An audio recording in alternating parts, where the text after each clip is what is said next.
The Adventures of Huckleberry Finn is a classic novel written by Mark Twain, real name Samuel Clemens, and published in 1884.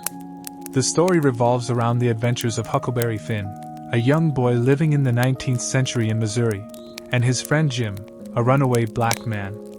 A strong bond is formed between Huckleberry and Jim during their journey along the Mississippi River, where they escape from the constraints and social traditions in search of freedom and adventure.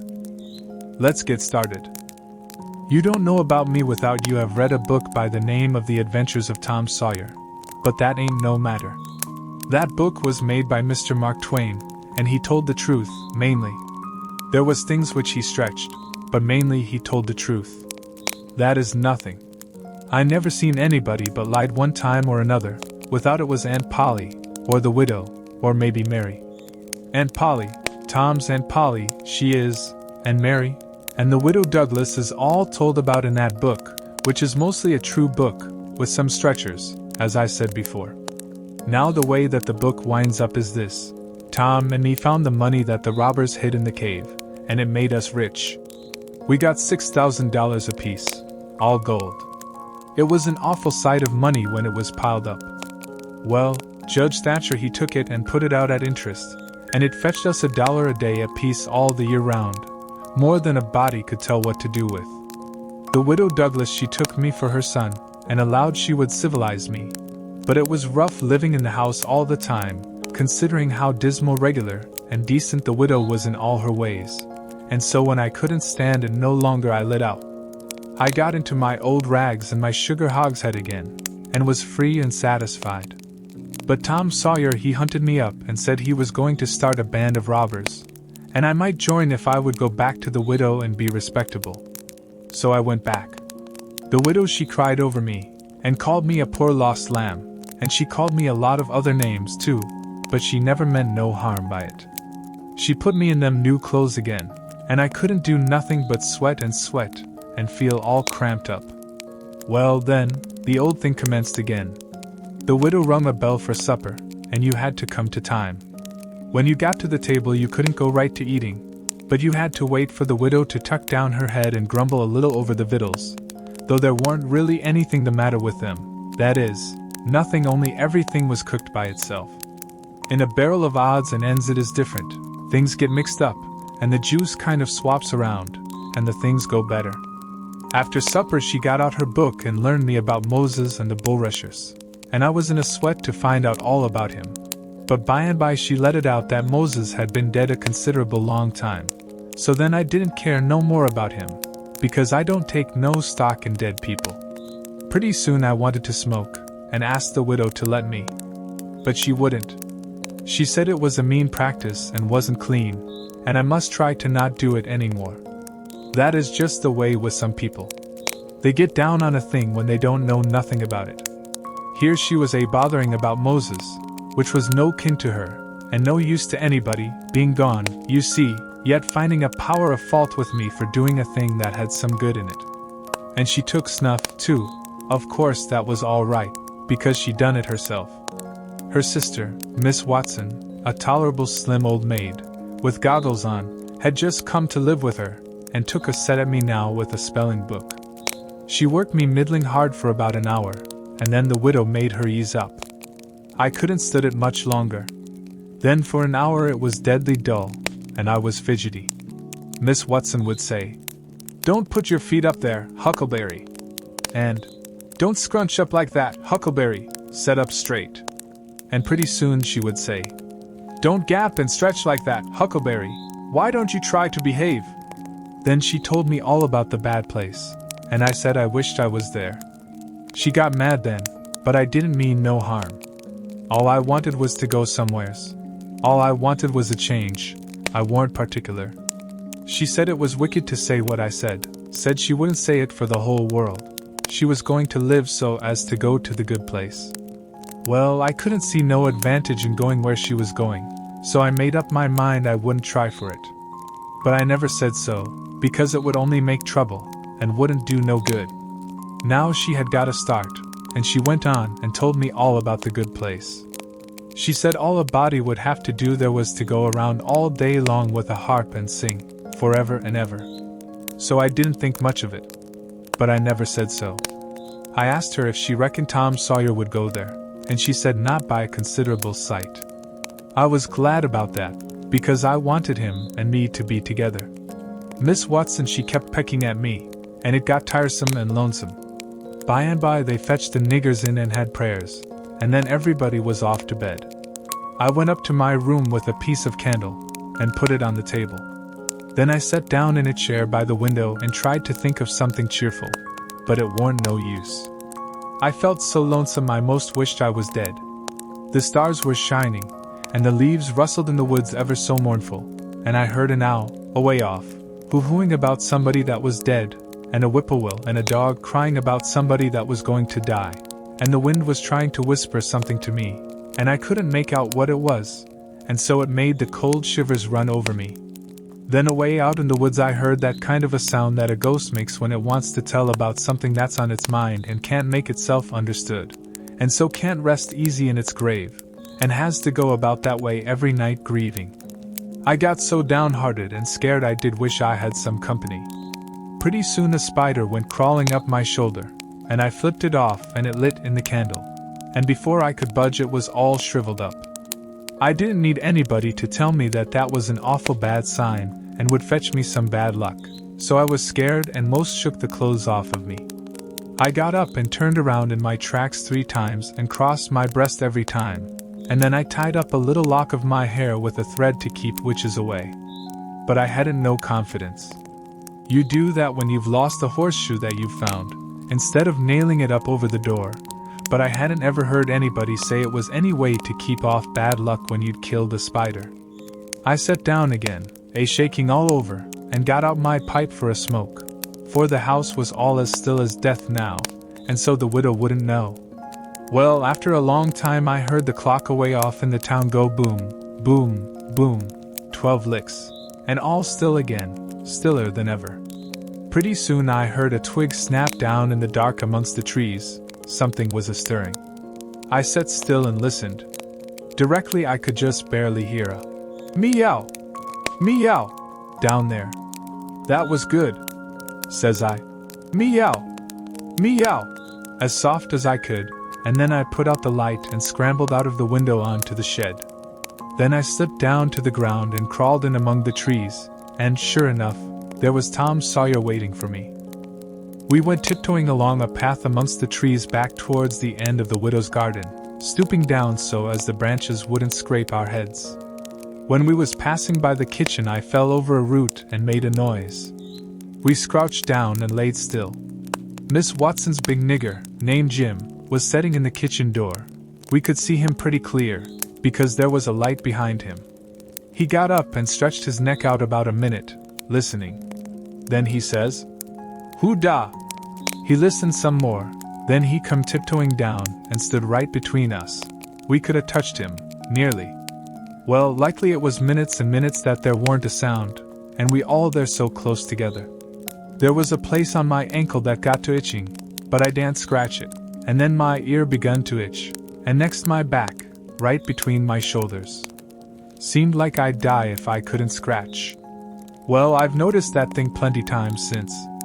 If you are with the quality, or at a funeral, or trying to go to sleep when you ain't sleepy, if you are anywheres where it won't do for you to scratch, why you will itch all over in upwards of 1,000 places. Pretty soon Jim says, "Say, who is you? Whar is you? Dog my catsy if I didn't hear somefin." Well, I know what I's gwine to do. I's gwine to set down here and listen till I hears it agin. So he sat down on the ground betwixt me and Tom. He leaned his back up against a tree, and stretched his legs out till one of them most touched one of mine. My nose begun to itch. It itched till the tears come into my eyes. But I daren't scratch. Then it begun to itch on the inside. Next I got to itching underneath. I didn't know how I was going to sit still. This miserableness went on as much as 6 or 7 minutes, but it seemed a sight longer than that. I was itching in 11 different places now. I reckoned I couldn't stand it more than a minute longer, but I set my teeth hard and got ready to try. Just then Jim begun to breathe heavy, next he begun to snore, and then I was pretty soon comfortable again. Tom, he made a sign to me, kind of a little noise with his mouth, and we went creeping away on our hands and knees. When we was 10 foot off, Tom whispered to me, and wanted to tie Jim to the tree for fun. But I said no, he might wake and make a disturbance, and then they'd find out I warn't in. Then Tom said he hadn't got candles enough, and he would slip in the kitchen and get some more. I didn't want him to try. I said Jim might wake up and come. But Tom wanted to risk it, so we slid in there and got 3 candles, and Tom laid 5 cents on the table for pay. Then we got out, and I was in a sweat to get away, but nothing would do Tom but he must crawl to where Jim was, on his hands and knees, and play something on him. I waited, and it seemed a good while. Everything was so still and lonesome. As soon as Tom was back, we cut along the path, around the garden fence, and by fetched up on the steep top of the hill the other side of the house. Tom said he slipped Jim's hat off of his head and hung it on a limb right over him, and Jim stirred a little, but he didn't wake.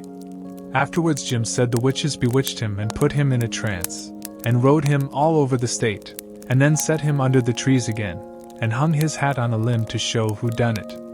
And next time Jim told it, he said they rode him down to New Orleans.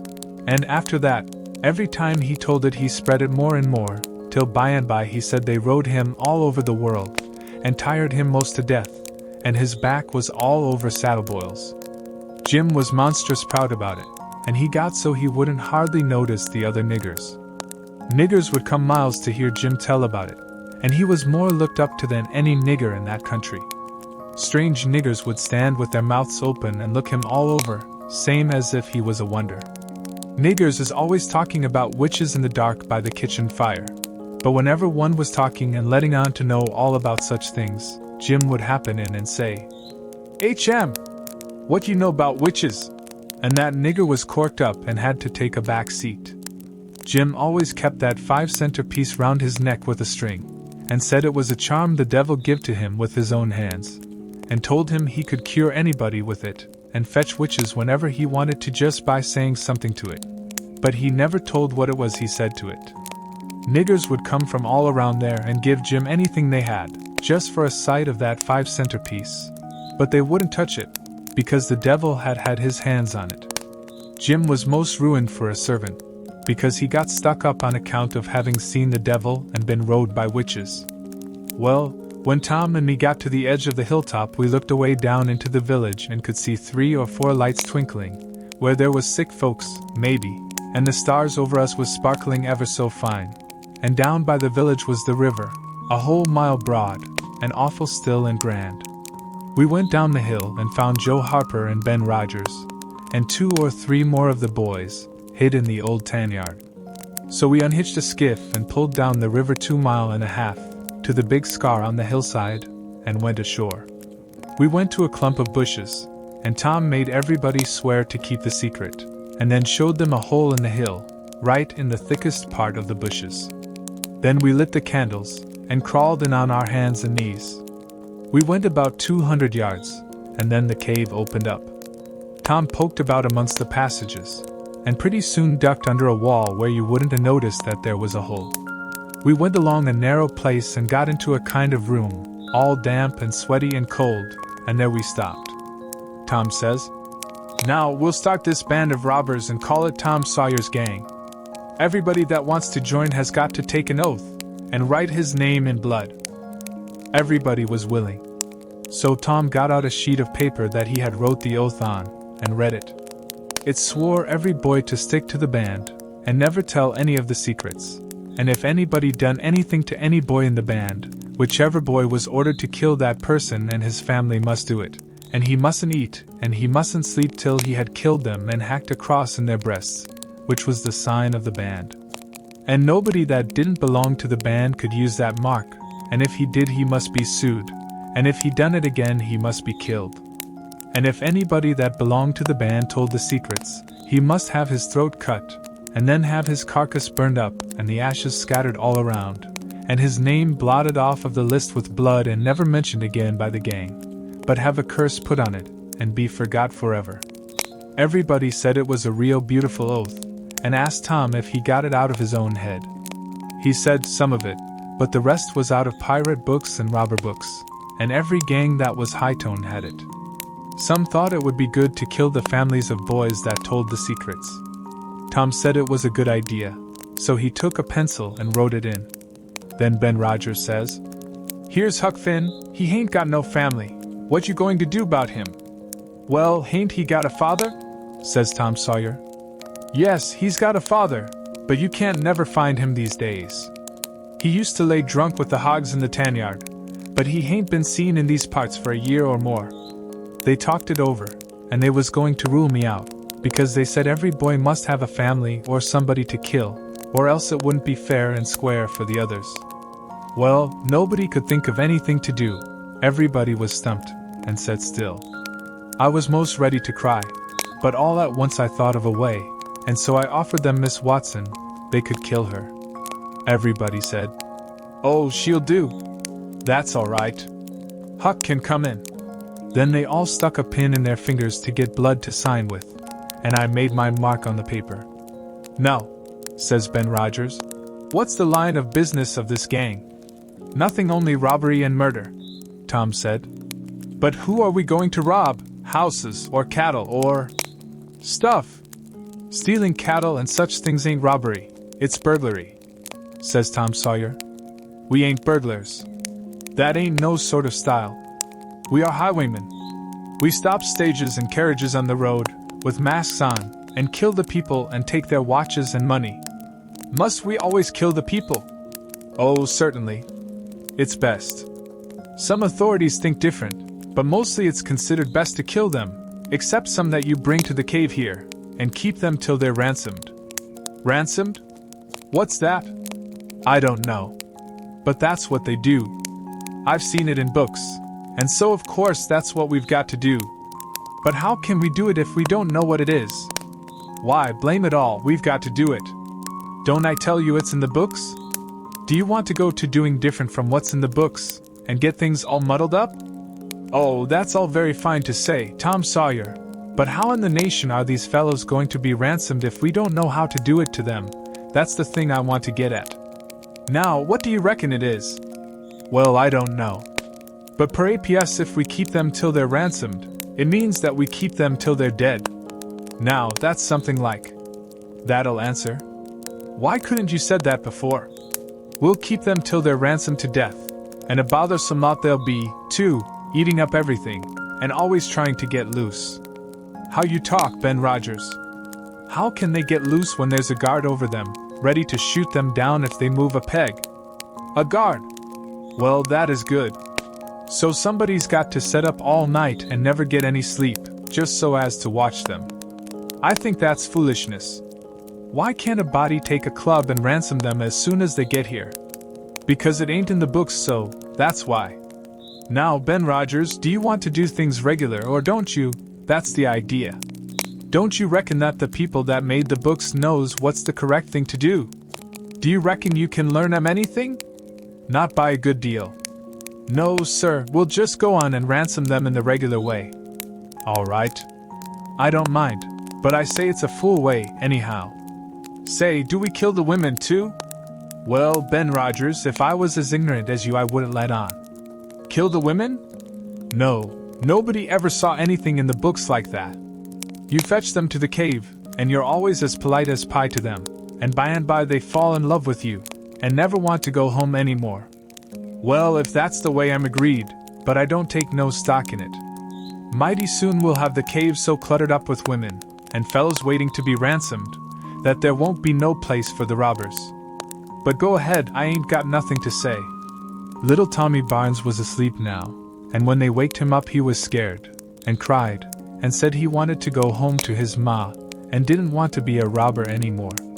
So they all made fun of him, and called him Crybaby, and that made him mad, and he said he would go straight and tell all the secrets. But Tom gave him 5 cents to keep quiet, and said we would all go home and meet next week, and rob somebody and kill some people. Ben Rogers said he couldn't get out much, only Sundays, and so he wanted to begin next Sunday. But all the boys said it would be wicked to do it on Sunday, and that settled the thing. They agreed to get together and fix a day as soon as they could, and then we elected Tom Sawyer first captain and Joe Harper second captain of the gang. and so started home. I clomb up the shed and crept into my window just before day was breaking. My new clothes was all greased up and clay, and I was dog-tired. Well, I got a good going over in the morning from old Miss Watson on account of my clothes. But the widow, she didn't scold, but only cleaned off the grease and clay, and looked so sorry that I thought I would behave a while if I could. Then Miss Watson, she took me in the closet and prayed, but nothing come of it. She told me to pray every day, and whatever I asked for I would get it. But it weren't so. I tried it. Once I got a fish line, but no hooks. It weren't any good to me without hooks. I tried for the hooks 3 or 4 times, but somehow I couldn't make it work. By and by, one day, I asked Miss Watson to try for me, but she said I was a fool. She never told me why, and I couldn't make it out no way. I sat down one time back in the woods, and had a long think about it. I says to myself, if a body can get anything they prayed for, why don't Deacon Wynne get back the money he lost on pork? Why can't the widow get back her silver snuff box that was stole? Why can't Miss Watson fat up? No, says I to myself, there ain't nothing in it. I went and told the widow about it, and she said the thing a body could get by praying for it was spiritual gifts. This was too many for me, but she told me what she meant. I must help other people, and do everything I could for other people, and look out for them all the time, and never think about myself. This was including Miss Watson, as I took it. I went out in the woods and turned it over in my mind a long time, but I couldn't see no advantage about it, except for the other people. So at last I reckoned I wouldn't worry about it anymore, but just let it go. Sometimes the widow would take me one side and talk about providence in a way to make a body's mouth water, but maybe next day Miss Watson would take hold and knock it all down again. I judged I could see that there was 2 providences, and a poor chap would stand considerable show with the widow's providence. But if Miss Watson's got him, there warn't no help for him any more. I thought it all out, and reckoned I would belong to the widow's if he wanted me, though I couldn't make out how he was going to be any better off then than what he was before, seeing I was so ignorant, and so kind of low down and ornery. Pap, he hadn't been seen for more than a year, and that was comfortable for me. I didn't want to see him no more. He used to always whale me when he was sober and could get his hands on me, though I used to take to the woods most of the time when he was around. Well, about this time he was found in the river drowned dead, about 12 mile above town, so people said. They judged it was him, anyway. Said this drowned dead man was just his size, and was ragged, and had uncommon long hair, which was all like Pap, but they couldn't make nothing out of the face, because it had been in the water so long it warn't much like a face at all. They said he was floating on his back in the water. They took him and buried him on the bank. But I warn't comfortable long, because I happened to think of something. I knowed mighty well that a drowned dead man don't float on his back, but on his face. So I knowed then that this weren't Pap, but a woman dressed up in a man's clothes. So I was uncomfortable again. I judged the old man would turn up again by and by, though I wished he wouldn't. We played robber now and then about a month, and then I resigned. All the boys did. We hadn't robbed nobody, hadn't killed any people, but only just pretended. We used to hop out of the woods and go charging down on hog drivers and women in carts taking garden stuff to market, but we never hived any of them. Tom Sawyer called the hogs ingots, and he called the turnips and stuff Julie, and we would go to the cave and powwow over what we had done, and how many people we had killed and marked. But I couldn't see no profit in it. One time Tom sent a boy to run about town with a blazing stick, which he called a slogan, which was the sign for the gang to get together, and then he said he had got secret news by his spies that next day a whole parcel of Spanish merchants and rich Arabs was going to camp in Cave Hollow with 200 elephants, and 600 camels, and over 1,000 Sumter mules, all loaded down with demons. And they didn't have only a guard of 400 soldiers, and so we would lay in ambuscade, as he called it, and kill the lot and scoop the things. He said we must slick up our swords and guns, and get ready. He never could go after even a turnip cart, but he must have the swords and guns all scoured up for it, though they was only lath and broomsticks, and you might scour at them till you rotted, and then they warn't worth a mouthful of ashes more than what they was before. I didn't believe we could lick such a crowd of Spaniards and Arabs, but I wanted to see the camels and elephants, so I was on hand next day, Saturday, in the ambuscade, and when we got the word we rushed out of the woods and down the hill. But there weren't no Spaniards and Arabs, and there weren't no camels nor no elephants. It weren't anything but a Sunday school picnic, and only a primer class at that. We busted it up, and chased the children up the hollow. But we never got anything but some donuts and jam, though Ben Rogers got a rag doll, and Joe Harper got a hymn book and a tract, and then the teacher charged in, and made us drop everything and cut. I didn't see no demons, and I told Tom Sawyer so. He said there was loads of them there, anyway, and he said there was Arabs there, too, and elephants and things. I said, why couldn't we see them then? He said if I weren't so ignorant, but had read a book called Don Quixote, I would know without asking. He said it was all done by enchantment. He said there was hundreds of soldiers there, and elephants and treasure, and so on, but we had enemies which he called magicians, and they had turned the whole thing into an infant Sunday school, just out of spite. I said, all right, then the thing for us to do was to go for the magicians. Tom Sawyer said I was a numbskull. Why, said he, a magician could call up a lot of genies, and they would hash you up like nothing before you could say Jack Robinson. They are as tall as a tree and as big around as a church. Well, I says, I suppose we got some genies to help us. Can't we lick the other crowd then?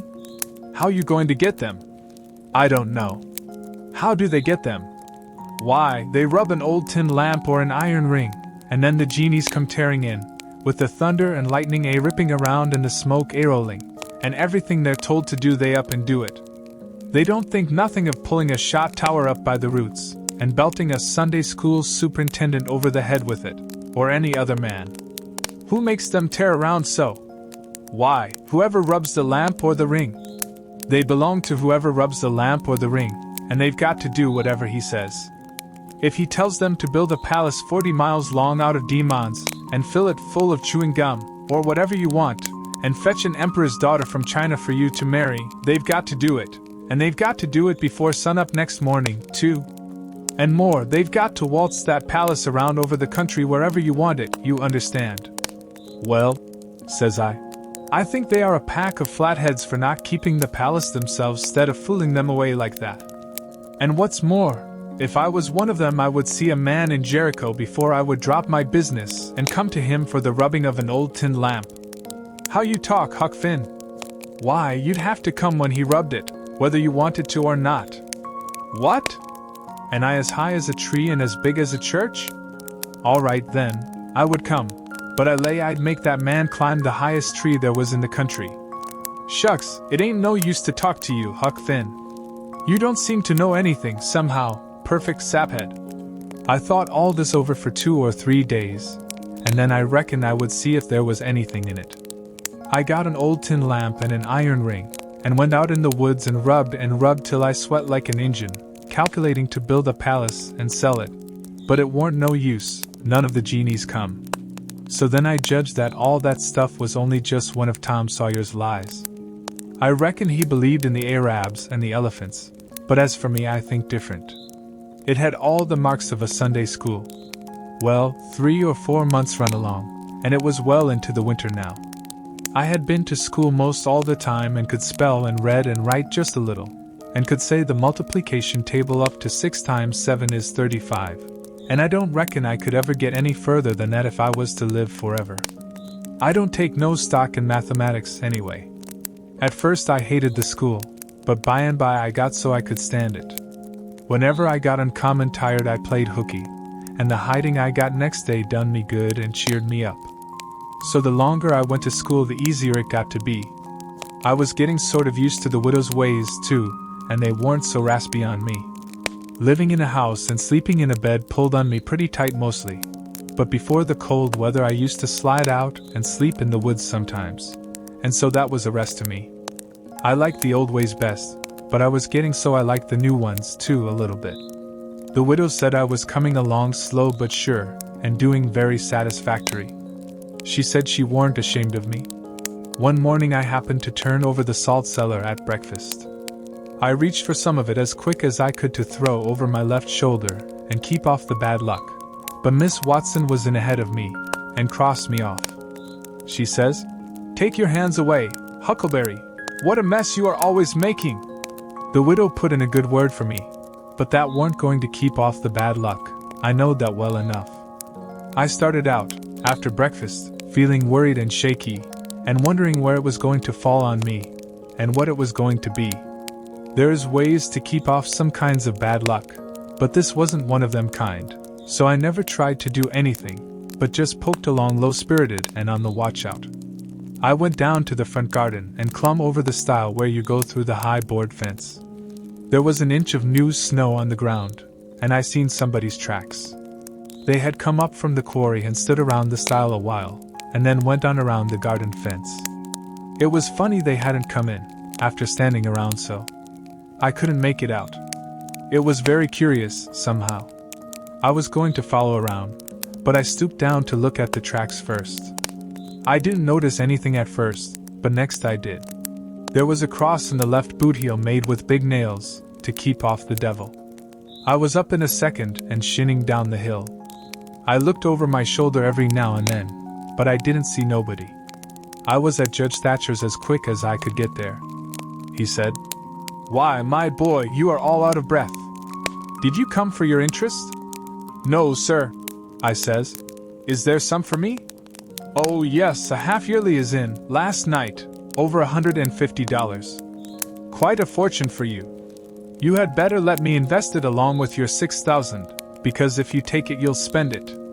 "No, sir," I says. "I don't want to spend it. I don't want it at all, nor the $6,000, nother. I want you to take it. I want to give it to you, the $6,000 and all." He looked surprised.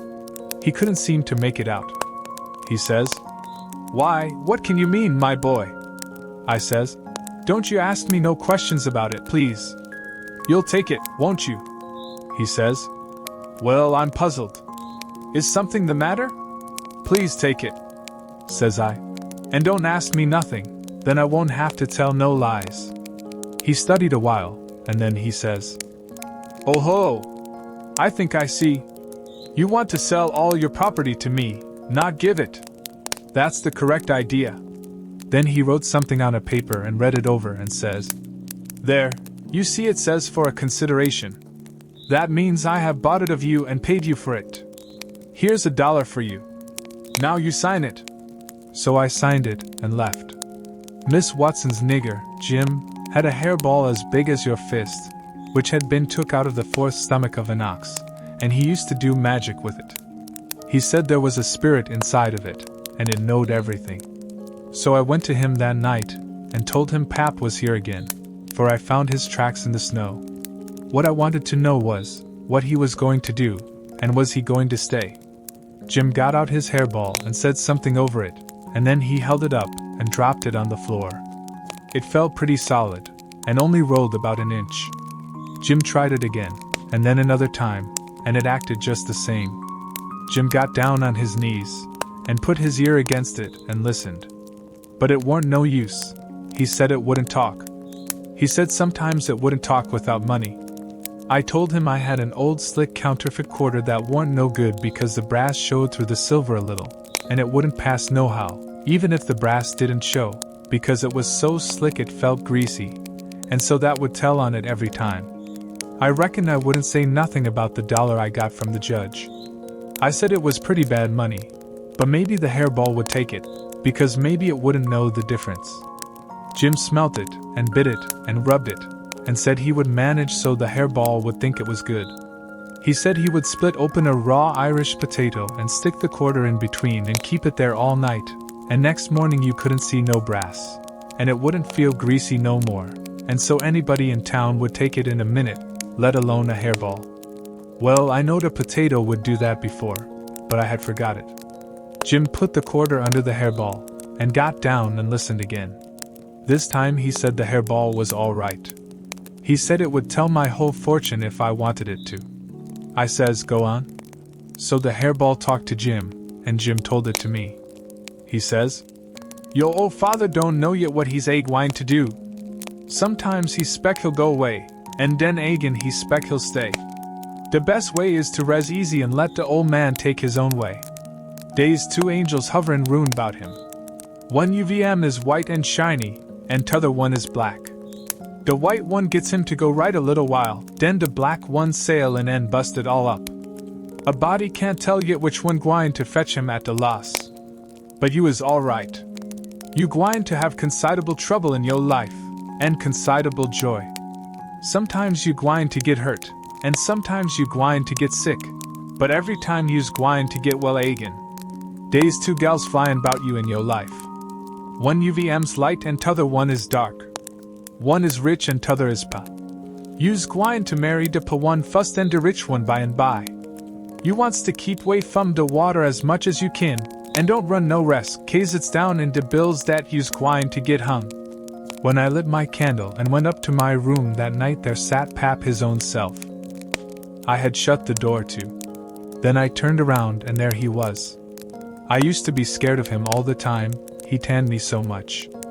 I reckon I was scared now, too, but in a minute I see I was mistaken, that is, after the first jolt, as you may say, when my breath sort of hitched, he being so unexpected.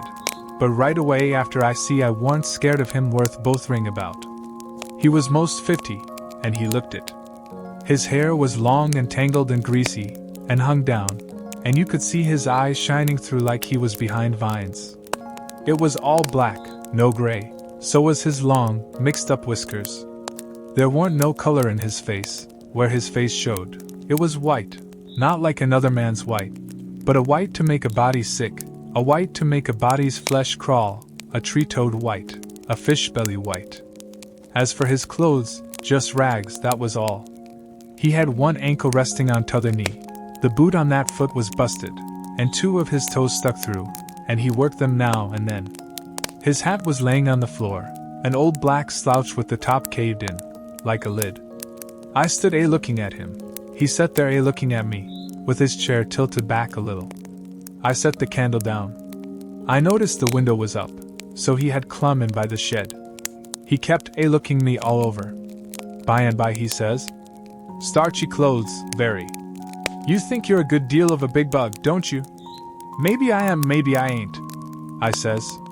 "Don't you give me none o' your lip," says he. "You've put on considerable many frills since I've been away. I'll take you down a peg before I get done with you. You're educated too, they say, can read and write.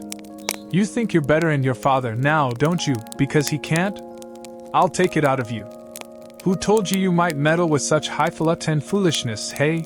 Who told you could?" "The widow. She told me." "The widow, hey? And who told the widow she could put in her shovel about a thing that ain't none of her business?" "Nobody never told her." "Well, I'll learn her how to meddle. And looky here, you drop that school, you hear?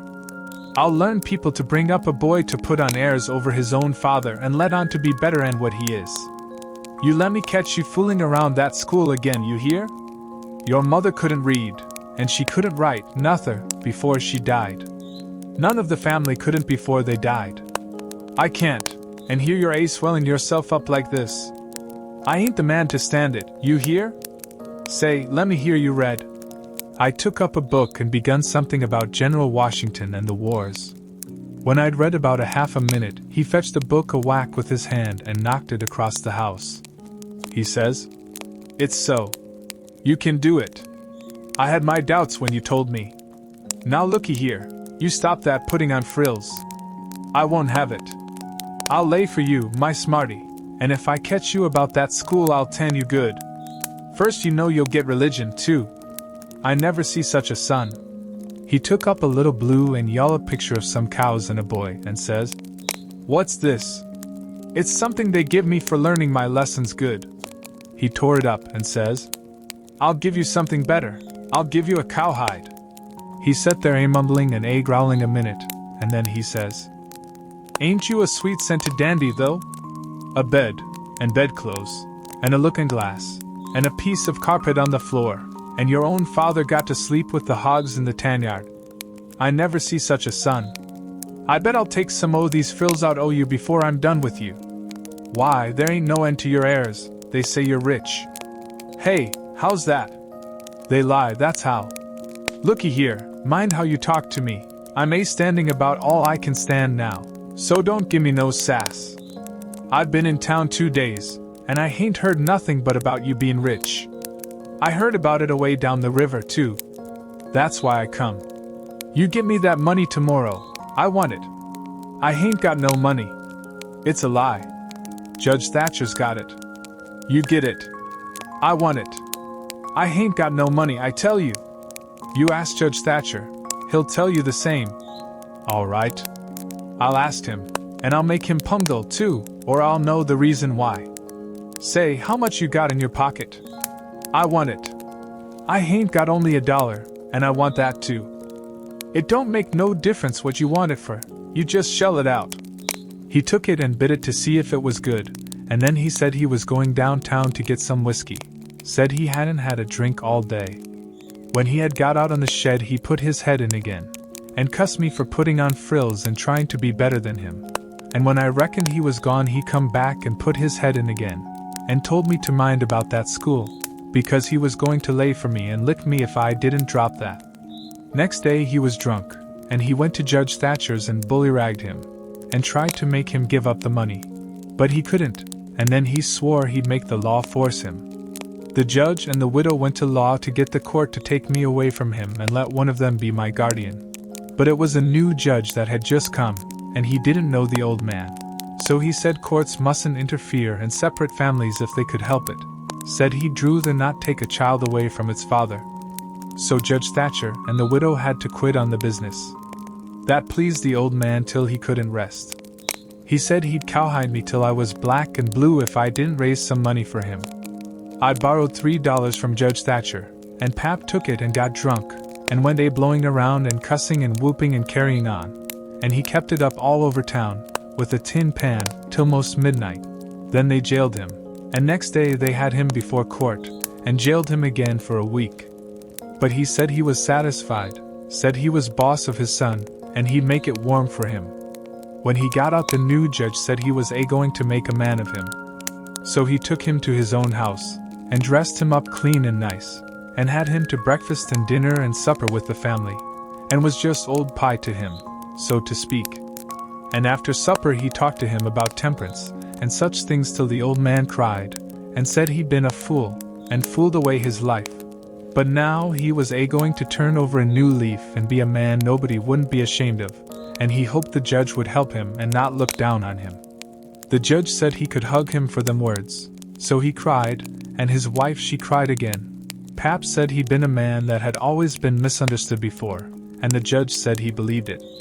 The old man said that what a man wanted that was down was sympathy, and the judge said it was so they cried again. And when it was bedtime, the old man rose up and held out his hand, and says, "Look at it, gentlemen and ladies all, take a hold of it, shake it. There's a hand that was the hand of a hog, but it ain't so no more. It's the hand of a man that started in on a new life, and'll die before he'll go back. You mark them words, don't forget I said them. It's a clean hand now, shake it, don't be afeard." So they shook it, one after the other, all around, and cried. The judge's wife she kissed it. Then the old man he signed a pledge, made his mark. The judge said it was the holiest time on record, or something like that. Then they tucked the old man into a beautiful room, which was the spare room, and in the night sometime he got powerful thirsty and clumb out onto the porch roof and slid down a stanchion and traded his new coat for a jug of 40 rod, and clumb back again and had a good old time. And towards daylight he crawled out again, drunk as a fiddler, and rolled off the porch and broke his left arm in 2 places, and was most froze to death when somebody found him after sunup. And when they come to look at that spare room, they had to take soundings before they could navigate it. The judge he felt kind of sore. He said he reckoned a body could reform the old man with a shotgun, maybe, but he didn't know no other way. Well, pretty soon the old man was up and around again, and then he went for Judge Thatcher in the courts to make him give up that money, and he went for me, too, for not stopping school. He catched me a couple of times and thrashed me, but I went to school just the same, and dodged him or outrun him most of the time. I didn't want to go to school much before, but I reckon I'd go now to spite Pap. That law trial was a slow business, appeared like they weren't ever going to get started on it. So every now and then I'd borrow $2 or $3 off of the judge for him, to keep from getting a cowhiding. Every time he got money he got drunk, and every time he got drunk he raised Cain around town, and every time he raised Cain he got jailed. He was just suited. This kind of thing was right in his line. He got to hanging around the widows too much, and so she told him at last that if he didn't quit using around there she would make trouble for him. Well, wasn't he mad? He said he would show who was Huck Finn's boss. So he watched out for me one day in the spring, and catched me, and took me up the river about 3 miles in a skiff, and crossed over to the Illinois shore where it was woody and there weren't no houses but an old log hut in a place where the timber was so thick you couldn't find it if you didn't know where it was. He kept me with him all the time, and I never got a chance to run off. We lived in that old cabin, and he always locked the door and put the key under his head nights. He had a gun which he had stole, I reckon, and we fished and hunted, and that was what we lived on. Every little while he locked me in and went down to the store 3 miles, to the ferry, and traded fish and game for whiskey, and fetched it home and got drunk and had a good time, and licked me. The widow she found out where I was by and by, and she sent a man over to try to get hold of me. But Pap drove him off with the gun, and it weren't long after that till I was used to being where I was, and liked it, all but the cowhide part. It was kind of lazy and jolly, laying off comfortable all day, smoking and fishing, and no books nor study. 2 months or more run along, and my clothes got to be all rags and dirt, and I didn't see how I'd ever got to like it so well at the widow's, where you had to wash, and eat on a plate, and comb up, and go to bed and get up regular, and be forever bothering over a book, and have old Miss Watson pecking at you all the time. I didn't want to go back no more. I had stopped cussing, because the widow didn't like it, but now I took to it again because Pap hadn't no objections. It was pretty good times up in the woods there, take it all around. But by and by Pap got too handy with his hickory, and I couldn't stand it. I was all over welts. He got to going away so much, too, and locking me in.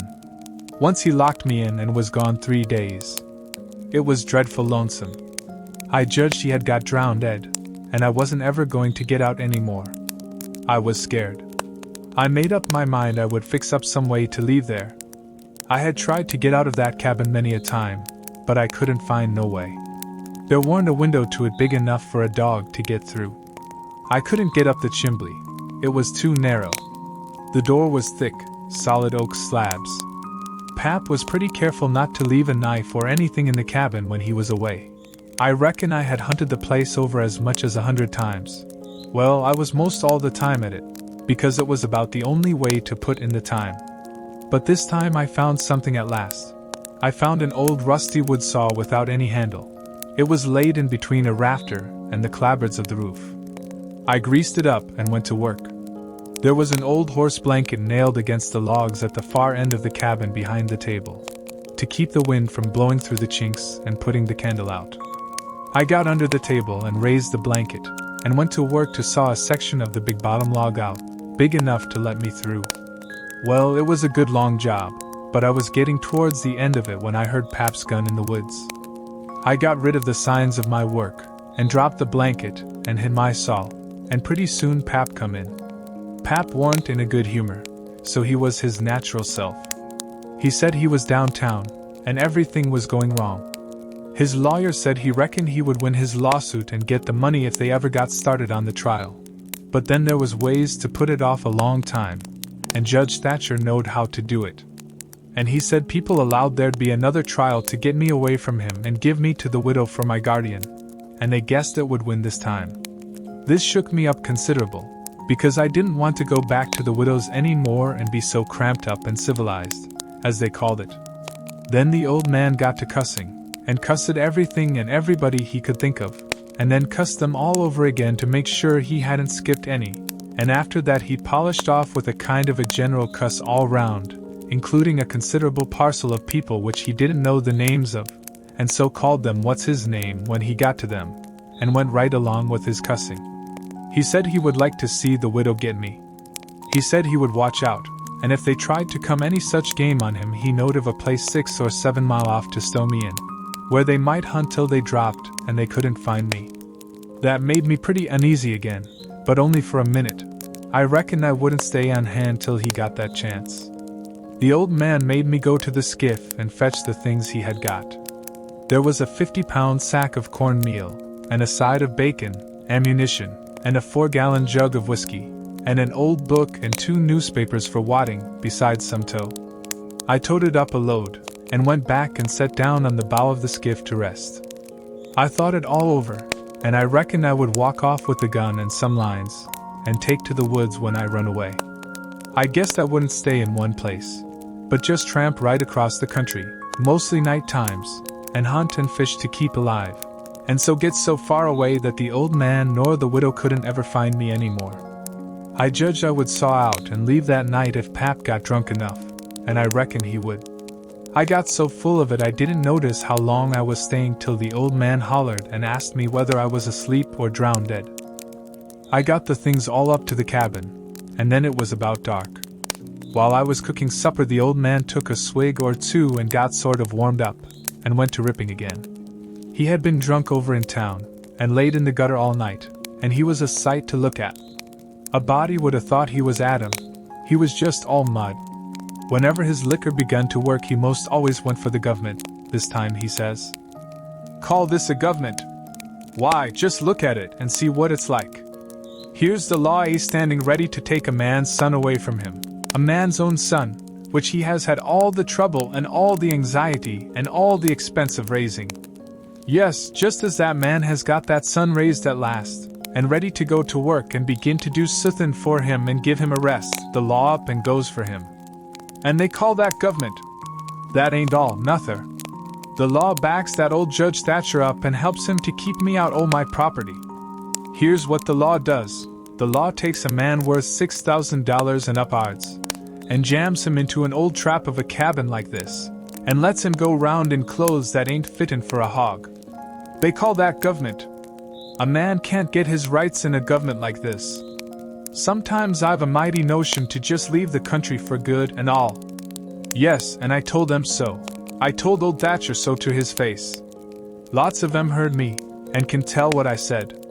Says I, for 2 cents I'd leave the blamed country, and never come a near it again.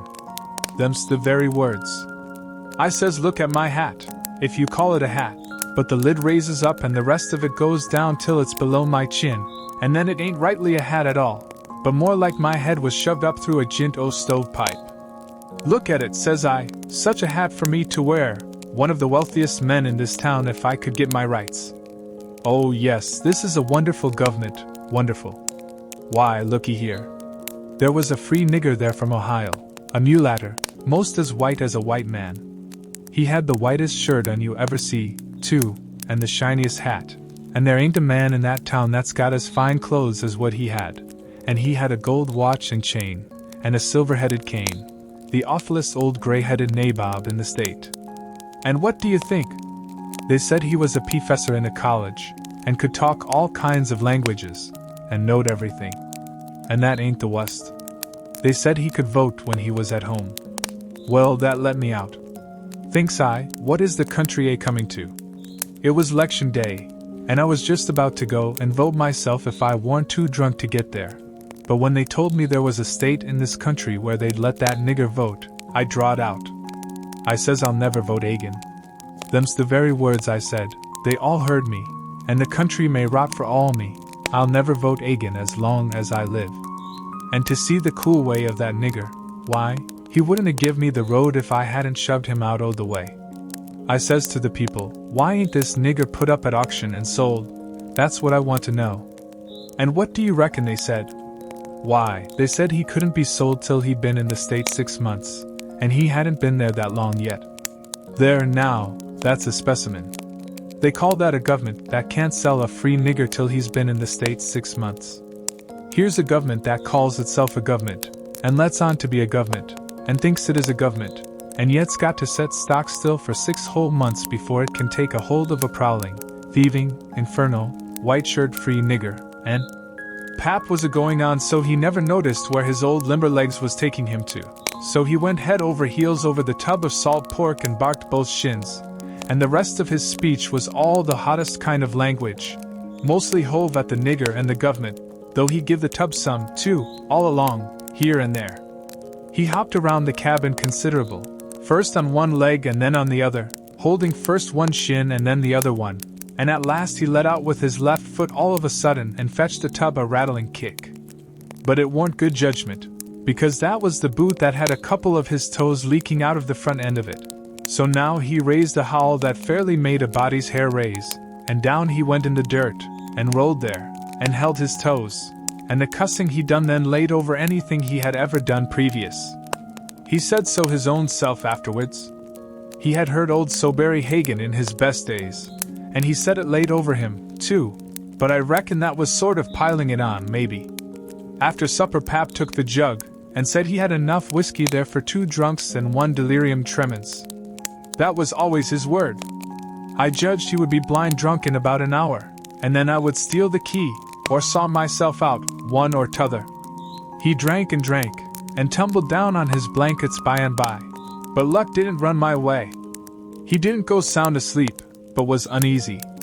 He groaned and moaned and thrashed around this way and that for a long time. At last I got so sleepy I couldn't keep my eyes open all I could do, and so before I knowed what I was about I was sound asleep, and the candle burning. I don't know how long I was asleep, but all of a sudden there was an awful scream and I was up. There was Pap looking wild, and skipping around every which way and yelling about snakes. He said they was crawling up his legs, and then he would give a jump and scream, and say one had bit him on the cheek, but I couldn't see no snakes. He started and run round and round the cabin, hollering, "Take him off! Take him off! He's biting me on the neck." I never see a man look so wild in the eyes. Pretty soon he was all faggied out, and fell down panting. Then he rolled over and over wonderful fast, kicking things every which way, and striking and grabbing at the air with his hands, and screaming and saying there was devils a hold of him. He wore out by and by, and laid still a while, moaning. Then he laid stiller, and didn't make a sound. I could hear the owls and the wolves away off in the woods, and it seemed terrible still. He was laying over by the corner. By and by he raised up part way and listened, with his head to one side. He says, very low, "Tramp, tramp, tramp, that's the dead, tramp, tramp, tramp, they're coming after me, but I won't go. Oh, they're here. Don't touch me, don't. Hands off, they're cold, let go. Oh, let a poor devil alone." Then he went down on all fours and crawled off, begging them to let him alone, and he rolled himself up in his blanket and wallowed in under the old pine table, still a-begging, and then he went to crying.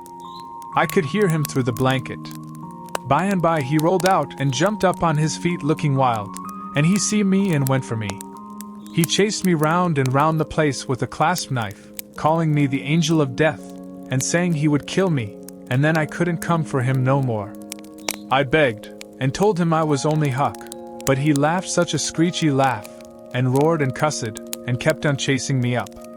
Once when I turned short and dodged under his arm he made a grab and got me by the jacket between my shoulders, and I thought I was gone, but I slid out of the jacket quick as lightning, and saved myself. Pretty soon he was all tired out, and dropped down with his back against the door, and said he would rest a minute and then kill me. He put his knife under him, and said he would sleep and get strong, and then he would see who was who. So he dozed off pretty soon. By and by I got the old split-bottom chair and clumb up as easy as I could, not to make any noise, and got down the gun. I slipped the ramrod down it to make sure it was loaded, then I laid it across the turnip barrel, pointing towards Pap, and sat down behind it to wait for him to stir. And how slow and still the time did drag along. "Get up! What you 'bout?" I opened my eyes and looked around, trying to make out where I was. It was after sunup, and I had been sound asleep. Pap was standing over me looking sour and sick too. He says, "What you doin' with this gun?" I judged he didn't know nothing about what he had been doing, so I says, "Somebody tried to get in, so I was laying for him." "Why didn't you rouse me out?" "Well, I tried to, but I couldn't budge you." Well, alright. Don't stand there palavering all day, but out with you and see if there's a fish on the lines for breakfast. I'll be along in a minute. He unlocked the door, and I cleared out up the riverbank. I noticed some pieces of limbs and such things floating down, and a sprinkling of bark, so I knowed the river had begun to rise. I reckon I would have great times now if I was over at the town. The June rise used to be always luck for me, because as soon as that rise begins here comes cordwood floating down, and pieces of log rafts, sometimes a dozen logs together, so all you have to do is to catch them and sell them to the wood yards and the sawmill. I went along up the bank with one eye out for pap and t'other one out for what the rise might fetch along. Well, all at once here comes a canoe, just a beauty, too, about 13 or 14 foot long, riding high like a duck.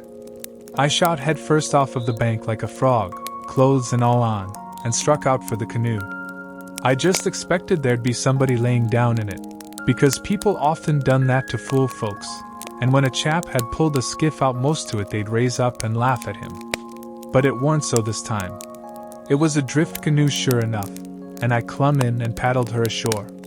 Thinks I, the old man will be glad when he sees this, she's worth $10. But when I got to shore pap wasn't in sight yet, and as I was running her into a little creek like a gully, all hung over with vines and willows, I struck another idea. I judged I'd hide her good, and then, stead of taking to the woods when I run off, I'd go down the river about 50 mile and camp in one place for good, and not have such a rough time tramping on foot. It was pretty close to the shanty, and I thought I heard the old man coming all the time, but I got her hid, and then I out and looked around a bunch of willows, and there was the old man down the path a piece just drawing a bead on a bird with his gun. So he hadn't seen anything. When he got along I was hard at it taking up a trot line. He abused me a little for being so slow, but I told him I fell in the river, and that was what made me so long.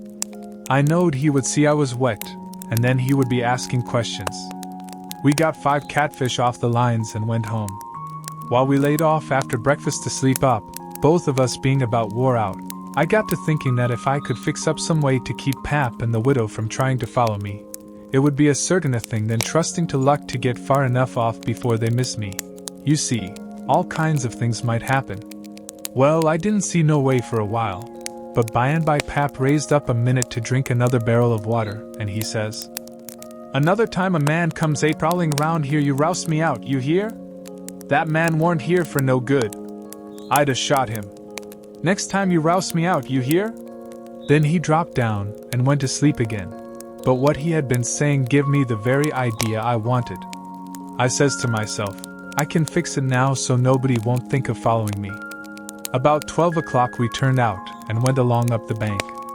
The river was coming up pretty fast, and lots of driftwood going by on the rise. By and by along comes part of a log raft, 9 logs fast together. We went out with the skiff and towed it ashore. Then we had dinner. Anybody but Pap would have waited and seen the day through, so as to catch more stuff, but that warn't Pap's style. 9 logs was enough for one time. He must shove right over to town and sell. So he locked me in and took the skiff, and started off towing the raft about 3:30. I judged he wouldn't come back that night. I waited till I reckoned he had got a good start. Then I out with my saw, and went to work on that log again. Before he was t'other side of the river I was out of the hole. Him and his raft was just a speck on the water away off yonder. I took the sack of cornmeal and took it to where the canoe was hid, and shoved the vines and branches apart, and put it in. Then I'd done the same with the side of bacon, then the whiskey jug. I took all the coffee and sugar there was, and all the ammunition. I took the wadding. I took the bucket and gourd. I took a dipper and a tin cup, and my old saw and 2 blankets, and the skillet and the coffee pot. I took fish lines and matches and other things, everything that was worth a cent. I cleaned out the place. I wanted an axe, but there wasn't any, only the one out at the woodpile, and I knowed why I was going to leave that. I fetched out the gun, and now I was done. I had wore the ground a good deal crawling out of the hole and dragging out so many things. So I fixed that as good as I could from the outside by scattering dust on the place, which covered up the smoothness and the sawdust. Then I fixed the piece of log back into its place, and put 2 rocks under it, and one against it to hold it there, for it was bent up at that place and didn't quite touch ground. If you stood 4 or 5 foot away and didn't know it was sawed, you wouldn't never notice it. And besides, this was the back of the cabin, and it weren't likely anybody would go fooling around there. It was all grass clear to the canoe, so I hadn't left a track. I followed around to see. I stood on the bank and looked out over the river. All safe. So I took the gun and went up a piece into the woods, and was hunting around for some birds when I see a wild pig. Hogs soon went wild in them bottoms after they had got away from the prairie farms.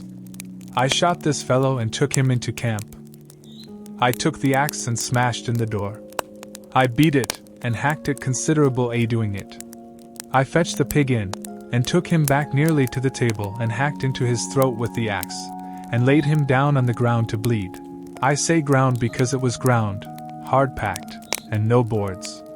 Well, next I took an old sack and put a lot of big rocks in it, all I could drag, and I started it from the pig, and dragged it to the door and through the woods down to the river and dumped it in, and down it sunk out of sight. You could easy see that something had been dragged over the ground. I did wish Tom Sawyer was there. I knowed he would take an interest in this kind of business, and throw in the fancy touches. Nobody could spread himself like Tom Sawyer in such a thing as that. Well, last I pulled out some of my hair, and blooded the axe good, and stuck it on the back side, and slung the axe in the corner. Then I took up the pig and held him to my breast with my jacket, so he couldn't drip, till I got a good piece below the house and then dumped him into the river. Now I thought of something else. So I went and got the bag of meal and my old saw out of the canoe, and fetched them to the house. I took the bag to where it used to stand, and ripped a hole in the bottom of it with the saw, for there weren't no knives and forks on the place. Pap done everything with his clasp knife about the cooking. Then I carried the sack about 100 yards across the grass and through the willows east of the house, to a shallow lake that was 5 miles wide and full of rushes. And ducks too, you might say, in the season. There was a slough or a creek leading out of it on the other side that went miles away, I don't know where, but it didn't go to the river. The meal sifted out and made a little track all the way to the lake. I dropped Pap's whetstone there too, so as to look like it had been done by accident. Then I tied up the rip in the meal sack with a string, so it wouldn't leak no more, and took it and my saw to the canoe again. It was about dark now, so I dropped the canoe down the river under some willows that hung over the bank, and waited for the moon to rise. I made fast to a willow, then I took a bite to eat, and by laid down in the canoe to smoke a pipe and lay out a plan. I says to myself, they'll follow the track of that sackful of rocks to the shore and then drag the river for me. And they'll follow that meal track to the lake and go browsing down the creek that leads out of it to find the robbers that killed me and took the things. They won't ever hunt the river for anything but my dead carcass. They'll soon get tired of that, and won't bother no more about me. All right, I can stop anywhere I want to. Jackson's Island is good enough for me. I know that island pretty well, and nobody ever comes there. And then I can paddle over to town nights, and slink around and pick up things I want. Jackson's Island's the place. I was pretty tired, and the first thing I knowed I was asleep. When I woke up I didn't know where I was for a minute. I sat up and looked around, a little scared. Then I remembered. The river looked miles and miles across. The moon was so bright I could have counted the drift logs that went slipping along, black and still, hundreds of yards out from shore.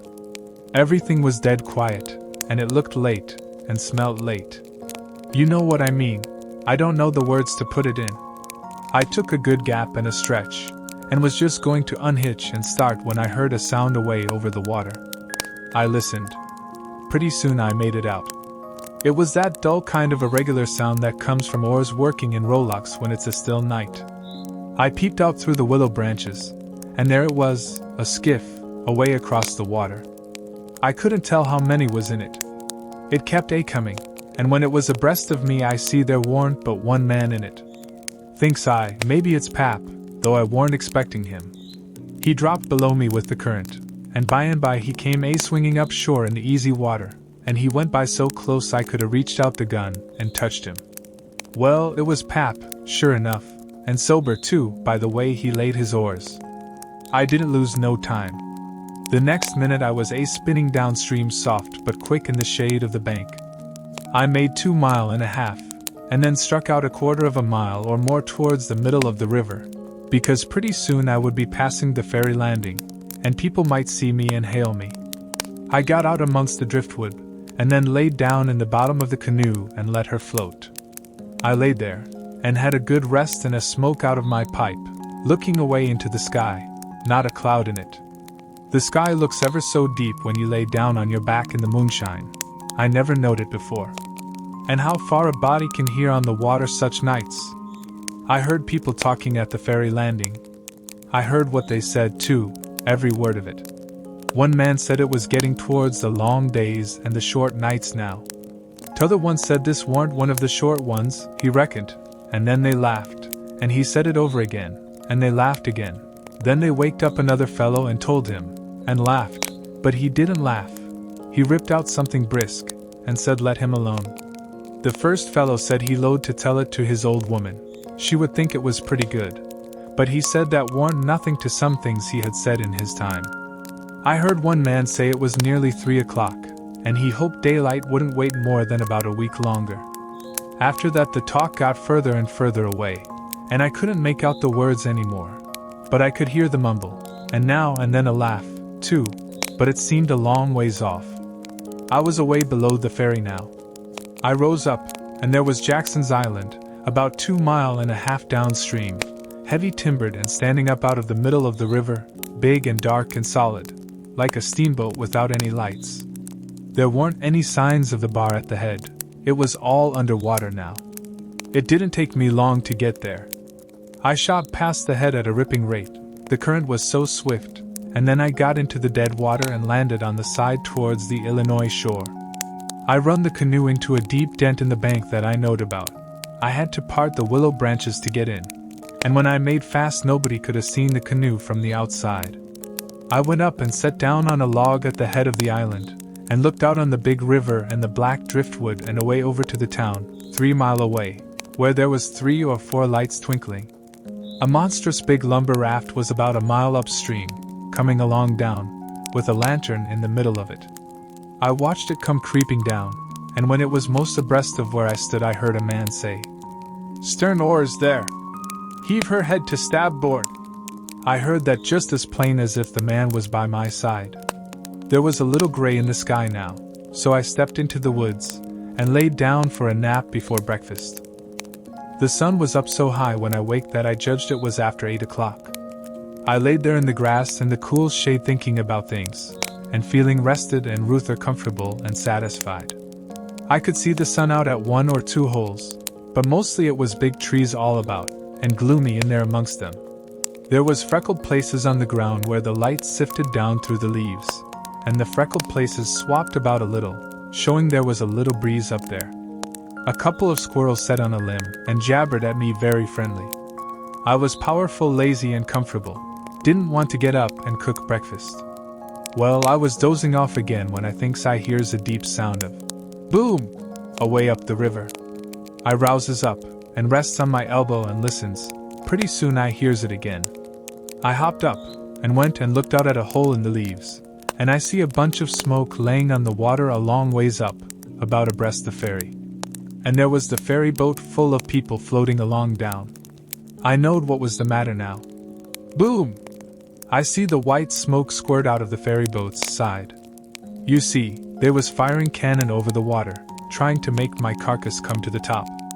I was pretty hungry, but it weren't going to do for me to start a fire, because they might see the smoke.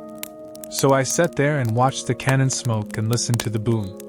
The river was 1 mile wide there, and it always looks pretty on a summer morning, so I was having a good enough time seeing them hunt for my remainders if I only had a bite to eat. Well, then I happened to think how they always put quicksilver in loaves of bread and float them off, because they always go right to the drowned carcass and stop there. So, says I, I'll keep a lookout, and if any of them's floating around after me I'll give them a show. I changed to the Illinois edge of the island to see what luck I could have, and I warn't disappointed. A big double loaf come along, and I most got it with a long stick, but my foot slipped, and she floated out further. Of course I was where the current set in the closest to the shore. I knowed enough for that. But by and by along comes another one, and this time I won. I took out the plug and shook out the little dab of quicksilver, and set my teeth in. It was baker's bread. What the quality eat, none of your low-down corn pone. I got a good place amongst the leaves, and sat there on a log, munching the bread and watching the ferry boat, and very well satisfied. And then something struck me. I says, now I reckon the widow or the parson or somebody prayed that this bread would find me, and here it has gone and done it. So there ain't no doubt but there is something in that thing. That is, there's something in it when a body like the widow or the parson prays, but it don't work for me, and I reckon it don't work for only just the right kind. I lit a pipe and had a good long smoke, and went on watching. The ferry boat was floating with the current, and I allowed I'd have a chance to see who was aboard when she come along, because she would come in close, where the bread did. When she'd got pretty well along down towards me, I put out my pipe and went to where I fished out the bread, and laid down behind a log on the bank in a little open place. Where the log forked I could peep through. By and by she come along, and she drifted in so close that they could have run out a plank and walked ashore. Most everybody was on the boat. Pap, and Judge Thatcher, and Bessie Thatcher, and Joe Harper, and Tom Sawyer, and his old Aunt Polly, and Sid and Mary, and plenty more. Everybody was talking about the murder, but the captain broke in and says, "Look sharp, now, the current sets in the closest here, and maybe he's washed ashore and got tangled amongst the brush at the water's edge." I hope so anyway. I didn't hope so. They all crowded up and leaned over the rails, nearly in my face, and kept still, watching with all their might. I could see them first rate, but they couldn't see me. Then the captain sung out, "Stand away!" And the cannon let off such a blast right before me that it made me deaf with the noise and pretty near blind with the smoke, and I judged I was gone. If they'd 'a' had some bullets in, I reckon they'd 'a' got the corpse they was after. Well, I see I warn't hurt, thanks to goodness. The boat floated on and went out of sight around the shoulder of the island. I could hear the booming now and then, further and further off, and by, after an hour, I didn't hear it no more. The island was 3 miles long. I judged they had got to the foot, and was giving it up. But they didn't yet a while. They turned around the foot of the island and started up the channel on the Missouri side, under steam, and booming once in a while as they went. I crossed over to that side and watched them. When they got abreast the head of the island they quit shooting and dropped over to the Missouri shore and went home to the town. I knowed I was all right now. Nobody else would come hunting after me. I got my traps out of the canoe and made me a nice camp in the thick woods. I made a kind of a tent out of my blankets to put my things under so the rain couldn't get at them. I catched a catfish and haggled him open with my saw, and towards sundown I started my campfire and had supper. Then I set out a line to catch some fish for breakfast. When it was dark I sat by my campfire smoking, and feeling pretty well satisfied. But by and by it got sort of lonesome, and so I went and sat on the bank and listened to the current swashing along, and counted the stars and drift logs and rafts that come down, and then went to bed. There ain't no better way to put in time when you are lonesome. You can't stay so, you soon get over it. And so for 3 days and nights. No difference, just the same thing. But the next day I went exploring around down through the island. I was boss of it. It all belonged to me, so to say, and I wanted to know all about it. But mainly I wanted to put in the time. I found plenty strawberries, ripe and prime, and green summer grapes, and green raspberries, and the green blackberries was just beginning to show. They would all come handy by and by, I judged. Well, I went fooling along in the deep woods till I judged I warn't far from the foot of the island. I had my gun along, but I hadn't shot nothing. It was for protection. Thought I would kill some game nigh home.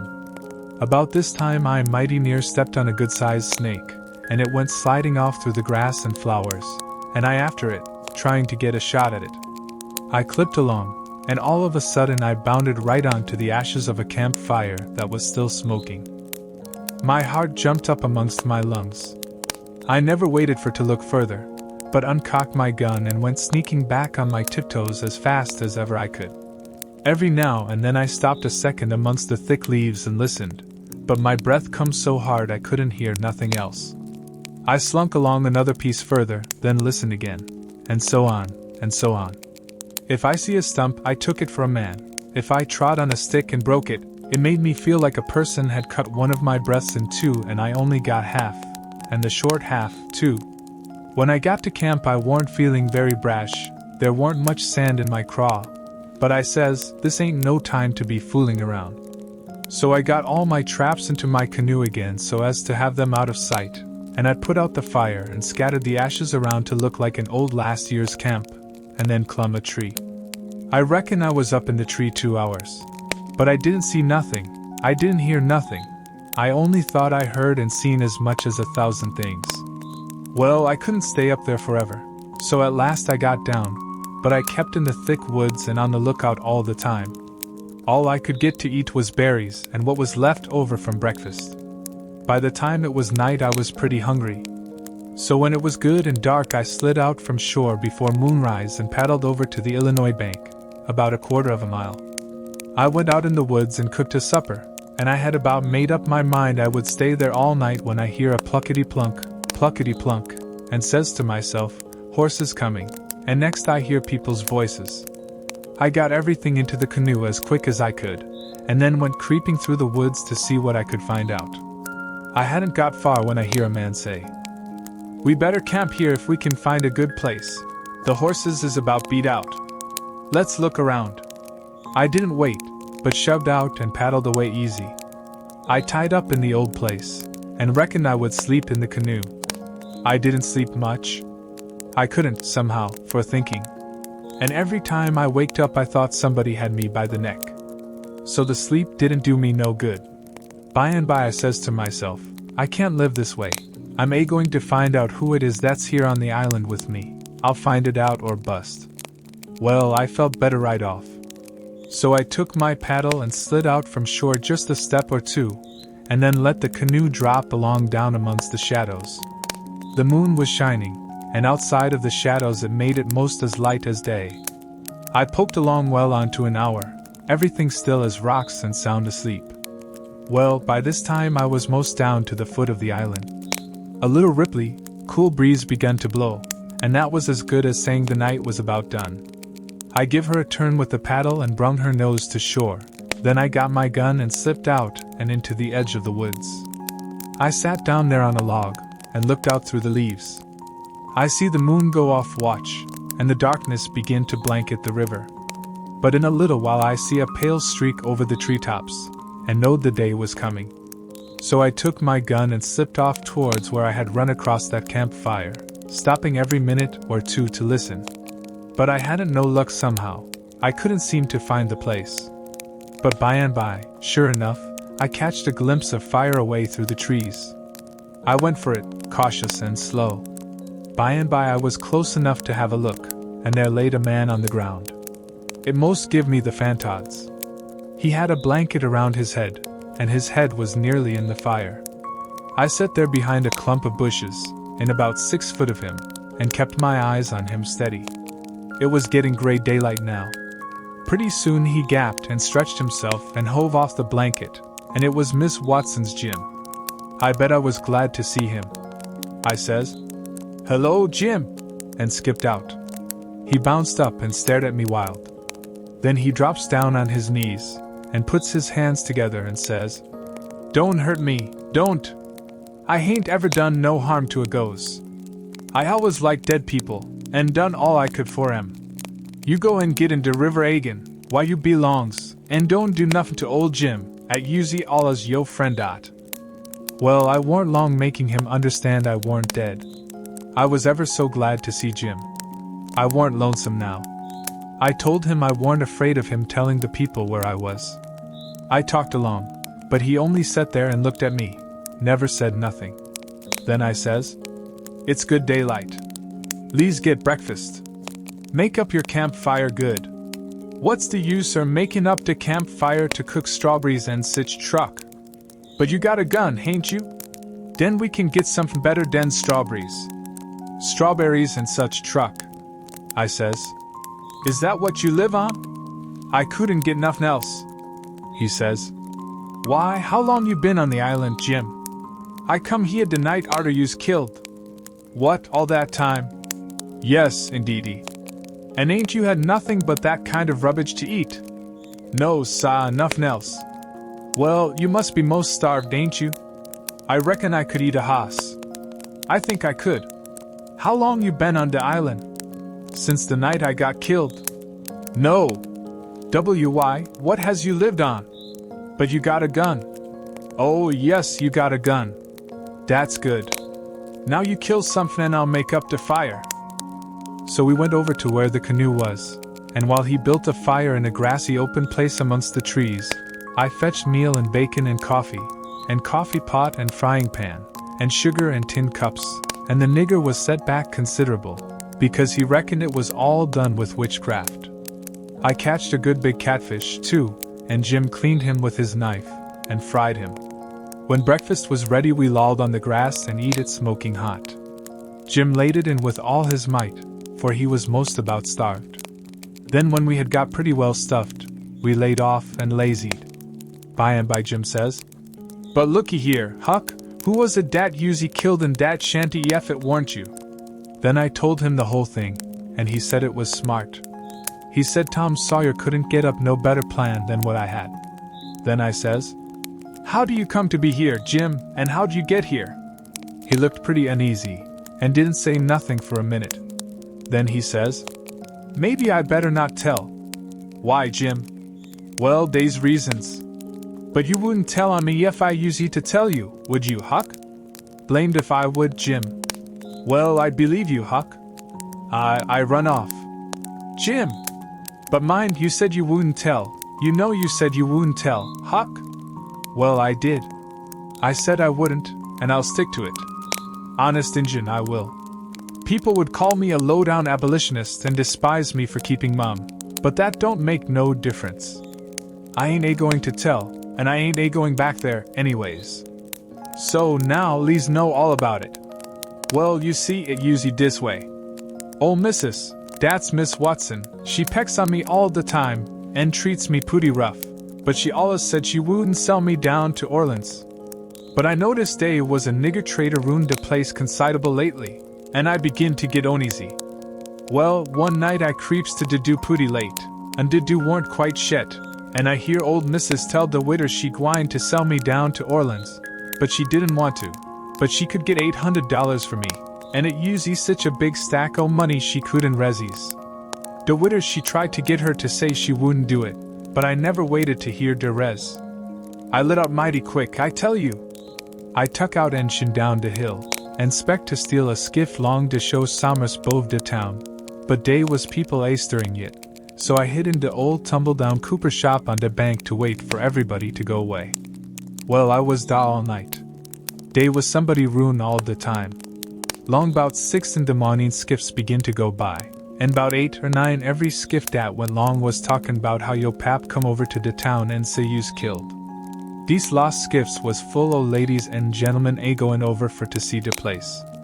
Sometimes they'd pull up at the show and take a res before they started across, so by the talk I got to know all 'bout the killin'. I usually powerful sorry you's killed, Huck, but I ain't no emo now. I laid da under dis shavins all day. I usually hungry, but I warn't afeard, because I knowed ol' missus and de widder was goin' to start to de camp meet and right arter breakfast and be gone all day. And dey knows I goes off wid de cattle 'bout daylight, so dey wouldn't spect to see me ruin de place, and so dey wouldn't miss me tell arter dark in de evenin'. De other servants wouldn't miss me, case dey'd shin out and take holiday soon as de old folks usually out and away. Well, when it come dark I tuck out up de river road, and went 'bout 2 mile or more to wha dey warn't no houses. I'd made up my mind 'bout what I's a-gwine to do.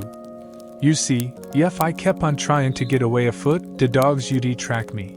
Ef I stole a skiff to cross over, they'd miss that skiff, you see, and they'd know 'bout why I'd lawn on the other side, and why to pick up my track. So I says, a raft is what I's arter, it don't make no track. I see a light a-comin' roon de pient bimeby, so I waded and shove a log ahead o' me and swum more'n halfway across the river, and got in 'mongst the driftwood, and kept my head down low, and kinder swum again de current till the raft come along. Den I swum to de stern uv it and tuck a holt. It clouded up and usy pooty dark for a little while. So I clum up and laid down on de planks. De men usy all way yonder in de middle, wha de lantern was. De river was a risin', and day was a good current, so I reckoned yet by FO in de morning I'd be 25 mile down de river, and den I'd slip in JIS before daylight and swim asho, and take to de woods on de Illinois side. But I didn't have no luck. When we usy mows down to de head or de island a man begin to come aft with de lantern, I see it warn't no use fair to wait, so I slid overboard and struck out fair de island. Well, I had a notion I could lawn mows anywheres, but I couldn't, bank too bluff. I usy mows to de footer de island before I found a good place. I went into de woods and jed get a wound full with rafts no mo, long as they moved de lantern rune so. I had my pipe and a plug or dog leg, and some matches in my cap, and they warn't wet, so I usy alright. And so you ain't had no meat nor bread to eat all this time? Why didn't you get mudtickles? How you gwine to get 'em? You can't slip up on 'em and grab 'em. And how's a body gwine to hit 'em with a rock? How could a body do it in the night? And I warn't gwine to show myself on the bank in the daytime. Well, that's so. You've had to keep in the woods all the time, of course. Did you hear 'em shooting the cannon? Oh, yes. I knowed they was arter you. I see 'em go by here, watched 'em through the bushes.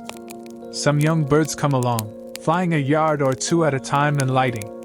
Jim said it was a sign it was going to rain. He said it was a sign when young chickens flew that way, and so he reckoned it was the same way when young birds done it. I was going to catch some of them, but Jim wouldn't let me. He said it was death. He said his father laid mighty sick once, and some of them catched a bird, and his old granny said his father would die, and he did. And Jim said you mustn't count the things you are going to cook for dinner, because that would bring bad luck. The same if you shook the tablecloth after sundown. And he said if a man owned a beehive and that man died, the bees must be told about it before sunup next morning, or else the bees would all weaken down and quit work and die. Jim said bees wouldn't sting idiots, but I didn't believe that, because I had tried them lots of times myself, and they wouldn't sting me. I had heard about some of these things before, but not all of them. Jim knowed all kinds of signs. He said he knowed most everything. I said it looked to me like all the signs was about bad luck, and so I asked him if there weren't any good luck signs. He says, mighty few, and they ain't no use to a body. What you want to know when good luck's they comin' for? Want to keep it off? And he said, if you's got hairy arms and a hairy braes, it's a sign dat you's a gwine to be rich. Well, dey's some use in a sign like dat, case it's so for ahead. You see, maybe you's got to be pa long time fust, and so you might get discouraged and kill yourself if you didn't know by this sign dat you gwine to be rich bimeby. Have you got hairy arms and a hairy breast, Jim? What's the use to ask dat question? Don't you see I has? Well, are you rich? No, but I been rich once, and gwine to be rich again. Once I had $14, but I tucked to speculatin' and got busted out. What did you speculate in, Jim? Well, first I tackled stock. What kind of stock? Why, livestock, cattle, you know. I put $10 in a cow. But I ain't gwine to risk no mo money in stock. The cow up and died on my hands. So you lost the $10. No, I didn't lose it all. I only lost about 9 of it. I sold the hide and taller for $1.10. You had $5.10 left. Did you speculate any more? Yes. You know that one-legged nigger dat belongs to old Mr. Bradish? Well, he sot up a bank, and say anybody dat put in $1 would get $FO at the end of the year. Well, all the niggers went in, but they didn't have much. I was the only one dat had much. So I stuck out for $FO, and I said if I didn't get it I'd start a bank myself. Well, o' course dat nigger want to keep me out of the business, because he says they warn't business enough for 2 banks, so he say I could put in my $5 and he pay me $35 at the end of the year. So I done it. Den I reckoned I'd Indies the $35 right off and keep things a movin'. Dey was a nigger named Bob, Dad had catched a wood flat, and his marster didn't know it. And I bought it off en him and told him to take the $35 when the end of the year come. But somebody stole the wood flat that night, and next day the one-legged nigger say the bank's busted. So they didn't none of us get no money. What did you do with the 10 cents, Jim? Well, I usually gwine to spend it, but I had a dream, and the dream told me to give it to a nigger named Balaam. Balaam's ass they call him for short.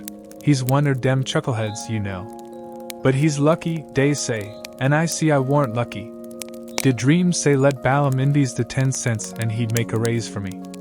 Well, Balaam he tuck the money, and when he was in church he heard the preacher say dat whoever give to the palen to the Lord, and bound to get his money back 100 times.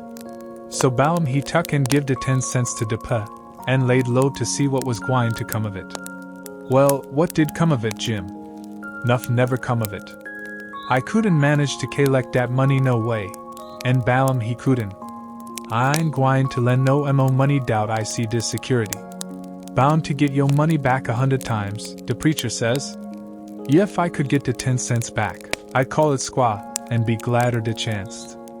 Well, it's all right anyway, Jim, long as you're going to be rich again some time or other. Yes, and I's rich now, come to look at it. I owns myself, and I's with $800. I wished I had the money, I wouldn't want no mo dot. I wanted to go and look at a place right about the middle of the island that I'd found when I was exploring. So we started and soon got to it, because the island was only 3 miles long and 1/4 of a mile wide. This place was a tolerable long, steep hill or ridge about 40 foot high. We had a rough time getting to the top, the sides was so steep and the bushes so thick. We tramped and clumb around all over it, and by found a good big cavern in the rock, most up to the top on the side towards Illinois. The cavern was as big as 2 or 3 rooms bunched together, and Jim could stand up straight in it. It was cool in there. Jim was for putting our traps in there right away, but I said we didn't want to be climbing up and down there all the time. Jim said if we had the canoe hid in a good place, and had all the traps in the cavern, we could rush there if anybody was to come to the island, and they would never find us without dogs. And besides, he said them little birds had said it was going to rain, and did I want the things to get wet? So we went back and got the canoe, and paddled up abreast the cavern, and lugged all the traps up there. Then we hunted up a place close by to hide the canoe in, amongst the thick willows. We took some fish off of the lines and set them again, and begun to get ready for dinner. The door of the cavern was big enough to roll a hogshead in, and on one side of the door the floor stuck out a little bit, and was flat and a good place to build a fire on. So we built it there and cooked dinner. We spread the blankets inside for a carpet, and eat our dinner in there. We put all the other things handy at the back of the cavern. Pretty soon it darkened up, and begun to thunder and lighten, so the birds was right about it. Directly it begun to rain, and it rained like all fury, too, and I never see the wind blow so. It was one of these regular summer storms. It would get so dark that it looked all blue-black outside, and lovely, and the rain would thrash along by so thick that the trees off a little ways looked dim and spiderwebby, and here would come a blast of wind that would bend the trees down and turn up the pale underside of the leaves, and then a perfect ripper of a gust would follow along and set the branches to tossing their arms as if they was just wild, and next, when it was just about the bluest and blackest, FST, it was as bright as glory, and you'd have a little glimpse of treetops plunging about away off yonder in the storm, hundreds of yards further than you could see before, dark as sin again in a second, and now you'd hear the thunder let go with an awful crash, and then go rumbling, grumbling, tumbling, down the sky towards the underside of the world, like rolling empty barrels downstairs, where it's long stairs and they bounce a good deal. You know. Jim, this is nice, I says. I wouldn't want to be nowhere else but here. Pass me along another hunk of fish and some hot cornbread. Well, you wouldn't have been here if it hadn't have been for Jim. You'd have been down in the woods without any dinner, and get most drowned dead too, Dad you would, honey. Chickens knows when it's gwine to rain, and so do the birds, chilly. The river went on raising and raising for 10 or 12 days, till at last it was over the banks. The water was 3 or 4 foot deep on the island in the low places and on the Illinois bottom.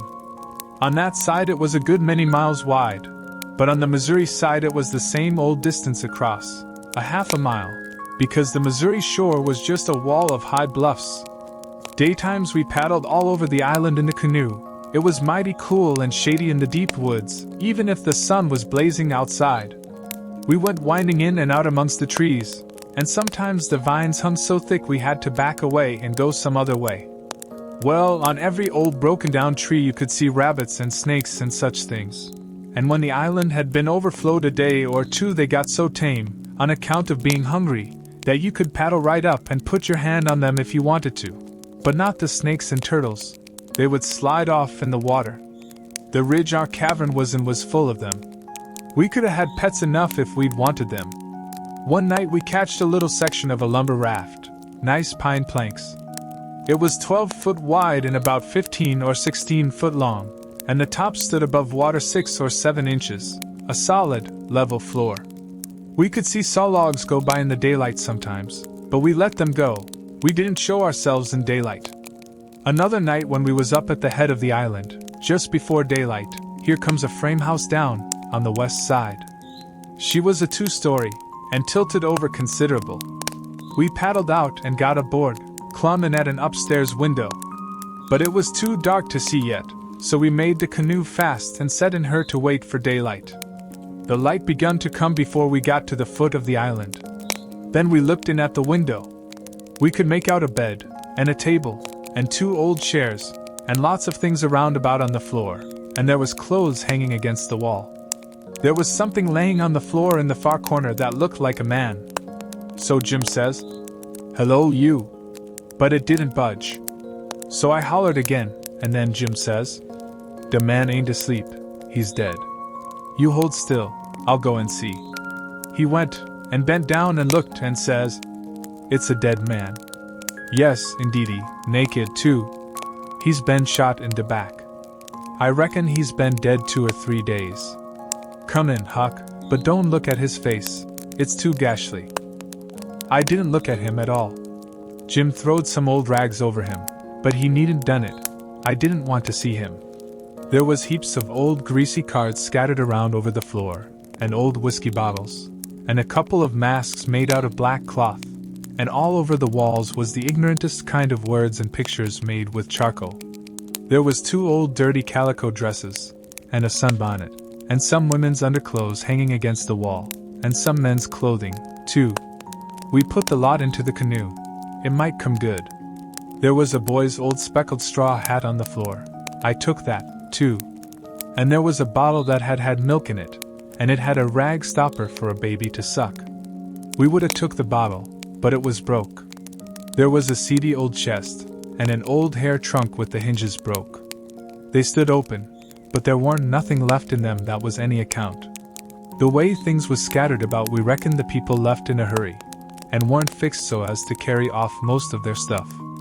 We got an old tin lantern, and a butcher knife without any handle, and a brand new Barlow knife worth 2 bits in any store, and a lot of tallow candles, and a tin candlestick, and a gourd, and a tin cup, and a ratty old bedquilt off the bed, and a reticule with needles and pins and beeswax and buttons and thread and all such truck in it, and a hatchet and some nails, and a fish line as thick as my little finger with some monstrous hooks on it, and a roll of buckskin, and a leather dog collar, and a horseshoe, and some vials of medicine that didn't have no label on them.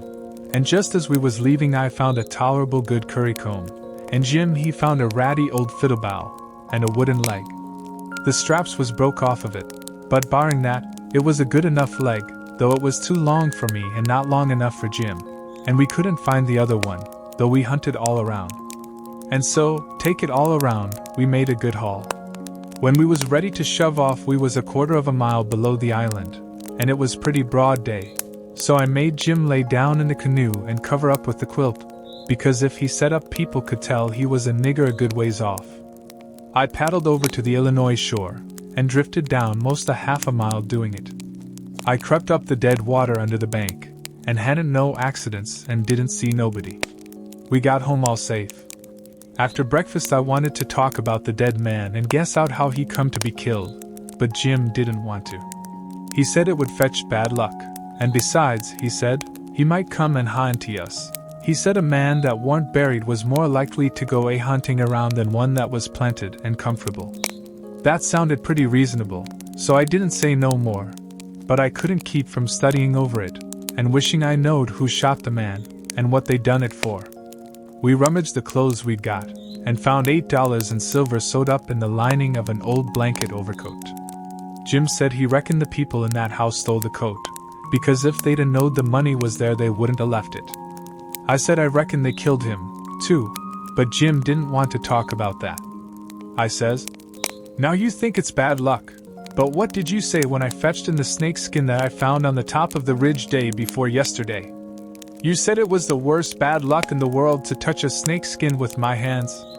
Well, here's your bad luck. We've raked in all this truck and $8 besides.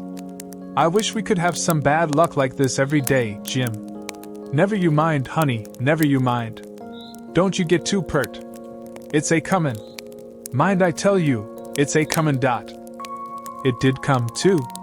It was a Tuesday that we had that talk. Well, after dinner Friday we was laying around in the grass at the upper end of the ridge, and got out of tobacco. I went to the cavern to get some, and found a rattlesnake in there. I killed him, and curled him up on the foot of Jim's blanket, ever so natural, thinking there'd be some fun when Jim found him there. Well, by night I forgot all about the snake, and when Jim flung himself down on the blanket while I struck a light the snake's mate was there, and bit him. He jumped up yelling, and the first thing the light showed was the varmint curled up and ready for another spring. I laid him out in a second with a stick, and Jim grabbed Pap's whiskey jug and begun to pour it down. He was barefooted, and the snake bit him right on the heel. That all comes of my being such a fool as to not remember that wherever you leave a dead snake its mate always comes there and curls around it. Jim told me to chop off the snake's head and throw it away, and then skin the body and roast a piece of it. I done it, and he eat it, and said it would help cure him. He made me take off the rattles and tie them around his wrist, too. He said that would help. Then I slid out quiet and throwed the snakes clear away amongst the bushes, for I warn't going to let Jim find out it was all my fault, not if I could help it. Jim sucked and sucked at the jug, and now and then he got out of his head and pitched around and yelled. But every time he come to himself he went to sucking at the jug again. His foot swelled up pretty big, and so did his leg. But by and by the drunk begun to come, and so I judged he was all right. But I'd druther been bit with a snake than Pap's whiskey. Jim was laid up for 4 days and nights. Then the swelling was all gone, and he was around again. I made up my mind I wouldn't ever take a holt of a snakeskin again with my hands, now that I see what had come of it. Jim said he reckoned I would believe him next time. And he said that handling a snakeskin was such awful bad luck that maybe we hadn't got to the end of it yet. He said he'd druther see the new moon over his left shoulder as much as 1,000 times than take up a snakeskin in his hand. Well, I was getting to feel that way myself, though I've always reckoned that looking at the new moon over your left shoulder is one of the carelessest and foolishest things a body can do.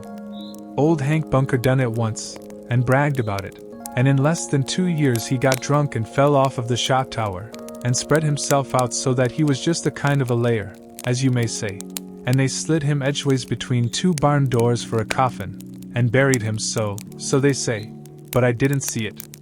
Pap told me. But anyway it all come of looking at the moon that way, like a fool. Well, the days went along, and the river went down between its banks again, and about the first thing we done was to bait one of the big hooks with a skinned rabbit, and set it, and catch a catfish that was as big as a man, being 6 foot 2 inches long, and weighed over 200 pounds. We couldn't handle him, of course. He would have flung us into Illinois. We just sat there and watched him rip and tear around till he drowned dead. We found a brass button in his stomach and a round ball, and lots of rubbish. We split the ball open with a hatchet, and there was a spool in it. Jim said he'd had it there a long time, to coat it over so and make a ball of it. It was as big a fish as was ever catched in the Mississippi, I reckon. Jim said he hadn't ever seen a bigger one. He would have been worth a good deal over at the village. They peddle out such a fish as that by the pound in the market house there. Everybody buys some of him. His meat's as white as snow and makes a good fry. Next morning I said it was getting slow and dull, and I wanted to get us stirring up some way. I said I reckoned I would slip over the river and find out what was going on. Jim liked that notion, but he said I must go in the dark and look sharp.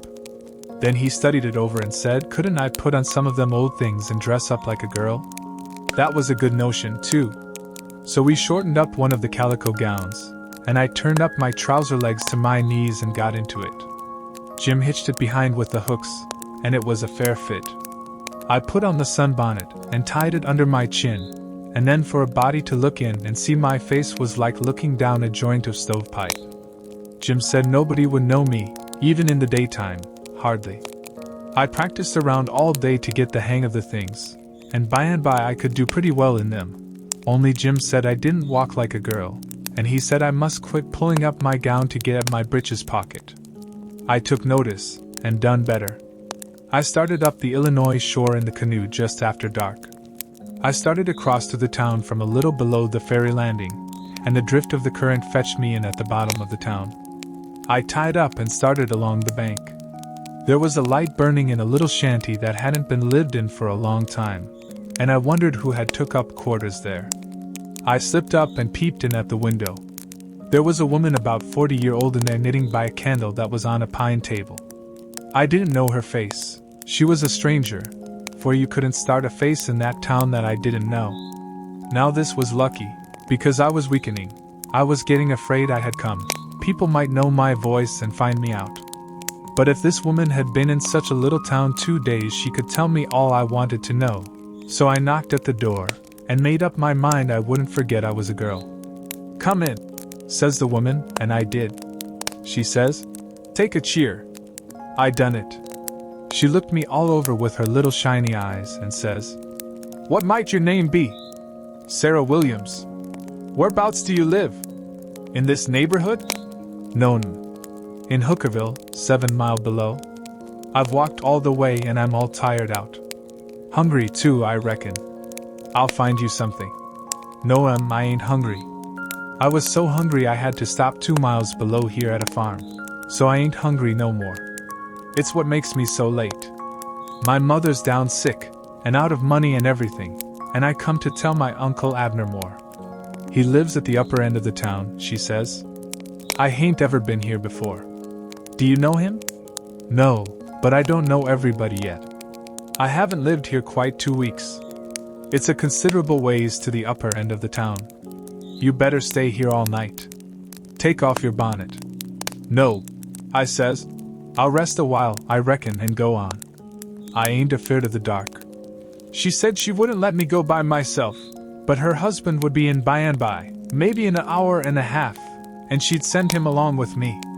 Then she got to talking about her husband, and about her relations up the river, and her relations down the river, and about how much better off they used to was, and how they didn't know but they'd made a mistake coming to our town, instead of letting well alone, and so on, till I was afeard I had made a mistake coming to her to find out what was going on in the town. But by and by she dropped on to Pap and the murder, and then I was pretty willing to let her clatter right along. She told about me and Tom Sawyer finding the $6,000, only she got it 10, and all about Pap and what a hard lot he was, and what a hard lot I was, and at last she got down to where I was murdered. I says, "Who done it? We've heard considerable about these goings-on down in Hookerville, but we don't know who 'twas that killed Huck Finn." "Well, I reckon there's a right smart chance of people here that'd like to know who killed him. Some think old Finn done it himself." "No, is that so?" "Most everybody thought it at first. He'll never know how nigh he come to getting lynched. But before night they changed around and judged it was done by a runaway nigger named Jim." "Why he?" I stopped. "I reckon I'd better keep still." She run on, and never noticed I had put in at all. "The nigger run off the very night Huck Finn was killed. So there's a reward out for him, $300. And there's a reward out for old Finn, too, $200. You see, he come to town the morning after the murder, and told about it, and was out with them on the ferry boat hunt, and right away after he up and left. Before night they wanted to lynch him, but he was gone, you see. Well, next day they found out the nigger was gone. They found out he hadn't been seen since 10 o'clock the night the murder was done. So then they put it on him, you see. And while they was full of it, next day, back comes old Finn, and went boo-hooing to Judge Thatcher to get money to hunt for the nigger all over Illinois with. The judge gave him some, and that evening he got drunk, and was around till after midnight with a couple of mighty hard-looking strangers, and then went off with them. Well, he ain't come back since, and they ain't looking for him back till this thing blows over a little, for people thinks now that he killed his boy and fixed things so folks would think robbers done it, and then he'd get Huck's money without having to bother a long time with a lawsuit. People do say he warn't any too good to do it. Oh, he's sly, I reckon. If he don't come back for a year he'll be alright. You can't prove anything on him, you know. Everything will be quieted down then, and he'll walk in Huck's money as easy as nothing. Yes, I reckon so, Em. I don't see nothing in the way of it. Has everybody quit thinking the nigger done it? Oh no, not everybody. A good many thinks he done it. But they'll get the nigger pretty soon now, and maybe they can scare it out of him. Why, are they after him yet? Well, you're innocent, ain't you? Does $300 lay around every day for people to pick up? Some folks think the nigger ain't far from here. I'm one of them, but I ain't talked it around. A few days ago I was talking with an old couple that lives next door in the log shanty, and they happened to say hardly anybody ever goes to that island over yonder that they call Jackson's Island. Don't anybody live there? Says I. No, nobody, says they. I didn't say any more, but I done some thinking. I was pretty near certain I'd seen smoke over there, about the head of the island, a day or two before that, so I says to myself, like as not that nigger's hiding over there. Anyway, says I, it's worth the trouble to give the place a hunt. I ain't seen any smoke since, so I reckon maybe he's gone, if it was him. But husband's going over to see him and another man. He was gone up the river, but he got back today, and I told him as soon as he got here 2 hours ago. I had got so uneasy I couldn't sit still. I had to do something with my hands, so I took up a needle off of the table and went to threading it. My hand shook, and I was making a bad job of it. When the woman stopped talking I looked up, and she was looking at me pretty curious and smiling a little. I put down the needle and thread, and let on to be interested, and I was, too, and says, $300 is a power of money. I wish my mother could get it. Is your husband going over there tonight? Oh, yes. He went uptown with the man I was telling you of, to get a boat and see if they could borrow another gun. They'll go over after midnight. Couldn't they see better if they was to wait till daytime? Yes. And couldn't the nigger see better too? After midnight he'll likely be asleep, and they can slip around through the woods and hunt up his campfire all the better for the dark, if he's got one. I didn't think of that. The woman kept looking at me pretty curious, and I didn't feel a bit comfortable. Pretty soon she says, "What did you say your name was, honey?" Mary Williams. Somehow it didn't seem to me that I said it was Mary before, so I didn't look up. Seemed to me I said it was Sarah, so I felt sort of cornered, and was afraid maybe I was looking it, too. I wished the woman would say something more. The longer she sat still the uneasier I was. But now she says, "Honey, I thought you said it was Sarah when you first come in?" "Oh, yes'm, I did. Sarah Mary Williams. Sarah's my first name. Some calls me Sarah, some calls me Mary." "Oh, that's the way of it?" "Yes'm." I was feeling better then, but I wished I was out of there, anyway. I couldn't look up yet. Well, the woman fell to talking about how hard times was, and how poor they had to live, and how the rats was as free as if they owned the place, and so forth and so on, and then I got easy again. She was right about the rats. You'd see one stick his nose out of a hole in the corner every little while. She said she had to have things handy to throw at them when she was alone, or they wouldn't give her no peace. She showed me a bar of lead twisted up into a knot, and said she was a good shot with it generally, but she'd wrenched her arm a day or two ago, and didn't know whether she could throw true now. But she watched for a chance, and directly banged away at a rat, but she missed him wide, and said, "Ouch." It hurt her arm so. Then she told me to try for the next one. I wanted to be getting away before the old man got back, but of course I didn't let on. I got the thing, and the first rat that showed his nose I let drive, and if he'd a stayed where he was he'd a been a tolerable sick rat. She said that was first rate, and she reckoned I would hide the next one. She went and got the lump of lead and fetched it back, and brought along a hank of yarn which she wanted me to help her with. I held up my 2 hands and she put the hank over them, and went on talking about her and her husband's matters. But she broke off to say, "Keep your eye on the rats. You better have the lead in your lap, handy." So she dropped the lump into my lap just at that moment, and I clapped my legs together on it, and she went on talking. But only about a minute. Then she took off the hank and looked me straight in the face, and very pleasant, and says, "Come now, what's your real name?" "WH what, Mom? What's your real name? Is it Bill or Tom or Bob, or what is it?" I reckon I shook like a leaf, and I didn't know hardly what to do. But I says, "Please to don't poke fun at a poor girl like me, Mum. If I'm in the way here I'll—" "No, you won't. Set down and stay where you are. I ain't going to hurt you, and I ain't going to tell on you, nother. You just tell me your secret, and trust me. I'll keep it, and what's more I'll help you. So my old man if you want him to. You see, you're a runaway prentice, that's all. It ain't anything. There ain't no harm in it. You've been treated bad, and you made up your mind to cut. Bless you, child, I wouldn't tell on you. Tell me all about it now, that's a good boy." So I said it wouldn't be no use to try to play it any longer, and I would just make a clean breast and tell her everything, but she mustn't go back on her promise. Then I told her my father and mother was dead, and the law had bound me out to a mean old farmer in the country 30 miles back from the river, and he treated me so bad I couldn't stand it no longer. He went away to be gone a couple of days, and so I took my chance and stole some of his daughter's old clothes and cleared out, and I had been 3 nights coming the 30 miles. I traveled nights, and hid daytimes and slept, and the bag of bread and meat I carried from home lasted me all the way, and I had ate plenty. I said I believed my Uncle Abner Moore would take care of me, and so that was why I struck out for this town of Goshen. "Goshen, child? This ain't Goshen.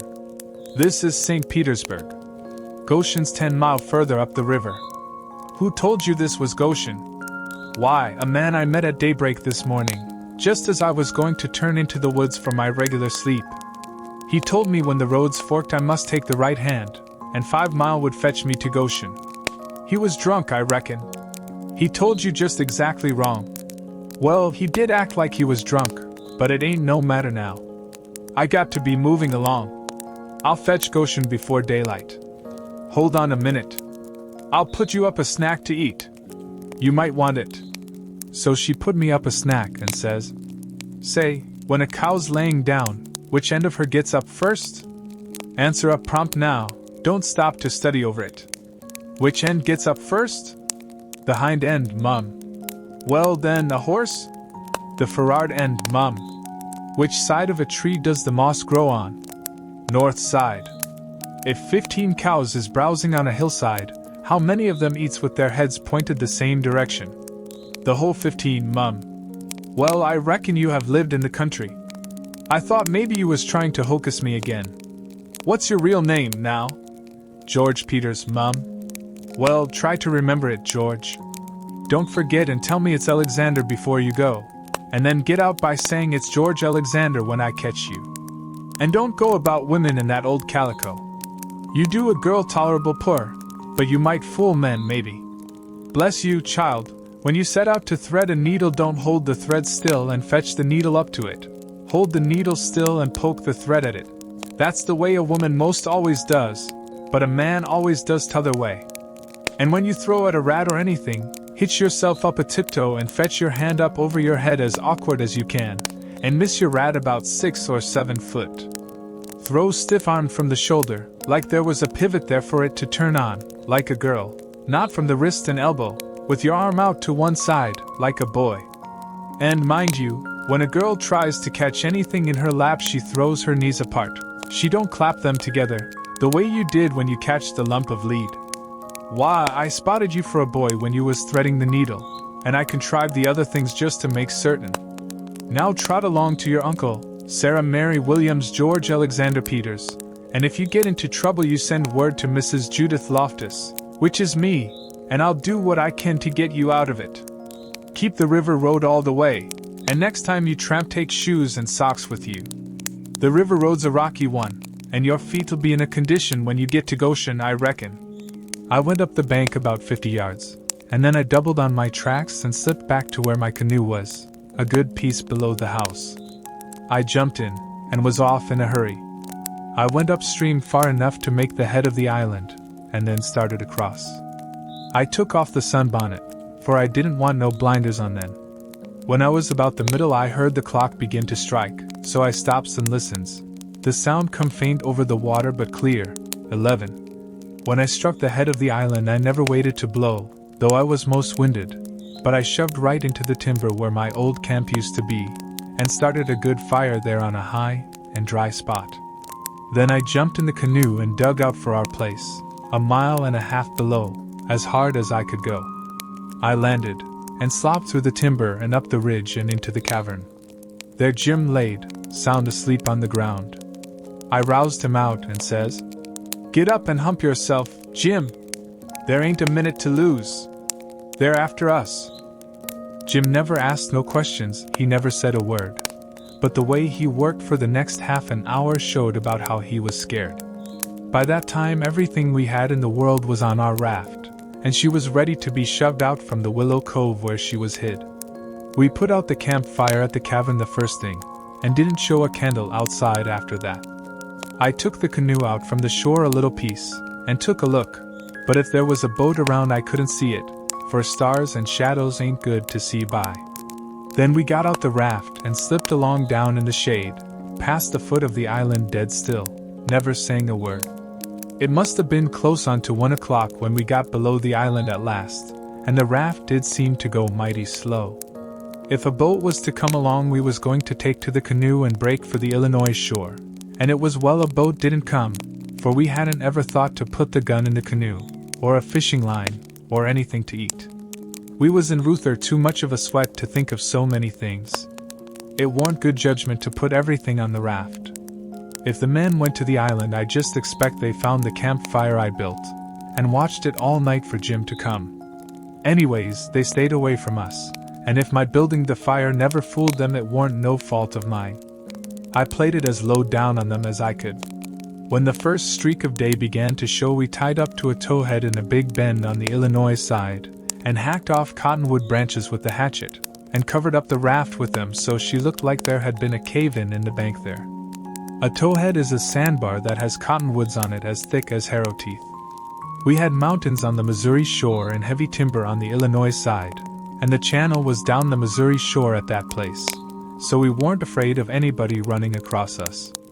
We laid there all day, and watched the rafts and steamboats spin down the Missouri shore, and upbound steamboats fight the big river in the middle. I told Jim all about the time I had jabbering with that woman, and Jim said she was a smart one, and if she was to start after us herself she wouldn't sit down and watch a campfire. No, sir, she'd fetch a dog. Well then, I said, why couldn't she tell her husband to fetch a dog? Jim said he bet she did think of it by the time the men was ready to start, and he believed they must have gone uptown to get a dog and so they lost all that time, or else we wouldn't be here on a towhead 16 or 17 mile below the village. No, indeedy, we would be in that same old town again. So I said I didn't care what was the reason they didn't get us as long as they didn't. When it was beginning to come on dark we poked our heads out of the cottonwood thicket, and looked up and down and across. Nothing in sight. So Jim took up some of the top planks of the raft and built a snug wigwam to get under in blazing weather and rainy, and to keep the things dry.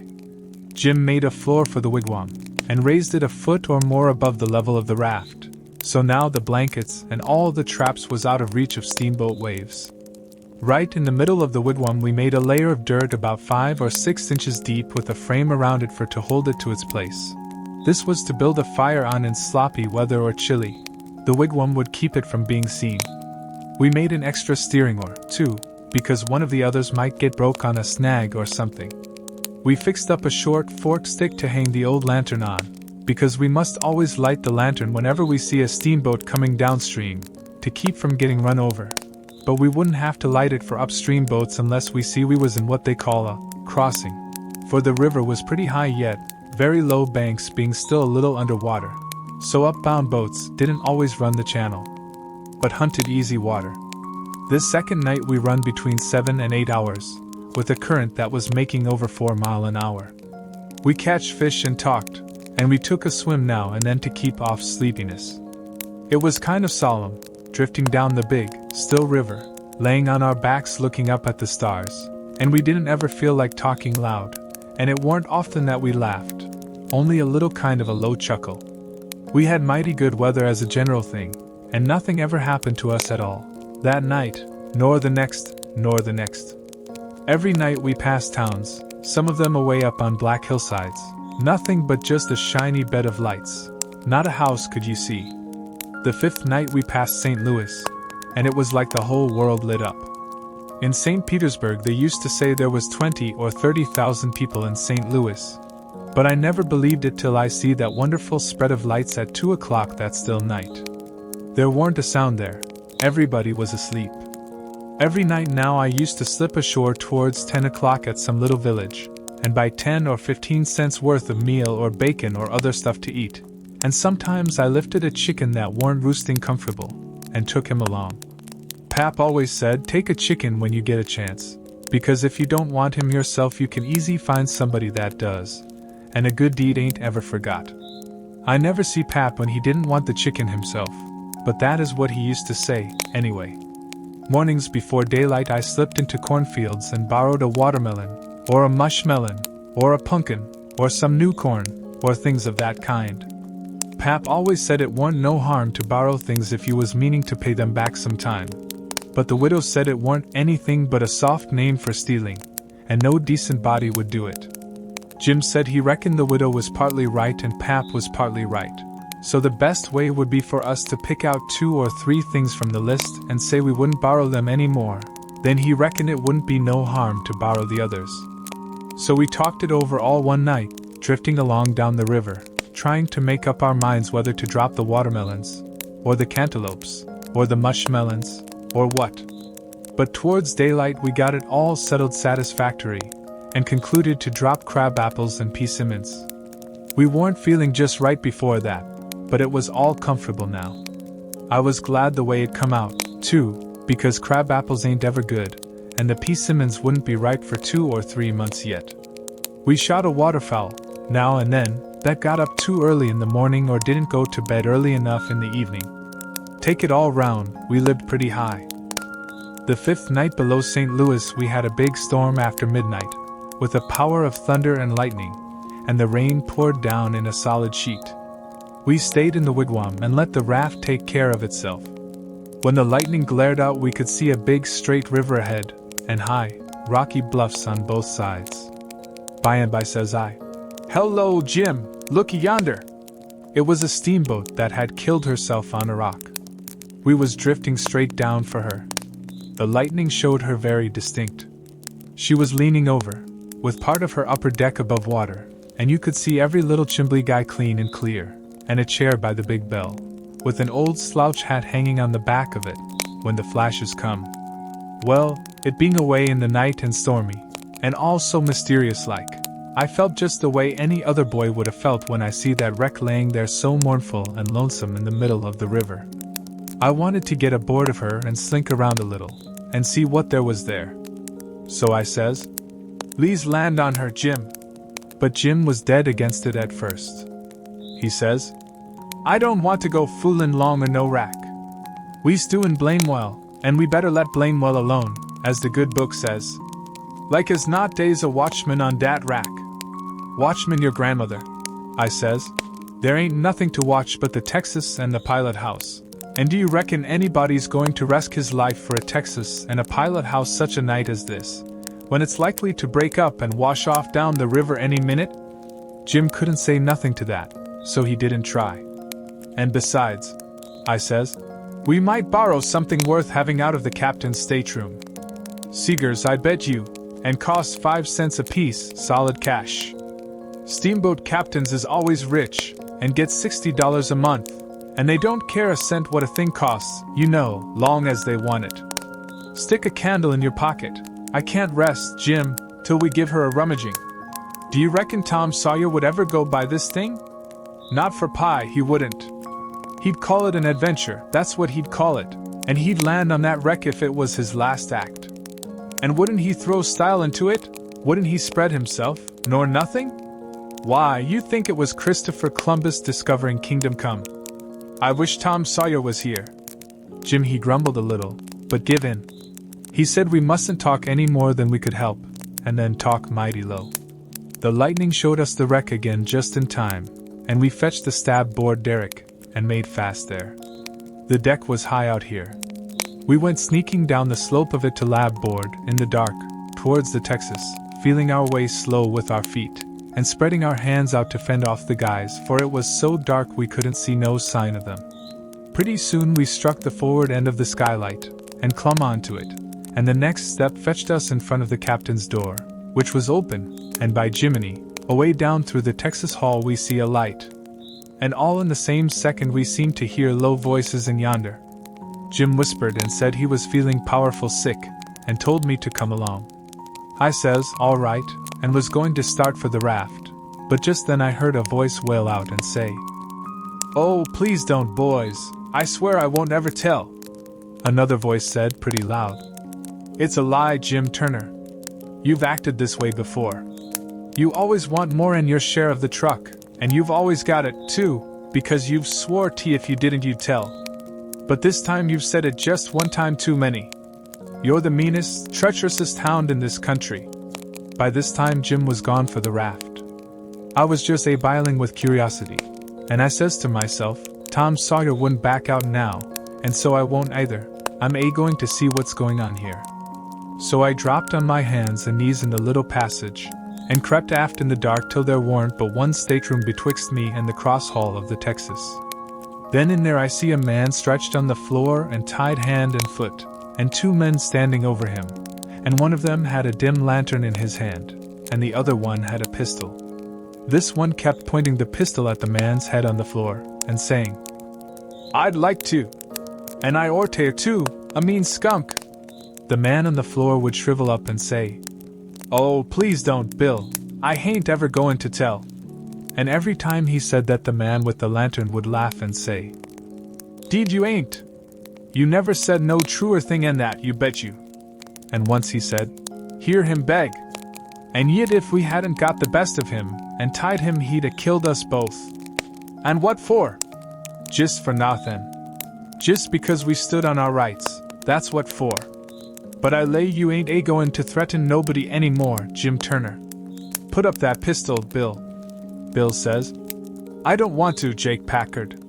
I'm for killin' him, and didn't he kill old Hatfield just the same way, and don't he deserve it? But I don't want him killed, and I've got my reasons for it.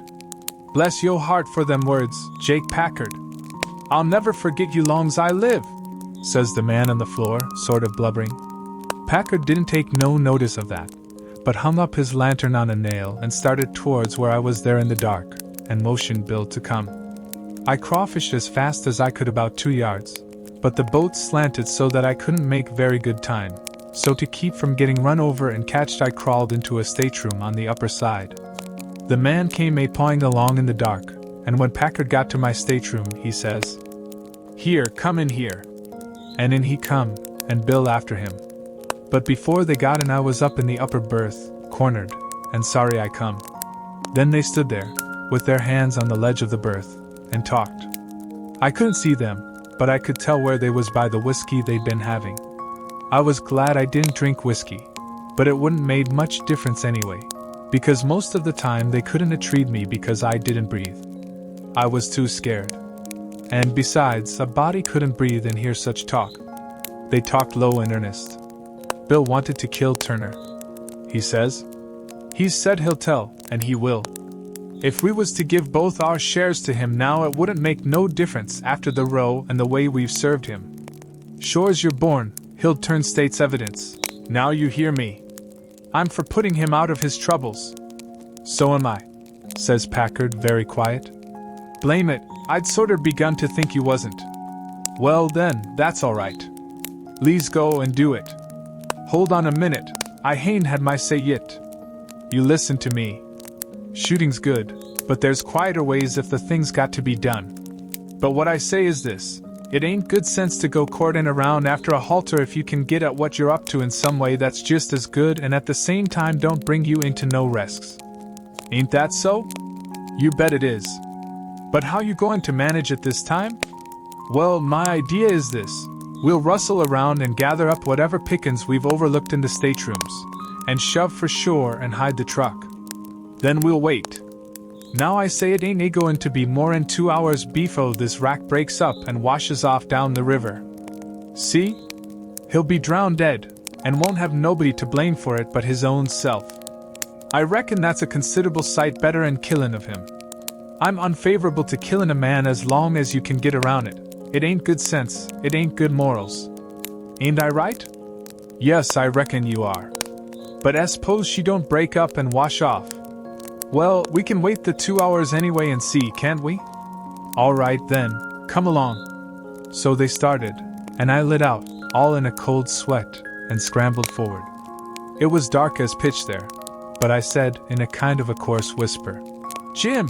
And he answered up, right at my elbow, with a sort of a moan, and I says, Quick, Jim, it ain't no time for fooling around and moaning. There's a gang of murderers in yonder, and if we don't hunt up their boat and set her drifting down the river so these fellows can't get away from the wreck, there's one of them going to be in a bad fix.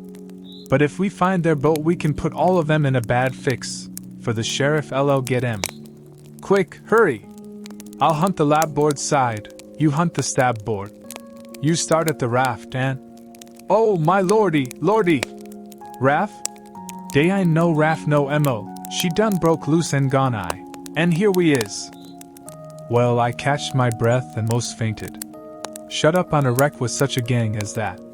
But it warn't no time to be sentimenting. We'd got to find that boat now, had to have it for ourselves. So we went a-quaking and shaking down the stabboard side, and slow work it was, too, seemed a week before we got to the stern. No sign of a boat. Jim said he didn't believe he could go any further, so scared he hadn't hardly any strength left, he said. But I said, come on, if we get left on this wreck we are in a fix, sure. So on we prowled again. We struck for the stern of the Texas, and found it, and then scrabbled along forwards on the skylight, hanging on from shutter to shutter, for the edge of the skylight was in the water. When we got pretty close to the cross-hall door, there was the skiff, sure enough. I could just barely see her. I felt ever so thankful. In another second I would have been aboard of her, but just then the door opened. One of the men stuck his head out only about a couple of foot from me, and I thought I was gone. But he jerked it in again, and says, Heave that blame lantern out o' sight, Bill! He flung a bag of something into the boat, and then got in himself and sat down. It was Packard. Then Bill he come out and got in.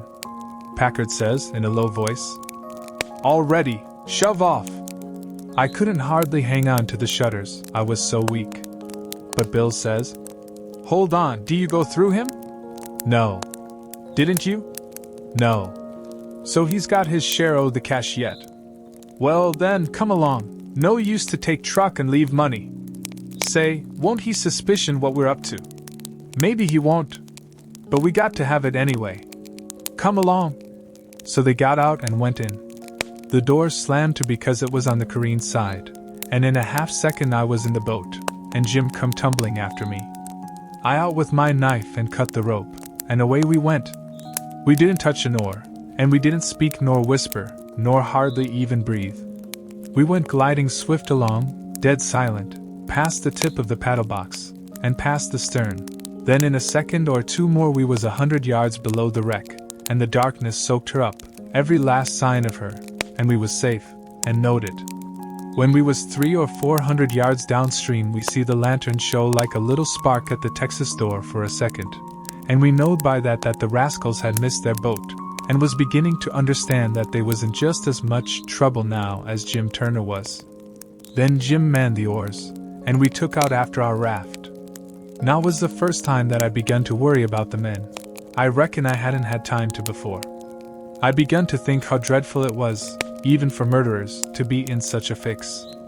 I says to myself, there ain't no telling but I might come to be a murderer myself yet, and then how would I like it?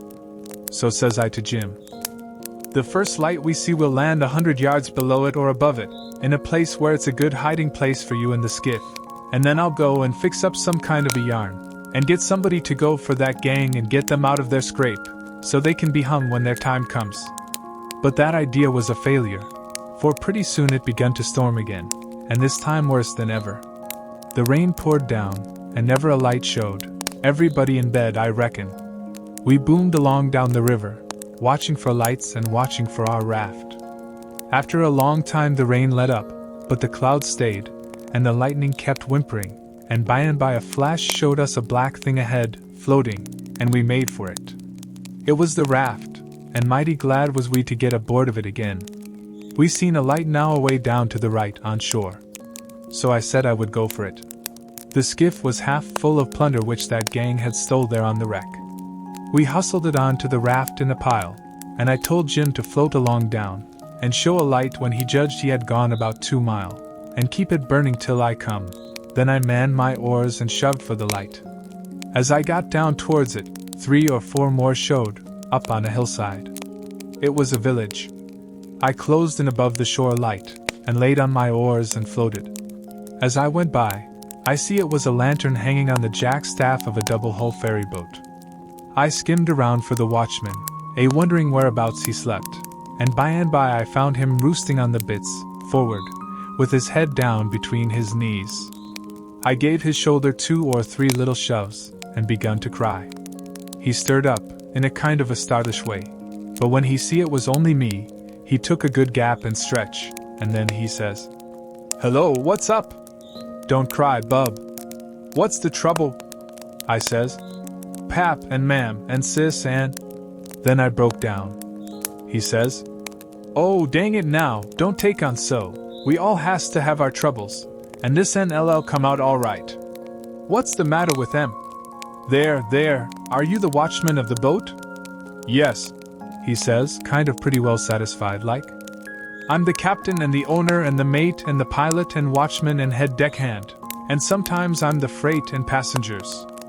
I ain't as rich as old Jim Hornback, and I can't be so blamed generous and good to Tom, Dick and Harry as what he is, and slam around money the way he does. But I've told him a many a time I wouldn't trade places with him, for, says I, a sailor's life's the life for me, and I'm derned if I'd live 2 mile out o' town, where there ain't nothing ever going on, not for all his spondulics and as much more on top of it. Says I. I broke in and says, "They're in an awful peck of trouble, and..." "Who is?" "Why, Pap and Mam and Sis and Miss Hooker, and if you'd take your ferry boat and go up there." "Up where? Where are they?" "On the wreck." "What wreck?" "Why, there ain't but one." "What, you don't mean the Walter Scott?" "Yes." "Good land! What are they doing there, for gracious sakes?" "Well, they didn't go there a purpose." "I bet they didn't." "Why, great goodness, there ain't no chance for 'em if they don't get off mighty quick." "Why, how in the nation did they ever get into such a scrape?" "Easy enough. Miss Hooker was visiting up there to the town." "Yes, Booth's Landing, go on." "She was visiting there at Booth's Landing, and just in the edge of the evening she started over with her nigger woman in the horse ferry to stay all night at her friend's house, Miss what you may call her, I disremember her name, and they lost their steering oar, and swung around and went floating down, stern first, about 2 mile, and saddlebags on the wreck, and the ferryman and the nigger woman and the horses was all lost. But Miss Hooker she made a grab and got aboard the wreck. Well, about an hour after dark we come along down in our trading scow, and it was so dark we didn't notice the wreck till we was right on it, and so we saddlebagsed. But all of us was saved but Bill Whipple, and oh, he was the best creetur. I most wished it had been me, I do. My George! It's the beatin'est thing I ever struck. And then what did you all do?" "Well, we hollered and took on, but it's so wide there we couldn't make nobody hear. So Pap said somebody got to get ashore and get help somehow. I was the only one that could swim, So I made a dash for it, and Miss Hooker she said if I didn't strike help sooner, come here and hunt up her uncle, and he'd fix the thing. I made the land about a mile below, and been fooling along ever since, trying to get people to do something, but they said, what, in such a night and such a current? There ain't no sense in it, go for the steam ferry. Now if you'll go in. By Jackson, I'd like to, and blame it, I don't know but I will. But who in the dingnation's going to pay for it? Do you reckon your pap? Why that's alright. Miss Hooker she told me, particular, that her Uncle Hornback. Great guns! Is he her uncle? Looky here, you break for that light over yonder way, and turn out west when you get there, and about a quarter of a mile out you'll come to the tavern. Tell him to dart you out to Jim Hornback's, and he'll foot the bill. And don't you fool around any, because he'll want to know the news. Tell him I'll have his niece all safe before he can get to town. Hump yourself, now, I'm going up around the corner here to roust out my engineer. I struck for the light, but as soon as he turned the corner I went back and got into my skiff and bailed her out, and then pulled up shore in the easy water about 600 yards, and tucked myself in among some woodboats, for I couldn't rest easy till I could see the ferry boat start. But take it all around, I was feeling ruther comfortable on accounts of taking all this trouble for that gang, for not many would have done it. I wish the widow knowed about it. I judged she would be proud of me for helping these rapscallions, because rapscallions and deadbeats is the kind the widow and good people takes the most interest in. Well, before long, here comes the wreck, dim and dusky, sliding along down. A kind of cold shiver went through me, and then I struck out for her. She was very deep, and I see in a minute there weren't much chance for anybody being alive in her. I pulled all around her and hollered a little, but there wasn't any answer, all dead still. I felt a little bit heavy-hearted about the gang, but not much, for I reckon if they could stand it, I could. Then here comes the ferry boat. So I shoved for the middle of the river on a long downstream slant, and when I judged I was out of eye reach, I laid on my oars, and looked back and see her go and smell around the wreck for Miss Hooker's remainders, because the captain would know her Uncle Hornback would want them, and then pretty soon the ferry boat give it up and went for the shore, and I laid into my work and went booming down the river. It did seem a powerful long time before Jim's light showed up, and when it did show, it looked like it was 1,000 miles off. By the time I got there the sky was beginning to get a little gray in the east, so we struck for an island, and hid the raft, and sunk the skiff, and turned in and slept like dead people. By and by, when we got up, we turned over the truck the gang had stole off of the wreck, and found boots, and blankets, and clothes, and all sorts of other things, and a lot of books, and a spyglass, and 3 boxes of cigars. We hadn't ever been this rich before in either of our lives. The cigars was prime. We laid off all the afternoon in the woods talking, and me reading the books, and having a general good time. I told Jim all about what happened inside the wreck and at the ferry boat, and I said these kinds of things was adventures. But he said he didn't want no more adventures. He said that when I went into Texas and he crawled back to get on the raft and found her gone, he nearly died, because he judged it was all up with him, any way it could be fixed. For if he didn't get saved he would get drowned dead, and if he did get saved, whoever saved him would send him back home so as to get the reward, and then Miss Watson would sell him south, sure. Well, he was right. He was most always right. He had an uncommon level head, for a nigger. I read considerable to Jim about kings and dukes and earls and such, and how gaudy they dressed, and how much style they put on, and called each other your majesty, and your grace, and your lordship, and so on, instead of Mr., and Jim's eyes bugged out, and he was interested. He says, I didn't know dey was so many I hain't hearn 'bout none Scaisley, but old King Solomon, unless you counts dem kings that's in a pack or yards. How much do a king get? Get? I says. Why, they get $1,000 a month if they want it. They can have just as much as they want. Everything belongs to them. I'm dat gay? And what they got to do, Huck? They don't do nothing. Why, how you talk? They just sit around. No, is that so? Of course it is. They just sit around, except, maybe, when there's a war, then they go to the war. But other times they just lazy around, Or go hawking, just hawking an SH. Do you hear a noise? We skipped out and looked, but it weren't nothing but the flutter of a steamboat's wheel away down, coming around the point. So we come back. Yes, says I. And other times, when things is dull, they fuss with the parliament, and if everybody don't go just so he whacks their heads off. But mostly they hang round the harem. Ruin de which? Harem. What's the harem? The place where he keeps his wives. Don't you know about the harem? Solomon had one. He had about 1 million wives. Why, yes, that's so. I done forgot it. A harem's a boatin' house, I reckon. Most likely dey has rackety times in de nussery. And I reckon de wives quarrels considerable, and dat crease de racket. Yet dey say Solomon de wisest man dat ever live. I don't take no stock in dat because why? Would a wise man want to live in de mids or such a blimblammin all the time? No, deed he wouldn't. A wise man you'd take and build a biler factory, and den he could shut down de biler factory when he want to res. Well, but he was the wisest man anyway, because the widow she told me so, her own self. I don't care what de widder say, he warn't no wise man nother. He had summer de dad-fetched ways I ever see. Does you know about dat chili dat he use gwine to chop in two? Yes, the widow told me all about it. Well den, warn't dat de beatenst notion in de world? You just take and look at it a minute.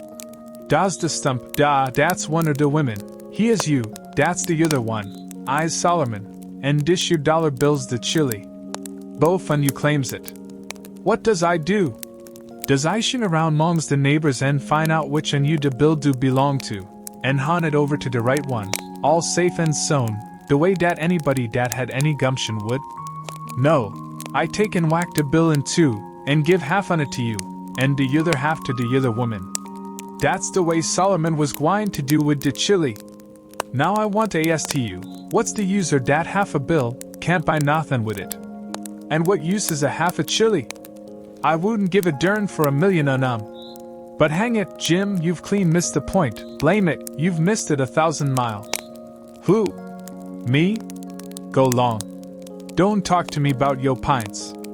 I reckon I knows sense when I sees it, and dey I know sense in sich doin's as dat dispute warn't 'bout a half a chili, dispute was 'bout a whole chili, and de man dat think he can settle a spute 'bout a whole chili with a half a chili don't know enough to come in out in de rain. Don't talk to me 'bout Solomon, Huck, I knows him by de back. But I tell you don't get the point. Blame de point. I reckon I knows what I knows. And mind you, de real pint is down further, it's down deeper. It lays in de way Solomon was raised. You take a man dat's got only 1 or 2 chillin', is dat man gwine to be wasteful o' chillin'? No, he ain't, he can't afford it. He know how to value 'em. But you take a man dat's got 'bout 5 million chillin' runnin' ruin de house, and it's defunct. He as soon chop a chili in two as a cat. Dey's plenty mo. A chili or two, mo or less, warn't no consequence to Solomon, dad fetch him. I never see such a nigger.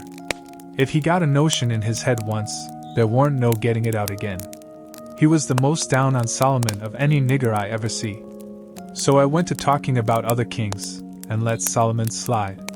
I told about Louis XVI that got his head cut off in France long time ago, and about his little boy the Dolphin, that would have been a king, but they took and shut him up in jail, and some say he died there. Po little chap. But some says he got out and got away, and come to America. That's good. But he'll be pooty lonesome. Dey I no kings here, is dey, Huck? No. Then he can't get no situation. What he gwine to do? Well, I don't know. Some of them gets on the police, and some of them learns people how to talk French. Why, Huck, don't the French people talk the same way we does? No, Jim, you couldn't understand a word they said, not a single word. Well, now, I be ding busted. How do dat come? I don't know, but it's so. I got some of their jabber out of a book. S'pose a man was to come to you and say Parlez-vous Franzi, what would you think?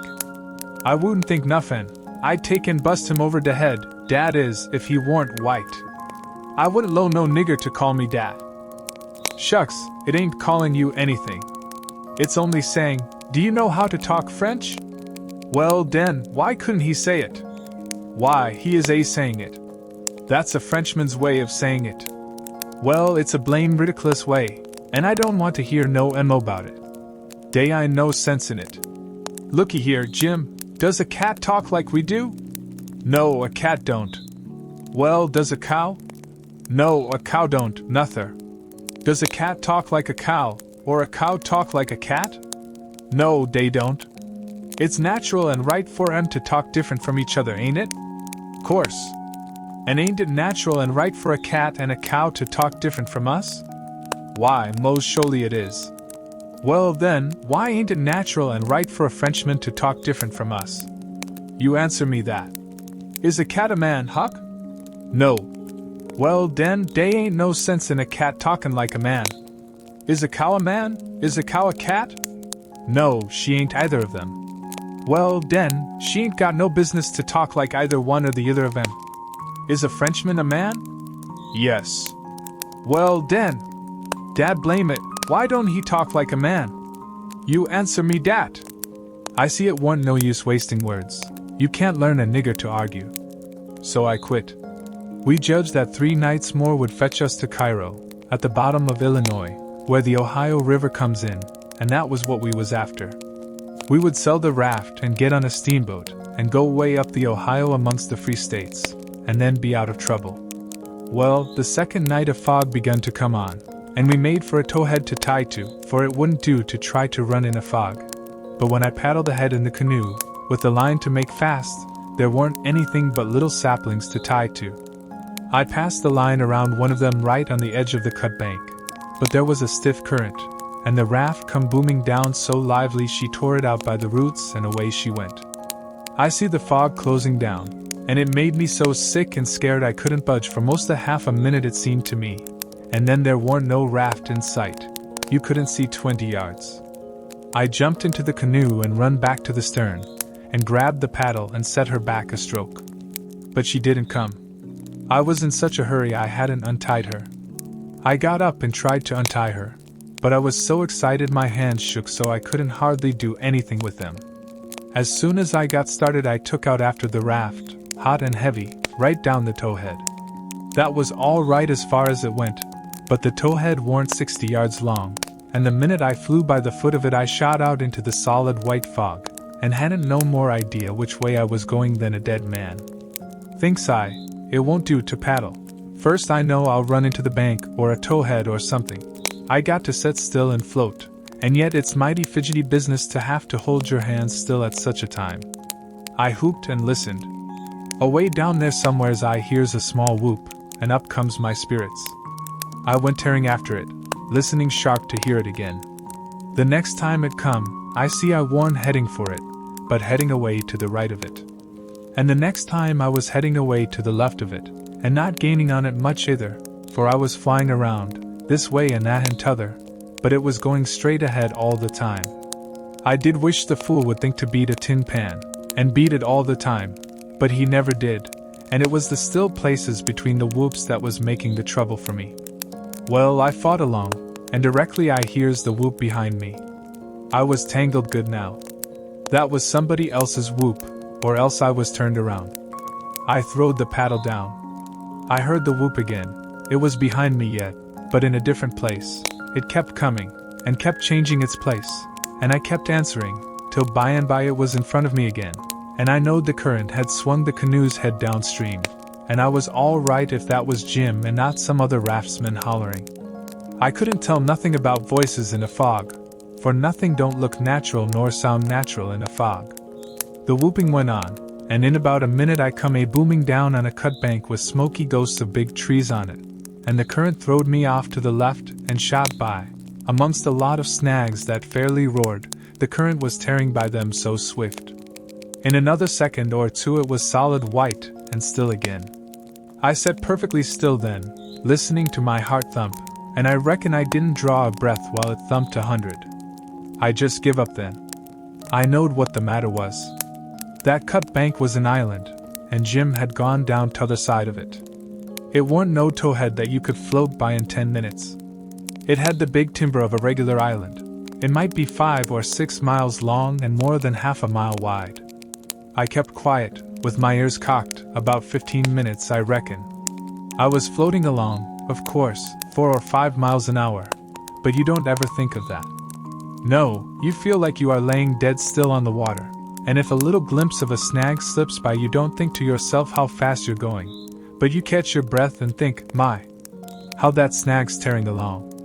If you think it ain't dismal and lonesome out in a fog that way by yourself in the night, you try it once, you'll see. Next, for about a half an hour, I whoops now and then. At last I hears the answer a long ways off, and tries to follow it, but I couldn't do it, and directly I judged I'd got into a nest of towheads, for I had little dim glimpses of them on both sides of me, sometimes just a narrow channel between. And some that I couldn't see I knowed was there because I'd hear the wash of the current against the old dead brush and trash that hung over the banks. Well, I warn't long loosing the whoops down amongst the towheads, and I only tried to chase them a little while, anyway, because it was worse than chasing a jack-o'-lantern. You never knowed a sound dodge around so, and swap places so quick and so much. I had to claw away from the bank pretty lively 4 or 5 times, to keep from knocking the islands out of the river, and so I judged the raft must be butting into the bank every now and then, or else it would get further ahead and clear out of hearing. It was floating a little faster than what I was. Well, I seemed to be in the open river again by and by, but I couldn't hear no sign of a whoop nowheres. I reckon Jim had fetched up on a snag, maybe, and it was all up with him. I was good and tired, so I laid down in the canoe and said I wouldn't bother no more. I didn't want to go to sleep, of course, but I was so sleepy I couldn't help it, so I thought I would take just one little cat nap. But I reckon it was more than a cat nap, for when I waked up the stars was shining bright, the fog was all gone, and I was spinning down a big bend stern first. First I didn't know where I was. I thought I was dreaming, and when things began to come back to me they seemed to come up dim out of last week. It was a monstrous big river here, with the tallest and the thickest kind of timber on both banks, just a solid wall, as well as I could see by the stars. I looked away downstream, and seen a black speck on the water. I took after it, but when I got to it it warn't nothing but a couple of saw logs made fast together. Then I see another speck, and chased that, then another, and this time I was right. It was the raft. When I got to it, Jim was sitting there with his head down between his knees, asleep, with his right arm hanging over the steering oar.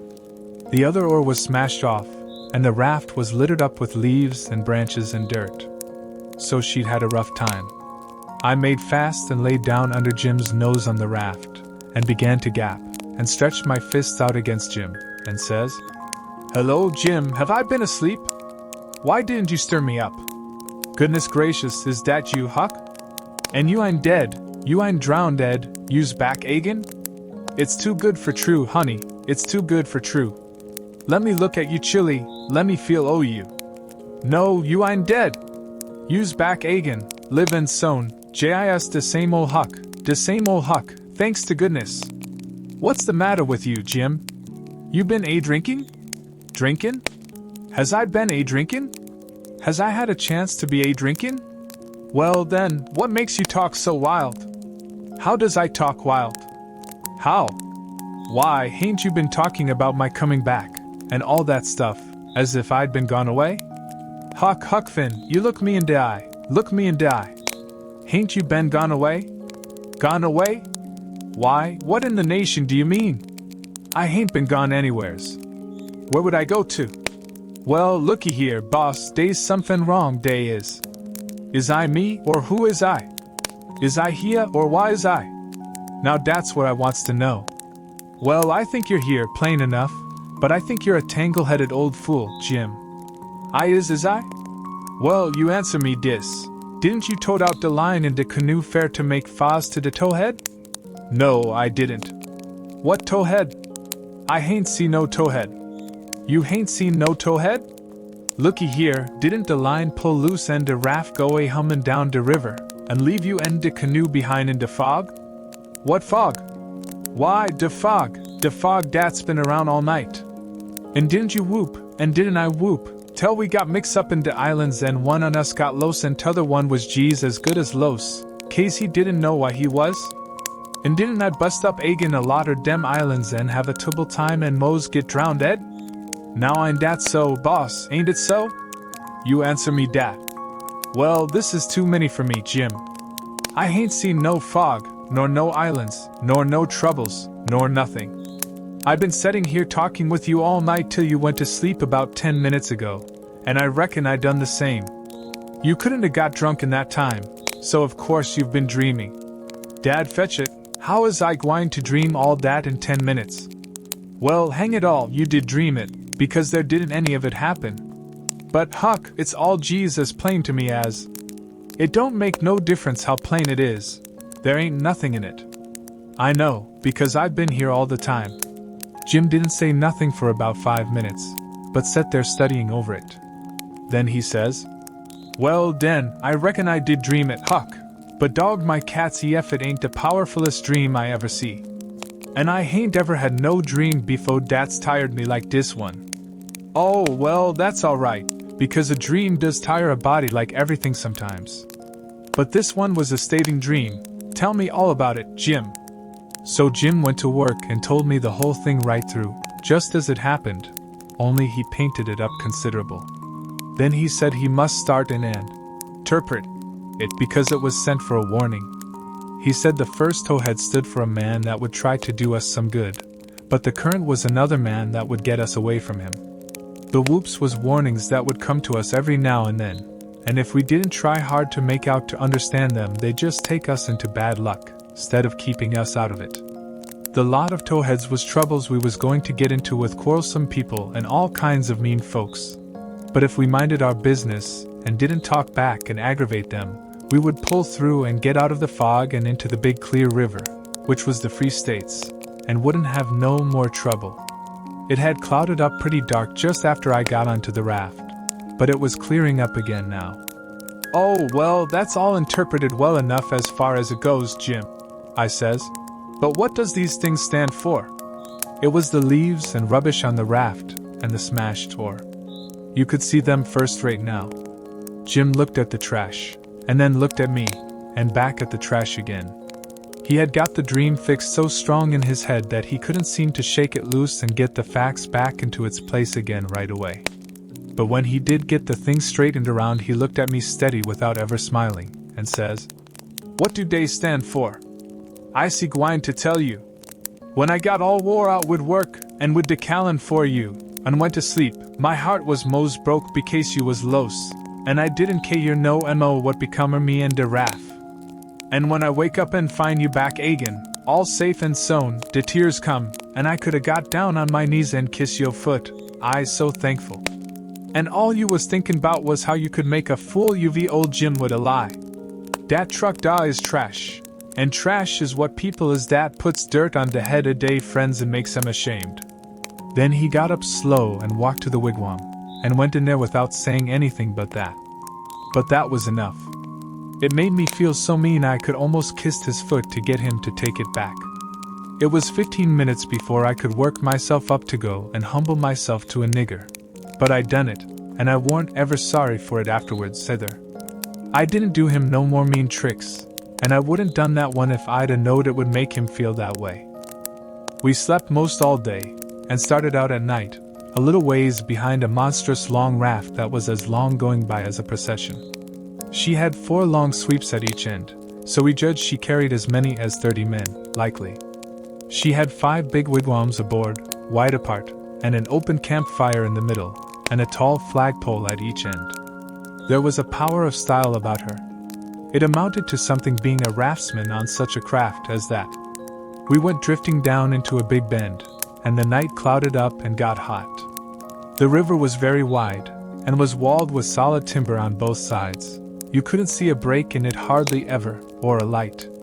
We talked about Cairo, and wondered whether we would know it when we got to it.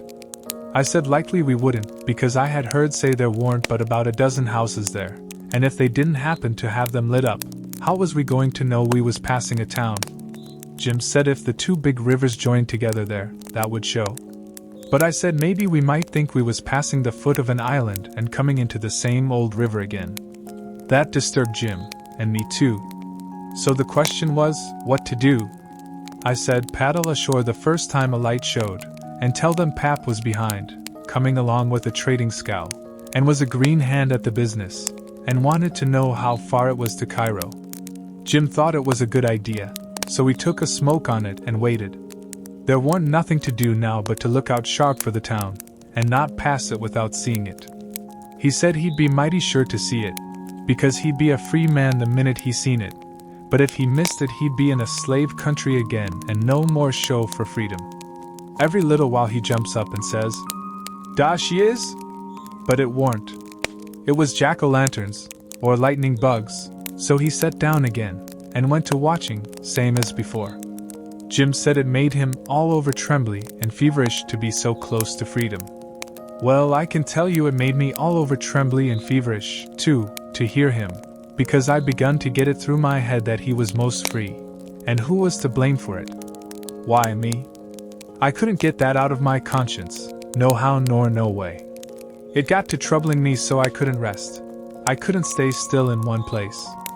It hadn't ever come home to me before, what this thing was that I was doing. But now it did, and it stayed with me, and scorched me more and more. I tried to make out to myself that I warn't to blame, because I didn't run Jim off from his rightful owner. But it warn't no use, conscience up and says every time. But you knowed he was running for his freedom, and you could have paddled ashore and told somebody. That was so, I couldn't get around that no way. That was where it pinched. Conscience says to me, "What had poor Miss Watson done to you that you could see her nigger go off right under your eyes and never say one single word? What did that poor old woman do to you that you could treat her so mean? Why, she tried to learn you your book, she tried to learn you your manners, she tried to be good to you every way she knowed how. That's what she done." I got to feeling so mean and so miserable I most wished I was dead. I fidgeted up and down the raft, abusing myself to myself, and Jim was fidgeting up and down past me. We either of us could keep still. Every time he danced around and says, "Dah's Cairo," it went through me like a shot, and I thought if it was Cairo I reckoned I would die of miserableness. Jim talked out loud all the time while I was talking to myself.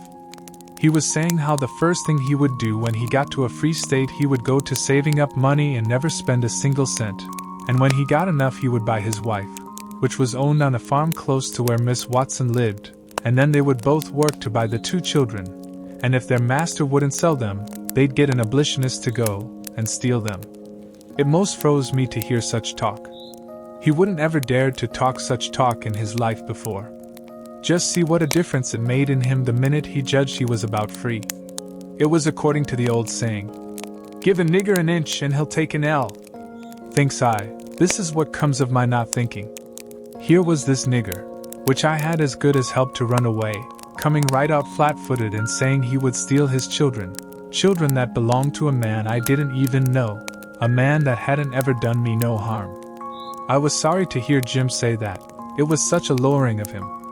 My conscience got to stirring me up hotter than ever, until at last I says to it, "Let up on me, it ain't too late yet, I'll paddle ashore at the first light and tell." I felt easy and happy and light as a feather right off. All my troubles was gone. I went to looking out sharp for a light, and sort of singing to myself. By and by one showed. Jim sings out, "We safe, Huck, we safe! Jump up and crack yo heels! Dat's the good old Cairo at last, I jis knows it." I says, "I'll take the canoe and go and see, Jim. It mightn't be, you know." He jumped and got the canoe ready, and put his old coat in the bottom for me to set on, and give me the paddle, and as I shoved off, he says, "Pooty soon I'll be a-shoutin' for joy, and I'll say, it's all on accounts o' Huck. I's a free man, and I couldn't ever been free ef it hadn't been for Huck. Huck done it. Jim won't ever forget you, Huck. You's the best friend Jim's ever had, and you's the only friend old Jim's got now." I was paddling off, all in a sweat to tell on him, but when he says this, it seemed to kind of take the tuck all out of me. I went along slow then, and I warn't right down certain whether I was glad I started or whether I warn't. When I was 50 yards off, Jim says, "Dar you goes, the old true Huck, the only white gentleman dat ever kept his promise to old Jim." Well, I just felt sick. But I says, I got to do it. I can't get out of it. Right then along comes a skiff with 2 men in it with guns, and they stopped, and I stopped. One of them says, "What's that yonder?" "A piece of a raft," I says. "Do you belong on it?" "Yes, sir." "Any men on it?" "Only one, sir." "Well, there's 5 niggers run off tonight up yonder, above the head of the bend." "Is your man white or black?" I didn't answer up prompt. I tried to, but the words wouldn't come. I tried for a second or two to brace up and out with it, but I warn't man enough, hadn't the spunk of a rabbit. I see I was weakening, so I just give up trying, and up and says, "He's white. I reckon we'll go and see for ourselves." "I wish you would," says I, "because it's Pap that's there, and maybe you'd help me tow the raft ashore where the light is. He's sick, and so is Ma'am and Mary Ann." "Oh, the devil! We're in a hurry, boy. But I suppose we've got to. Come, buckle to your paddle, and let's get along." I buckled to my paddle and they laid to their oars. When we had made a stroke or two, I says, "Pap'll be mighty much obliged to you, I can tell you. Everybody goes away when I want them to help me tow the raft ashore, and I can't do it by myself." "Well, that's infernal mean. Odd, too. Say, boy, what's the matter with your father?" "It's well, it ain't anything much." They stopped pulling. It warn't but a mighty little ways to the raft now. One says, "Boy, that's a lie. What is the matter with your pap? Answer up square now, and it'll be the better for you." "I will, sir, I will, honest, but don't leave us, please." "It's the gentleman. If you'll only pull ahead, and let me heave you the headline, you won't have to come near the raft, please do." "Set her back, John, set her back," says one. They backed water. "Keep away, boy, keep to Lord." "Confound it, I just expect the wind has blowed it to us. Your pap's got the smallpox, and you know it precious well. Why didn't you come out and say so? Do you want to spread it all over?" "Well," says I, blubbering, "I've told everybody before, and they just went away and left us. Poor devil, there's something in that. We are right down sorry for you, but well, hang it, we don't want the smallpox, you see. Look here, I'll tell you what to do. Don't you try to land by yourself, or you'll smash everything to pieces. You float along down about 20 miles, and you'll come to a town on the left-hand side of the river. It will be long after sunup then, and when you ask for help you tell them your folks are all down with chills and fever. Don't be a fool again, and let people guess what is the matter. Now we're trying to do you a kindness, so you just put 20 miles between us, that's a good boy. It wouldn't do any good to land yonder where the light is, it's only a wood yard. Say, I reckon your father's poor, and I'm bound to say he's in pretty hard luck. Here, I'll put a $20 gold piece on this board, and you get it when it floats by. I feel mighty mean to leave you, but my kingdom! It won't do to fool with smallpox, don't you see?" "Hold on, Parker," says the other man. "Here's a 20 to put on the board for me. Goodbye, boy, you do as Mr. Parker told you, and you'll be all right." "That's so, my boy, goodbye, goodbye. If you see any runaway niggers you get help and nab them, and you can make some money by it." "Goodbye, sir," says I. "I won't let no runaway niggers get by me if I can help it." They went off and I got aboard the raft, feeling bad and low, because I knowed very well I had done wrong, and I see it warn't no use for me to try to learn to do right. A body that don't get started right when he's little ain't got no show. When the pinch comes there ain't nothing to back him up and keep him to his work, and so he gets beat. Then I thought a minute, and says to myself, hold on, I suppose you'd have done right and give Jim up, would you felt better than what you do now? No, says I, I'd feel bad, I'd feel just the same way I do now. Well then, says I, what's the use you learning to do right when it's troublesome to do right and ain't no trouble to do wrong, and the wages is just the same? I was stuck. I couldn't answer that. So I reckon I wouldn't bother no more about it, but after this always do whichever come handiest at the time. I went into the wigwam. Jim weren't there. I looked all around. He weren't anywhere. I says, "Jim, here I is, Huck. Is they out o' sight yet? Don't talk loud." He was in the river under the stern oar, with just his nose out. I told him they were out of sight, so he come aboard. He says, "I was listenin' to all the talk, and I slips into the river and was gwine to shove for show if they come aboard. Then I was gwine to swim to the raft again when they was gone. But lawsy, how you did fool 'em, Huck. That was the smart's dodge. I tell you, Chilly, I spec it save old Jim. Old Jim ain't going to forget you for dat, honey." Then we talked about the money. It was a pretty good raise, $20 apiece. Jim said we could take deck passage on a steamboat now, and the money would last us as far as we wanted to go in the Free States. He said 20 mile more warn't far for the raft to go, but he wished we was already there. Towards daybreak we tied up, and Jim was mighty particular about hiding the raft good. Then he worked all day fixing things in bundles, and getting all ready to quit rafting. That night about 10 we hove in sight of the lights of a town away down in a left-hand bend. I went off in the canoe to ask about it. Pretty soon I found a man out in the river with a skiff, setting a trout line. I ranged up and says, "Mister, is that town Cairo?" "Cairo? No. You must be a blamed fool. What town is it, mister? If you want to know, go and find out. If you stay here both airing around me for about a half a minute longer you'll get something you won't want." I paddled to the raft. Jim was awful disappointed, but I said never mind, Cairo would be the next place, I reckoned. We passed another town before daylight, and I was going out again, but it was high ground, so I didn't go. "No high ground about Cairo," Jim said. I had forgot it. We laid up for the day on a towhead tolerable close to the left-hand bank. I begun to suspicion something. So did Jim. I says, "Maybe we went by Cairo in the fog that night." He says, "Don't lease talk about it, Huck. Niggers can have no luck.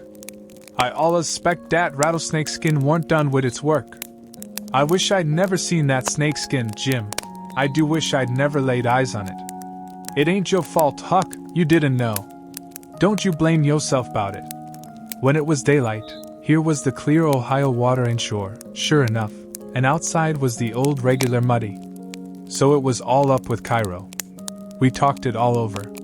It wouldn't do to take to the shore. We couldn't take the raft up the stream, of course. There warn't no way but to wait for dark, and start back in the canoe and take the chances. So we slept all day amongst the cottonwood thicket, so as to be fresh for the work, and when we went back to the raft about dark the canoe was gone. We didn't say a word for a good while. There weren't anything to say. We both knowed well enough it was some more work of the rattlesnake skin, so what was the use to talk about it? It would only look like we was finding fault, and that would be bound to fetch more bad luck, and keep on fetching it, too, till we knowed enough to keep still. By and by we talked about what we better do, and found there weren't no way but just to go along down with the raft till we got a chance to buy a canoe to go back in. We weren't going to borrow it when there weren't anybody around, the way Pap would do, for that might set people after us. So we shoved out after dark on the raft. Anybody that don't believe yet that it's foolishness to handle a snakeskin, after all that snakeskin done for us, will believe it now if they read on, and see what more it done for us. The place to buy canoes is off of rafts laying up at shore. But we didn't see no rafts laying up, so we went along during 3 hours and more. Well, the night got gray and ruther thick, which is the next meanest thing to fog. You can't tell the shape of the river, and you can't see no distance. It got to be very late and still, and then along comes a steamboat up the river. We lit the lantern, and judged she would see it. Upstream boats didn't generally come close to us. They go out and follow the bars and hunt for easy water under the reefs. But nights like this they bull right up the channel against the whole river. We could hear her pounding along, but we didn't see her good till she was close. She aimed right for us.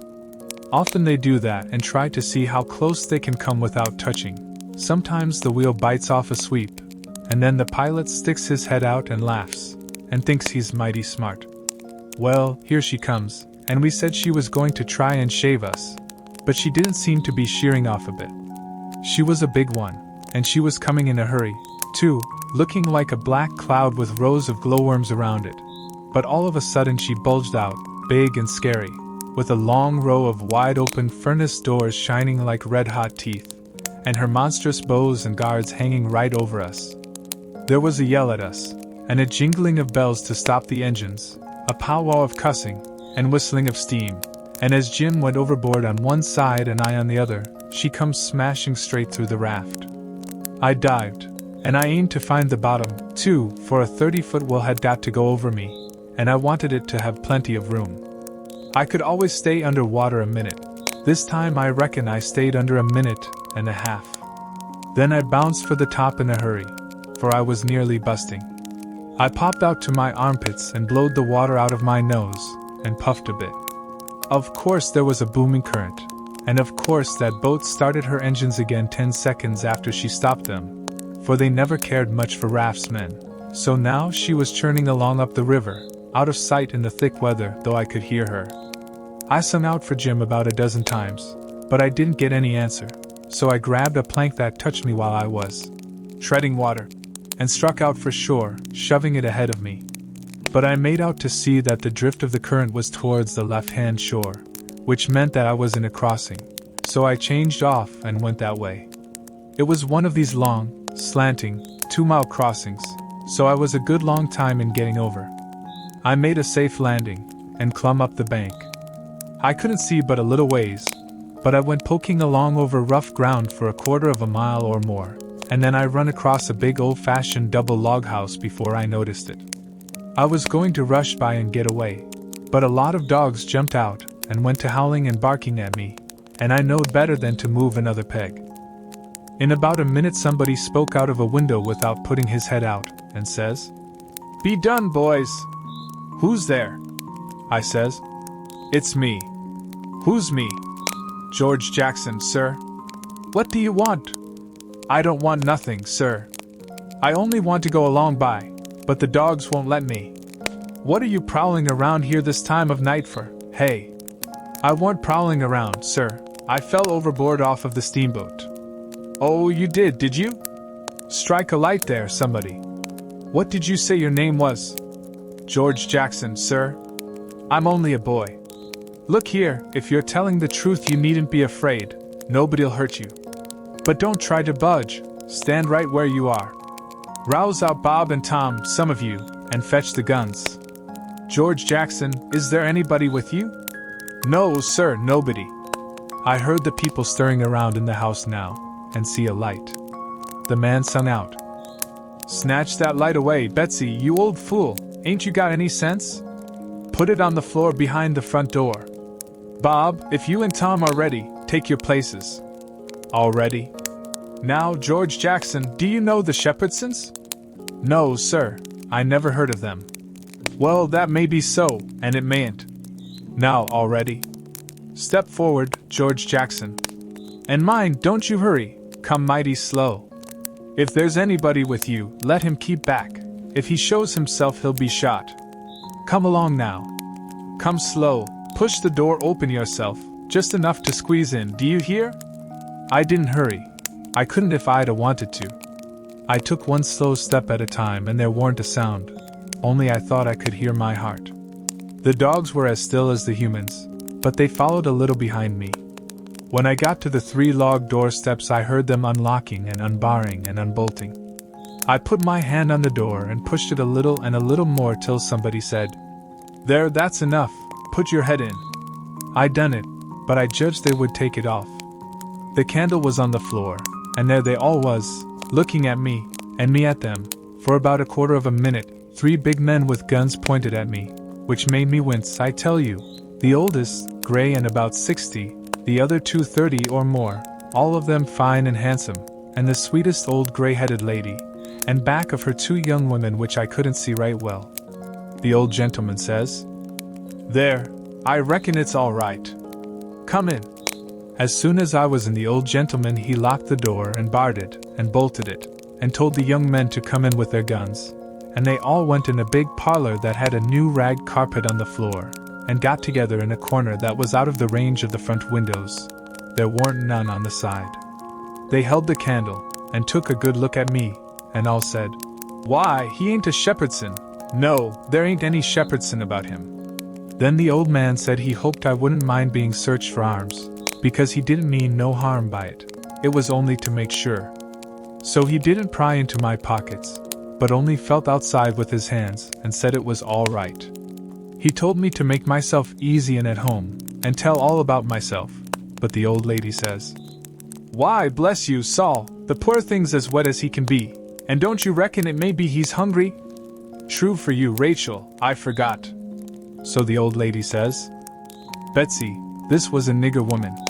You fly around and get him something to eat as quick as you can, poor thing, and one of you girls go and wake up Buck and tell him, oh, here he is himself.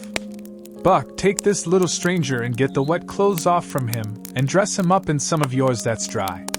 Buck looked about as old as me, 13 or 14 or along there, though he was a little bigger than me. He hadn't on anything but a shirt, and he was very frowsy-headed.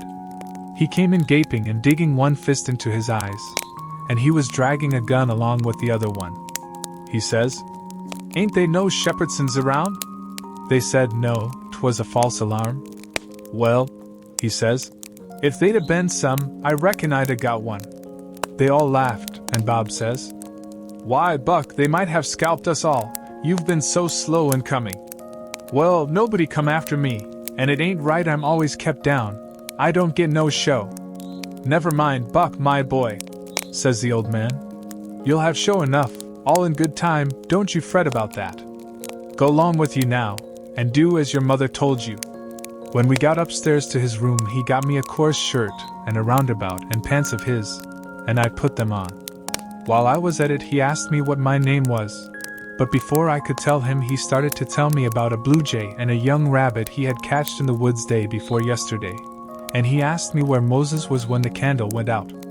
I said I didn't know, I hadn't heard about it before, no way. "Well, guess," he says. "How am I going to guess?" says I, "when I never heard tell of it before?" "But you can guess, can't you? It's just as easy." "Which candle?" I says. "Why, any candle," he says. "I don't know where he was," says I. "Where was he?" "Why, he was in the dark." "That's where he was." "Well, if you knowed where he was, what did you ask me for?" "Why, blame it, it's a riddle, don't you see?" "Say, how long are you going to stay here?" "You got to stay always. We can just have booming times, they don't have no school now." "Do you own a dog?" "I've got a dog, and he'll go in the river and bring out chips that you throw in." "Do you like to comb up Sundays, and all that kind of foolishness?" "You bet I don't, but Ma, she makes me. Confound these old breeches. I reckon I'd better put 'em on, but I'd ruther not, it's so warm. Are you all ready?" "All right. Come along, old hoss." Cold corn pone, cold corned beef, butter and buttermilk, that is what they had for me down there, and there ain't nothing better that ever I've come across yet. Buck and his ma and all of them smoked cob pipes, except the nigger woman, which was gone, and the two young women. They all smoked and talked, and I eat and talked. The young women had quilts around them, and their hair down their backs.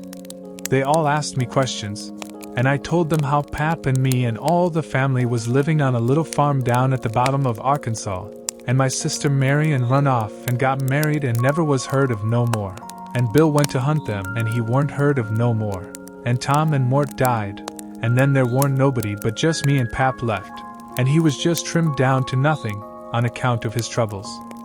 So when he died I took what there was left, because the farm didn't belong to us, and started up the river, deck passage, and fell overboard, and that was how I come to be here. So they said I could have a home there as long as I wanted it. Then it was most daylight and everybody went to bed, and I went to bed with Buck, and when I waked up in the morning, drat it all, I had forgot what my name was. So I laid there about an hour trying to think, and when Buck waked up I says, "Can you spell, Buck?" "Yes," he says. "I bet you can't spell my name," says I. "I bet you what you dare I can," says he. "All right," says I. "Go ahead. Gorgjaxon, there now," he says. "Well," says I. You done it, but I didn't think you could. It ain't no slouch of a name to spell, right off without studying. I set it down, private, because somebody might want me to spell it next, and so I wanted to be handy with it, and rattle it off like I was used to it.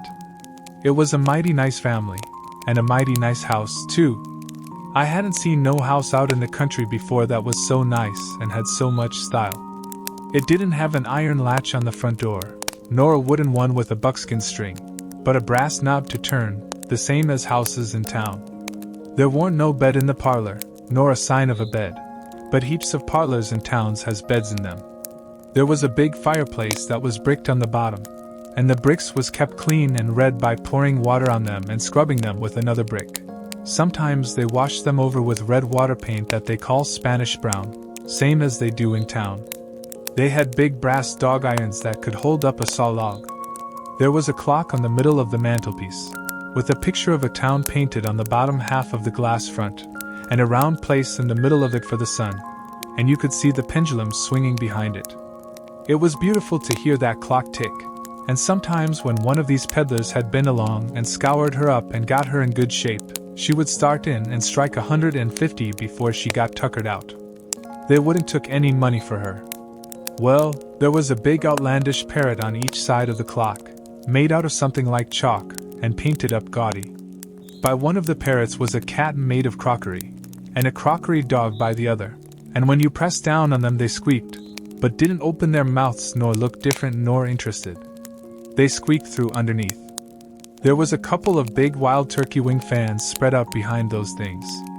On the table in the middle of the room was a kind of a lovely crockery basket that had apples and oranges and peaches and grapes piled up in it, which was much redder and yellower and prettier than real ones is.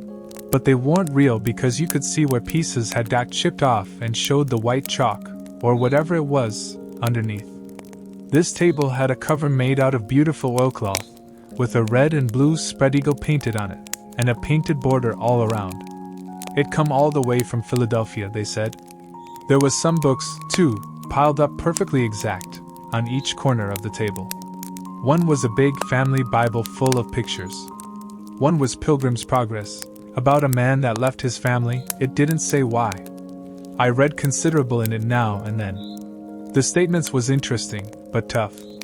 Another was Friendship's Offering, full of beautiful stuff and poetry, but I didn't read the poetry. Another was Henry Clay's Speeches, and another was Dr. Gunn's Family Medicine, which told you all about what to do if a body was sick or dead. There was a hymn book, and a lot of other books. And there was nice split-bottom chairs, and perfectly sound too, not bagged down in the middle and busted, like an old basket. They had pictures hung on the walls, mainly Washingtons and Lafayette's, and battles, and Highland Marys, and one called Signing the Declaration.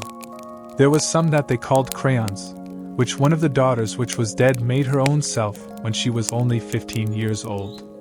They was different from any pictures I ever see before, blacker, mostly, than is common. One was a woman in a slim black dress, belted small under the armpits, with bulges like a cabbage in the middle of the sleeves, and a large black scoop shovel bonnet with a black veil, and white slim ankles crossed about with black tape, and very wee black slippers, like a chisel, and she was leaning pensive on a tombstone on her right elbow, under a weeping willow, and her other hand hanging down her side holding a white handkerchief and a reticule, and underneath the picture it said, "Shall I never see thee more, alas?" Another one was a young lady with her hair all combed up straight to the top of her head, and knotted there in front of a comb like a chair back, and she was crying into a handkerchief and had a dead bird laying on its back in her other hand with its heels up, and underneath the picture it said, "I shall never hear thy sweet chirp more, alas." There was one where a young lady was at a window looking up at the moon, and tears running down her cheeks, and she had an open letter in one hand with black sealing wax showing on one edge of it, and she was mashing a locket with a chain to it against her mouth, and underneath the picture it said, "And art thou gone? Yes, thou art gone, alas." These was all nice pictures, I reckon, but I didn't somehow seem to take to them, because if ever I was down a little they always give me the fantods. Everybody was sorry she died, because she had laid out a lot more of these pictures to do, and a body could see by what she had done what they had lost. but I reckon that with her disposition she was having a better time in the graveyard. She was at work on what they said was her greatest picture when she took sick, and every day and every night it was her prayer to be allowed to live till she got it done, but she never got the chance. It was a picture of a young woman in a long white gown, standing on the rail of a bridge all ready to jump off, with her hair all down her back, and looking up to the moon, with the tears running down her face, and she had 2 arms folded across her breast, and 2 arms stretched out in front, and 2 more reaching up towards the moon, and the idea was to see which pair would look best, and then scratch out all the other arms.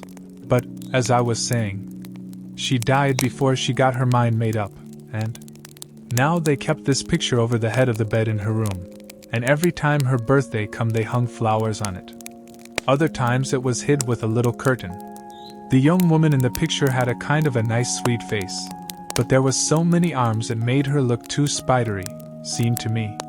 This young girl kept a scrapbook when she was alive, and used to paste obituaries and accidents, and cases of patients suffering in it out of the Presbyterian Observer, and write poetry after them out of her own head. It was very good poetry. This is what she wrote about a boy by the name of Stephen Dowlingbots that fell down a well and was drowned. Ode to Stephen Dowlingbots, D.C.'d. And did young Stephen sicken? And did young Stephen die? And did the sad hearts thicken? And did the mourners cry? No, such was not the fate of young Stephen Dowlingbots. Those sad hearts round him thickened. 'Twas not from sickness shots. No whooping cough did rack his frame, nor measles drear with spots. Not these impaired the sacred name of Stephen Dowlingbots. Despised love struck not with woe that head of curly knots, nor stomach troubles laid him low. Young Stephen Dowlingbots. Oh no, then list with tearful eye, whilst I his fate do tell. His soul did from this cold world fly, by falling down a well. They got him out and emptied him. Alas, it was too late. His spirit was gone for to sport aloft, in the realms of the good and great. If Emmeline Grangerford could make poetry like that before she was 14, there ain't no telling what she could have done by and by. Buck said she could rattle off poetry like nothing. She didn't ever have to stop to think. He said she would slap down a line, and if she couldn't find anything to rhyme with it would just scratch it out, and slap down another one, and go ahead. She weren't particular. She could write about anything you choose to give her to write about just so it was sadful. Every time a man died, or a woman died, or a child died, she would be on hand with her, tribute, before he was cold. She called them tributes. The neighbors said it was the doctor first, then Emmeline, then the undertaker. The undertaker never got in ahead of Emmeline but once, and then she hung fire on a rhyme for the dead person's name, which was Whistler. She weren't ever the same after that. She never complained, but she kinder pined away and did not live long. Poor thing, many's the time I made myself go up to the little room that used to be hers and get out her poor old scrapbook and read in it when her pictures had been aggravating me and I had soured on her a little. I liked all that family, dead ones and all, and weren't going to let anything come between us. Poor Emmeline made poetry about all the dead people when she was alive, and it didn't seem right that there weren't nobody to make some about her now she was gone. So I tried to sweat out a verse or two myself, but I couldn't seem to make it go somehow. They kept Emmeline's room trim and nice, and all the things fixed in it just the way she liked to have them when she was alive, and nobody ever slept there. The old lady took care of the room herself, though there was plenty of niggers, and she sewed there a good deal and read her Bible there mostly. Well, as I was saying about the parlor, there was beautiful curtains on the windows, white, with pictures painted on them of castles with vines all down the walls, and cattle coming down to drink. There was a little old piano, too, that had tin pans in it, I reckon, and nothing was ever so lovely as to hear the young ladies sing "The Last Link is Broken," and play "The Battle of Prague" on it. The walls of all the rooms was plastered, and most had carpets on the floors, and the whole house was whitewashed on the outside. It was a double house, and the big open place betwixt them was roofed and floored, and sometimes the table was set there in the middle of the day, and it was a cool, comfortable place. Nothing couldn't be better. And weren't the cooking good, and just bushels of it too. Colonel Grangerford was a gentleman, you see. He was a gentleman all over, and so was his family. He was well born, as the saying is, and that's worth as much in a man as it is in a horse, so the widow Douglas said, and nobody ever denied that she was of the first aristocracy in our town. And Pap he always said it, too, though he warn't no more quality than a mudcat himself. Colonel Grangerford was very tall and very slim, and had a darkish polly complexion, not a sign of red in it anywheres. He was clean-shaved every morning all over his thin face, and he had the thinnest kind of lips, and the thinnest kind of nostrils, and a high nose, and heavy eyebrows, and the blackest kind of eyes, sunk so deep back that they seemed like they was looking out of caverns at you, as you may say. His forehead was high, and his hair was black and straight, and hung to his shoulders. His hands was long and thin, and every day of his life he put on a clean shirt and a full suit from head to foot made out of linen so white it hurt your eyes to look at it, and on Sundays he wore a blue tailcoat with brass buttons on it. He carried a mahogany cane with a silver head to it. There weren't no frivolishness about him, not a bit, and he weren't ever loud. He was as kind as he could be, you could feel that, you know, and so you had confidence. Sometimes he smiled, and it was good to see, but when he straightened himself up like a liberty pole, and the lightning begun to flicker out from under his eyebrows, you wanted to climb a tree first, and find out what the matter was afterwards. He didn't ever have to tell anybody to mind their manners. Everybody was always good-mannered where he was. Everybody loved to have him around, too. He was sunshine most always. I mean, he made it seem like good weather. When he turned into a cloud bank it was awful dark for half a minute, and that was enough. There wouldn't nothing go wrong again for a week. When him and the old lady come down in the morning all the family got up out of their chairs and give them good day, and didn't set down again till they had sat down. Then Tom and Bob went to the sideboard where the decanter was, and mixed a glass of bitters and handed it to him, and he held it in his hand and waited till Tom's and Bob's was mixed, and then they bowed and said, "Our duty to you, sir and madam." And they bowed the least bit in the world and said thank you, and so they drank, all three, and Bob and Tom poured a spoonful of water on the sugar, and the mite of whiskey or apple brandy in the bottom of their tumblers, and give it to me and Buck. And we drank to the old people too. Bob was the oldest and Tom next, tall, beautiful men with very broad shoulders and brown faces, and long black hair and black eyes. They dressed in white linen from head to foot, like the old gentleman, and wore broad Panama hats. Then there was Miss Charlotte. She was 25, and tall and proud and grand, but as good as she could be when she weren't stirred up. But when she was, she had a look that would make you wilt in your tracks, like her father. She was beautiful. So was her sister, Miss Sophia, but it was a different kind. She was gentle and sweet like a dove, and she was only 20. Each person had their own nigger to wait on them, Buck too. My nigger had a monstrous easy time, because I weren't used to having anybody do anything for me, but Bucks was on the jump most of the time. This was all there was of the family now, but there used to be more, 3 sons. They got killed, and Emmeline that died. The old gentleman owned a lot of farms and over 100 niggers. Sometimes a stack of people would come there, horseback, from 10 or 15 mile around, and stay 5 or 6 days, and have such junketings roundabout and on the river, and dances and picnics in the woods daytimes, and balls at the house nights. These people was mostly kinfolks of the family. The men brought their guns with them. It was a handsome lot of quality, I tell you. There was another clan of aristocracy around there, 5 or 6 families, mostly of the name of Shepherdson. They was as high-toned and well-born and rich and grand as the tribe of Grangerfords. The Shepherdsons and Grangerfords used the same steamboat landing, which was about 2 mile above our house. So sometimes when I went up there with a lot of our folks I used to see a lot of the Shepherdsons there on their fine horses. One day Buck and me was away out in the woods hunting, and heard a horse coming. We was crossing the road. Buck says, "Quick! Jump for the woods!" We done it, and then peeped down the woods through the leaves. Pretty soon a splendid young man come galloping down the road, setting his horse easy and looking like a soldier. He had his gun across his pommel. I had seen him before. It was young Harney Shepherdson. I heard Buck's gun go off at my ear, and Harney's hat tumbled off from his head. He grabbed his gun and rode straight to the place where we was hid. But we didn't wait. We started through the woods on a run. The woods weren't thick, so I looked over my shoulder to dodge the bullet, and twice I seen Harney cover Buck with his gun, and then he rode away the way he come, to get his hat, I reckon, but I couldn't see. We never stopped running till we got home. The old gentleman's eyes blazed a minute. 'Twas pleasure, mainly, I judged, then his face sort of smoothed down, and he says, kind of gentle, "I don't like that shooting from behind a bush. Why didn't you step into the road, my boy? The Shepherdsons don't, father. They always take advantage."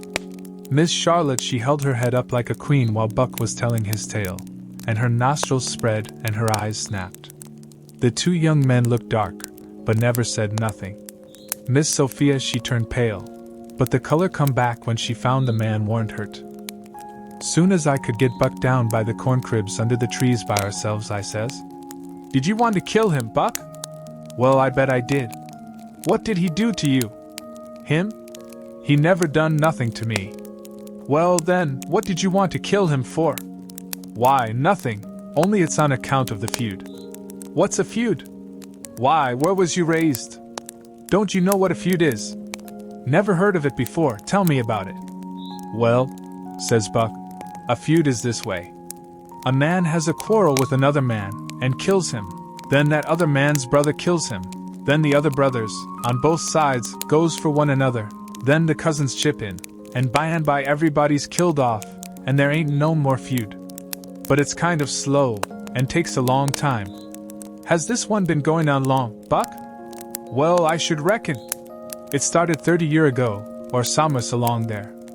There was trouble about something, and then a lawsuit to settle it, and the suit went agin one of the men, and so he up and shot the man that won the suit, which he would naturally do, of course. Anybody would." "What was the trouble about, Buck, land?" "I reckon maybe, I don't know." "Well, who done the shooting? Was it a Grangerford or a Shepherdson?" "Laws, how do I know?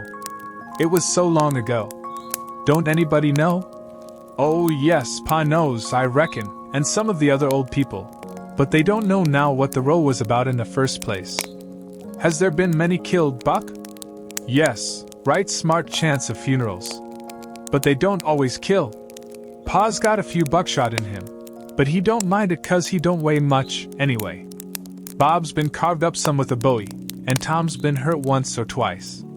"Has anybody been killed this year, Buck?" "Yes, we got one and they got one.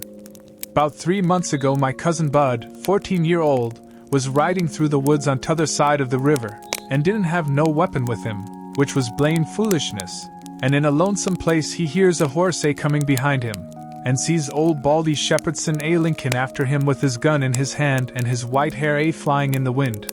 Instead of jumping off and taking to the brush, Bud lowed he could outrun him. So they had it, nip and tuck, for 5 mile or more. The old man gaining all the time, so at last Bud seen it warn't any use, so he stopped and faced around so as to have the bullet holes in front, you know, and the old man he rode up and shot him down. But he didn't get much chance to enjoy his luck, for inside of a week our folks laid him out. I reckon that old man was a coward, Buck." "I reckon he warn't a coward. Not by a blamed sight. There ain't a coward amongst them Shepherdsons, not a one. And there ain't no cowards amongst the Grangerfords either. Why, that old man kept up his end in a fight one day for half an hour against 3 Grangerfords, and come out winner. They was all horseback.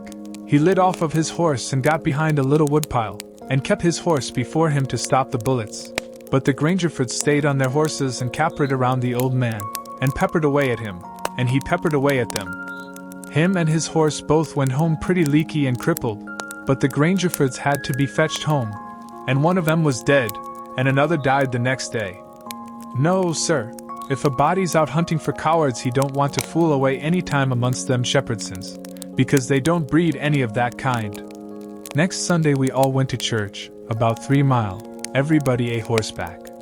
The men took their guns along, so did Buck, and kept them between their knees or stood them handy against the wall.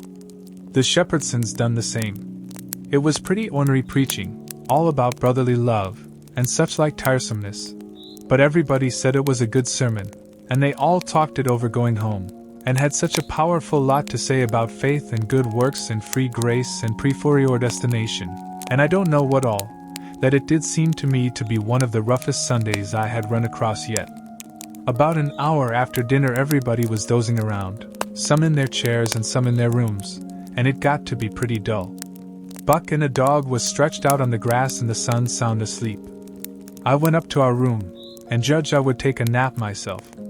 I found that sweet Miss Sophia standing in her door, which was next to ours, and she took me in her room and shut the door very soft, and asked me if I liked her, and I said I did, and she asked me if I would do something for her and not tell anybody, and I said I would.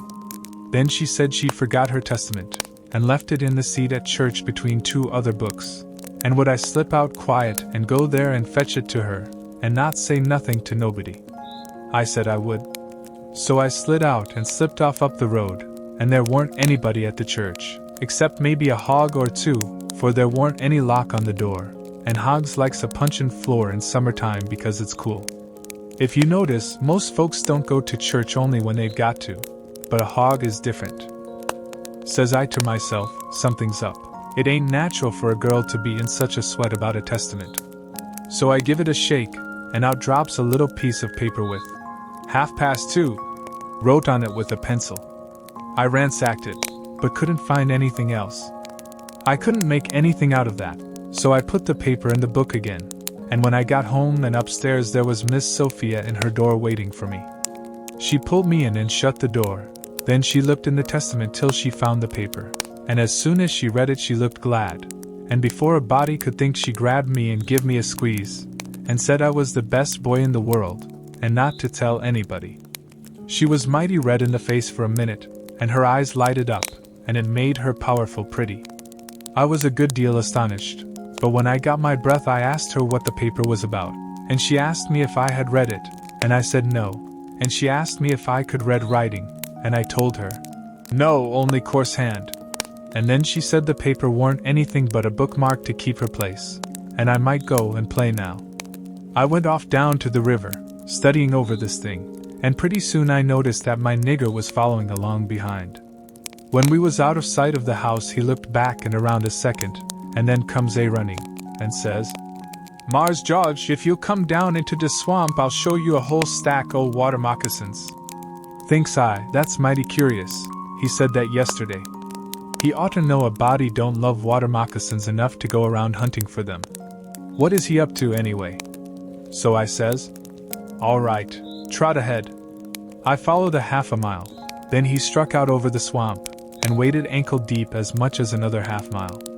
We come to a little flat piece of land which was dry and very thick with trees and bushes and vines, and he says, you shove right and dodge just a few steps, Mars George, da's what they is. I see them befo. I don't care to see em no mo dot. Then he slopped right along and went away, and pretty soon the trees hid him. I poked into the place a ways and come to a little open patch as big as a bedroom all hung around with vines, and found a man laying there asleep, and by jings, it was my old Jim. I waked him up, and I reckoned it was going to be a grand surprise to him to see me again, but it warn't. He nearly cried he was so glad, but he warn't surprised. Said he swum along behind me that night, and heard me yell every time, but Dan answer, because he didn't want nobody to pick him up and take him into slavery again. Says he, I got hurt a little, and couldn't swim fast, so I was a considerable ways behind you towards the loss. When you landed I reckoned I could catch up with you on the lawn dout having to shout at you, but when I see dat house I begin to go slow. I usually off too fur to hear what they say to you. I was fraid o' de dogs, but when it usually all quiet again, I knowed yous in de house, so I struck out for de woods to wait for day.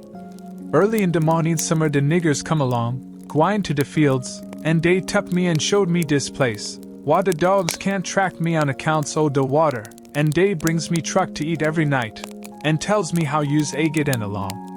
Why didn't you tell my Jack to fetch me here sooner, Jim? Well, 'twarn't no use disturb you, Huck, tell we could do something, but we's all right now. I'd been buyin' pots and pans and vittles, as I got a chanced, and patchin' up de raft nights when. What raft, Jim? Our old raft, Dot. You mean to say our old raft warn't smashed all to flinders? No, she warn't. She was tore up a good deal, one end of her was. But dey warn't no great harm done, only our traps was mos all los. Yef we han dived so deep and swum so fur underwater, and the night han been so dark, and we warn't so scared, and been sich pumpkinheads, as the sayin' is, we'd a seed de raft. But it's geez as well we didn't, case now she's all fixed up agin mos as good as new, and we's got a new lot o' stuff, in the place o' what you see los. Why, how did you get hold of the raft again, Jim? Did you catch her? How I gwine to catch her and I out in de woods? No, some of de niggers found her catched on a snag along here in de bend, and dey hid her in a crick mongst de willows, and dey was so much jawin' bout which on 'em she belonged to de mos that I come to hear about it pooty soon, so I ups and settles de trouble by tellin' 'em she don't belong to none but to you and me, and I asked 'em if dey gwine to grab a young white gentleman's property, and get a hid end for it. Den I gin 'em 10 cents apiece, and dey usie mighty well satisfied, and wish some mo rafts you'd come along and make 'em rich agin. Dey's mighty good to me, dese niggers is, and whatever I wants 'em to do for me, I don't have to ask 'em twice, honey. Dat Jack's a good nigger, and pooty smart. Yes, he is. He ain't ever told me you was here, told me to come, and he'd show me a lot of water moccasins. If anything happens he ain't mixed up in it. He can say he never seen us together, and it'll be the truth. I don't want to talk much about the next day. I reckon I'll cut it pretty short. I waked up about dawn, and was going to turn over and go to sleep again, when I noticed how still it was, didn't seem to be anybody stirring. That warn't usual. Next I noticed that Buck was up and gone. Well, I gets up, wondering, and goes downstairs, nobody around, everything as still as a mouse. Just the same outside. Thinks I, what does it mean? Down by the woodpile I comes across my Jack and says, "What's it all about?" Says he, "Don't you know Mars George?" "No," says I. "I don't." "Well, den, Miss Sophia's run off, deed she has. She run off in the night sometime, nobody don't know geez when, run off to get married to dat young Harney Shepherdson, you know, leastways, so dey spec. De family found it out 'bout half an hour ago, maybe a little mo, and I tell you dey warn't no time los. Sich another hurryin' up guns and hosses you never see. De women folks has gone for to stir up de relations, and old Mars Saul and de boys tucked dey guns and rode up de river road for to try to catch dat young man and kill him afo he can get across de river with Miss Sophia. I reckon dey's gwine to be mighty rough times." Buck went off without waking me up. "Well, I reckon he did. Dey warn't gwine to mix you up in it. Mars Buck he loaded up his gun and load he's gwine to fetch home a Shepherdson or bust. Well, dey'll be plenty on 'em da I reckon, and you bet you he'll fetch one if he gets a chanced." I took up the river road as hard as I could put. By and by I begin to hear guns a good ways off. When I come in sight of the log store and the woodpile where the steamboats lands, I worked along under the trees and brush till I got to a good place, and then I clumb up into the forks of a cottonwood that was out of reach, and watched. There was a wood rank 4 foot high a little ways in front of the tree, and first I was going to hide behind that, but maybe it was luckier I didn't. There was 4 or 5 men cavorting around on their horses in the open place before the log store, cussing and yelling, and trying to get at a couple of young chaps that was behind the wood rank alongside of the steamboat landing, but they couldn't come it. Every time one of them showed himself on the river side of the woodpile he got shot at. The 2 boys was squatting back to back behind the pile, so they could watch both ways. By and by the men stopped cavorting around and yelling.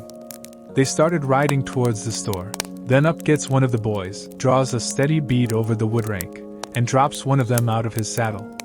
All the men jumped off of their horses and grabbed the hurt one, and started to carry him to the store. And that minute the 2 boys started on the run. They got halfway to the tree I was in before the men noticed. Then the men see them, and jumped on their horses and took out after them. They gained on the boys, But it didn't do no good, the boys had too good a start. They got to the woodpile that was in front of my tree, and slipped in behind it, and so they had the bulge on the men again. One of the boys was Buck, and the other was a slim young chap about 19 years old. The men ripped around a while, and then rode away. As soon as they was out of sight I sung out to Buck and told him.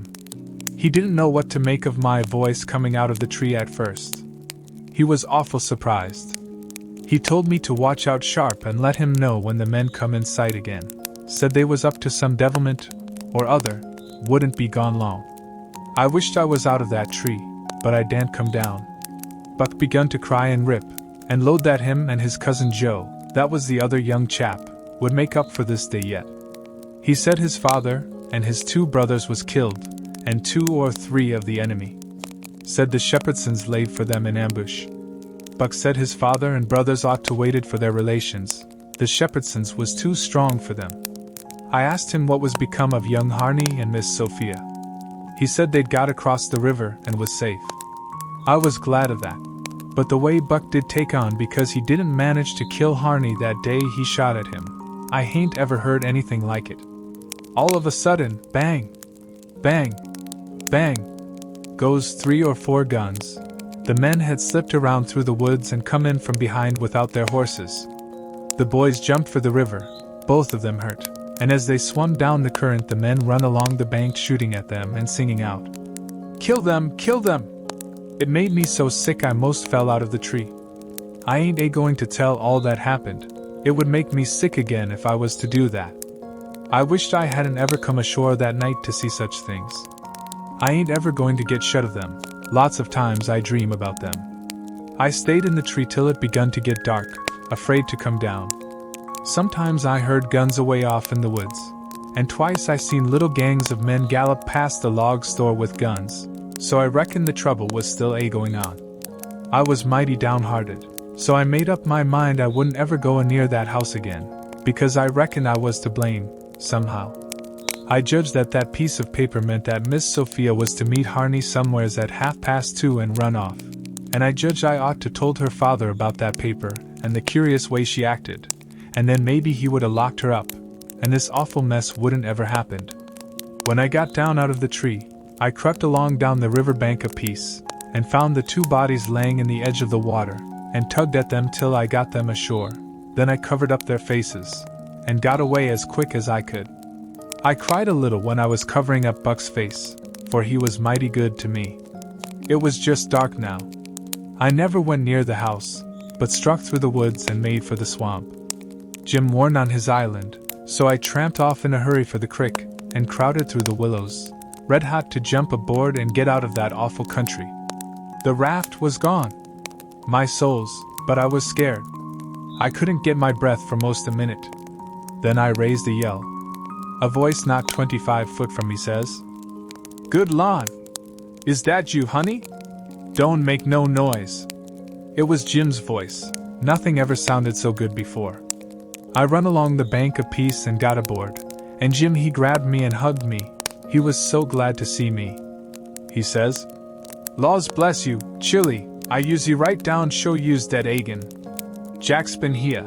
He say he reckon you's been shot, case you didn't come home no mo. So I's just this minute a startin' to raft down towards the mouth for the crick, so's to be all ready for to shove out and leave soon as Jack comes agin and tells me for certain you is dead. Lawsy, I's mighty glad to get you back agin, honey," I says. "All right, that's mighty good. They won't find me, and they'll think I've been killed and floated down the river. There's something up there that'll help them think so. So don't you lose no time, Jim, but just shove off for the big water as fast as ever you can." I never felt easy till the raft was 2 miles below there and out in the middle of the Mississippi. Then we hung up our signal lantern, and judged that we was free and safe once more. I hadn't had a bite to eat since yesterday, so Jim he got out some corn dodgers and buttermilk, and pork and cabbage and greens. There ain't nothing in the world so good when it's cooked right, and whilst I eat my supper we talked, and had a good time. I was powerful glad to get away from the feuds, and so was Jim to get away from the swamp. We said there weren't no home like a raft, after all. Other places do seem so cramped up and smothery, but a raft don't. You feel mighty free and easy and comfortable on a raft. 2 or 3 days and nights went by. I reckon I might say they swum by. They slid along so quiet and smooth and lovely. Here is the way we put in the time. It was a monstrous big river down there, sometimes 1.5 miles wide. We run nights, and laid up and hid daytimes. Soon as night was most gone we stopped navigating and tied up, nearly always in the dead water under a towhead, and then cut young cottonwoods and willows, and hid the raft with them. Then we set out the lines. Next we slid into the river and had a swim, so as to freshen up and cool off. Then we sat down on the sandy bottom where the water was about knee-deep, and watched the daylight come. Not a sound anywheres, perfectly still, just like the whole world was asleep. Only sometimes the bullfrogs a cluttering, maybe. The first thing to see, looking away over the water, was a kind of dull line. That was the woods on t'other side.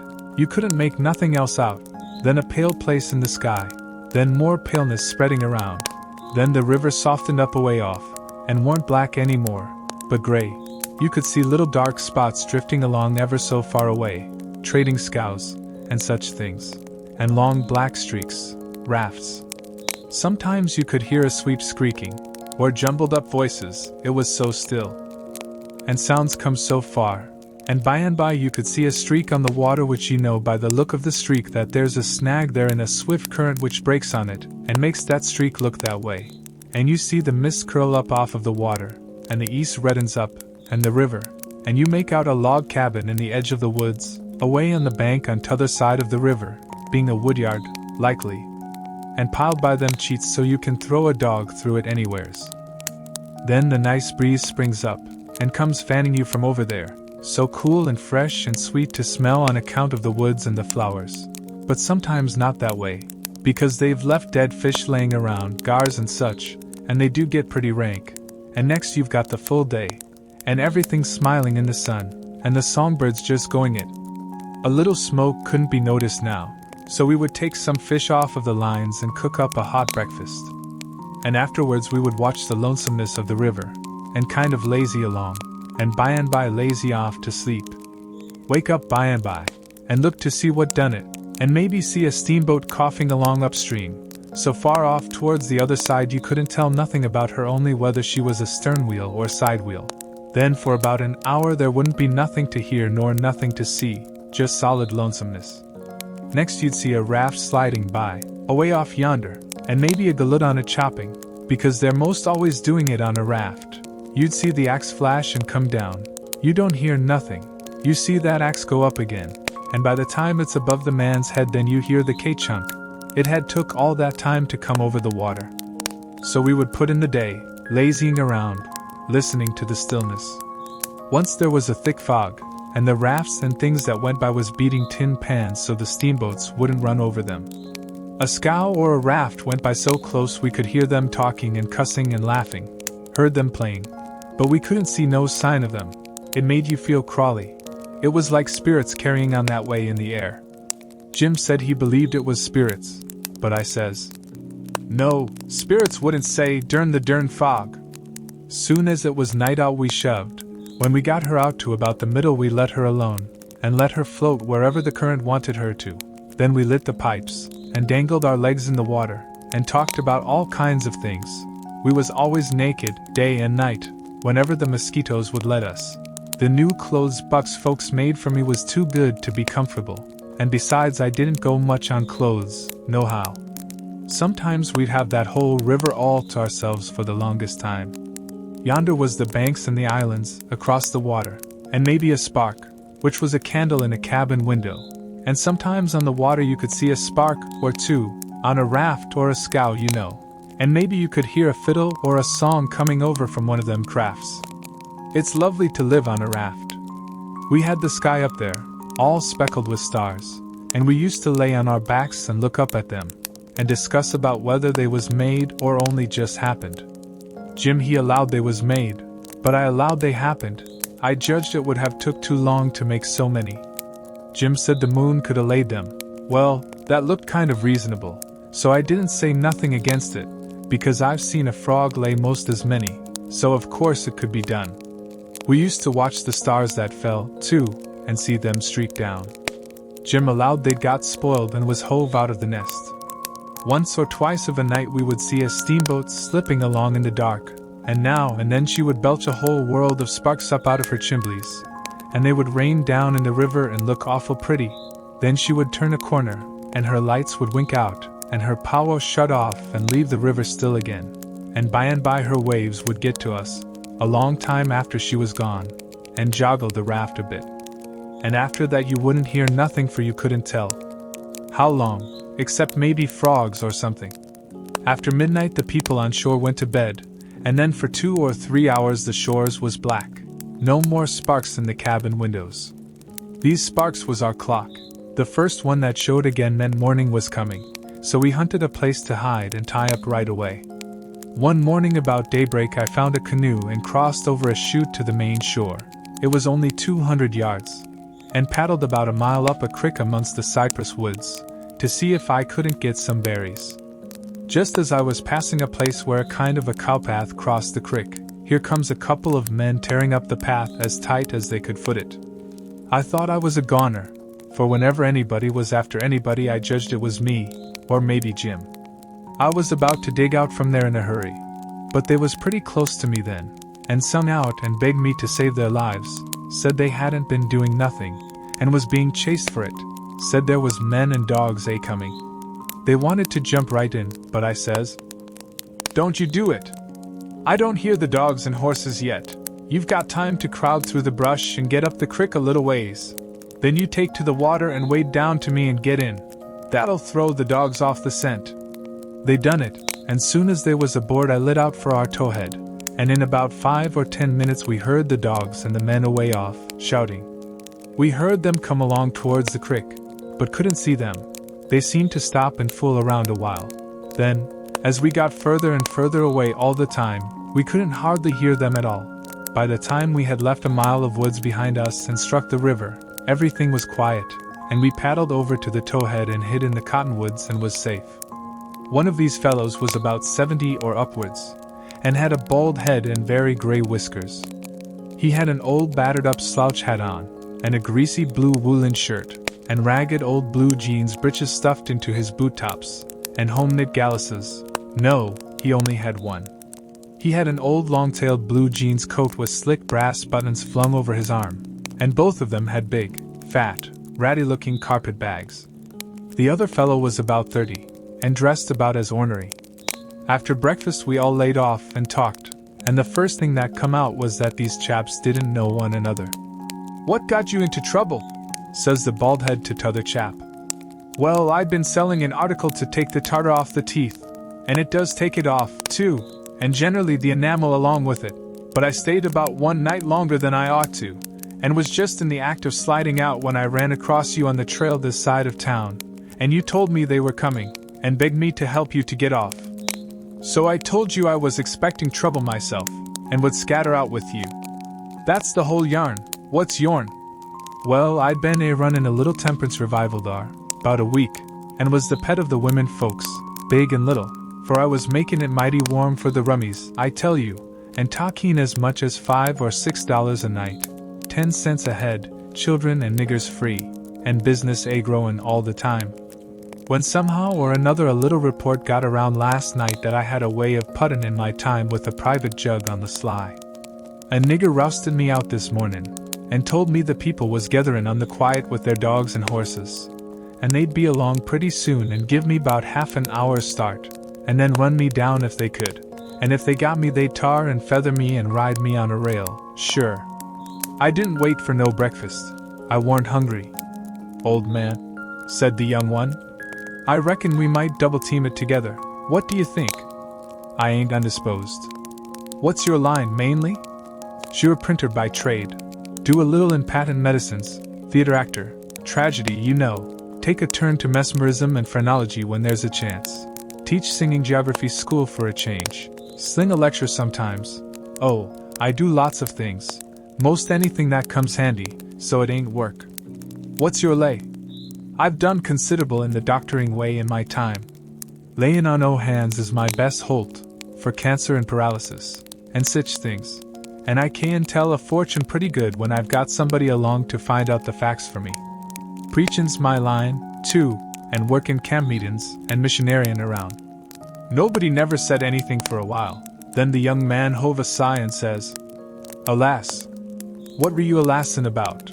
says the bald head. "To think I should have lived to be leading such a life, and be degraded down into such company." And he begun to wipe the corner of his eye with a rag. "Durn your skin, ain't the company good enough for you?" says the bald head, pretty pert and uppish. "Yes, it is good enough for me. It's as good as I deserve, for who fetched me so low when I was so high? I did myself. I don't blame you, gentlemen, far from it. I don't blame anybody. I deserve it all. Let the cold world do its worst. One thing I know, there's a grave somewhere for me. The world may go on just as it's always done, and take everything from me, loved ones, property, everything, but it can't take that. Someday I'll lie down in it, and forget it all, and my poor broken heart will be at rest." He went on wiping. "Draught your poor broken heart," says the bald head. "What are you heaving your poor broken heart at us for? We hain't done nothing. No, I know you haven't. I ain't blaming you, gentlemen. I brought myself down, yes, I did it myself. It's right I should suffer, perfectly right. I don't make any moan. Brought you down from war? War was you brought down from? Ah, you would not believe me, the world never believes. Let it pass, 'tis no matter. The secret of my birth." "The secret of your birth? Do you mean to say?" "Gentlemen," says the young man, very solemn, "I will reveal it to you, for I feel I may have confidence in you. By rights I am a duke." Jim's eyes bugged out when he heard that, and I reckon mine did too. Then the bald head says, "No, you can't mean it?" "Yes. My great-grandfather, eldest son of the Duke of Bridgewater, fled to this country about the end of the last century, to breathe the pure air of freedom, married here, and died, leaving a son, his own father dying about the same time. The second son of the late Duke seized the titles and estates. The infant real Duke was ignored. I am the lineal descendant of that infant. I am the rightful Duke of Bridgewater, and here am I forlorn, torn from my high estate, hunted of men, despised by the cold world, ragged, worn, heartbroken, and degraded to the companionship of felons on a raft." Jim pitied him ever so much, and so did I.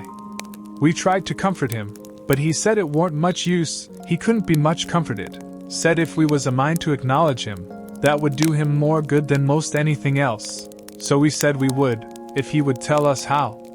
He said we ought to bow when we spoke to him, and say, "Your Grace," or "My Lord," or "Your Lordship," and he wouldn't mind it if we called him plain Bridgewater, which, he said, was a title anyway, and not a name, and one of us ought to wait on him at dinner, and do any little thing for him he wanted done.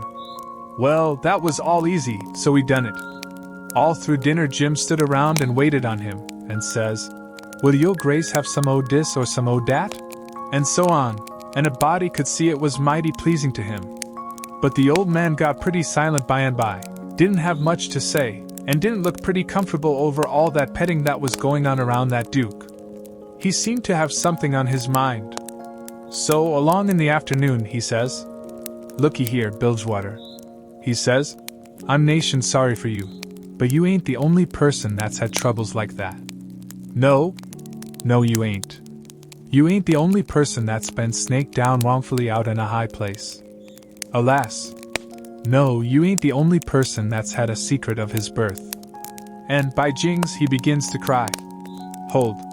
What do you mean? Bilgewater, can I trust you?" says the old man, still sort of sobbing. "To the bitter death." He took the old man by the hand and squeezed it, and says, "That secret of your being, speak. Bilgewater, I am the late Dauphin." "You bet you," Jim and me stared this time. Then the Duke says, "You are what?" "Yes, my friend, it is too true. Your eyes is looking at this very moment on the poor disappeared Dauphin, Louis XVII, son of Louis XVI and Mary Antoinette. You, at your age? No. You mean you're the late Charlemagne. You must be 600 or 700 years old, at the very least. Trouble has done it, Bilgewater, trouble has done it. Trouble has brung these grey hairs and this premature balditude. Yes, gentlemen, you see before you, in blue jeans and misery, the wanderin', exiled, trampled on, and sufferin' rightful king of France. Well, he cried and took on so that me and Jim didn't know hardly what to do. We was so sorry, and so glad and proud we'd got him with us, too. So we set in, like we done before with the Duke, and tried to comfort him. But he said it warn't no use, nothing but to be dead and done with it all could do him any good, though he said it often made him feel easier and better for a while if people treated him according to his rights, and got down on one knee to speak to him, and always called him, Your Majesty, and waited on him first at meals, and didn't set down in his presence till he asked them. So Jim and me set to majestying him, and doing this and that and t'other for him, and standing up till he told us we might set down. This done him heaps of good, and so he got cheerful and comfortable. But the Duke kind of soured on him, and didn't look a bit satisfied with the way things was going. Still, the king acted real friendly towards him, and said the Duke's great-grandfather and all the other Dukes of Bilgewater was a good deal thought of by his father, and was allowed to come to the palace considerable.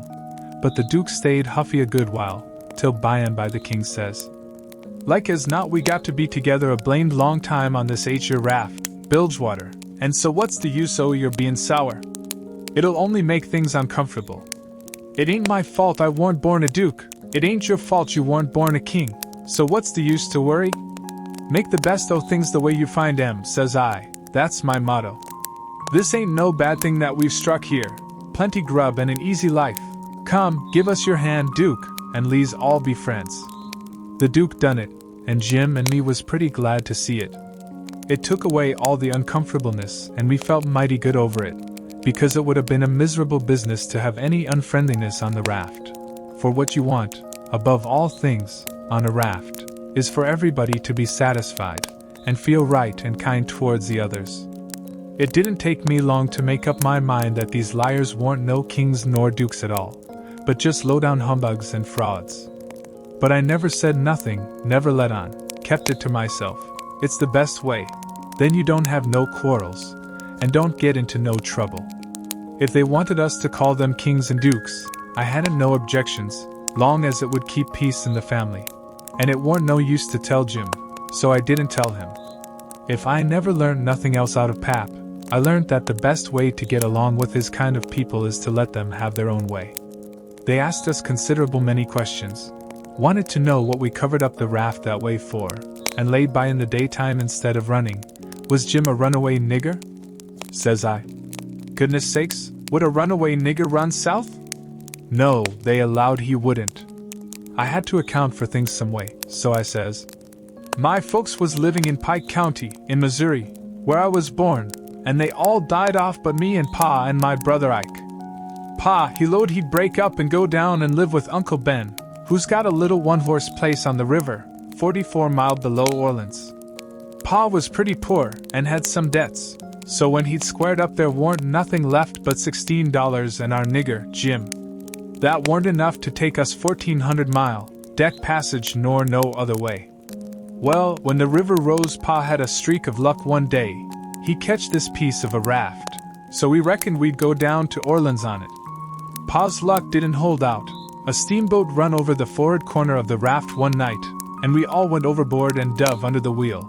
Jim and me come up all right, but Pa was drunk, and Ike was only 4 years old, so they never come up no more.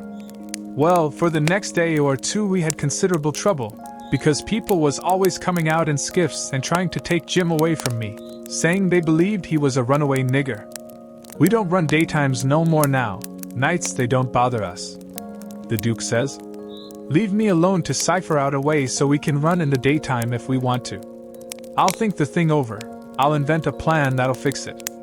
We'll let it alone for today, because of course we don't want to go by that town yonder in daylight. It mightn't be healthy. Towards night it began to darken up and look like rain. The heat lightning was squirting around low down in the sky, and the leaves was beginning to shiver. It was going to be pretty ugly, it was easy to see that. So the Duke and the King went to overhauling our wigwam, to see what the beds was like. My bed was a straw tick better than Jim's, which was a corn shuck tick. There's always cobs around about in a shuck tick, and they poke into you and hurt. and when you roll over, the dry shucks sound like you was rolling over in a pile of dead leaves. It makes such a rustling that you wake up. Well, the Duke allowed he would take my bed, but the king allowed he wouldn't. He says, I should have reckoned the difference in rank would have suggested to you that a corn-shuck bed warn't just fittin' for me to sleep on. Your Grace'll take the shuck bed yourself. Jim and me was in a sweat again for a minute, being afraid there was going to be some more trouble amongst them, so we was pretty glad when the Duke says, 'Tis my fate to be always ground into the mire under the iron heel of oppression. Misfortune has broken my once haughty spirit. I yield, I submit, 'tis my fate. I am alone in the world, let me suffer, I can bear it. We got away as soon as it was good and dark. The king told us to stand well out towards the middle of the river, and not show a light till we got a long ways below the town. We come in sight of the little bunch of lights by and by, that was the town, you know, and slid by, about a half a mile out, all right. When we was 3/4 of a mile below, we hoisted up our signal lantern, and about 10 o'clock it come on to rain and blow and thunder and lighten like everything. So the king told us to both stay on watch till the weather got better. Then him and the Duke crawled into the wigwam and turned in for the night.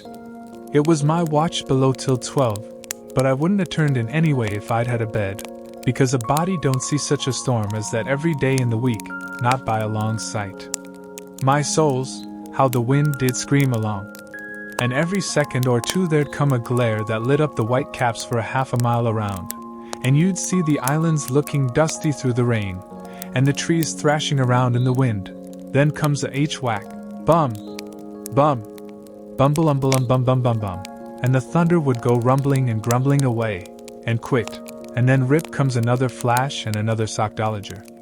The waves most washed me off the raft sometimes, but I hadn't any clothes on, and didn't mind. We didn't have no trouble about snags.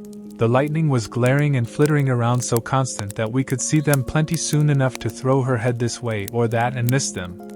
I had the middle watch, you know, but I was pretty sleepy by that time, so Jim he said he would stand the first half of it for me. He was always mighty good that way, Jim was. I crawled into the wigwam, but the king and the Duke had their legs sprawled around so there weren't no show for me, so I laid outside.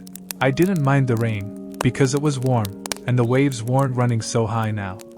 About 2 they come up again though, and Jim was going to call me, but he changed his mind, because he reckoned they weren't high enough yet to do any harm. But he was mistaken about that, for pretty soon all of a sudden along comes a regular ripper and washed me overboard. It most killed Jim laughing. He was the easiest nigger to laugh that ever was, anyway. I took the watch, and Jim he laid down and snored away, and by the storm let up for good and all, and the first cabin light that showed, I rousted him out, and we slid the raft into hiding quarters for the day. The king got out an old ratty deck of cards after breakfast, and him and the Duke played 7-up a while, 5 cents a game. Then they got tired of it, and allowed they would lay out a campaign, as they called it. The Duke went down into his carpet bag, and fetched up a lot of little printed bills and read them out loud.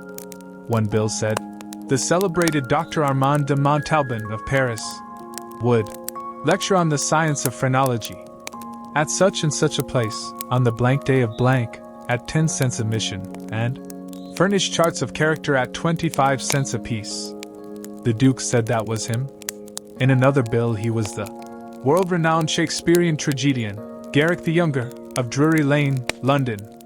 In other bills he had a lot of other names and done other wonderful things, like finding water and gold with a divining rod, dissipating witch spells, and so on. By and by he says, "But the histrionic muse is the darling. Have you ever trod the boards, royalty?" "No," says the king. "You shall, then, before you're 3 days older, fall in grandeur," says the Duke. "The first good town we come to we'll hire a hall and do the sword fight in Richard III. And the balcony scene in Romeo and Juliet. How does that strike you? I'm in, up to the hub, for anything that will pay Bilgewater. But you see, I don't know nothing about play actin', and hain't ever seen much of it. I was too small when Pap used to have them at the palace. Do you reckon you can learn me?" "Easy." "All right. I'm just a freezin' for something fresh, anyway." Lees commenced right away. So the Duke he told him all about who Romeo was and who Juliet was, and said he was used to being Romeo, so the king could be Juliet. But if Juliet's such a young gal, Duke, my peeled head and my white whiskers is going to look uncommon odd on her, maybe. No, don't you worry, these country jakes won't ever think of that. Besides, you know, you'll be in costume, and that makes all the difference in the world. Juliet's in a balcony, enjoying the moonlight before she goes to bed, and she's got on her nightgown and her ruffled nightcap. Here are the costumes for the parts. He got out 2 or 3 curtain calico suits, which he said was medieval armor for Richard III, and t'other chap, and a long white cotton nightshirt and a ruffled nightcap to match. The king was satisfied, so the Duke got out his book and read the parts over in the most splendid spread-eagle way, prancing around and acting at the same time, to show how it had got to be done. Then he gave the book to the king and told him to get his part by heart. There was a little one-horse town about 3 miles down the bend, and after dinner the Duke said he had ciphered out his idea about how to run in daylight without it being dangersome for Jim. So he allowed he would go down to the town and fix that thing. The king allowed he would go, too, and see if he couldn't strike something. We was out of coffee, so Jim said I'd better go along with them in the canoe and get some. When we got there weren't nobody stirring, streets empty, and perfectly dead and still, like Sunday. We found a sick nigger sunning himself in the backyard, and he said everybody that weren't too young or too sick or too old was gone to camp meeting, about 2 miles back in the woods. The king got the directions, and allowed he'd go and work that camp meeting for all it was worth, and I might go, too. The Duke said what he was after was a printing office. We found it, a little bit of a concern, up over a carpenter shop, carpenters and printers all gone to the meeting, and no doors locked. It was a dirty, littered-up place, and had ink marks, and handbills with pictures of horses and runaway niggers on them, all over the walls. The Duke shed his coat and said he was all right now. So me and the king lit out for the camp meeting. We got there in about a half an hour fairly dripping, for it was a most awful hot day. There was as much as 1,000 people there from 20 miles around. The woods was full of teams and wagons, hitched everywheres, feeding out of the wagon troughs and stomping to keep off the flies. There was sheds made out of poles and roofed over with branches, where they had lemonade and gingerbread to sell, and piles of watermelons and green corn and such like truck. The preaching was going on under the same kinds of sheds, only they was bigger and held crowds of people. The benches was made out of outside slabs of logs, with holes bored in the round side to drive sticks into for legs. They didn't have no backs. The preachers had high platforms to stand on at one end of the sheds. The women had on sunbonnets, and some had linsey-woolsey frocks, some gingham ones, and a few of the young ones had on calico. Some of the young men was barefooted, and some of the children didn't have on any clothes but just a tow linen shirt. Some of the old women was knitting, and some of the young folks was courting on the sly. The first shed we come to the preacher was lining out a hymn. He lined out 2 lines, everybody sung it, and it was kind of grand to hear it. There was so many of them and they done it in such a rousing way. Then he lined out 2 more for them to sing, and so on. The people woke up more and more, and sung louder and louder, and towards the end some begun to groan, and some begun to shout. Then the preacher begun to preach, and begun in earnest too, and went weaving first to one side of the platform and then the other, and then leaning down over the front of it, with his arms and his body going all the time, and shouting his words out with all his might. And every now and then he would hold up his Bible and spread it open, and kind of pass it around this way and that, shouting, "It's the brazen serpent in the wilderness! Look upon it and live!" And people would shout out, "Glory, Amen!" And so he went on, and the people groaning and crying and saying Amen. "Oh, come to the mourner's bench! Come, black with sin! Amen! Come, sick and sore! Amen! Come, lame and halt and blind! Amen! Come, poor and needy, sunk in shame! Amen! Come, all that's worn and soiled and suffering! Come with a broken spirit! Come with a contrite heart! Come in your rags and sin and dirt! The waters that cleanse is free, the door of heaven stands open. Oh, enter in and be at rest! Amen! Glory, glory hallelujah, and so on. You couldn't make out what the preacher said anymore, on account of the shouting and crying. Folks got up everywhere in the crowd, and worked their way just by main strength to the mourners' bench, with the tears running down their faces. And when all the mourners had got up there to the front benches in a crowd, they sung and shouted and flung themselves down on the straw, just crazy and wild. Well, the first I knowed the king got a-going, and you could hear him over everybody. And next he went a-charging up onto the platform, and the preacher he begged him to speak to the people, and he done it. He told them he was a pirate, been a pirate for 30 years out in the Indian Ocean, and his crew was thinned out considerable last spring in a fight, and he was home now to take out some fresh men, and thanks to goodness he'd been robbed last night, and put ashore off of a steamboat without a cent, and he was glad of it. It was the blessedest thing that ever happened to him, because he was a changed man now, and happy for the first time in his life, and poor as he was going to start right off and work his way back to the Indian Ocean, and put in the rest of his life trying to turn the pirates into the true path. For he could do it better than anybody else, being acquainted with all pirate crews in that ocean. And though it would take him a long time to get there without money, he would get there anyway. And every time he convinced a pirate, he would say to him, "Don't you thank me, don't you give me no credit.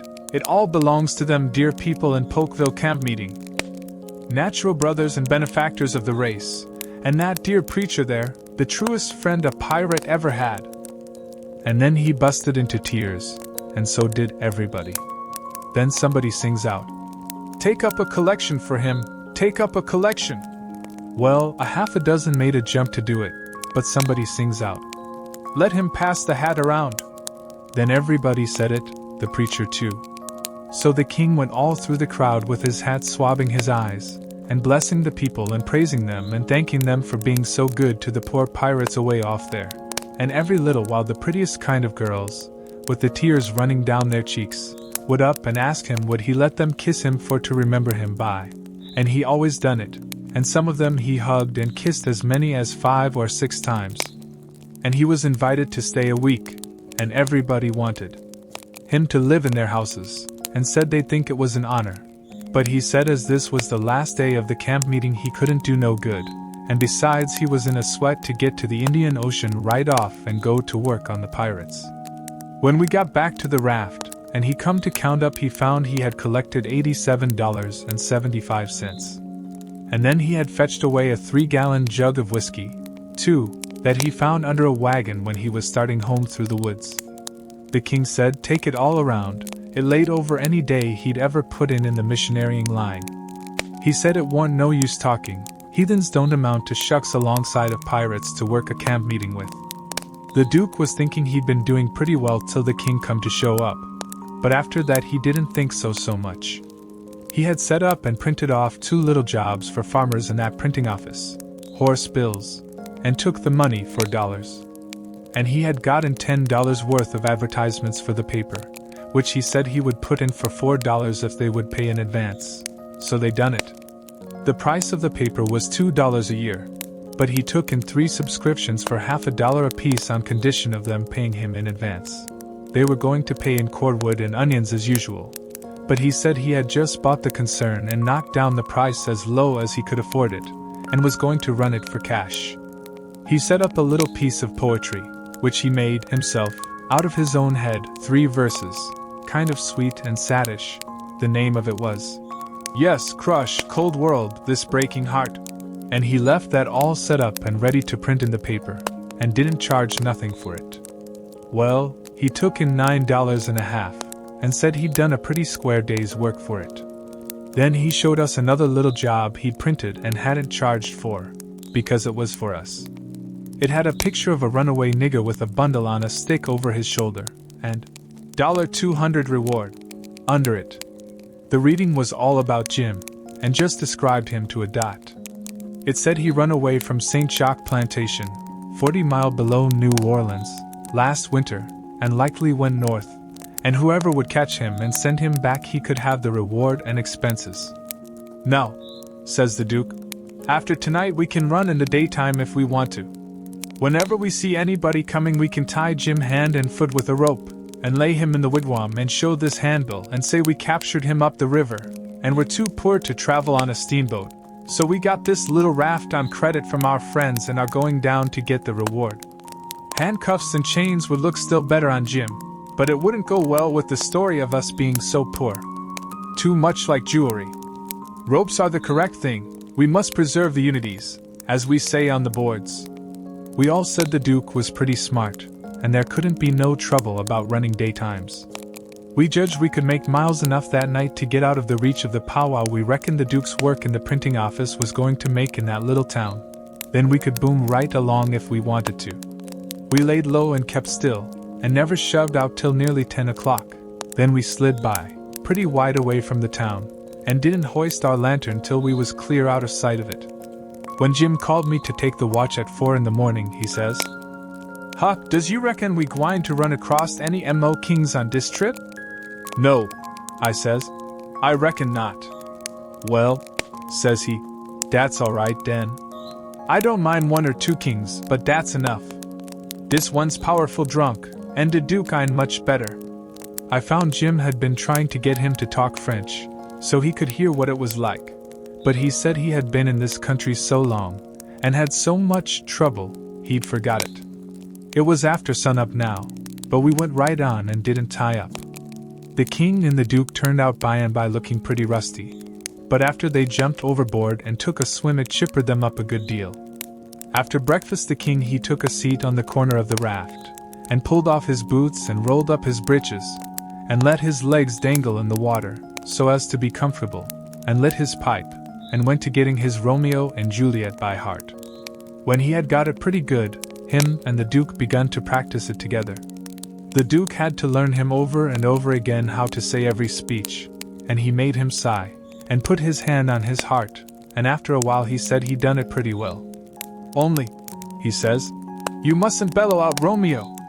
That way, like a bull, you must say it soft and sick and languishy, so, our Romeo. That is the idea, for Juliet's a dear, sweet, mere child of a girl, you know, and she doesn't bray like a jackass." Well, next they got out a couple of long swords that the Duke made out of oak laths, and begun to practice the sword fight. The Duke called himself Richard III, and the way they laid on and pranced around the raft was grand to see.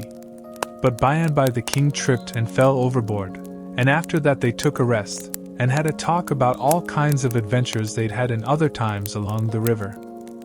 After dinner the Duke says, "Well, Capet, we'll want to make this a first-class show, you know, so I guess we'll add a little more to it.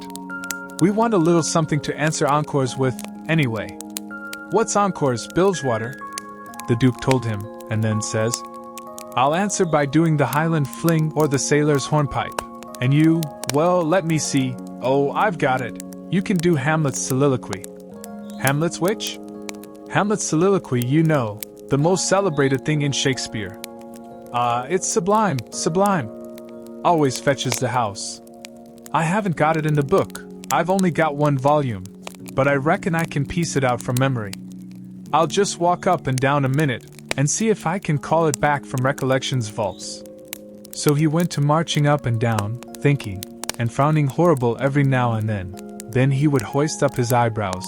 Next he would squeeze his hand on his forehead and stagger back and kind of moan. Next he would sigh. And next he'd let on to drop a tear.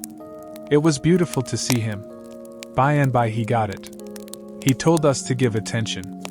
Then he strikes a most noble attitude, with one leg shoved forwards, and his arms stretched away up, and his head tilted back, looking up at the sky, and then he begins to rip and rave and grit his teeth, and after that, all through his speech, he howled, and spread around, and swelled up his chest, and just knocked the spots out of any acting ever I see before.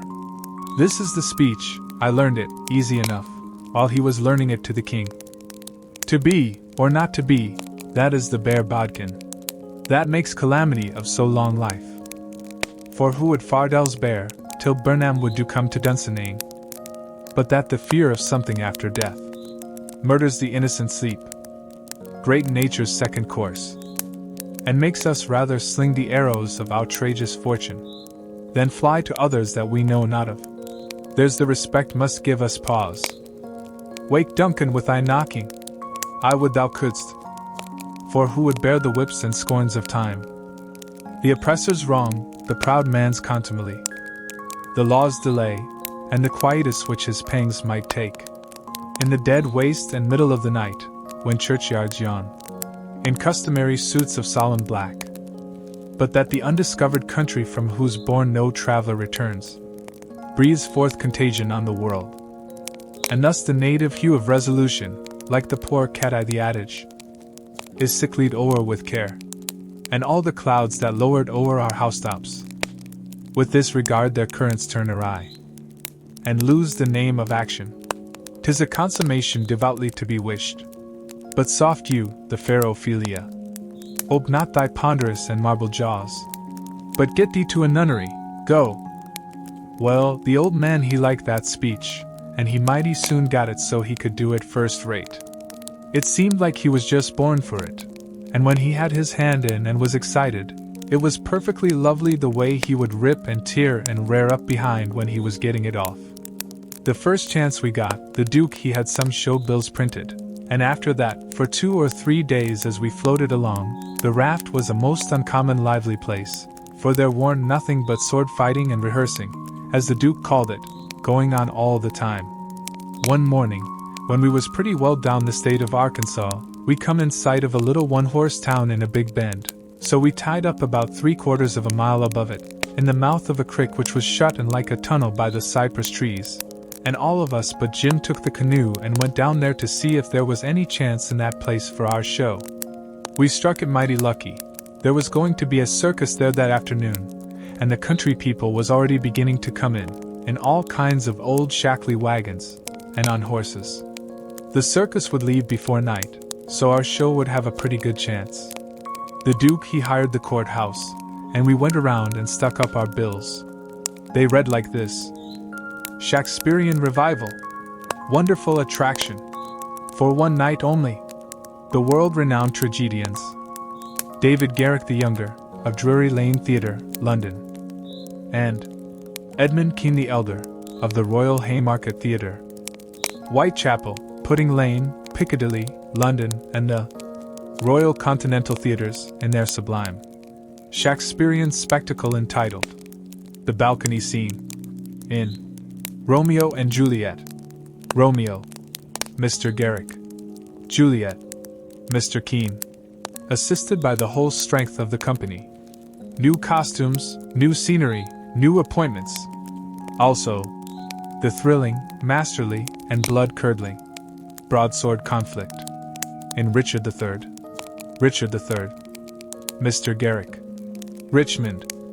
Mr. Kean.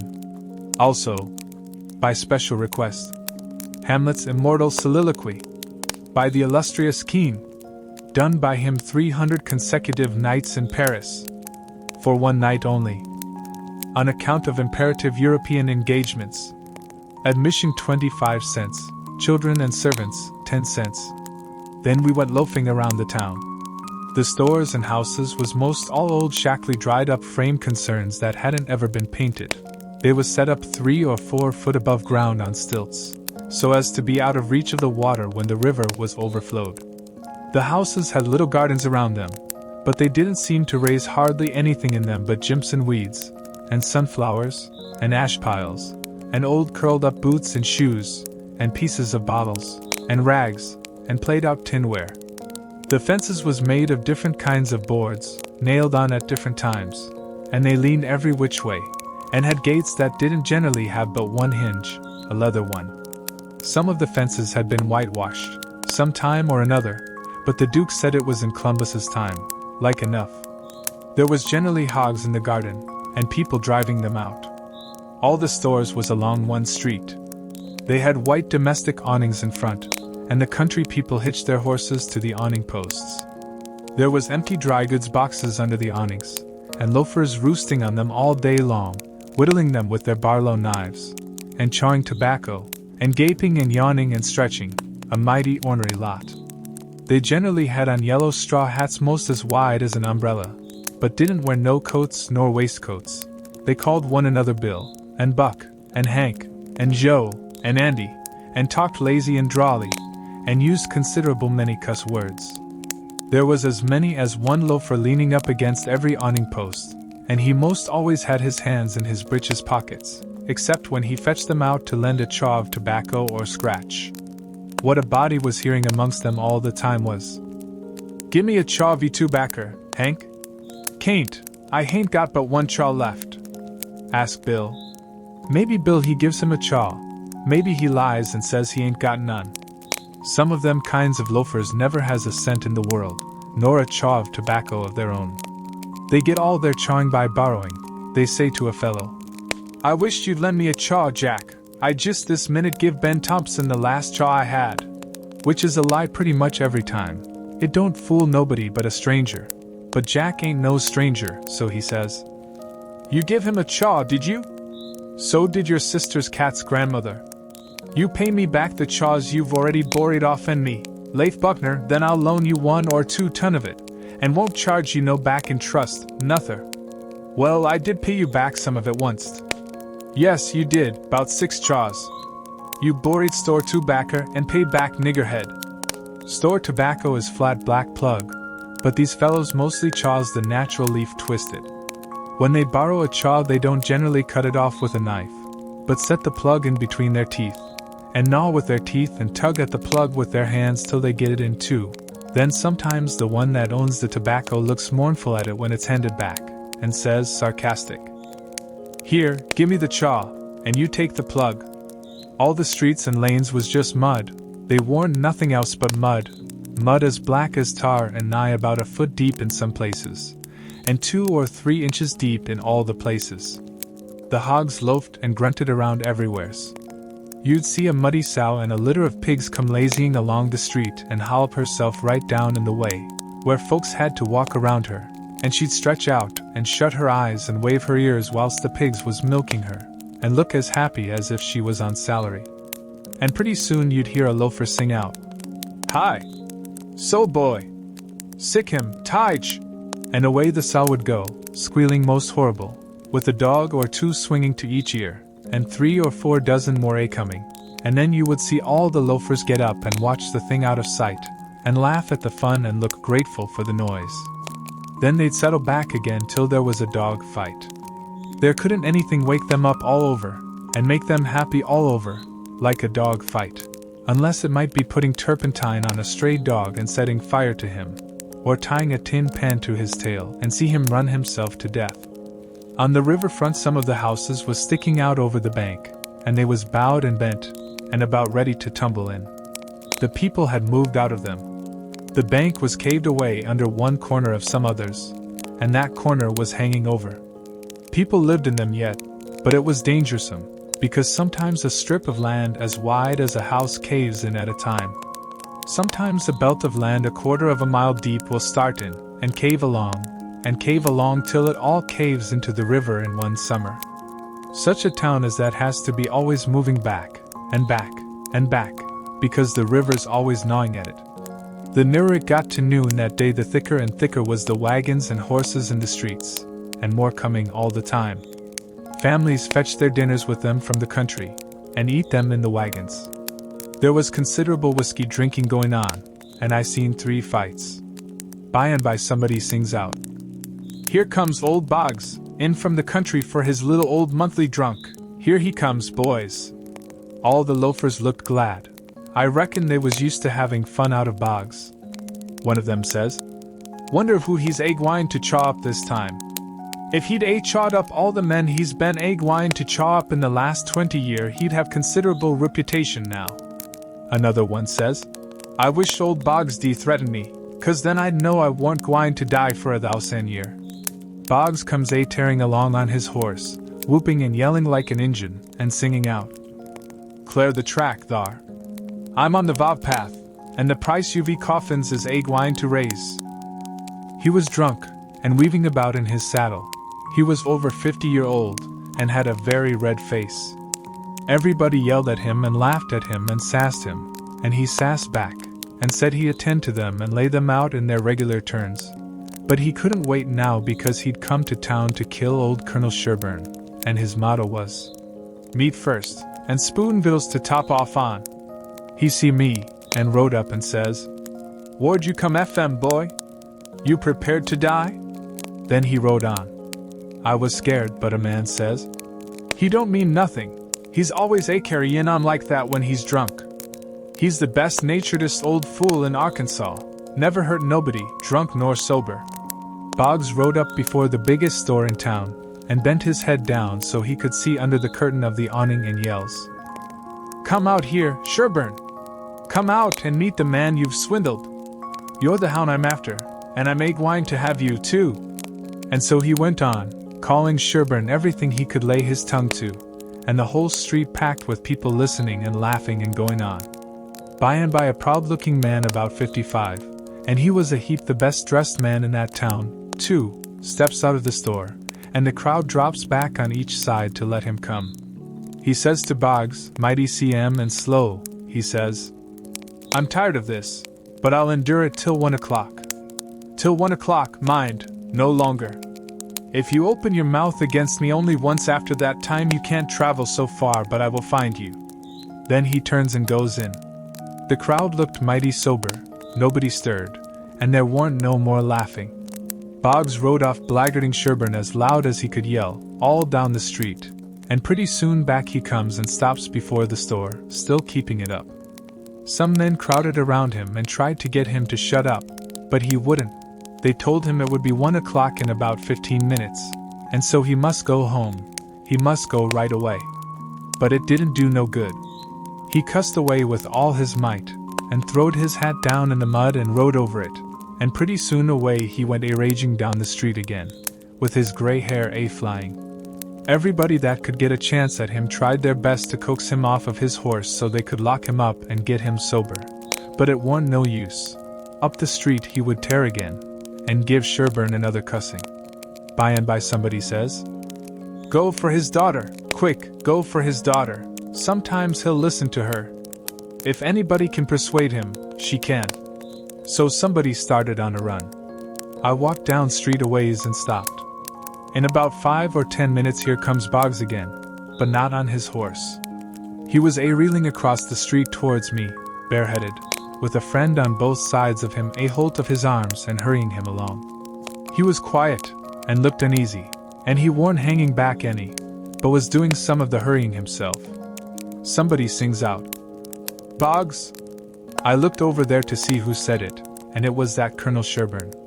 He was standing perfectly still in the street, and had a pistol raised in his right hand, not aiming it, but holding it out with the barrel tilted up towards the sky. The same second I see a young girl coming on the run, and 2 men with her. Boggs and the men turn round to see who called him, and when they see the pistol the men jump to one side, and the pistol barrel come down slow and steady to a level, both barrels cocked. Boggs throws up both of his hands and says, Oh Lord, don't shoot! Bang! Goes the first shot, and he staggers back, clawing at the air.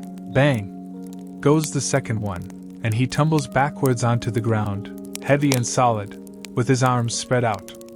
That young girl screamed out and comes rushing, and down she throws herself on her father, crying, and saying, Oh, he's killed him! He's killed him! The crowd closed up around them, and shouldered and jammed one another, with their necks stretched, trying to see, and people on the inside trying to shove them back and shouting, Back, back! Give him air! Give him air! Colonel Sherburne he tossed his pistol onto the ground, and turned around on his heels and walked off. They took Boggs to a little drug store, the crowd pressing around just the same, and the whole town following, and I rushed and got a good place at the window, where I was close to him and could see in. They laid him on the floor and put one large Bible under his head, and opened another one and spread it on his breast. But they tore open his shirt first, and I seen where one of the bullets went in.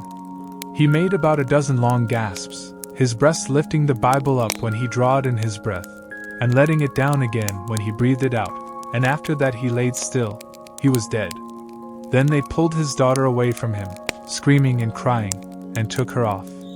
She was about 16, and very sweet and gentle-looking, but awful pale and scared. Well, pretty soon the whole town was there, squirming and scrooging and pushing and shoving to get at the window and have a look, but people that had the places wouldn't give them up, and folks behind them was saying all the time, Say, now, you've looked enough, you fellows. 'Tain't right and 'tain't fair for you to stay there all the time, and never give nobody a chance. Other folks has their rights as well as you. There was considerable jawing back, so I slid out, thinking maybe there was going to be trouble. The streets was full, and everybody was excited. Everybody that seen the shooting was telling how it happened, and there was a big crowd packed around each one of these fellows, stretching their necks and listening.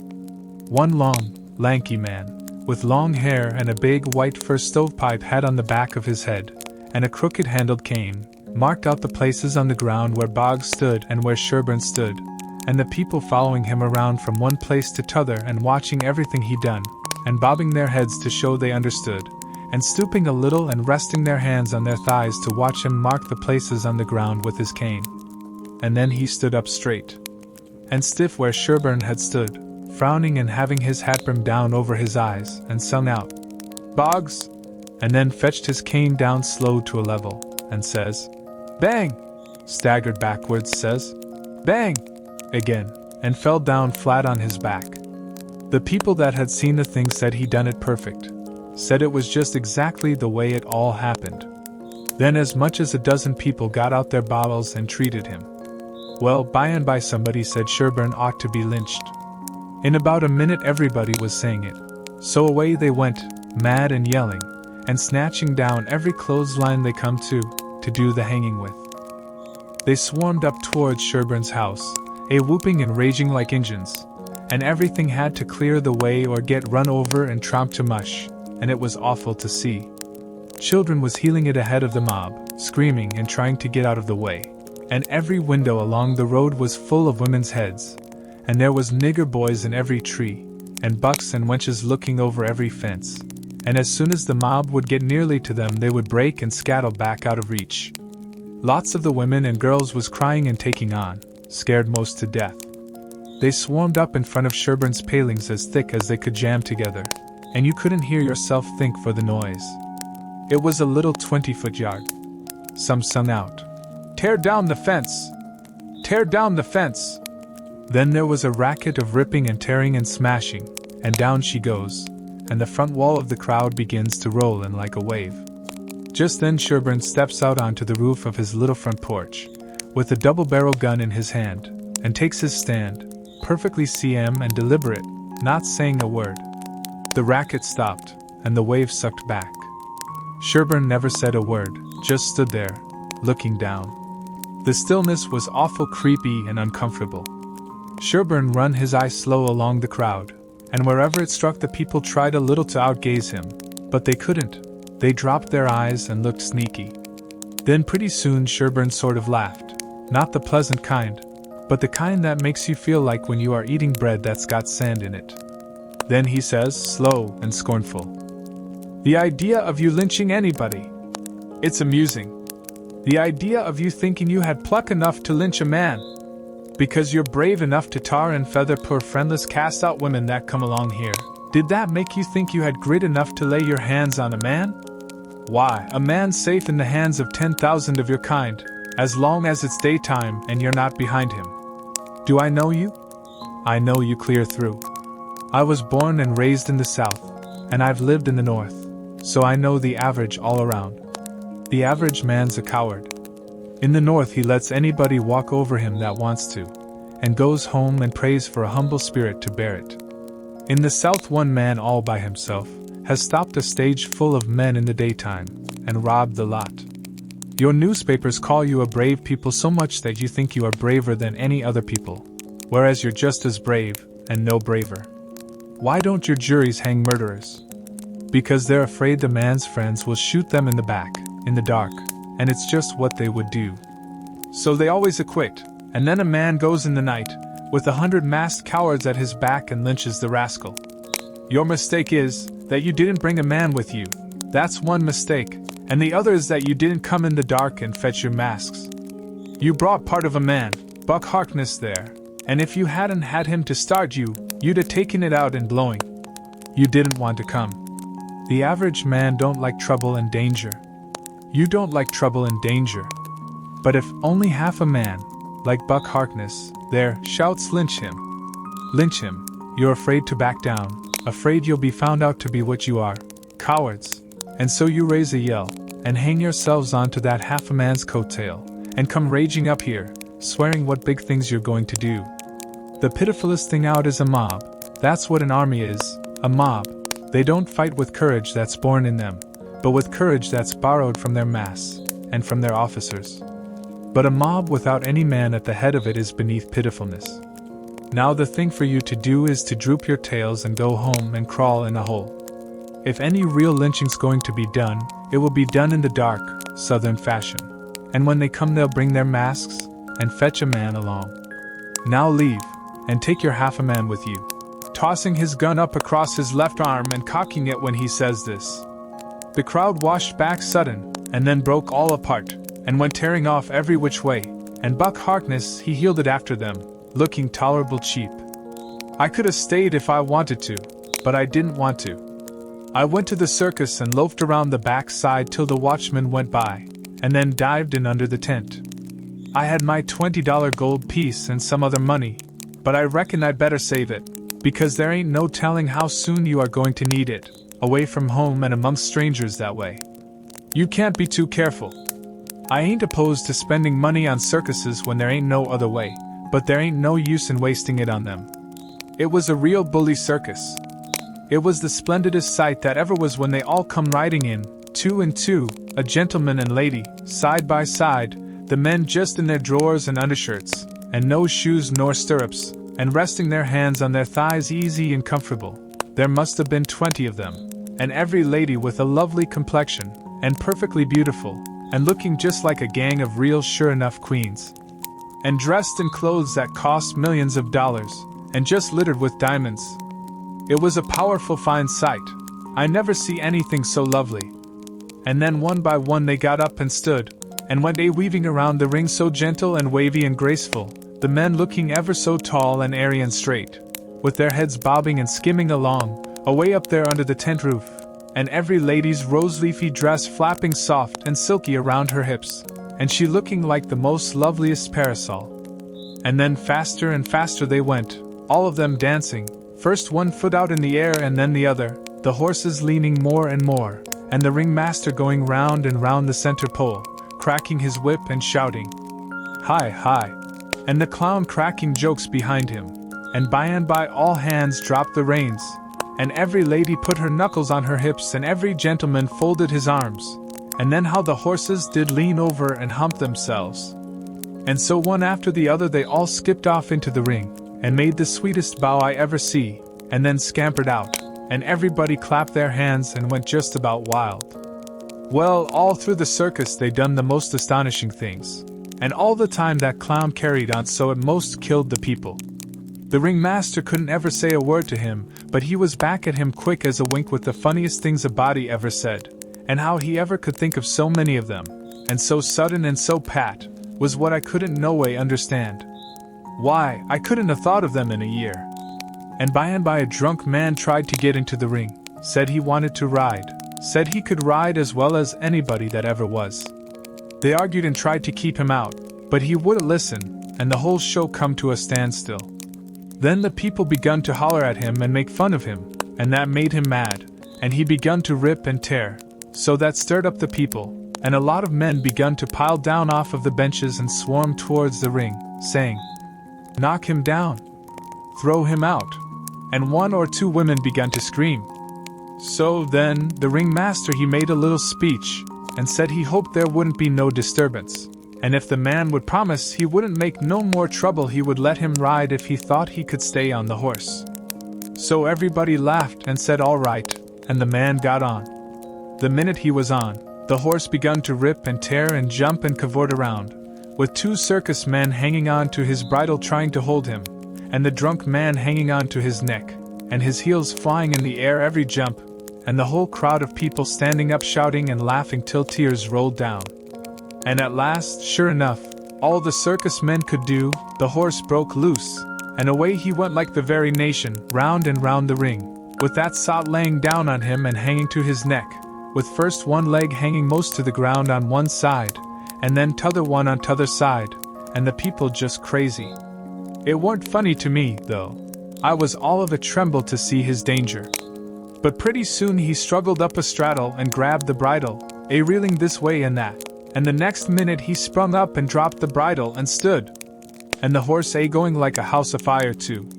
He just stood up there, sailing around as easy and comfortable as if he weren't ever drunk in his life, and then he begun to pull off his clothes and sling them. He shed them so thick they kind of clogged up the air, and altogether he shed 17 suits. And then there he was, slim and handsome, and dressed the gaudiest and prettiest you ever saw, and he lit into that horse with his whip and made him fairly hum, and finally skipped off, and made his bow and danced off to the dressing room, and everybody just howling with pleasure and astonishment. Then the ringmaster he see how he had been fooled, and he was the sickest ringmaster you ever see, I reckon. Why, it was one of his own men.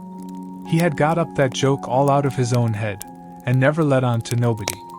Well, I felt sheepish enough to be tooken so, but I wouldn't have been in that ringmaster's place, not for $1,000. I don't know, there may be bullier circuses than what that one was, but I never struck them yet. Anyways, it was plenty good enough for me, and wherever I run across it, it can have all of my custom every time. Well, that night we had our show, but there weren't only about 12 people there, just enough to pay expenses. And they laughed all the time, and that made the Duke mad, and everybody left, anyway, before the show was over, but one boy which was asleep. So the Duke said these Arkansas lunkheads couldn't come up to Shakespeare. What they wanted was low comedy, and maybe something ruther worse than low comedy, he reckoned. He said he could size their style. So next morning he got some big sheets of wrapping paper and some black paint, and drawed off some handbills, and stuck them up all over the village. The bills said, "At the courthouse, for 3 nights only, the world-renowned tragedians, David Garrick the Younger, and Edmund Kean the Elder, of the London and Continental theaters, in their thrilling tragedy of The King's Camelopard, or The Royal Nonsuch, admission 50 cents. Then at the bottom was the biggest line of all, which said, "Ladies and children not admitted."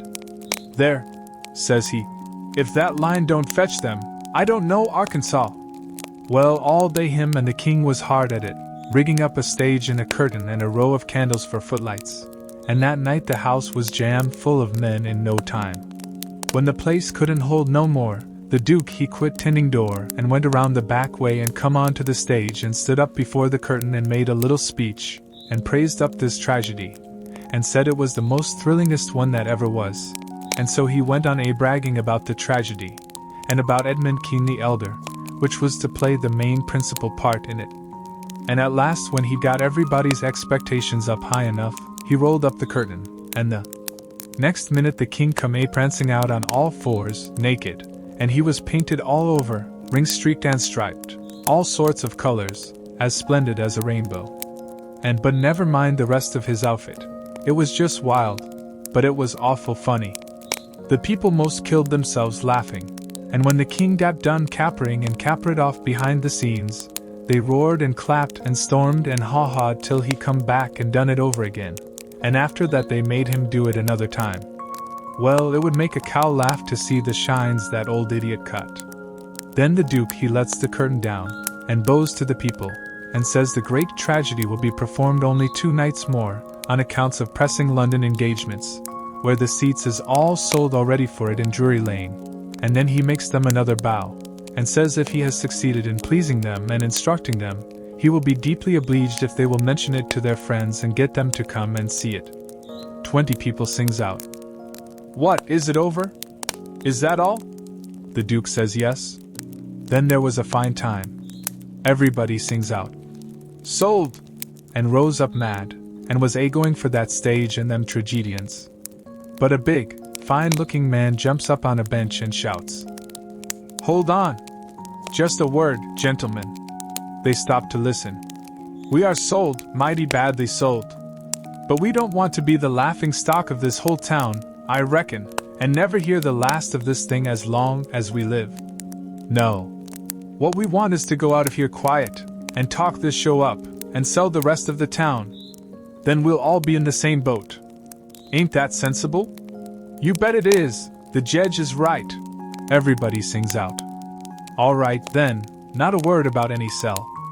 Go along home, and advise everybody to come and see the tragedy. Next day you couldn't hear nothing around that town but how splendid that show was. House was jammed again that night, and we sold this crowd the same way.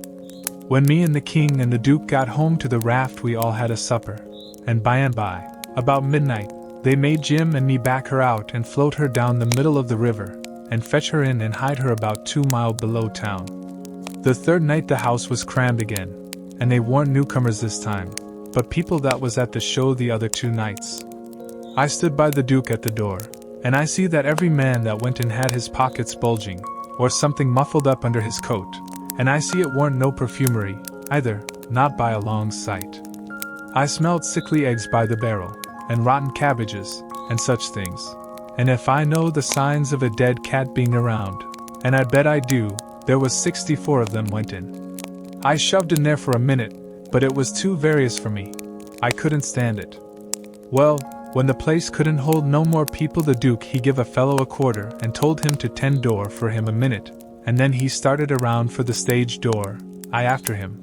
But the minute we turned the corner and was in the dark, he says, "Walk fast now till you get away from the houses, and then shin for the raft like the Dickens was after you."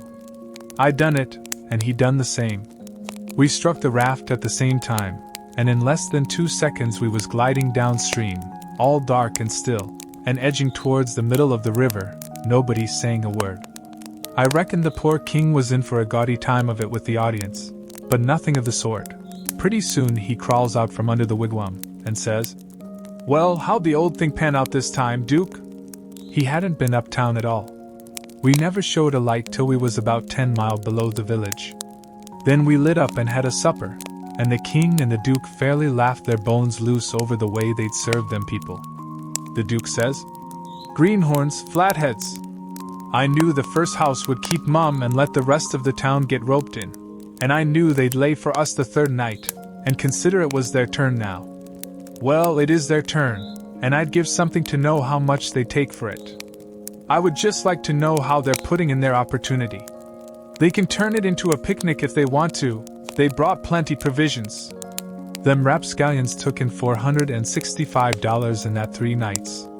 I never see money hauled in by the wagon load like that before. By and by, when they was asleep and snoring, Jim says, "Don't it surprise you the way dem kings carries on, Huck?" "No," I says, "it don't." "Why don't it, Huck?" "Well, it don't, because it's in the breed. I reckon they're all alike." "But Huck, dese kings o' orn is reg'lar rapscallions. That's just what they is. Dey's reg'lar rapscallions." "Well, that's what I'm saying. All kings is mostly rapscallions, as fur as I can make out." "Is that so? You read about them once, you'll see. Look at Henry VIII, this NSA Sunday school superintendent to him. And look at Charles II, and Louis XIV, and Louis XV, and James II, and Edward II, and Richard III, and 40 more, besides all them Saxon heptarchies that used to rip around so in old times and raise Cain. My, you ought to seen old Henry VIII when he was in bloom. He was a blossom. He used to marry a new wife every day, and chop off her head next morning. And he would do it just as indifferent as if he was ordering up eggs. 'Fetch up Nell Gwyn,' he says. They fetch her up. Next morning, chop off her head. And they chop it off. 'Fetch up Jane Shore,' he says, and up she comes, next morning, chop off her head, and they chop it off. 'Ring up Fair Rosamund.' Fair Rosamund answers the bell. Next morning, chop off her head. And he made every one of them tell him a tale every night, and he kept that up till he had hogged 1,001 tales that way, and then he put them all in a book, and called it Doomsday Book, which was a good name and stated the case. You don't know kings, Jim, but I know them, and this old rip of Orne is one of the cleanest I've struck in history. Well, Henry he takes a notion he wants to get up some trouble with this country. How does he go at it? Give notice? Give the country a show? No. All of a sudden he heaves all the tea in Boston Harbor overboard, and whacks out a Declaration of Independence, and dares them to come on. That was his style.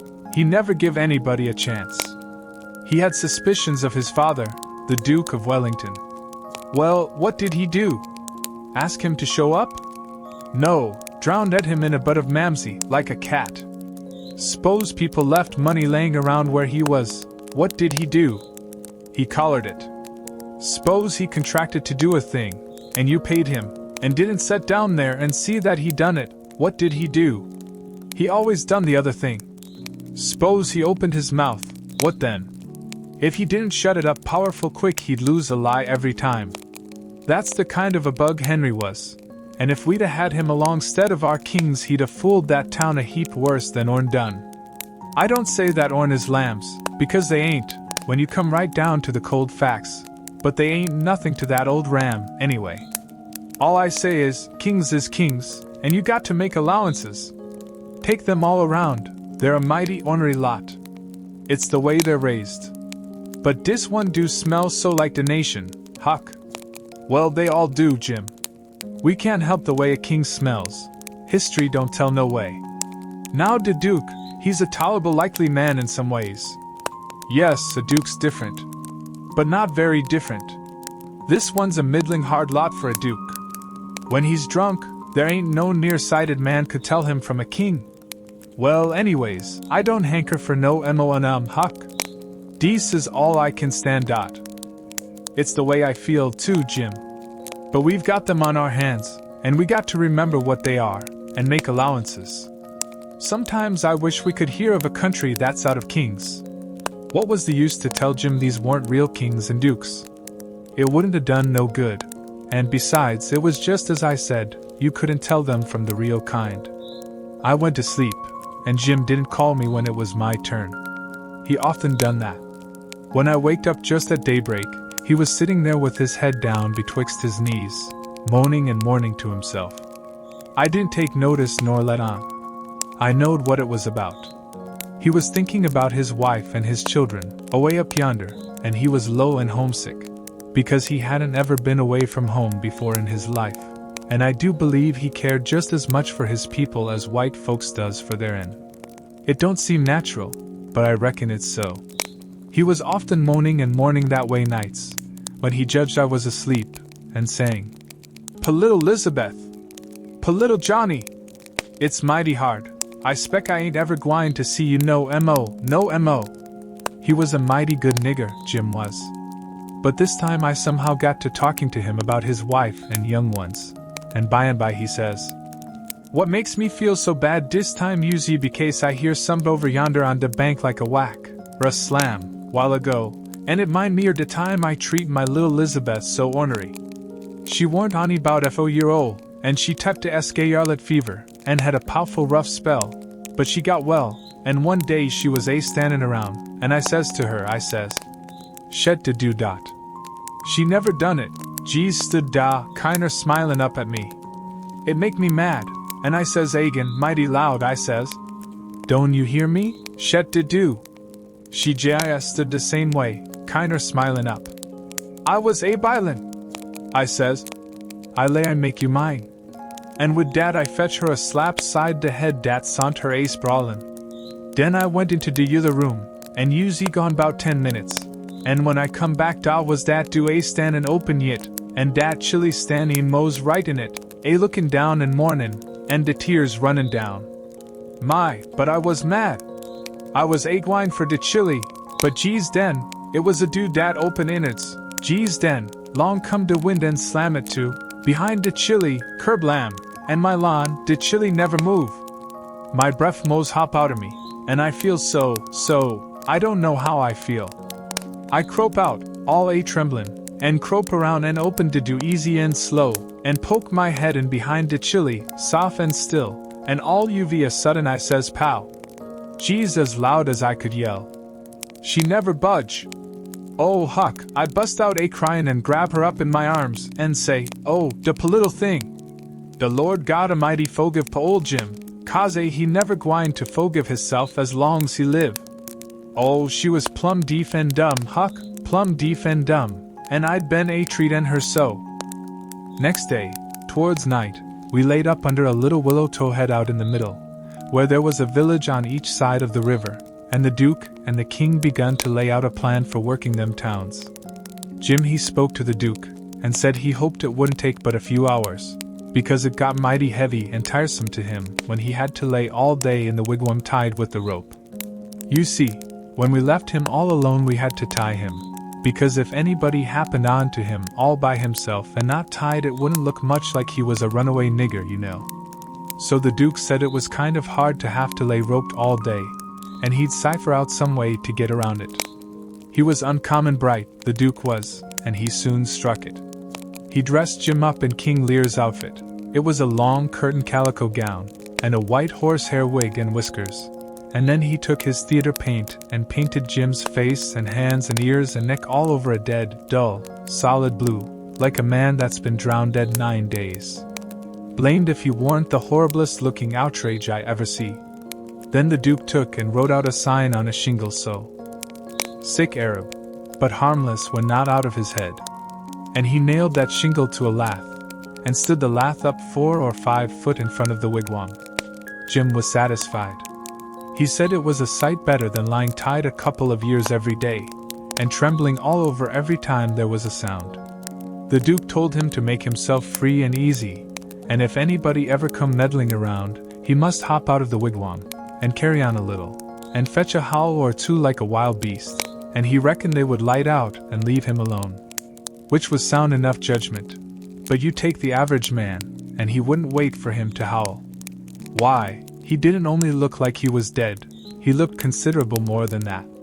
These rapscallions wanted to try the nonsuch again, because there was so much money in it, but they judged it wouldn't be safe, because maybe the news might have worked along down by this time. They couldn't hit no project that suited exactly. So at last the Duke said he reckoned he'd lay off and work his brains an hour or two and see if he couldn't put up something on the Arkansas village. And the King he allowed he would drop over to t'other village without any plan, but just trust in Providence to lead him the profitable way. Meaning the devil, I reckon. We had all bought store clothes where we stopped last, and now the King put his in on, and he told me to put mine on. I done it, of course. The King's duds was all black, and he did look real swell and starchy. I never knowed how clothes could change a body before. Why, before, he looked like the orneriest old rip that ever was. But now, when he'd take off his new white beaver and make a bow and do a smile, he looked that grand and good and pious that you'd say he had walked right out of the ark, and maybe was old Leviticus himself. Jim cleaned up the canoe, and I got my paddle ready. There was a big steamboat laying at the shore away up under the point, about 3 miles above the town. Been there a couple of hours, taking on freight. Says the King. Seein' how I'm dressed, I reckon maybe I'd better arrive down from St. Louis or Cincinnati, or some other big place. Go for the steamboat, Huckleberry. We'll come down to the village on her. I didn't have to be ordered twice to go and take a steamboat ride. I fetched the shore a half a mile above the village, and then went scooting along the bluff bank in the easy water. Pretty soon we come to a nice innocent-looking young country Jake sitting on a log swabbing the sweat off of his face, for it was powerful warm weather, and he had a couple of big carpet bags by him. Run her nose and shore, says the King. I done it. Where you bound for, young man? For the steamboat, going to Orleans. Get aboard, says the King. Hold on a minute, my servant I'll help you with them bags. Jump out and help you the gentleman, Adolphus. Meaning me, I see. I done so, and then we all three started on again. The young chap was mighty thankful, said it was tough work toting his baggage such weather. He asked the King where he was going, and the King told him he'd come down the river and landed at the other village this morning, and now he was going up a few miles to see an old friend on a farm up there. The young fellow says, When I first see you I says to myself, it's Mr. Wilkes, sure, and he come mighty near getting here in time. But then I says again, no, I reckon it ain't him, or else he wouldn't be paddling up the river. You ain't him, are you? No, my name's Blodgett, Alexander Blodgett, Reverend Alexander Blodgett, I suppose I must say, as I'm one o' the Lord's poor servants. But still I'm just as able to be sorry for Mr. Wilkes for not arriving in time, all the same, if he's missed anything by it, which I hope he hasn't. Well, he don't miss any property by it, because he'll get that all right. But he's missed seeing his brother Peter die, which he mayn't mind, nobody can tell as to that. But his brother would have give anything in this world to see him before he died. Never talked about nothing else all these 3 weeks. Hadn't seen him since they was boys together, and hadn't ever seen his brother William at all. That's the deaf and dumb one. William ain't more than 30 or 35. Peter and George were the only ones that come out here. George was the married brother. Him and his wife both died last year. Harvey and William's the only ones that's left now. And, as I was saying, they haven't got here in time. Did anybody send them word? Oh yes, a month or 2 ago, when Peter was first took, because Peter said then that he sorter felt like he weren't going to get well this time. You see, he was pretty old, and George's girls was too young to be much company for him, except Mary Jane, the red-headed one, and so he was kinder lonesome after George and his wife died, and didn't seem to care much to live. He most desperately wanted to see Harvey, and William too, for that matter, because he was one of them kind that can't bear to make a will.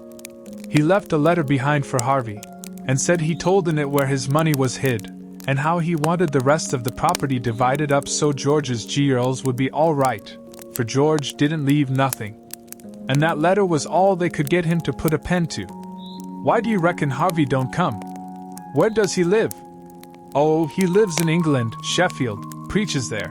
Hasn't ever been in this country. He hasn't had any too much time, and besides he mightn't have got the letter at all, you know. Too bad he couldn't have lived to see his brothers, poor soul. You going to Orleans, you say? Yes, but that ain't only a part of it. I'm going in a ship, next Wednesday, for Rio de Janeiro, where my uncle lives. It's a pretty long journey. But it'll be lovely, wished I was going. Is Mary Jane the oldest? How old is the others? Mary Jane's 19, Susan's 15, and Joanna's about 14. That's the one that gives herself to good works and has a hare lip. Poor things! To be left alone in the cold world so. Well, they could be worse off. Old Peter had friends, and they ain't going to let them come to no harm. There's Hobson, the Baptist preacher, and Deacon Lot Hovey, and Ben Rucker, and Abner Shackelford, and Levi Bell, the lawyer, and Dr. Robinson, and their wives, and the widow Bartley, and well, there's a lot of them. But these are the ones that Peter was thickest with, and used to write about sometimes, when he rode home. So Harvey LL know where to look for friends when he gets here. Well, the old man went on asking questions till he just fairly emptied that young fellow.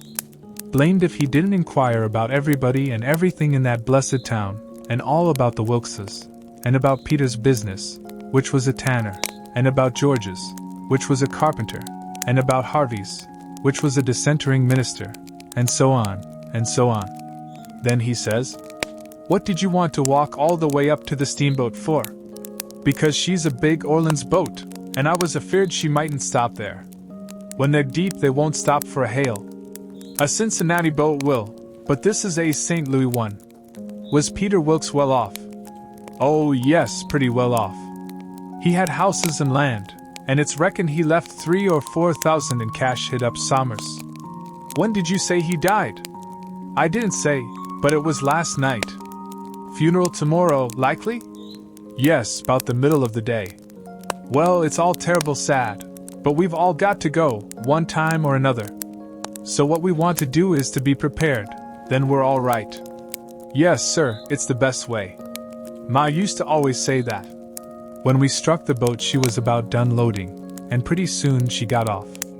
The king never said nothing about going aboard, so I lost my ride, after all. When the boat was gone the king made me paddle up another mile to a lonesome place, and then he got ashore and says, "Now hustle back, right off, and fetch the Duke up here, and the new carpet bags. And if he's gone over to t'other side, go over there and get him. And tell him to get himself up regardless. Shove along now." I see what he was up to, but I never said nothing, of course. When I got back with the Duke we hid the canoe, and then they sat down on a log, and the king told him everything, just like the young fellow had said it, every last word of it. And all the time he was doing it he tried to talk like an Englishman, and he'd done it pretty well, too, for a slouch. I can't imitate him, and so I ain't going to try to. But he really done it pretty good.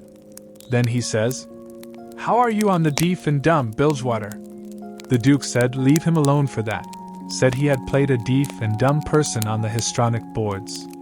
So then they waited for a steamboat. About the middle of the afternoon a couple of little boats come along, but they didn't come from high enough up the river. But at last there was a big one, and they hailed her. She sent out her yawl, and we went aboard, and she was from Cincinnati. And when they found we only wanted to go 4 or 5 miles they was booming mad, and gave us a cussing, and said they wouldn't land us. But the king was CM. He says, "If gentlemen can afford to pay $1 a mile apiece to be took on and put off in a yawl, a steamboat can afford to carry 'em, can it?" So they softened down, and said it was all right, and when we got to the village they yawled us ashore. About 24 men flock down when they see the yawl a-coming, and when the king says, "Can any of you gentlemen tell me where Mr. Peter Wilkes lives?" They give a glance at one another, and nodded their heads, as much as to say, "What do I tell you?" Then one of them says, kind of soft and gentle, "I'm sorry, sir, but the best we can do is to tell you where he did live yesterday evening." Sudden as winking the ornery old creature went into smash, and fell up against the man, and put his chin on his shoulder, and cried down his back, and says, "Alas, alas, our poor brother, gone, and we never got to see him. Oh, it's too hard." Then he turns around, blubbering, and makes a lot of idiotic signs to the Duke on his hands, and blamed if he didn't drop a carpet bag and bust out a-crying. If they weren't the beatenest lot, them 2 frauds, that ever I struck. Well, the men gathered around and sympathized with them, and said all sorts of kind things to them, and carried their carpet bags up the hill for them, and let them lean on them and cry, and told the king all about his brother's last moments, and the king he told it all over again on his hands to the Duke, and both of them took on about that dead tanner like they'd lost the 12 disciples. Well, if ever I struck anything like it, I'm a nigger. It was enough to make a body ashamed of the human race. The news was all over town in 2 minutes, and you could see the people tearing down on the run from every which way, some of them putting on their coats as they come. Pretty soon we was in the middle of a crowd, and the noise of the tramping was like a soldier march. The windows and dooryards was full, and every minute somebody would say, over a fence, "Is it them?" And somebody trotting along with the gang would answer back and say, "You bet it is." When we got to the house the street in front of it was packed, and the 3 girls was standing in the door. Mary Jane was red-headed, but that don't make no difference, she was most awful beautiful, and her face and her eyes was all lit up like glory, she was so glad her uncles was come. The king he spread his arms, and Mary Jane she jumped for them, and the hare-lip jumped for the Duke, and there they had it. Everybody most, leastways women, cried for joy to see them meet again at last and have such good times. Then the king he hunched the Duke private, I see him do it, and then he looked around and see the coffin, over in the corner on 2 chairs, so then him and the Duke, with a hand across each other's shoulder, and t'other hand to their eyes, walked slow and solemn over there, everybody dropping back to give them room, and all the talk and noise stopping, people saying, "S.H." and all the men taking their hats off and drooping their heads, so you could have heard a pin fall. And when they got there they bent over and looked in the coffin, and took one sight, and then they bust out a-crying so you could have heard them to Orleans, most, and then they put their arms around each other's necks, and hung their chins over each other's shoulders, and then for 3 minutes, or maybe 4, I never see 2 men leak the way they done. And mind you, everybody was doing the same, and the place was that damp I never see anything like it. Then one of them got on one side of the coffin, and t'other on t'other side, and they kneeled down, and rested their foreheads on the coffin, and let on to pray all to themselves. Well, when it come to that it worked the crowd like you never see anything like it, and everybody broke down and went to sobbing right out loud, the poor girls, too, and every woman, nearly, went up to the girls, without saying a word, and kissed them, solemn, on the forehead, and then put their hand on their head, and looked up towards the sky, with the tears running down, and then busted out and went off sobbing and swabbing. And give the next woman a show? I never see anything so disgusting. Well, by and by the king he gets up and comes forward a little, and works himself up and slobbers out a speech, all full of tears and flapdoodle about its being a sore trial for him and his poor brother to lose the diseased, and to miss seeing diseased alive after the long journey of 4,000 miles. But it's a trial that's sweetened and sanctified to us by this dear sympathy and these holy tears. And so he thanks them out of his heart, and out of his brother's heart, because out of their mouths they can't, words being too weak and cold, and all that kind of rot and slush, till it was just sickening, and then he blubbers out a pious goody-goody amen, and turns himself loose and goes to crying fit to bust. And the minute the words were out of his mouth, somebody over in the crowd struck up the doxology, and everybody joined in with all their might, and it just warmed you up and made you feel as good as church letting out. Music is a good thing, and after all that soul butter and hogwash I never see it freshen up things so, and sound so honest and bully. Then the king begins to work his jaw again, and says how him and his nieces would be glad if a few of the main principal friends of the family would take supper here with them this evening, and help set up with the ashes of the diseased, and says if his poor brother laying yonder could speak he knows who he would name, for they was names that was very dear to him, and mentioned often in his letters, and so he will name the same, to wit, as follows, viz., Reverend Mr. Hobson, and Deacon Lot Hovey, and Mr. Ben Rucker, and Abner Shackelford, and Levi Bell, and Dr. Robinson, and their wives, and the widow Bartley. Reverend Hobson and Dr. Robinson was down to the end of the town hunting together, that is, I mean the doctor was shipping a sick man to t'other world, and the preacher was pinting him right. Lawyer Bell was away up to Louisville on business, but the rest was on hand, and so they all come and shook hands with the king and thanked him and talked to him, and then they shook hands with the duke and didn't say nothing, but just kept smiling and bobbing their heads like a passel of sapheads whilst he made all sorts of signs with his hands and said, goo goo, goo goo goo, all the time, like a baby that can't talk. So the king he blattered along, and managed to inquire about pretty much everybody and dog in town, by his name, and mentioned all sorts of little things that happened one time or another in the town, or to George's family, or to Peter. And he always let on that Peter wrote him the things. But that was a lie. He got every blessed one of them out of that young flathead that we canoed up to the steamboat. Then Mary Jane she fetched a letter her father left behind, and the king he read it out loud and cried over it. It give the dwelling house and $3,000, gold, to the girls, and it give the tan yard, which was doing a good business, along with some other houses and land, worth about $7,000, and $3,000 in gold to Harvey and William, and told where the $6,000 cash was hid down cellar. So these two frauds said they'd go and fetch it up, and have everything square and above board, and told me to come with a candle. We shut the cellar door behind us, and when they found the bag they spilt it out on the floor, and it was a lovely sight, all them yaller boys. My, the way the king's eyes did shine! He slaps the duke on the shoulder and says, "Oh, this ain't bully nor nothin'." "Oh no, I reckon not." "Why, Bilgy, it beats the nonsuch, don't it?" The duke allowed it did. They pawed the yaller boys, and sifted them through their fingers and let them jingle down on the floor, and the king says, "It ain't no use talkin'. Bein' brothers to a rich dead man and representatives of furrin heirs that's got left is the line for you and me, Bilge. This year comes of trust and to providence. It's the best way in the long run.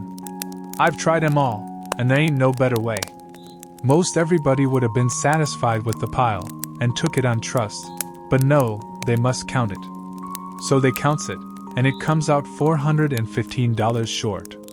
Says the king, "Dern him, I wonder what he done with that $415?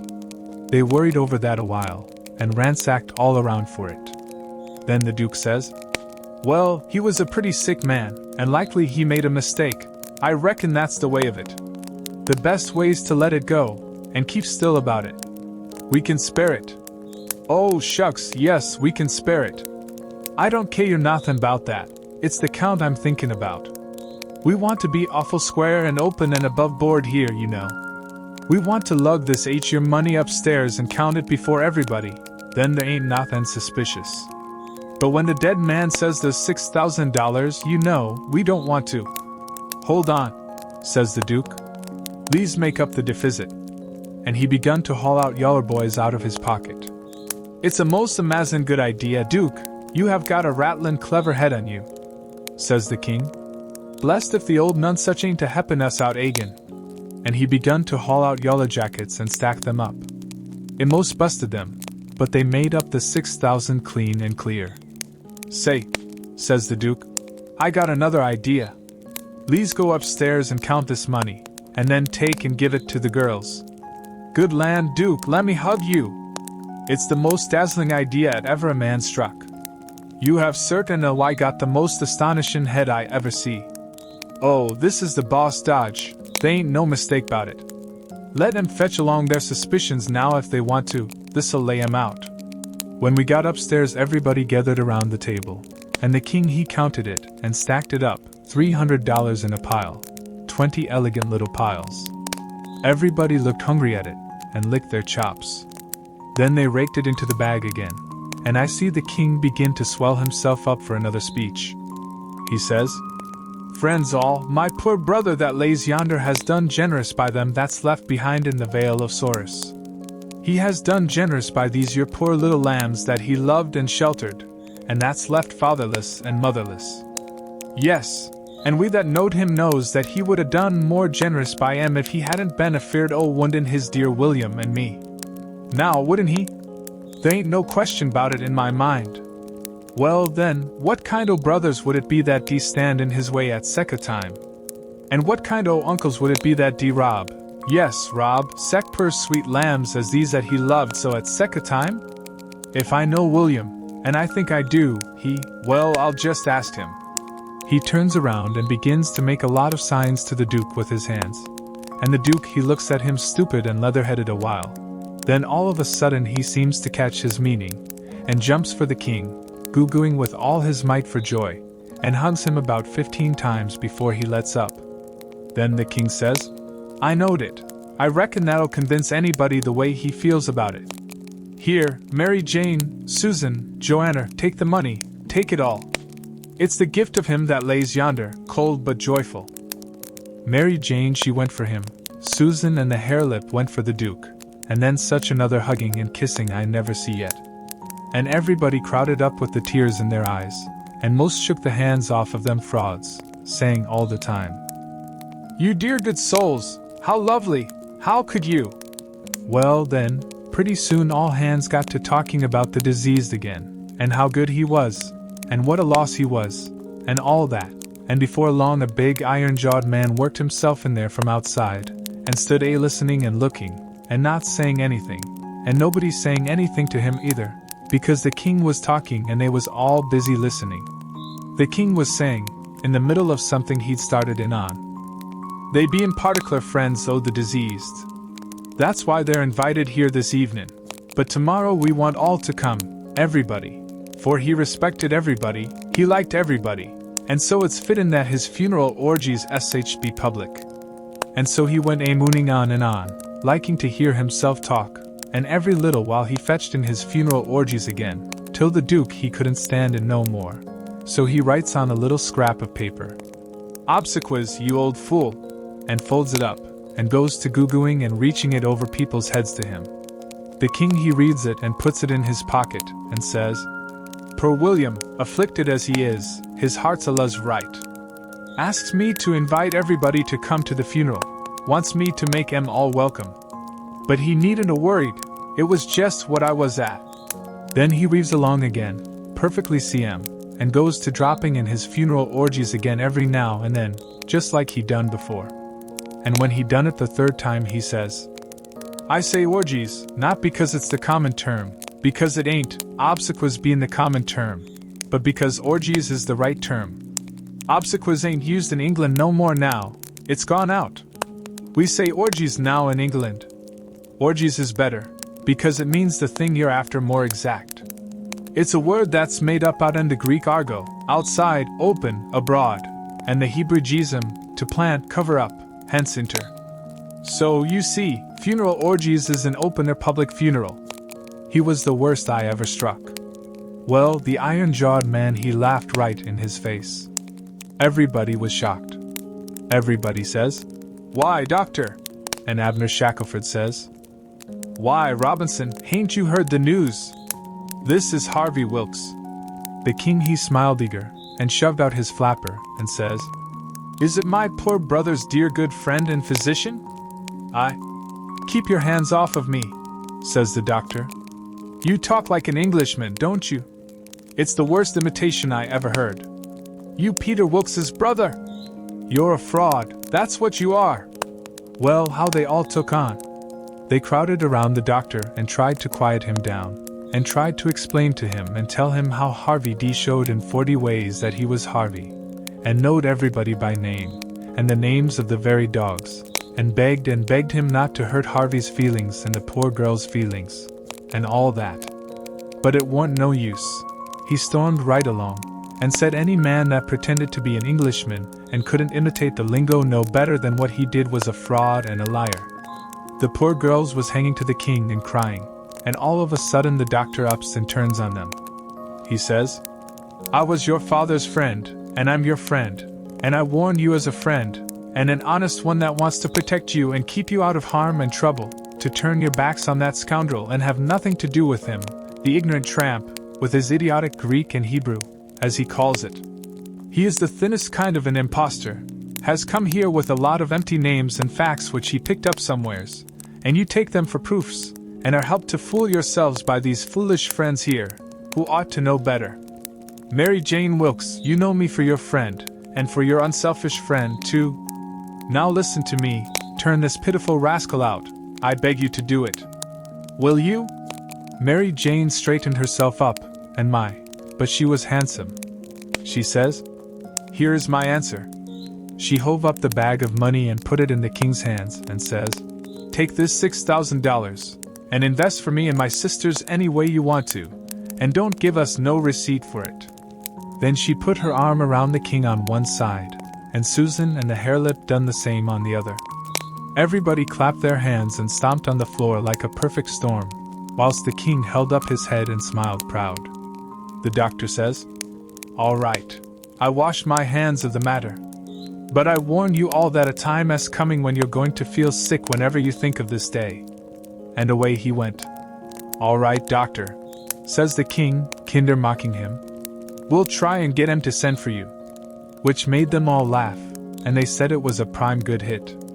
Well, when they was all gone, the king he asks Mary Jane how they was off for spare rooms, and she said she had one spare room, which would do for Uncle William, and she'd give her own room to Uncle Harvey, which was a little bigger, and she would turn into the room with her sisters and sleep on a cot, and up garret was a little cubby, with a pallet in it. The king said the cubby would do for his valley, meaning me.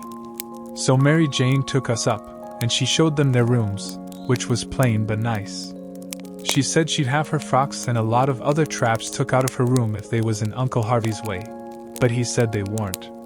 The frocks was hung along the wall, and before them was a curtain made out of calico that hung down to the floor. There was an old hair trunk in one corner, and a guitar box in another, and all sorts of little knickknacks and gimcracks around, like girls brisking up a room with. The king said it was all the more homely and more pleasanter for these fixings, and so don't disturb them. The Duke's room was pretty small, but plenty good enough, and so was my cubby.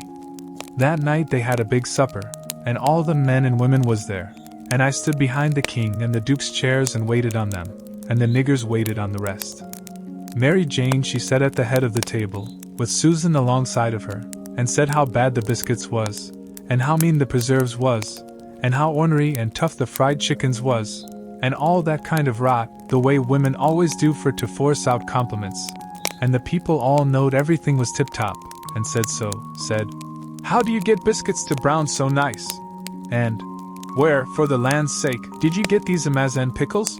And all that kind of humbug talky talk, just the way people always does at a supper, you know.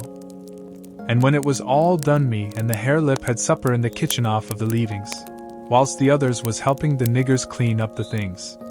The harelip she got to pumping me about England, and blessed if I didn't think the ice was getting mighty thin sometimes.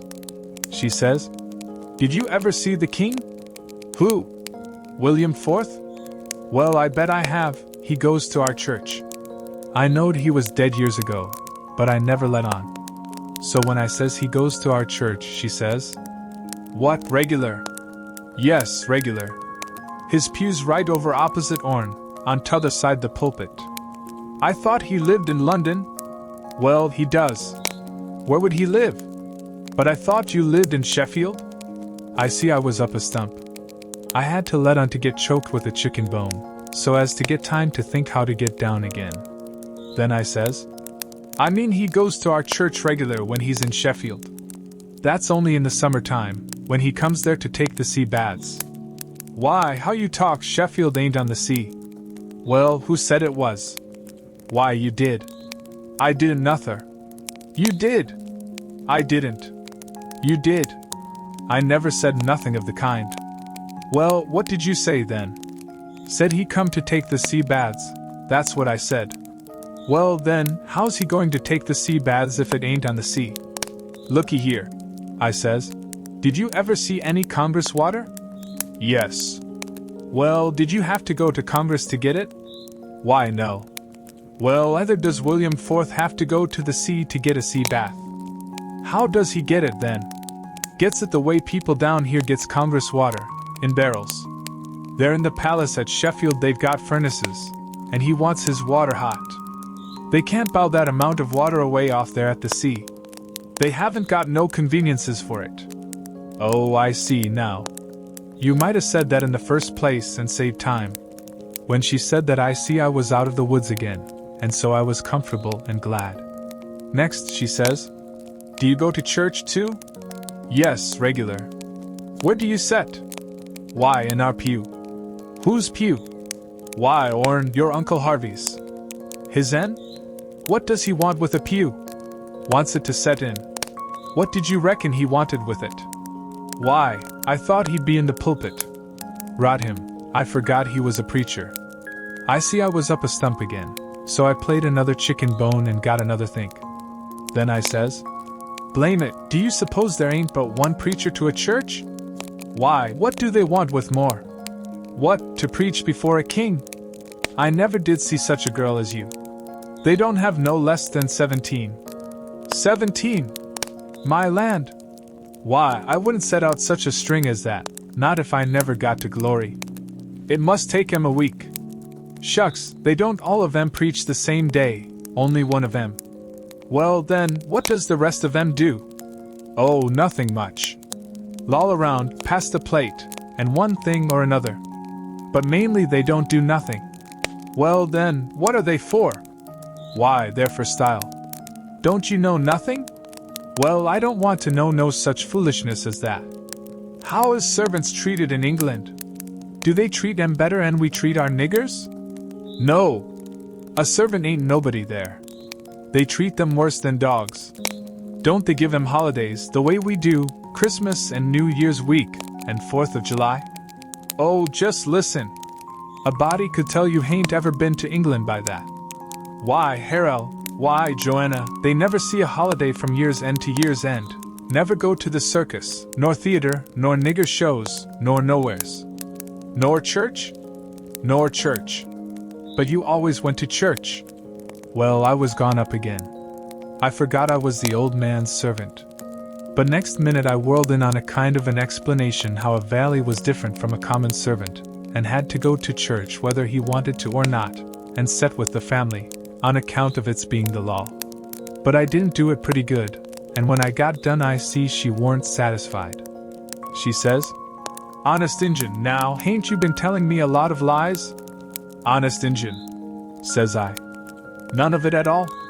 None of it at all. Not a lie in it, says I. Lay your hand on this book and say it.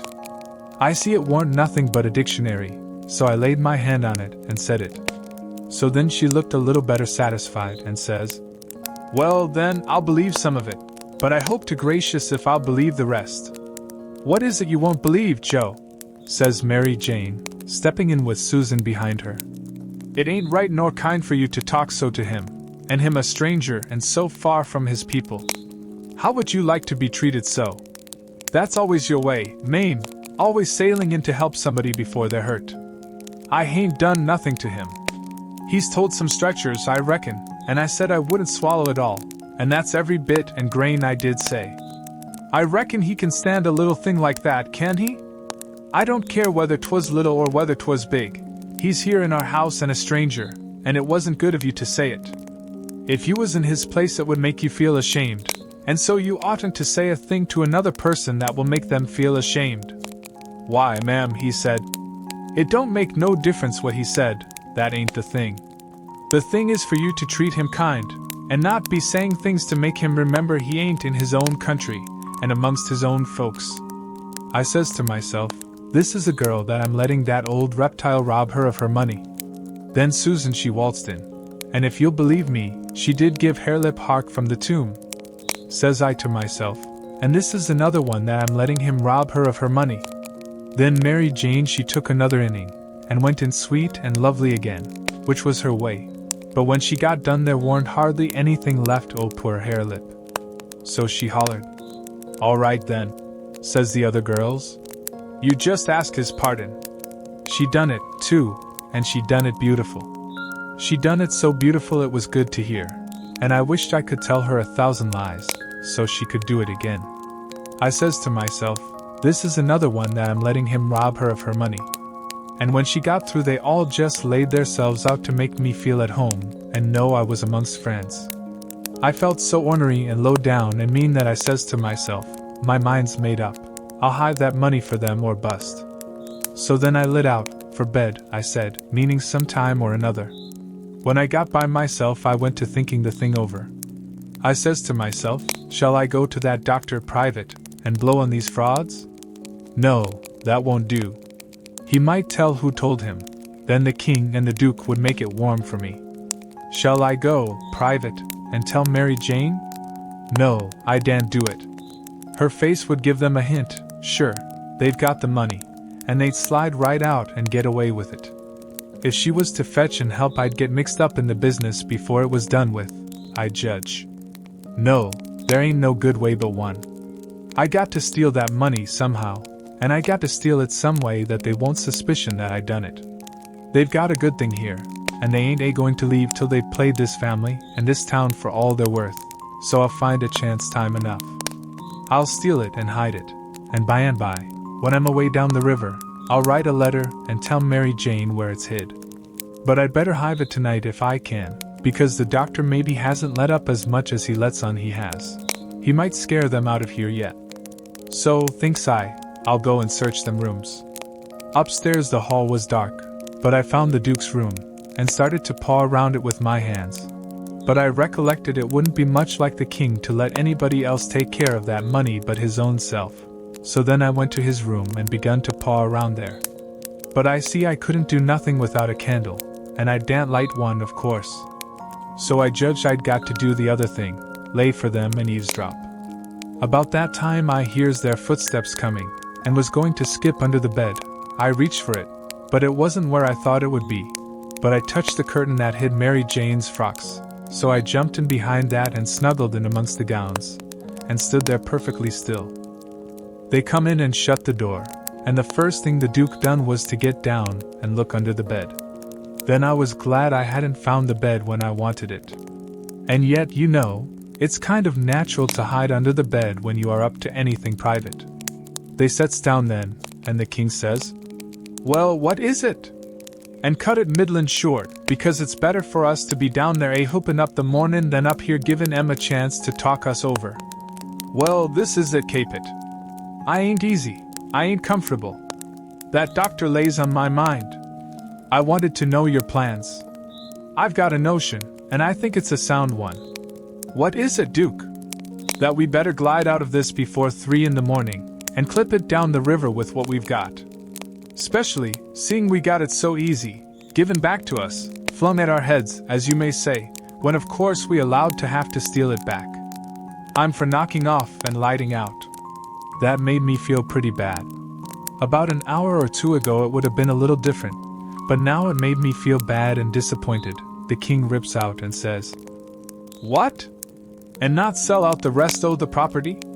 March off like a passel of fools and leave $8,000 or $9,000 worth o' property layin' around just sufferin' to be scooped in, and all good, saleable stuff, too?" The Duke, he grumbled, said the bag of gold was enough, and he didn't want to go no deeper. Didn't want to rob a lot of orphans of everything they had. "Why, how you talk," says the king. "We shan't rob 'em of nothing at all but just this money. The people that buys the property is the sufferers, because as soon as it's found out that we didn't own it, which won't be long after we've slid, the sale won't be valid, and it'll all go back to the estate. These your orphans 'll get their house back again, and that's enough for them. They're young and spry, and can easy earn a living. They ain't a-going to suffer. Why, just think, there's thousands and thousands that ain't nigh so well off. Bless you, they ain't got nothing to complain of." Well, the king he talked him blind, so at last he give in, and said all right, but said he believed it was blamed foolishness to stay, and that doctor hanging over them. But the king says, "Cuss the doctor. What do we care for him? Hain't we got all the fools in town on our side? And ain't that a big enough majority in any town?" So they got ready to go downstairs again. The Duke says, "I don't think we put that money in a good place." That cheered me up.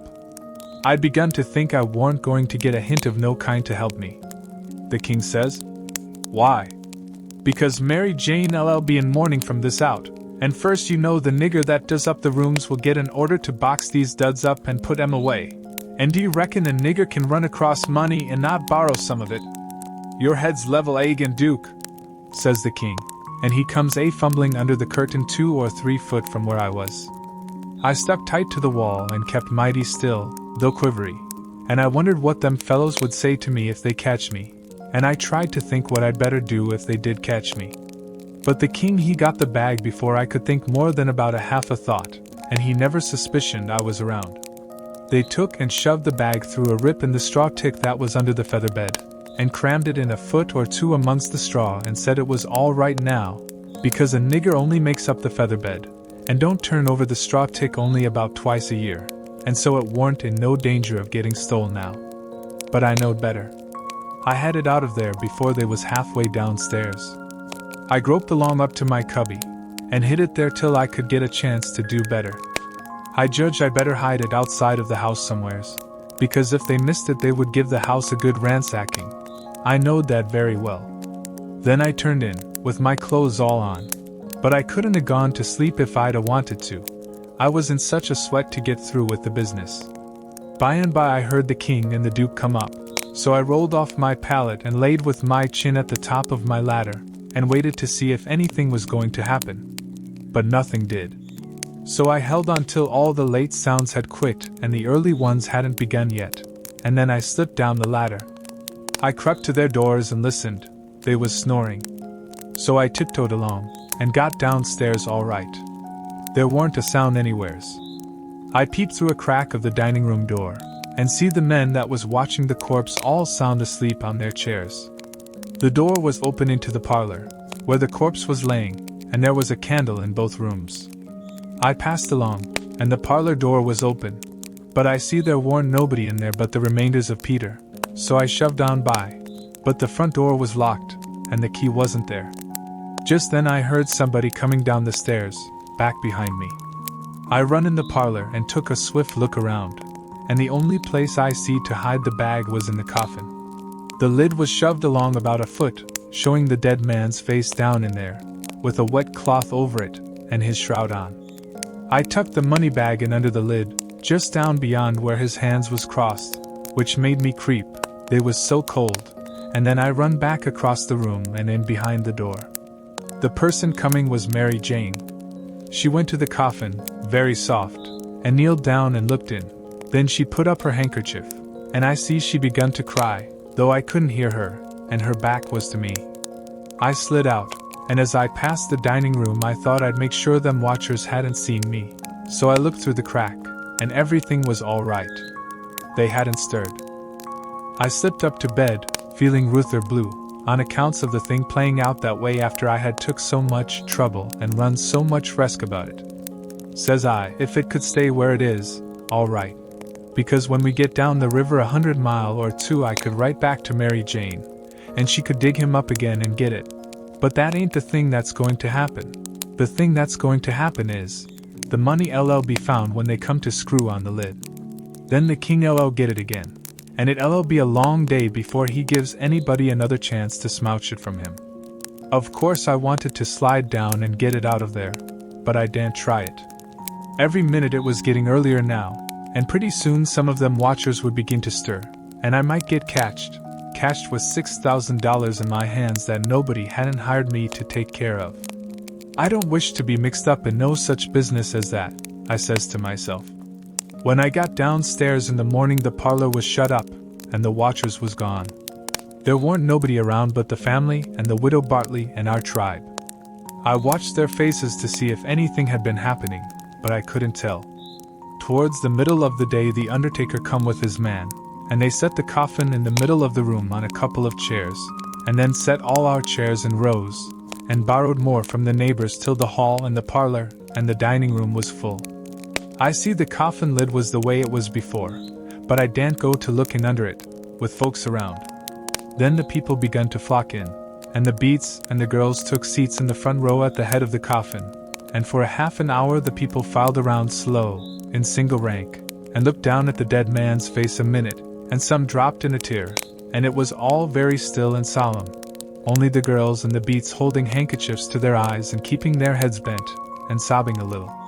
There weren't no other sound but the scraping of the feet on the floor and blowing noses, because people always blows them more at a funeral than they do at other places except church. When the place was packed full, the undertaker he slid around in his black gloves with his softy soothing ways, putting on the last touches, and getting people and things all ship-shape and comfortable, and making no more sound than a cat. He never spoke, he moved people around, he squeezed in late ones, he opened up passageways, and done it with nods and signs with his hands. Then he took his place over against the wall. He was the softest, glidingest, stealthiest man I ever see, and there weren't no more smile to him than there is to a ham. They had borrowed a melodeon, a sick one, and when everything was ready a young woman sat down and worked it, and it was pretty squeaky and colicky, and everybody joined in and sung, and Peter was the only one that had a good thing, according to my notion. Then the Reverend Hobson opened up, slow and solemn, and begun to talk, and straight off the most outrageous row busted out in the cellar a body ever heard. It was only one dog, but he made a most powerful racket, and he kept it up right along. The parson he had to stand there, over the coffin, and wait. You couldn't hear yourself think. It was right down awkward, and nobody didn't seem to know what to do. But pretty soon they see that long-legged undertaker make a sign to the preacher as much as to say, "Don't you worry, just depend on me." Then he stooped down and begun to glide along the wall, just his shoulders showing over the people's heads. So he glided along, and the powwow and racket getting more and more outrageous all the time, and at last, when he had gone around two sides of the room, he disappears down cellar. Then in about 2 seconds we heard a whack, and the dog he finished up with a most amazing howl or two, and then everything was dead still, and the parson begun his solemn talk where he left off. In a minute or two here comes this undertaker's back and shoulders gliding along the wall again, and so he glided and glided around 3 sides of the room, and then rose up, and shaded his mouth with his hands, and stretched his neck out towards the preacher, over the people's heads, and says, in a kind of a coarse whisper, "He had a rat!" Then he drooped down and glided along the wall again to his place. You could see it was a great satisfaction to the people, because naturally they wanted to know. A little thing like that don't cost nothing, and it's just the little things that makes a man to be looked up to and liked. There weren't no more popular man in town than what that undertaker was. Well, the funeral sermon was very good, but pison long and tiresome, and then the king he shoved in and got off some of his usual rubbish, and at last the job was through, and the undertaker begun to sneak up on the coffin with his screwdriver. I was in a sweat then, and watched him pretty keen. But he never meddled at all, just slid the lid along as soft as mush, and screwed it down tight and fast. So there I was. I didn't know whether the money was in there or not. So, says I suppose somebody has hogged that bag on the sly? Now how do I know whether to write to Mary Jane or not? S'pose she dug him up and didn't find nothing, what would she think of me? Blame it, I says, I might get hunted up and jailed. I'd better lay low and keep dark, and not write at all. The thing's awful mixed now. Trying to better it, I've worsened it 100 times, and I wish to goodness I'd just let it alone. Dad fetched the whole business. They buried him, and we come back home, and I went to watching faces again. I couldn't help it, and I couldn't rest easy. But nothing come of it. The faces didn't tell me nothing. The king he visited around in the evening, and sweetened everybody up, and made himself ever so friendly. And he give out the idea that his congregation over in England would be in a sweat about him, so he must hurry and settle up the estate right away and leave for home. He was very sorry he was so pushed, and so was everybody. They wished he could stay longer, but they said they could see it couldn't be done. And he said of course him and William would take the girls home with them, and that pleased everybody too, because then the girls would be well fixed and amongst their own relations. And it pleased the girls, too, tickled them so they clean forgot they ever had a trouble in the world, and told him to sell out as quick as he wanted to, they would be ready. Them poor things was that glad and happy it made my heart ache to see them getting fooled and lied to so, but I didn't see no safe way for me to chip in and change the general tune. Well, blamed if the king didn't build the house and the niggers and all the property for auction straight off, sale 2 days after the funeral. But anybody could buy private beforehand if they wanted to. So the next day after the funeral, along about noontime, the girls' joy got the first jolt. A couple of nigger traders come along, and the king sold them the niggers reasonable, for 3-day drafts as they called it, and away they went, the 2 sons up the river to Memphis, and their mother down the river to Orleans. I thought them poor girls and them niggers would break their hearts for grief. They cried around each other, and took on so it most made me down sick to see it. The girls said they hadn't ever dreamed of seeing the family separated or sold away from the town. I can't ever get it out of my memory, the sight of them poor miserable girls and niggers hanging around each other's necks and crying. And I reckon I couldn't have stood it all, but would have had to bust out and tell on our gang if I hadn't knowed the sale warn't no account and the niggers would be back home in a week or 2. The thing made a big stir in the town, too, and a good many come out flatfoot and said it was scandalous to separate the mother and the children that way. It injured the fraud some, but the old fool he buelled right along, spite of all the Duke could say or do, and I tell you the Duke was powerful uneasy. Next day was auction day. About broad day in the morning the king and the Duke come up in the garret and woke me up, and I see by their look that there was trouble. The king says, "Was you in my room night before last?" "No, your majesty," which was the way I always called him when nobody but our gang weren't around. "Was you in there yesterday or last night?" "No, your majesty." "Honor bright, now, no lies." "Honor bright, your majesty, I'm telling you the truth. I hain't been near your room since Miss Mary Jane took you and the Duke and showed it to you." The Duke says, "Have you seen anybody else go in there?" "No, your grace, not as I remember, I believe." "Stop and think." I studied a while and see my chance. Then I says, "Well, I see the niggers go in there several times." Both of them gave a little jump, and looked like they hadn't ever expected it, and then like they had. Then the Duke says, "What, all of them?" "No, leastways, not all at once, that is, I don't think I ever see them all come out at once but just one time." "Hello? When was that?" "It was the day we had the funeral." "In the morning?" "It weren't early, because I overslept. I was just starting down the ladder, and I see them." "Well, go on, go on. What did they do? How'd they act?" "They didn't do nothing. And they didn't act anyway much, as far as I see.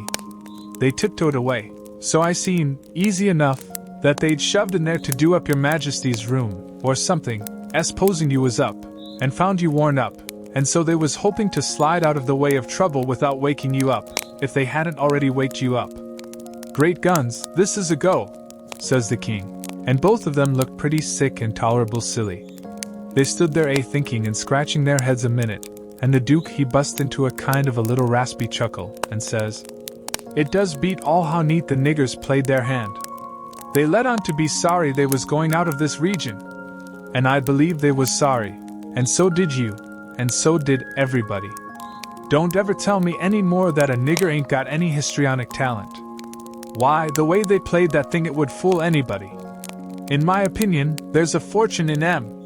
If I had capital and a theater, I wouldn't want a better layout than that, and here we've gone and sold them for a song. Yes, and ain't privileged to sing the song yet. Say, where is that song, that draft? In the bank for to be collected. Where would it be? Well, that's all right then, thank goodness. Says I, kind of timid-like. Is something gone wrong? The king whirls on me and rips out. None o' your business. You keep your head shet, and mind our own affairs, if you got any. Long as you're in this town, don't you forget that. You hear? Then he says to the Duke. We got to just swallow it, and say nothin', mum's the word for us. As they was starting down the ladder, the Duke he chuckles again, and says, Quick sales and small profits. It's a good business, yes. The king snarls around on him and says, I was trying to do for the best and sellin' 'em out so quick. If the profits has turned out to be none, lack and considerable, and none to carry, is it my fault any more and it's yourn? Well, they'd be in this house yet, and we wouldn't if I could have got my advice listened to. The king sassed back as much as was safe for him, and then swapped around and lit into me again. He give me down the banks for not coming and telling him I see the niggers come out of his room acting that way. Said any fool would have knowed something was up. And then waltzed in and cussed himself a while, and said it all come of him not laying late and taking his natural rest that morning, and he'd be blamed if he'd ever do it again. So they went off a-joing, and I felt dreadful glad I'd worked it all off on to the niggers, and yet hadn't done the niggers no harm by it. By and by it was getting up time. So I come down the ladder and started for downstairs. But as I come to the girl's room, the door was open, and I see Mary Jane setting by her old hair trunk, which was open and she'd been packing things in it, getting ready to go to England. But she had stopped now with a folded gown in her lap, and had her face in her hands, crying. I felt awful bad to see it. Of course anybody would. I went in there and says, Miss Mary Jane, you can't a-bear to see people in trouble, and I can't, most always. Tell me about it. So she done it. And it was the niggers. I just expected it. She said the beautiful trip to England was most about spoiled for her. She didn't know how she was ever going to be happy there, knowing the mother and the children weren't ever going to see each other no more, and then busted out bitterer than ever, and flung up her hands and says, Oh dear, dear, to think they ain't ever going to see each other anymore. But they will, and inside of 2 weeks, and I know it, says I. Laws, it was out before I could think. And before I could budge, she throws her arms around my neck and told me to say it again, say it again, say it again. I see I had spoke too sudden and said too much, and was in a close place. I asked her to let me think a minute, and she sat there, very impatient and excited and handsome, but looking kind of happy and eased up, like a person that's had a tooth pulled out. So I went to studying it out. I says to myself, I reckon a body that ups and tells the truth when he is in a tight place is taking considerable many risks, though I ain't had no experience, and can't say for certain. But it looks so to me, anyway. And yet here's a case where I'm blessed if it don't look to me like the truth is better and actually safer than a lie. I must lay it by in my mind, and think it over some time or other. It's so kind of strange and unregular. I never see nothing like it. Well, I says to myself at last, I'm going to chance it. I'll up and tell the truth this time, though it does seem most like setting down on a keg of powder and touching it off just to see where you'll go to. Then I says, Miss Mary Jane, is there any place out of town a little ways where you could go and stay 3 or 4 days? Yes, Mr. Lothrop's. Why? Never mind why yet. If I'll tell you how I know the niggers will see each other again inside of 2 weeks, here in this house, and prove how I know it, will you go to Mr. Lothrop's and stay 4 days? 4 days, she says. I'll stay a year. All right, I says. I don't want nothing more out of you than just your word. I drew the habit than another man's kiss the Bible. She smiled and reddened up very sweet, and I says, If you don't mind it, I'll shut the door and bolt it. Then I come back and sit down again and says, Don't you holler. Just set still and take it like a man. I got to tell the truth, and you want to brace up, Miss Mary, because it's a bad kind, and going to be hard to take, but there ain't no help for it. These uncles of yourn ain't no uncles at all. They're a couple of frauds, regular deadbeats. There, now we're over the worst of it, you can stand the rest middling easy. It jolted her up like everything, of course. But I was over the shoal water now, so I went right along, her eyes blazing higher and higher all the time, and told her every blamed thing, from where we first struck that young fool going up to the steamboat, clear through to where she flung herself on to the king's breast at the front door, and he kissed her 16 or 17 times. And then up she jumps, with her face afire like sunset, and says, "The brute! Come, don't waste a minute, not a second, we'll have them tarred and feathered, and flung in the river." Says I, "Certain a why. But do you mean before you go to Mr. Lothrop's or—" "Oh," she says, "what am I thinking about?" she says, and sat right down again. "Don't mind what I said, please don't, you won't now, will you?" Laying her silky hand on mine in that kind of a way that I said I would die first. "I never thought I was so stirred up," she says. "Now go on, and I won't do so any more. You tell me what to do, and whatever you say I'll do it." "Well," I says, "it's a rough gang, them two frauds, and I'm fixed so I got to travel with them a while longer, whether I want to or not. I drew the not tell you why, and if you was to blow on them this town would get me out of their claws, and I'd be all right. But there'd be another person that you don't know about who'd be in big trouble. Well, we got to save him, hain't we?" "Of course." "Well, then, we won't blow on them." Saying them words put a good idea in my head. I see how maybe I could get me and Jim rid of the frauds, get them jailed here, and then leave. But I didn't want to run the raft in the daytime without anybody aboard to answer questions but me. So I didn't want the plan to begin working till pretty late tonight. I says, "Miss Mary Jane, I'll tell you what we'll do, and you won't have to stay at Mr. Lothrop's so long, nuther." "How fur is it?" "A little short of 4 miles, right out in the country back here." "Well, that'll answer. Now you go along out there, and lay low till 9 or 1:30 tonight, and then get them to fetch you home again. Tell them you've thought of something. If you get here before 11, put a candle in this window, and if I don't turn up, wait till 11, and then if I don't turn up, it means I'm gone, and out of the way, and safe. Then you come out and spread the news around, and get these beats jailed." "Good," she says. "I'll do it.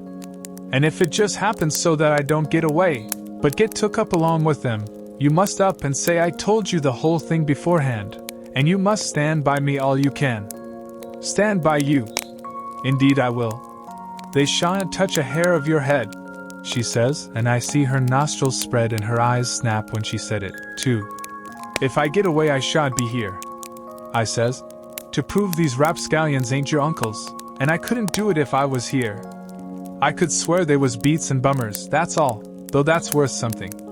"Well, there's others can do that better than what I can, and they're people that ain't going to be doubted as quick as I'd be.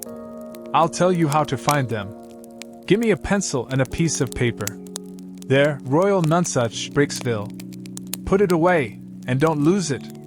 When the court wants to find out something about these two, let them send up to Bricksville and say they've got the men that played the Royal Nonsuch, and ask for some witnesses. Why, you'll have that entire town down here before you can hardly wink, Miss Mary. And they'll come a-biling, too." I judged we had got everything fixed about right now. So I says, "Just let the auction go right along, and don't worry. Nobody don't have to pay for the things they buy till a whole day after the auction on accounts of the short notice, and they ain't going out of this till they get that money, and the way we've fixed it the sale ain't going to count, and they ain't going to get no money. It's just like the way it was with the niggers, it warn't no sale, and the niggers will be back before long. Why, they can't collect the money for the niggers yet, they're in the worst kind of a fix, Miss Mary." "Well," she says, "I'll run down to breakfast now, and then I'll start straight for Mr. Lothrop's." "'Deed, that ain't the ticket, Miss Mary Jane," I says. "By no manner of means, go before breakfast." "Why? What did you reckon I wanted you to go at all for, Miss Mary?" "Well, I never thought, and come to think I don't know." "What was it?" "Why, it's because you ain't one of these leather-faced people. I don't want no better book than what your face is. A body can set down and read it off like coarse print. Do you reckon you can go and face your uncles when they come to kiss you good morning, and never—" There, don't," Yes, I'll go before breakfast. I'll be glad to. And leave my sisters with them? Yes, never mind about them. They've got to stand it yet a while. They might suspicion something if all of you was to go. I don't want you to see them, nor your sisters, nor nobody in this town. If a neighbor was to ask how is your uncle's this morning, your face would tell something. No, you go right along, Miss Mary Jane, and I'll fix it with all of them. I'll tell Miss Susan to give your love to your uncles and say you've went away for a few hours for to get a little rest and change, or to see a friend, and you'll be back tonight or early in the morning. Gone to see a friend is all right, but I won't have my love given to them. Well, then, it shan't be. It was well enough to tell her so, no harm in it. It was only a little thing to do, and no trouble, and it's the little things that smooths people's roads the most down here below. It would make Mary Jane comfortable, and it wouldn't cost nothing. Then I says, there's one more thing, that bag of money. Well, they've got that, and it makes me feel pretty silly to think how they got it. No, you're out there. They hain't got it. Why, who's got it? I wish I knowed, but I don't. I had it, because I stole it from them, and I stole it to give to you, and I know where I hid it, but I'm afraid it ain't there no more. I'm awful sorry, Miss Mary Jane, I'm just as sorry as I can be, but I done the best I could, I did honest. I come nigh getting caught, and I had to shove it into the first place I come to, and run, and it warn't a good place. Oh, stop blaming yourself, it's too bad to do it, and I won't allow it, you couldn't help it, it wasn't your fault. Where did you hide it? I didn't want to set her to thinking about her troubles again. And I couldn't seem to get my mouth to tell her what would make her see that corpse laying in the coffin with that bag of money on his stomach. So for a minute I didn't say nothing. Then I says, I'd ruther not tell you where I put it, Miss Mary Jane, if you don't mind letting me off. But I'll write it for you on a piece of paper, and you can read it along the road to Mr. Lothrop's, if you want to. Do you reckon that'll do? Oh, yes. So I wrote. I put it in the coffin. It was in there when you was crying there, away in the night. I was behind the door, and I was mighty sorry for you, Miss Mary Jane. It made my eyes water a little to remember her crying there all by herself in the night, and them devils laying there right under her own roof, shaming her and robbing her. And when I folded it up and give it to her, I see the water come into her eyes too, and she shook me by the hand, hard, and says, Goodbye. I'm going to do everything just as you've told me, and if I don't ever see you again, I shan't ever forget you, and I'll think of you a many a time, and I'll pray for you too. And she was gone. Pray for me. I reckon if she knowed me she'd take a job that was more nearer her size. But I bet she done it, just the same, she was just that kind. She had the grit to pray for Judas if she took the notion. There warn't no back down to her, I judge. You may say what you want to, but in my opinion she had more sand in her than any girl I ever see. In my opinion she was just full of sand. It sounds like flattery, but it ain't no flattery. And when it comes to beauty, and goodness too, she lays over them all. I hain't ever seen her since that time that I see her go out of that door. No, I hain't ever seen her since, but I reckon I've thought of her a many a million times, and of her saying she would pray for me. And if ever I'd 'a thought it would do any good for me to pray for her, blamed if I wouldn't 'a done it or bust. Well, Mary Jane she lit out the back way, I reckon, because nobody see her go. When I struck Susan in the harelip, I says, What's the name of them people over on t'other side of the river that you all goes to see sometimes? They says, There's several, but it's the Proctors mainly. That's the name, I says. I most forgot it. Well, Miss Mary Jane she told me to tell you she's gone over there in a dreadful hurry. One of them sick. Which one? I don't know, leastways I kinder forget, but I thinks it's. Sakes alive, I hope it ain't Hannah? I'm sorry to say it, I says, but Hannah's the very one. My goodness, and she's so well only last week. Is she took bad? It ain't no name for it. They set up with her all night, Miss Mary Jane said, and they don't think she'll last many hours. Only think of that, now. What's the matter with her? I couldn't think of anything reasonable, right off that way, so I says, Mumps. Mumps your granny! They don't set up with people that's got the mumps. They don't they? You better bet they do with these mumps. These mumps is different.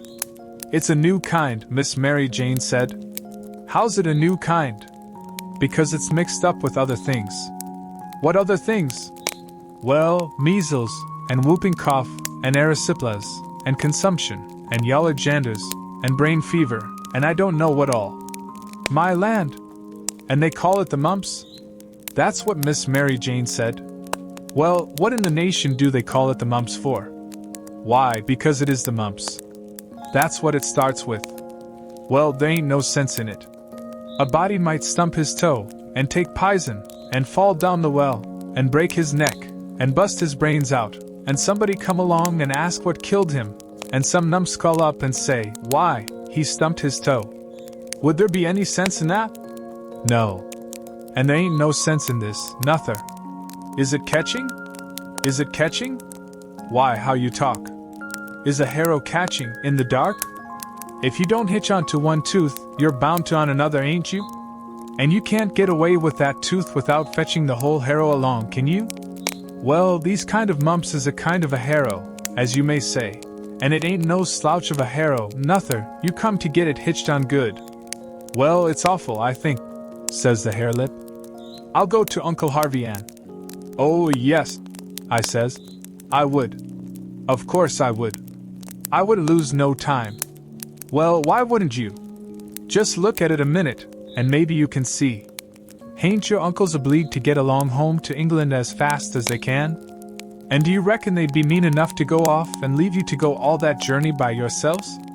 You know they'll wait for you. So far, so good. Your Uncle Harvey's a preacher, ain't he? Very well, then. Is a preacher going to deceive a steamboat clerk? Is he going to deceive a ship clerk, so as to get them to let Miss Mary Jane go aboard? Now you know he ain't. What will he do, then?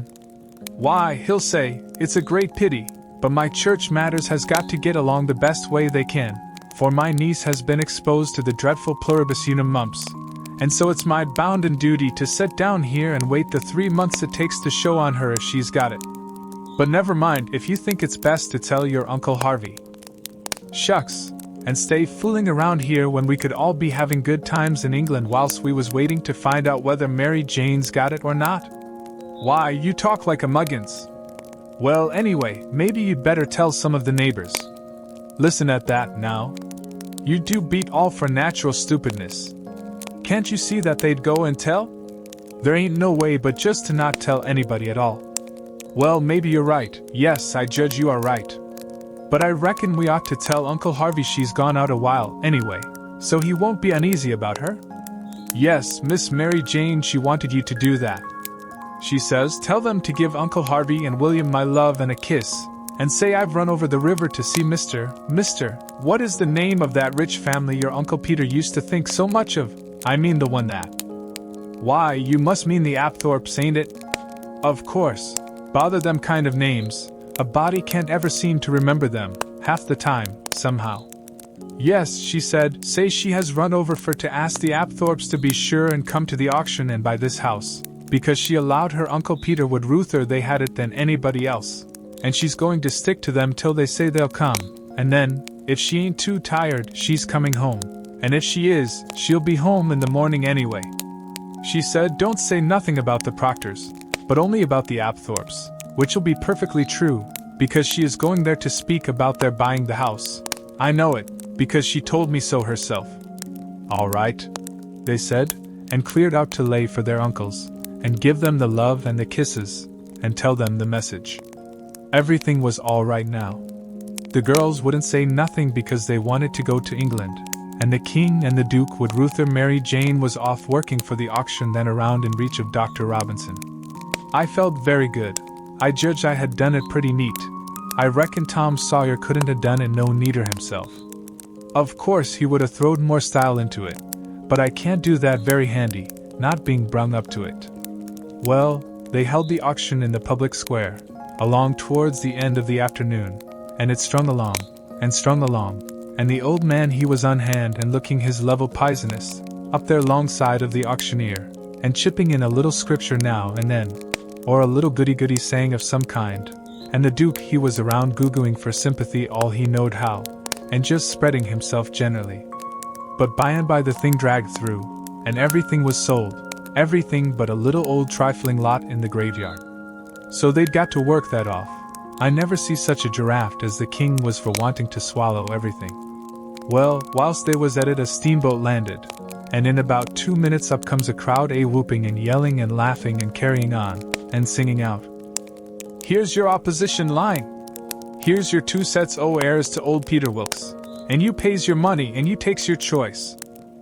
They was fetching a very nice-looking old gentleman along, and a nice-looking younger one, with his right arm in a sling. And my souls, how the people yelled and laughed, and kept it up. But I didn't see no joke about it, and I judged it would strain the Duke and the King some to see any. I reckoned they'd turn pale. But no, nary a pale did they turn. The Duke he never let on he suspicioned what was up, but just went a googling around, happy and satisfied, like a jug that's googling out buttermilk. And as for the King, he just gazed and gazed down sorrowful on them newcomers like it give him the stomach ache in his very heart to think there could be such frauds and rascals in the world. Oh, he done it admirable. Lots of the principal people gathered around the King, to let him see they was on his side. That old gentleman that had just come looked all puzzled to death. Pretty soon he begun to speak, and I see straight off he pronounced like an Englishman, not the King's way, though the King's was pretty good for an imitation. I can't give the old gent's words, nor I can't imitate him, but he turned around to the crowd, and says about like this, "This is a surprise to me which I wasn't looking for, and I'll acknowledge, candid and frank, I ain't very well fixed to meet it and answer it, for my brother and me has had misfortunes. He's broke his arm, and our baggage got put off at a town above here last night in the night by a mistake. I am Peter Wilkes' brother Harvey, and this is his brother William, which can't hear nor speak, and can't even make signs to amount to much, now't he's only got one hand to work them with. We are who we say we are, and in a day or two, when I get the baggage, I can prove it. But up till then I won't say nothing more, but go to the hotel and wait." So him and the new dummy started off, and the King he laughs, and blethers out, "Broke his arm. Very likely, ain't it? And very convenient, too, for a fraud that's got to make signs, and ain't learned how. Lost their baggage. That's mighty good, and mighty ingenious, under the circumstances." So he laughed again, and so did everybody else, except 3 or 4, or maybe half a dozen.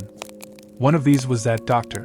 Another one was a sharp-looking gentleman, with a carpet bag of the old-fashioned kind made out of carpet stuff, that had just come off of the steamboat, and was talking to him in a low voice, and glancing towards the King now and then and nodding their heads. It was Levi Bell, the lawyer that was gone up to Louisville, and another one was a big rough husky that come along and listened to all the old gentleman said, and was listening to the King now.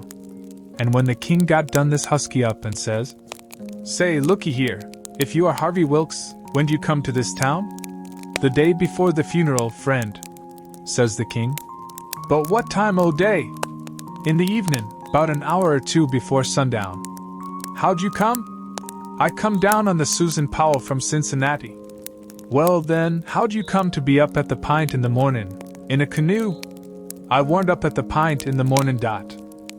"It's a lie." Several of them jumped for him and begged him not to talk that way to an old man and a preacher. "Preacher be hanged, he's a fraud and a liar. He was up at the Pint that morning." "I live up there, don't I?" "Well, I was up there, and he was up there. I see him there. He come in a canoe, along with Tim Collins and a boy." The doctor he up and says, "Would you know the boy again if you was to see him, Hines?" "I reckon I would, but I don't know." "Why, yonder he is, now. I know him perfectly easy. It was me he pointed at." The doctor says, "Neighbors, I don't know whether the new couple is frauds or not, but if these 2 ain't frauds, I am an idiot, that's all. I think it's our duty to see that they don't get away from here till we've looked into this thing. Come along, Hines, come along, the rest of you. We'll take these fellows to the tavern and affront them with t'other couple, and I reckon we'll find out something before we get through." It was nuts for the crowd, though maybe not for the King's friends, so we all started. It was about sundown. The doctor he led me along by the hand, and was plenty kind enough, but he never let go my hand. We all got in a big room in the hotel, and lit up some candles, and fetched in the new couple. First, the doctor says, I don't wish to be too hard on these two men, but I think they're frauds, and they may have accomplices that we don't know nothing about. If they have, won't the accomplices get away with that bag of gold Peter Wilkes left? It ain't unlikely. If these men ain't frauds, they won't object to sending for that money and letting us keep it till they prove they're all right. Ain't that so? Everybody agreed to that. So I judged they had our gang in a pretty tight place right at the outstart. But the king he only looks sorrowful, and says, Gentlemen, I wish the money was there, for I ain't got no disposition to throw anything in the way of a fair, open, out-and-out investigation o' this miserable business. But alas, the money ain't there. You can send and see, if you want to. Where is it, then? Well, when my niece give it to me to keep for her, I took and hid it inside o' the straw tick o' my bed, not wishing to bank it for the few days we'd be here, and considerin' the bed a safe place, we not been used to niggers, and suppository and am honest, like servants in England. The niggers stole it the very next mornin' after I had went downstairs, and when I sold them I hadn't missed the money yet, so they got clean away with it. My servant here can tell you about it, gentlemen. The doctor and several said, Shucks! And I see nobody didn't altogether believe him. One man asked me if I see the niggers steal it. I said no, but I see them sneaking out of the room and hustling away, and I never thought nothing, only I reckon they was afraid they had waked up my master and was trying to get away before he made trouble with them. That was all they asked me. Then the doctor whirls on me and says, Are you English too? I says yes, and him and some others laughed, and said, Stuff! Well, then they sailed in on the general investigation, and there we had it, up and down, hour in, hour out, and nobody never said a word about supper, nor ever seemed to think about it, and so they kept it up, and it was the worst mixed-up thing you ever see. They made the king tell his yarn, and they made the old gentleman tell his end, and anybody but a lot of prejudiced chuckleheads would have seen that the old gentleman was spinning truth and t'other one lies. And by they had me up to tell what I knowed. The king he give me a left-handed look out of the corner of his eye, and so I knowed enough to talk on the right side. I begun to tell about Sheffield, and how we lived there, and all about the English Wilkses, and so on. But I didn't get pretty fur till the doctor begun to laugh, and Levi Bell, the lawyer, says, Set down, my boy. I wouldn't strain myself if I was you. I reckon you ain't used to lying. It don't seem to come handy. What you want is practice. You do it pretty awkward. I didn't care nothing for the compliment, but I was glad to be let off, anyway. The doctor he started to say something, and turns and says, If you'd been in town at first, Levi Bell. The king broke in and reached out his hand, and says, Why, is this my poor dead brother's old friend that he's wrote so often about? The lawyer and him shook hands, and the lawyer smiled and looked pleased, and they talked right along a while, and then got to one side and talked low, and at last the lawyer speaks up and says, That'll fix it. I'll take the order and send it, along with your brothers, and then they'll know it's all right. So they got some paper and a pen, and the king he sat down and twisted his head to one side, and chawed his tongue, and scrawled off something, and then they give the pen to the duke, and then for the first time the duke looked sick. But he took the pen and wrote. So then the lawyer turns to the new old gentleman and says, You and your brother please write a line or two and sign your names.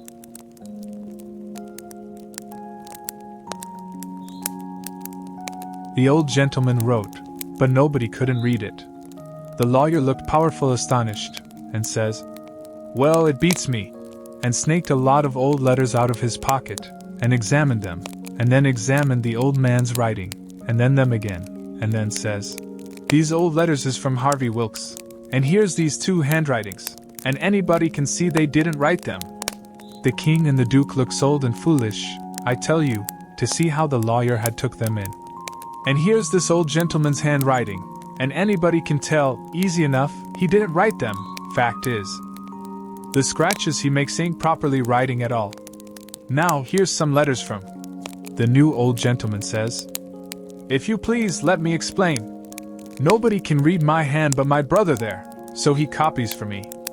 It's his hand you've got there, not mine. Well, says the lawyer, this is the state of things. I've got some of William's letters too, so if you'll get him to write a line or so we can calm. He can't write with his left hand, says the old gentleman. If he could use his right hand, you would see that he wrote his own letters and mine too. Look at both, please, they're by the same hand. The lawyer done it and says, I believe it's so, and if it ain't so, there's a heap stronger resemblance than I'd noticed before, anyway. Well, well, well. I thought we was right on the track of a solution, but it's gone to grass, partly. But anyway, one thing is proved, these two ain't either of them Wilkses. And he wagged his head towards the king and the duke. Well, what do you think? That mulehead old fool wouldn't give in then. Indeed he wouldn't. Said it warn't no fair test. Said his brother William was the cussedest joker in the world, and hadn't tried to write. He see William was going to play one of his jokes the minute he put the pen to paper. And so he warmed up and went warbling and warbling right along till he was actually beginning to believe what he was saying himself. But pretty soon the new gentleman broke in, and says, I've thought of something. Is there anybody here that helped to lay out my BR? Helped to lay out the late Peter Wilkes for burying? Yes, says somebody. Me and Ab Turner done it. We're both here. Then the old man turns towards the king, and says, Perhaps this gentleman can tell me what was tattooed on his breast? Blamed if the king didn't have to brace up mighty quick, or he'd a scooched down like a bluff bank that the river has cut under, it took him so sudden. And mind you, it was a thing that was calculated to make most anybody scush to get fetched such a solid one as that without any notice. Because how was he going to know what was tattooed on the man? He whitened a little. He couldn't help it, and it was mighty still in there, and everybody bending a little forwards and gazing at him. Says I to myself, now he'll throw up the sponge. There ain't no more use. Well, did he? A body can hardly believe it, but he didn't. I reckon he thought he'd keep the thing up till he tired them people out, so they'd thin out, and him and the Duke could break loose and get away. Anyway, he sat there, and pretty soon he begun to smile, and says, Nemeth, it's a very tough question, ain't it? Yes, sir, I can tell you what's tattooed on his breast. It's just a small, thin, blue arrow, that's what it is, and if you don't look close, you can't see it. Now what do you say, hey? Well, I never see anything like that old blister for clean out and out cheek. The new old gentleman turns brisk towards Ab Turner and his pard, and his eye lights up like he judged he got the king this time, and says, There, you've heard what he said. Was there any such mark on Peter Wilkes' breast? Both of them spoke up and says, We didn't see no such mark. Good, says the old gentleman. Now, what you did see on his breast was a small dim P, an AB, which is an initial he dropped when he was young, an AW, with dashes between them, so P, B, W. And he marked them that way on a piece of paper. Come, ain't that what you saw? Both of them spoke up again and says, No, we didn't. We never seen any marks at all. Well, everybody was in a state of mind now, and they sings out, The whole bilin of MS frauds. Lees duck M. Lees drown M. Lees ride M on a rail. And everybody was whooping at once, and there was a rattling powwow. But the lawyer he jumps on the table and yells and says, Gentlemen, gentlemen, hear me just a word, just a single word, if you please. There's one way yet. Let's go and dig up the corpse and look. That took them. Hooray! They all shouted, and was starting right off, but the lawyer and the doctor sung out, Hold on, hold on. Collar all these 4 men and the boy, and fetch them along too. We'll do it, they all shouted. And if we don't find them marks, we'll lynch the whole gang. I was scared now, I tell you. But there weren't no getting away, you know. They gripped us all, and marched us right along, straight for the graveyard, which was 1.5 miles down the river, and the whole town at our heels, for we made noise enough, and it was only 9 in the evening.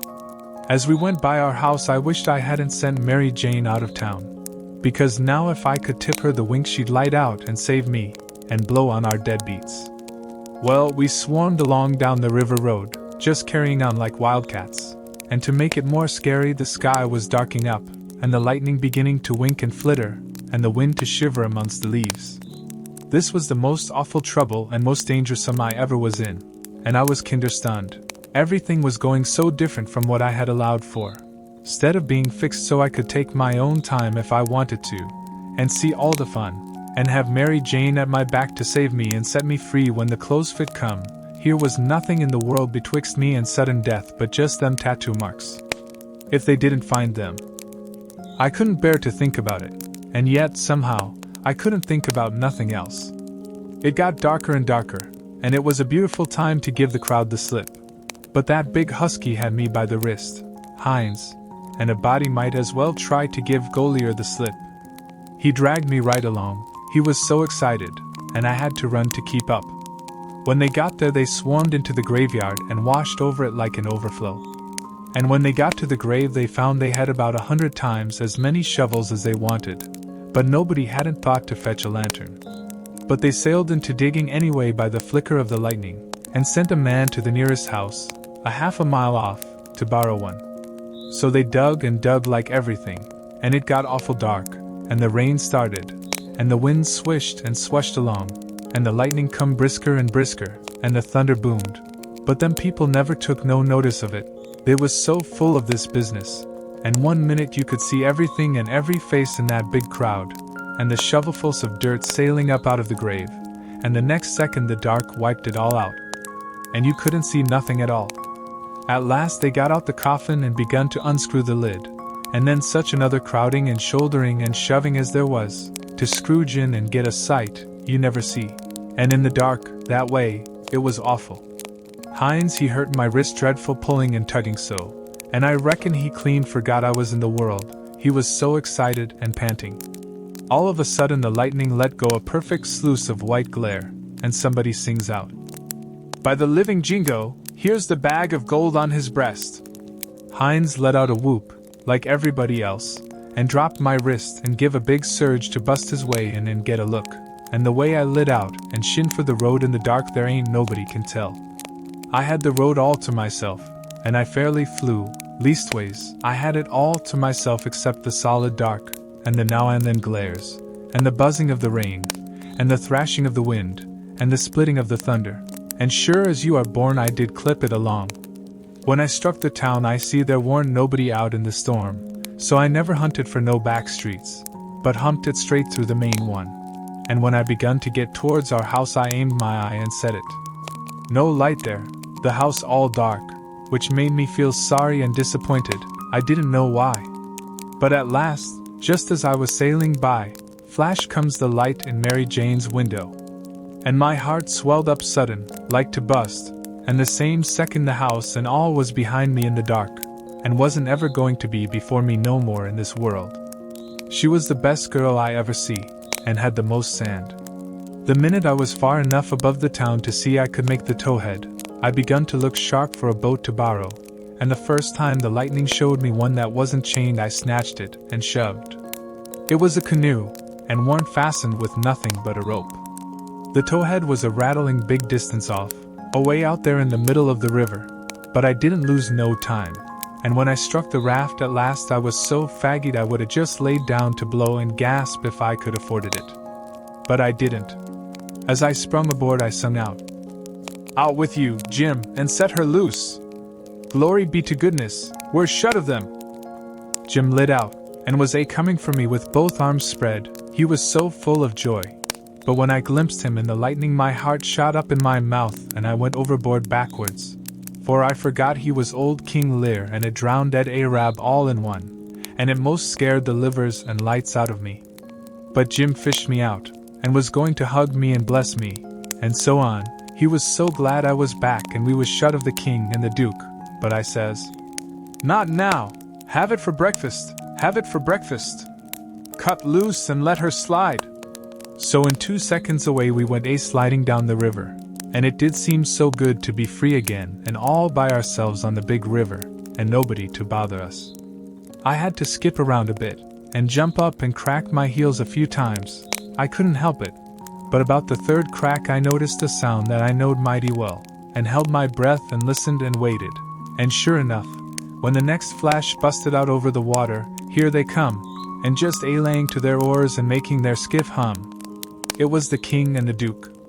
So I wilted right down onto the planks then, and give up, and it was all I could do to keep from crying.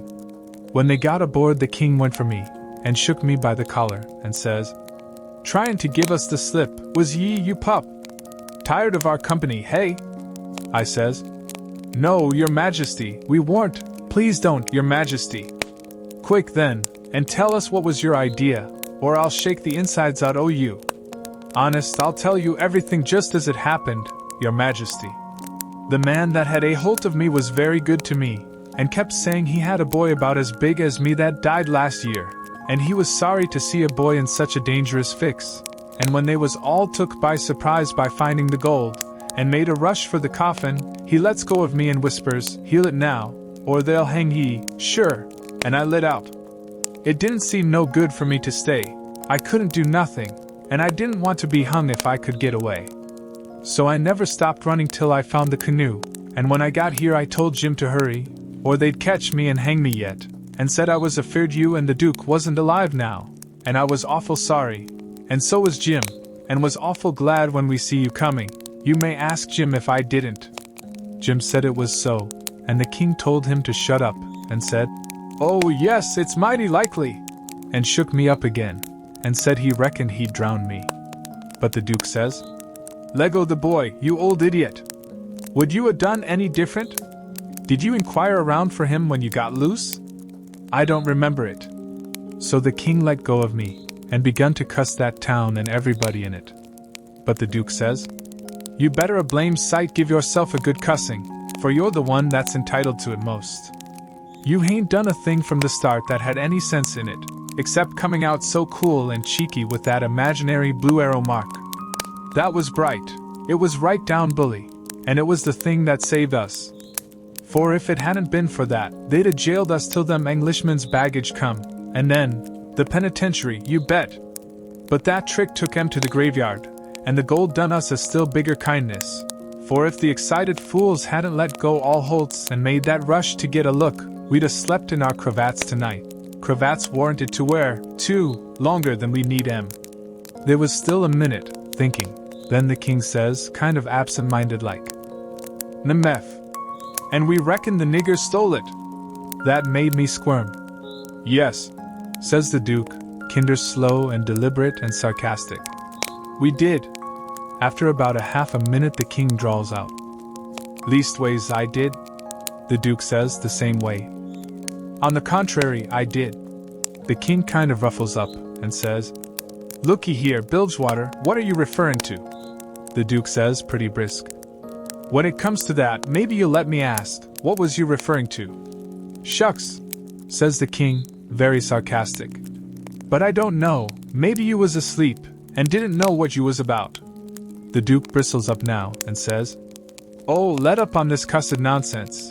Do you take me for a blamed fool? Don't you reckon I know who hid that money in that coffin?" "Yes, sir." "I know you do know, because you done it yourself." "It's a lie." And the Duke went for him.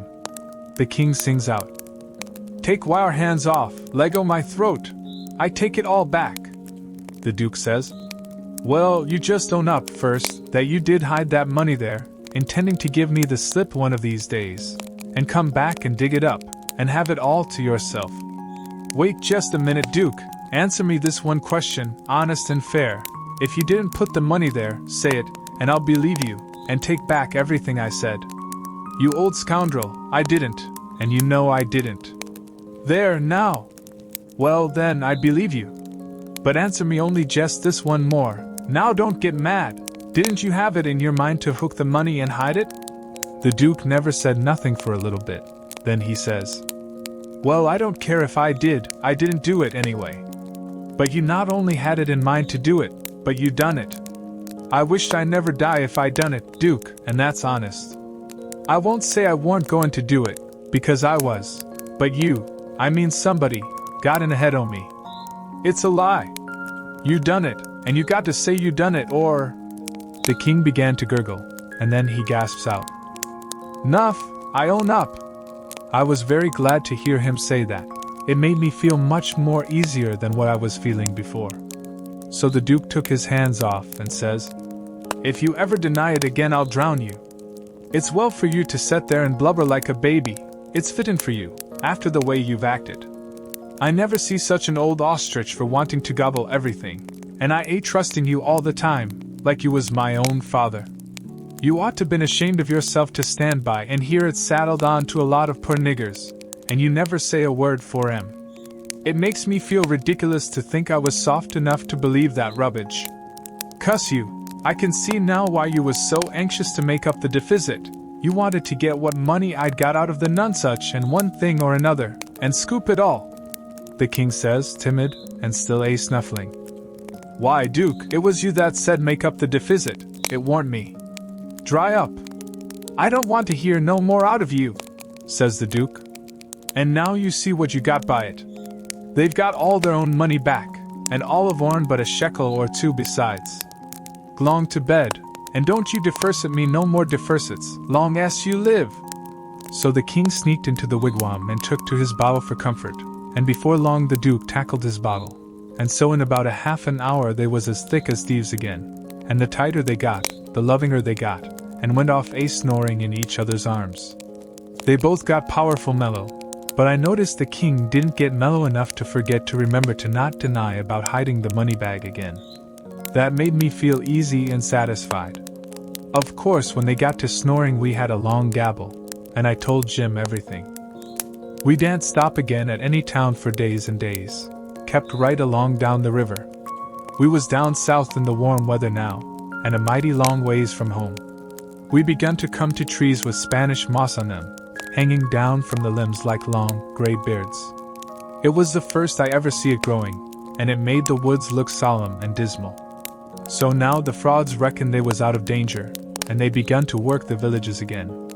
First they done a lecture on temperance, but they didn't make enough for them both to get drunk on. Then in another village they started a dancing school, but they didn't know no more how to dance than a kangaroo does. So the first prance they made the general public jumped in and pranced them out of town. Another time they tried to go at yellocution, but they didn't yellocute long till the audience got up and give them a solid good cussing, and made them skip out. They tackled missionarying, and mesmerizing, and doctoring, and telling fortunes, and a little of everything, but they couldn't seem to have no luck. So at last they got just about dead broke, and laid around the raft as she floated along, thinking and thinking, and never saying nothing, by the half a day at a time, and dreadful blue and desperate. And at last they took a change and begun to lay their heads together in the wigwam and talk low and confidential 2 or 3 hours at a time. Jim and me got uneasy. We didn't like the look of it. We judged they was studying up some kind of worse deviltry than ever. We turned it over and over, and at last we made up our minds they was going to break into somebody's house or store, or was going into the counterfeit money business, or something. So then we was pretty scared, and made up an agreement that we wouldn't have nothing in the world to do with such actions, and if we ever got the least show we would give them the cold shake and clear out and leave them behind. Well, early one morning we hid the raft in a good, safe place about 2 miles below a little bit of a shabby village named Pikesville, and the king he went ashore and told us all to stay hid whilst he went up to town and smelt around to see if anybody had got any wind of the royal nonsuch there yet. "House to rob, you mean?" says I to myself. "And when you get through robbing it you'll come back here and wonder what has become of me and Jim and the raft, and you'll have to take it out in wondering." And he said if he weren't back by midday the Duke and me would know it was all right, and we was to come along. So we stayed where we was. The Duke he fretted and sweated around, and was in a mighty sour way. He scolded us for everything, and we couldn't seem to do nothing right. He found fault with every little thing. Something was brewing, sure. I was good and glad when midday come and no king. We could have a change, anyway, and maybe a chance for the change on top of it. So me and the Duke went up to the village, and hunted around there for the king, and by we found him in the back room of a little low doggery, very tight, and a lot of loafers bullyragging him for sport, and he cussing and threatening with all his might, and so tight he couldn't walk, and couldn't do nothing to them. The Duke he begun to abuse him for an old fool, and the king begun to sass back, and the minute they was fairly at it I lit out and shook the reefs out of my hind legs, and spun down the river road like a deer, for I see our chance. And I made up my mind that it would be a long day before they ever see me and Jim again. I got down there all out of breath but loaded up with joy, and sung out, "Set her loose, Jim! We're all right now!" But there warn't no answer, and nobody come out of the wigwam. Jim was gone. I set up a shout, and then another one, and run this way and that in the woods, whooping and screeching, but it warn't no use. Old Jim was gone. Then I sat down and cried. I couldn't help it. But I couldn't sit still long. Pretty soon I went out on the road, trying to think what I'd better do, and I run across a boy walking, and asked him if he'd seen a strange nigger dressed so and so, and he says, "Yes." "Whereabouts?" says I. "Down to Silas Phelps' place, 2 miles below here. He's a runaway nigger, and they've got him." "Was you looking for him?" "You bet I ain't. I run across him in the woods about an hour or 2 ago, and he said if I hollered he'd cut my livers out, and told me to lay down and stay where I was, and I done it. Been there ever since, afeard to come out." "Well," he says, "you needn't be afeard no more, because they've got him. He run off FM down south, Somers. It's a good job they got him." "Well, I reckon. There's $200 reward on him. It's like picking up money out on the road." "Yes, it is, and I could have had it if I'd been big enough. I see him first." "Who nailed him?" "It was an old fellow, a stranger, and he sold out his chance in him for $40, because he's got to go up the river and can't wait. Think o' that, now!" "You bet I'd wait, if it was 7 year." "That's me every time," says I. "But maybe his chance ain't worth no more than that, if he'll sell it so cheap. Maybe there's something ain't straight about it. But it is, though, straight as a string. I see the handbook myself. It tells all about him, to a dot, paints him like a picture, and tells the plantation he's from, below Nerlines. No siree, Bob, they ain't no trouble about that speculation, you bet you. Say, gimme a chaw tobacco, won't ye?" I didn't have none, so he left. I went to the raft, and sat down in the wigwam to think.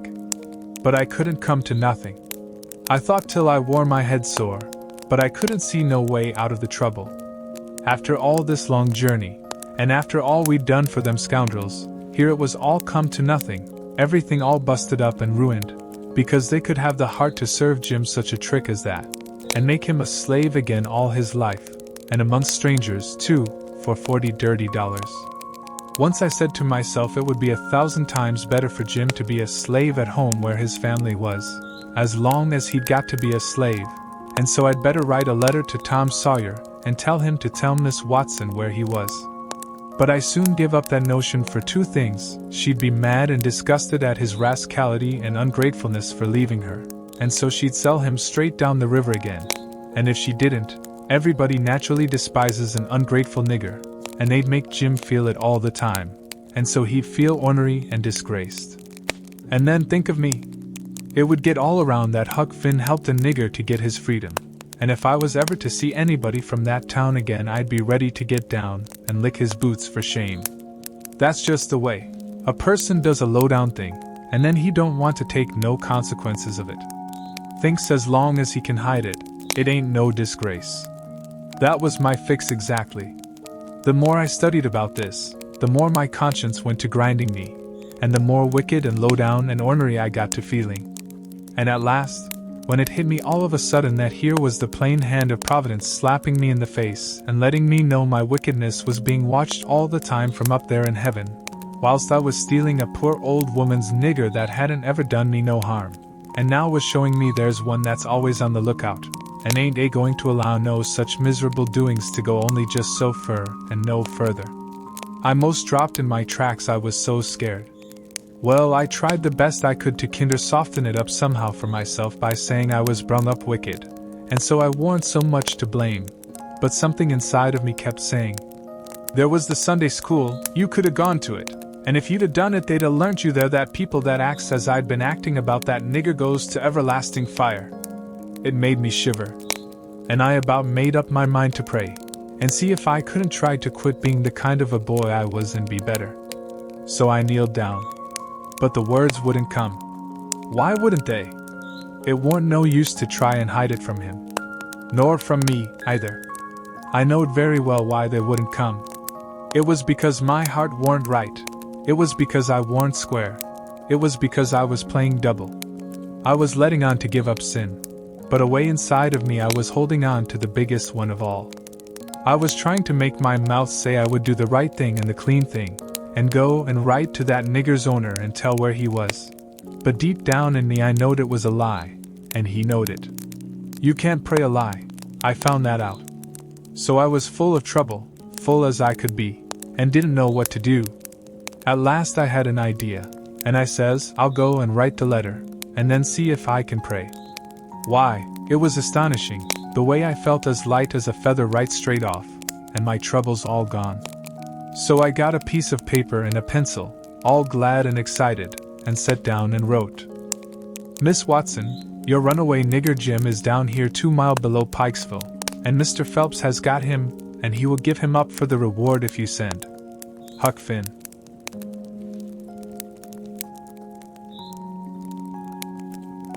I felt good and all washed clean of sin for the first time I had ever felt so in my life, and I knowed I could pray now. But I didn't do it straight off, but laid the paper down and sat there thinking how good it was all this happened so, and how near I come to being lost and going to hell. And went on thinking, and got to thinking over our trip down the river, and I see Jim before me all the time, in the day and in the night time, sometimes moonlight, sometimes storms. And we ate floating along, talking and singing and laughing. But somehow I couldn't seem to strike no places to harden me against him, but only the other kind.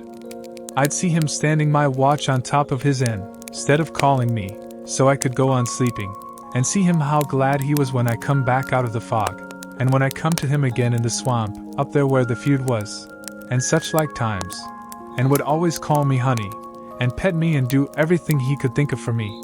And how good he always was. And at last I struck the time I saved him by telling the men we had smallpox aboard, and he was so grateful, and said I was the best friend old Jim ever had in the world, and the only one he's got now. And then I happened to look around and see that paper. It was a close place.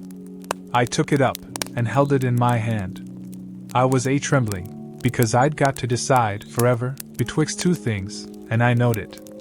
I studied a minute, sort of holding my breath, and then says to myself, all right then, I'll go to hell, and tore it up. It was awful thoughts and awful words, but they was said, and I let them stay said, and never thought no more about reforming. I shoved the whole thing out of my head, and said I would take up wickedness again, which was in my line, being brung up to it, and the other warn't. And for a starter I would go to work and steal Jim out of slavery again. And if I could think up anything worse, I would do that, too. Because as long as I was in, and in for good, I might as well go the whole hog. Then I set to thinking over how to get at it, and turned over some considerable many ways in my mind, and at last fixed up a plan that suited me. So then I took the bearings of a woody island that was down the river a piece, and as soon as it was fairly dark I crept out with my raft, and went for it, and hid it there, and then turned in. I slept the night through, and got up before it was light, and had my breakfast, and put on my store clothes, and tied up some others and one thing or another in a bundle, and took the canoe and cleared for shore. I landed below where I judged was Phelps's place, and hid my bundle in the woods, and then filled up the canoe with water, and loaded rocks into her, and sunk her where I could find her again when I wanted her, about 1/4 mile below a little steam sawmill that was on the bank. Then I struck up the road, and when I passed the mill I see a sign on it, Phelps's sawmill. And when I come to the farmhouses, 200 or 300 yards further along, I kept my eyes peeled, but didn't see nobody around, though it was good daylight now. But I didn't mind, because I didn't want to see nobody just yet. I only wanted to get the lay of the land. According to my plan, I was going to turn up there from the village, not from below. So I just took a look, and shoved along, straight for town.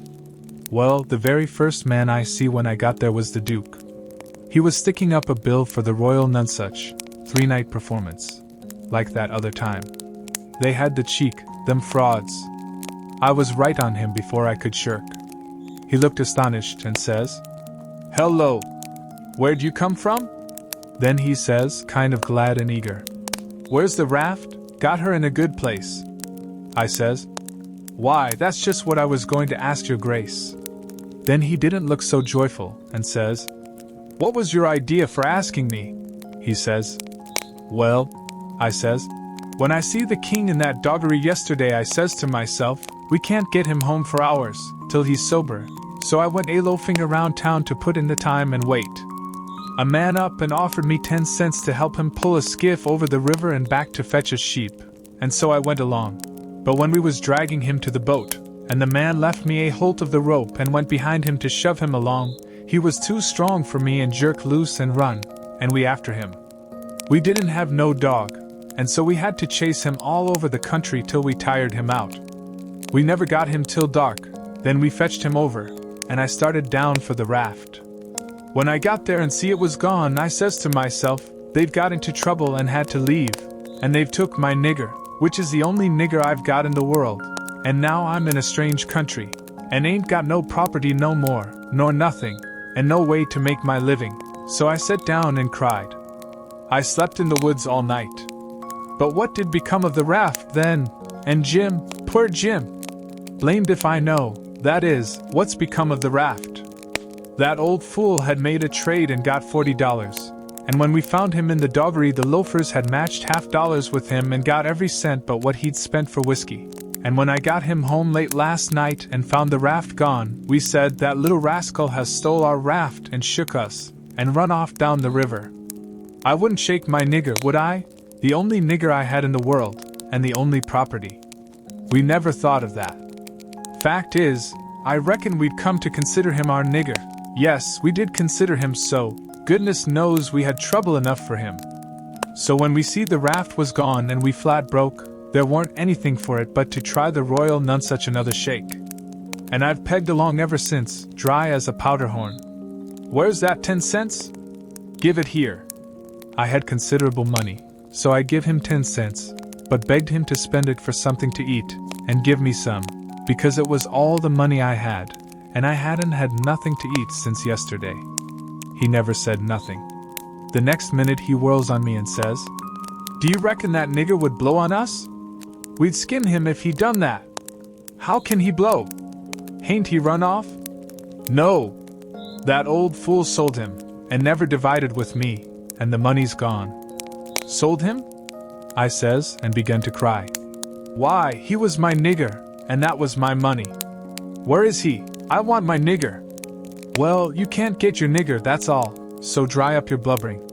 Looky here, do you think you'd venture to blow on us?" "Blamed if I think I'd trust you." "Why, if you was to blow on us—" He stopped, but I never see the Duke look so ugly out of his eyes before. I went on whimpering and says, "I don't want to blow on nobody, and I ain't got no time to blow, nohow.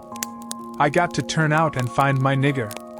He looked kinder bothered, and stood there with his bills fluttering on his arm, thinking, and wrinkling up his forehead. At last he says, "I'll tell you something. We got to be here 3 days. If you'll promise you won't blow, and won't let the nigger blow, I'll tell you where to find him." So I promised, and he says, "A farmer by the name of Silas P.H." And then he stopped. You see, he started to tell me the truth, but when he stopped that way, and begun to study and think again, I reckon he was changing his mind. And so he was. He wouldn't trust me. He wanted to make sure of having me out of the way the whole 3 days. So pretty soon he says, "The man that bought him is named Abram Foster, Abram G. Foster, and he lives 40 miles back here in the country, on the road to Lafayette." "All right," I says. "I can walk it in 3 days. And I'll start this very afternoon." "No you won't, you'll start now, and don't you lose any time about it, either, nor do any gabbling by the way. Just keep a tight tongue in your head and move right along, and then you won't get into trouble with us, d'ye hear?" That was the order I wanted, and that was the one I played for. I wanted to be left free to work my plans. "So clear out," he says, "and you can tell Mr. Foster whatever you want to." Maybe you can get him to believe that Jim is your nigger. Some idiots don't require documents. Leastways I've heard there's such down south here. And when you tell him the handbill and the reward's bogus, maybe he'll believe you when you explain to him what the idea was for getting him out. Go long now, and tell him anything you want to, but mind you don't work your jaw any between here and there. So I left, and struck for the back country. I didn't look around, but I kinder felt like he was watching me. But I knowed I could tire him out at that. I went straight out in the country as much as a mile before I stopped. Then I doubled back through the woods towards Phelps. I reckoned I'd better start in on my plan straight off without fooling around, because I wanted to stop Jim's mouth till these fellows could get away. I didn't want no trouble with their kind. I'd seen all I wanted to of them, and wanted to get entirely shut of them. When I got there it was all still and Sunday-like, and hot and sunshiny. The hands was gone to the fields, and there was them kind of faint dronings of bugs and flies in the air that makes it seem so lonesome and like everybody's dead and gone. And if a breeze fans along and quivers the leaves it makes you feel mournful, because you feel like it's spirits whispering, spirits that's been dead ever so many years. And you always think they're talking about you. As a general thing it makes a body wish he was dead, too, and done with it all. Phelps was one of these little one-horse cotton plantations, and they all look alike. A rail fence round a 2-acre yard, a stile made out of logs sawed off and upended in steps, like barrels of a different length, to climb over the fence with, and for the women to stand on when they are going to jump onto a horse. Some sickly grass patches in the big yard, but mostly it was bare and smooth, like an old hat with the nap rubbed off. Big double log house for the white folks, hewed logs, with the chinks stopped up with mud or mortar. And these mud stripes been whitewashed some time or another.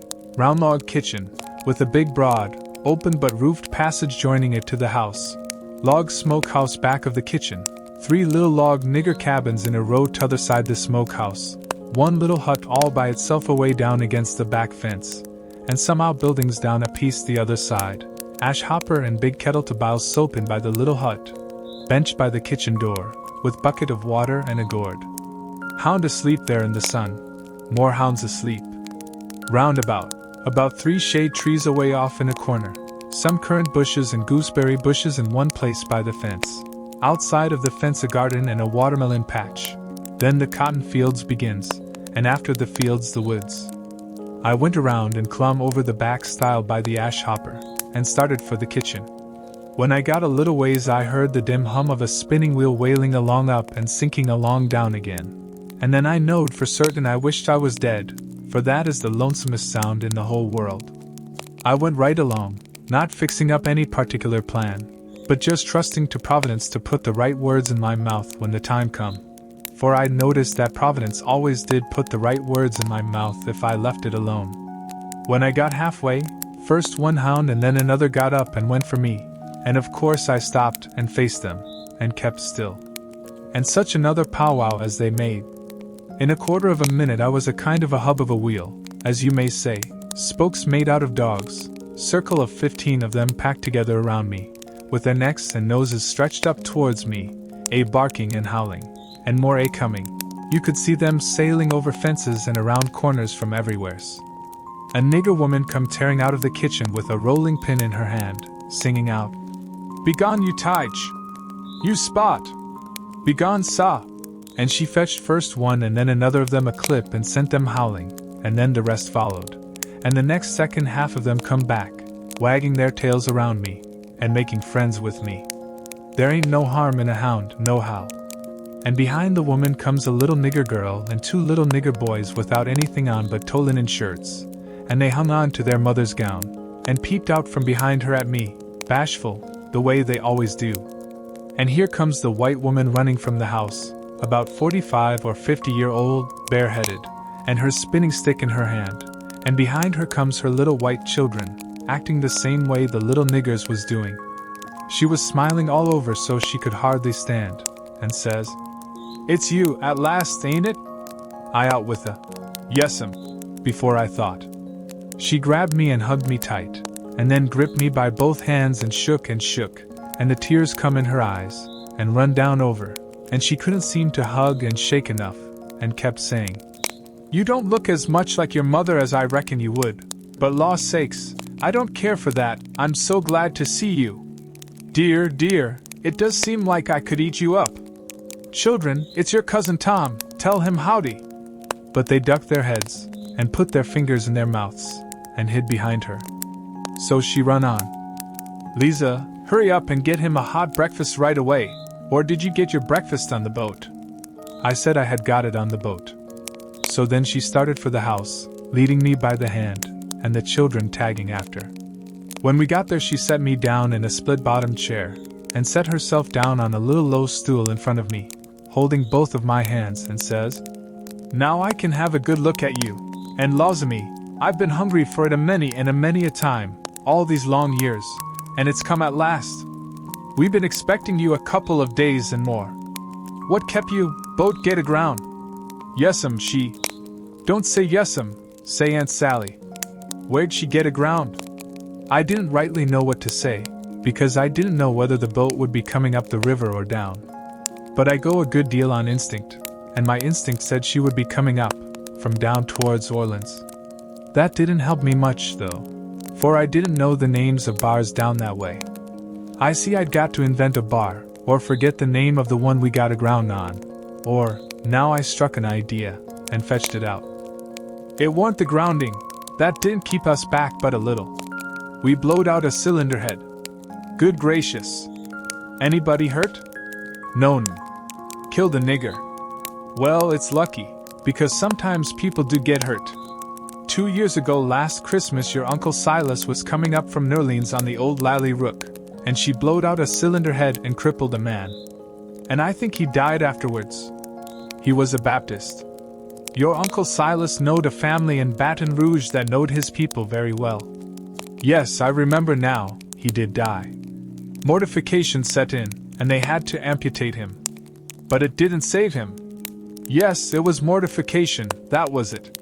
He turned blue all over, and died in the hope of a glorious resurrection. They say he was a sight to look at. Your uncle's been up to the town every day to fetch you. And he's gone again, not more'n an hour ago. He'll be back any minute now. You must have met him on the road, didn't you, oldish man with a... No, I didn't see nobody, Aunt Sally. The boat landed just at daylight, and I left my baggage on the wharf boat and went looking around the town and out a piece in the country, to put in the time and not get here too soon, and so I come down the back way. Who'd you give the baggage to? Nobody. Why, child, it'll be stole. Not where I hid it, I reckon it won't. I says. How'd you get your breakfast so early on the boat? It was kinder thin ice, but I says. The captain see me standing around, and told me I'd better have something to eat before I went ashore, so he took me in the Texas to the officer's lunch, and give me all I wanted. Who do you reckon 't is? I was getting so uneasy I couldn't listen good. I had my mind on the children all the time. I wanted to get them out to one side and pump them a little, and find out who I was.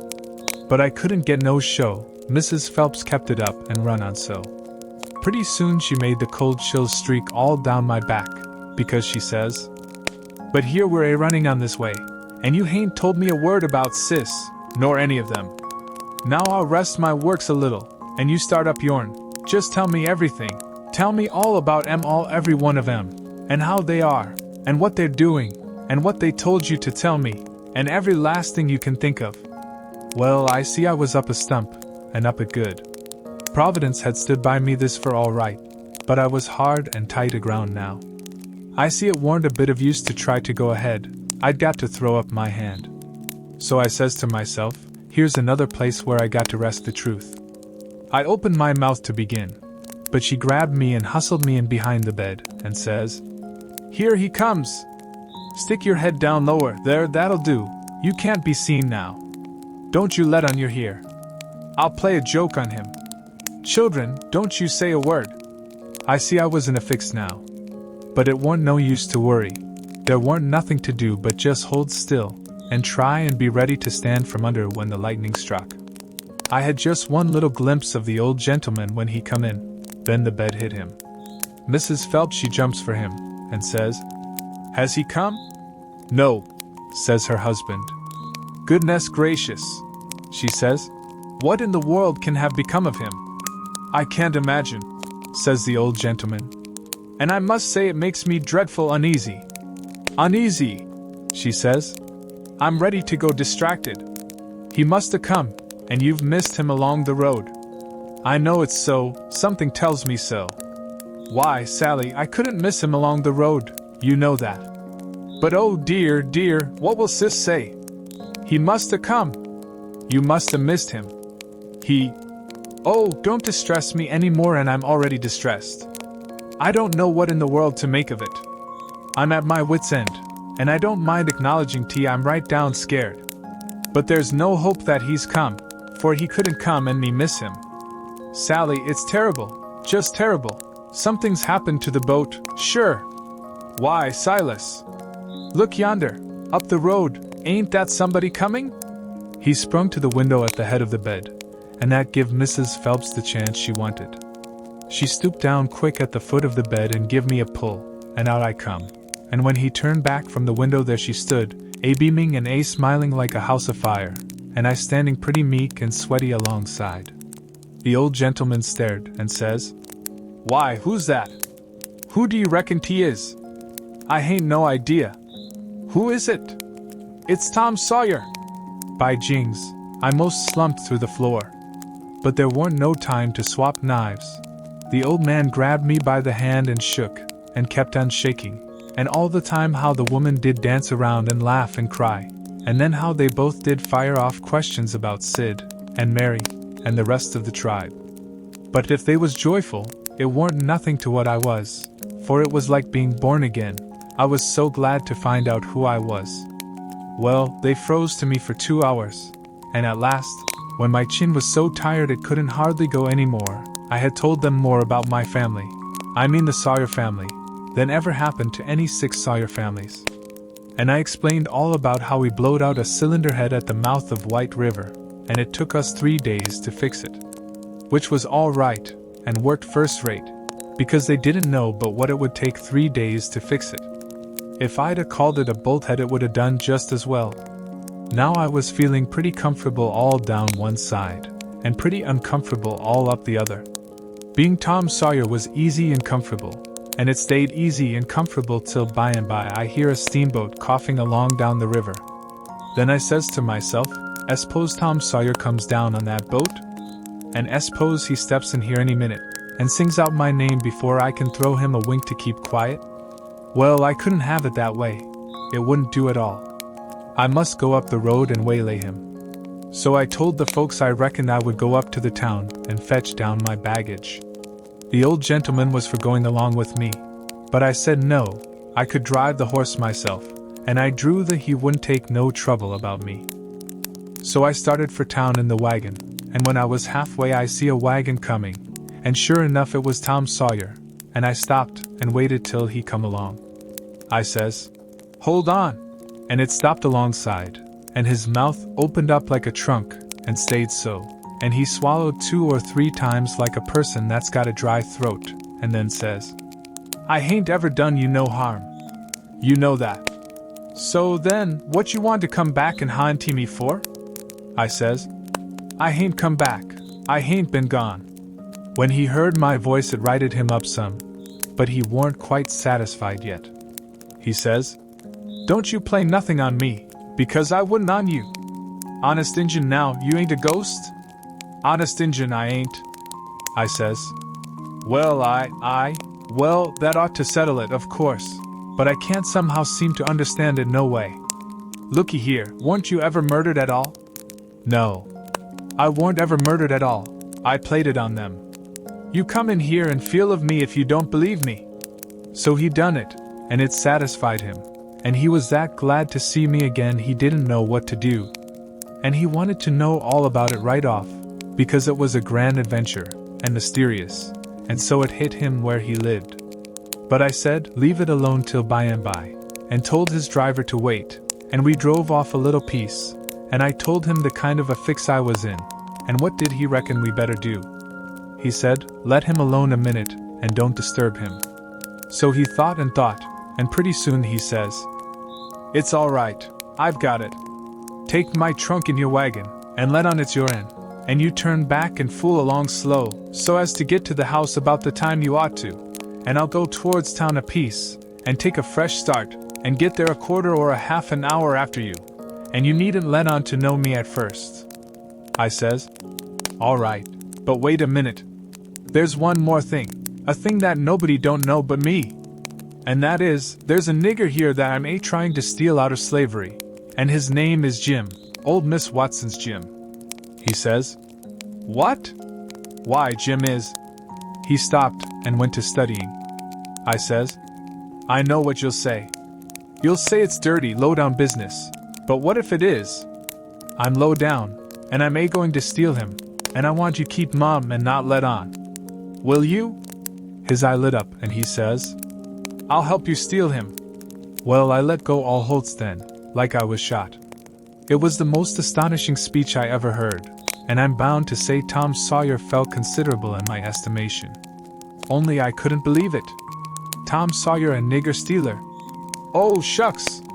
I says, you're joking. I ain't joking either.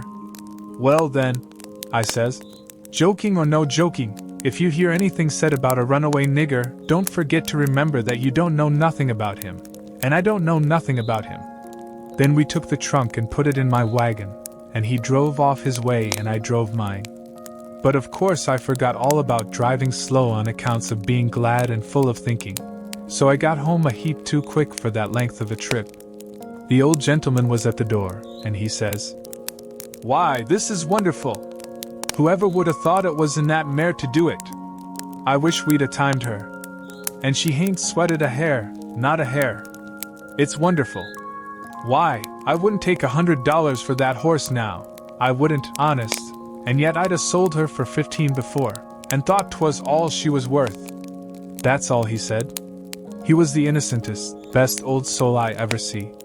But it warn't surprising, because he warn't only just a farmer, he was a preacher, too, and had a little one-horse log church down back of the plantation, which he built it himself at his own expense, for a church and schoolhouse, and never charged nothing for his preaching, and it was worth it, too.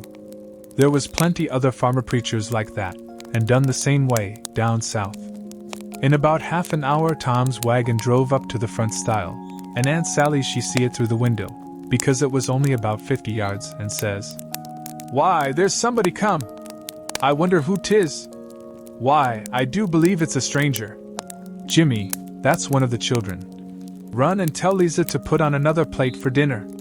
Everybody made a rush for the front door, because, of course, a stranger don't come every year, and so he lays over the yellow fever, for interest, when he does come. Tom was over the stile and starting for the house. The wagon was spinning up the road for the village, and we was all bunched in the front door. Tom had his store clothes on, and an audience, and that was always nuts for Tom Sawyer. In them circumstances it warn't no trouble to him to throw in an amount of style that was suitable. He warn't a boy to meeky along up that yard like a sheep. No, he comes CM and important, like the ram. When he got a front of us he lifts his hat ever so gracious and dainty, like it was the lid of a box that had butterflies asleep in it, and he didn't want to disturb them, and says, Mr. Archibald Nichols, I presume? No, my boy, says the old gentleman. I'm sorry to say your driver has deceived you. Nichols's place is down a matter of 3 mile more. Come in, come in. Tom he took a look back over his shoulder and says, too late, he's out of sight. Yes, he's gone, my son, and you must come in and eat your dinner with us, and then we'll hitch up and take you down to Nichols's. Oh, I can't make you so much trouble, I couldn't think of it. I'll walk, I don't mind the distance. But we won't let you walk, it wouldn't be Southern hospitality to do it. Come right in. Oh, do, says Aunt Sally. It ain't a bit of trouble to us, not a bit in the world. You must stay. It's a long, dusty 3 mile, and we can't let you walk. And besides, I've already told them to put on another plate when I see you coming, so you mustn't disappoint us. Come right in and make yourself at home. So Tom he thanked them very hearty and handsome, and let himself be persuaded, and come in. And when he was in he said he was a stranger from Hicksville, Ohio, and his name was William Thompson, and he made another bow. Well, he run on, and on, and on, making up stuff about Hicksville and everybody in it he could invent, and I getting a little nervous, and wondering how this was going to help me out of my scrape. And at last, still talking along, he reached over and kissed Aunt Sally right on the mouth, and then settled back again in his chair comfortable, and was going on talking, but she jumped up and wiped it off with the back of her hand, and says, "You audacious puppy!" He looked kind of hurt and says, "I'm surprised at you, MM. You're SRP. Why, what do you reckon I am? I've a good notion to take and say, what do you mean by kissing me?" He looked kind of humble, and says, "I didn't mean nothing, MM. I didn't mean no harm. I thought you'd like it. Why, you born fool!" She took up the spinning stick, and it looked like it was all she could do to keep from giving him a crack with it. "What made you think I'd like it?" "Well, I don't know. Only they told me you would. They told you I would. Whoever told you's another lunatic. I never heard the beat of it." "Who's they?" "Why, everybody. They all said so, It was all she could do to hold in, and her eyes snapped, and her fingers worked like she wanted to scratch him, and she says, "Who's everybody? Out with their names, or they'll be an idiot short." He got up and looked distressed, and fumbled his hat, and says, "I'm sorry, and I weren't expecting it. They told me to. They all told me to. They all said kiss her, and said she'd like it. They all said it, every one of them. But I'm sorry, and I won't do it no more, I won't, honest." "You won't you?" "Well, I reckon you won't." "No, I'm honest about it. I won't ever do it again, till you asked me." "Till I ask you?" "Well, I never see the beat of it in my born days. I lay you'll be the Methuselah numbskull of creation before ever I ask you, or the likes of you." "Well," he says, "it does surprise me so. I can't make it out, somehow. They said you would, and I thought you would. But," he stopped and looked around slow, like he wished he could run across a friendly eye somewheres, and fetched up on the old gentleman's, and says, "Didn't you think she'd like me to kiss her, sir?" "Why, no, well, no, I believe I didn't." Then he looks on around the same way to me, and says, "Tom, didn't you think Aunt Sally'd open out her arms and say, 'Sid Sawyer'?" "My land," she says, breaking in and jumping for him. "You impudent young rascal, to fool a body so," and was going to hug him, but he fended her off, and says, "No, not till you've asked me first." So she didn't lose no time, but asked him, and hugged him and kissed him over and over again, and then turned him over to the old man, and he took what was left. And after they got a little quiet again, she says, "Why, dear me, I never see such a surprise. We weren't looking for you at all, but only Tom. Sis never wrote to me about anybody coming but him. It's because it weren't intended for any of us to come but Tom," he says. "But I begged, and at the last minute she let me come too, so, coming down the river, me and Tom thought it would be a first-rate surprise for him to come here to the house first, and for me to by and by tag along and drop in, and let on to be a stranger. But it was a mistake, Aunt Sally. This ain't no healthy place for a stranger to come. No, not impudent whelps, Sid. You ought to had your jaws boxed. I hain't been so put out since I don't know when. But I don't care, I don't mind the terms. I'd be willing to stand 1,000 such jokes to have you here. Well, to think of that performance. I don't deny it, I was most putrefied with astonishment when you give me that smack. We had dinner out in that broad open passage betwixt the house and the kitchen, and there was things enough on that table for 7 families. And all hot, too, none of your flabby, tough meat that's laid in a cupboard in a damp cellar all night and tastes like a hunk of old cold cannibal in the morning. Uncle Silas, he asked a pretty long blessing over it, but it was worth it, and it didn't cool it a bit, either, the way I've seen them kind of interruptions do lots of times. There was a considerable good deal of talk all the afternoon, and me and Tom was on the lookout all the time. But it warn't no use, they didn't happen to say nothing about any runaway nigger, and we was afraid to try to work up to it. But at supper, at night, one of the little boys says, "Pa, mayn't Tom and Sid and me go to the show?" "No," says the old man. "I reckon there ain't going to be any, and you couldn't go if there was. because the runaway nigger told Burton and me all about that scandalous show, and Burton said he would tell the people. So I reckon they've drove the audacious loafers out of town before this time. So there it was, but I couldn't help it. Tom and me was to sleep in the same room and bed, so, being tired, we bid good night and went up to bed right after supper, and clomb out of the window and down the lightning rod, and shoved for the town, for I didn't believe anybody was going to give the king and the duke a hint, and so if I didn't hurry up and give them one they'd get into trouble sure. On the road Tom he told me all about how it was reckoned I was murdered, and how Pap disappeared pretty soon, and didn't come back no more, and what a stir there was when Jim run away.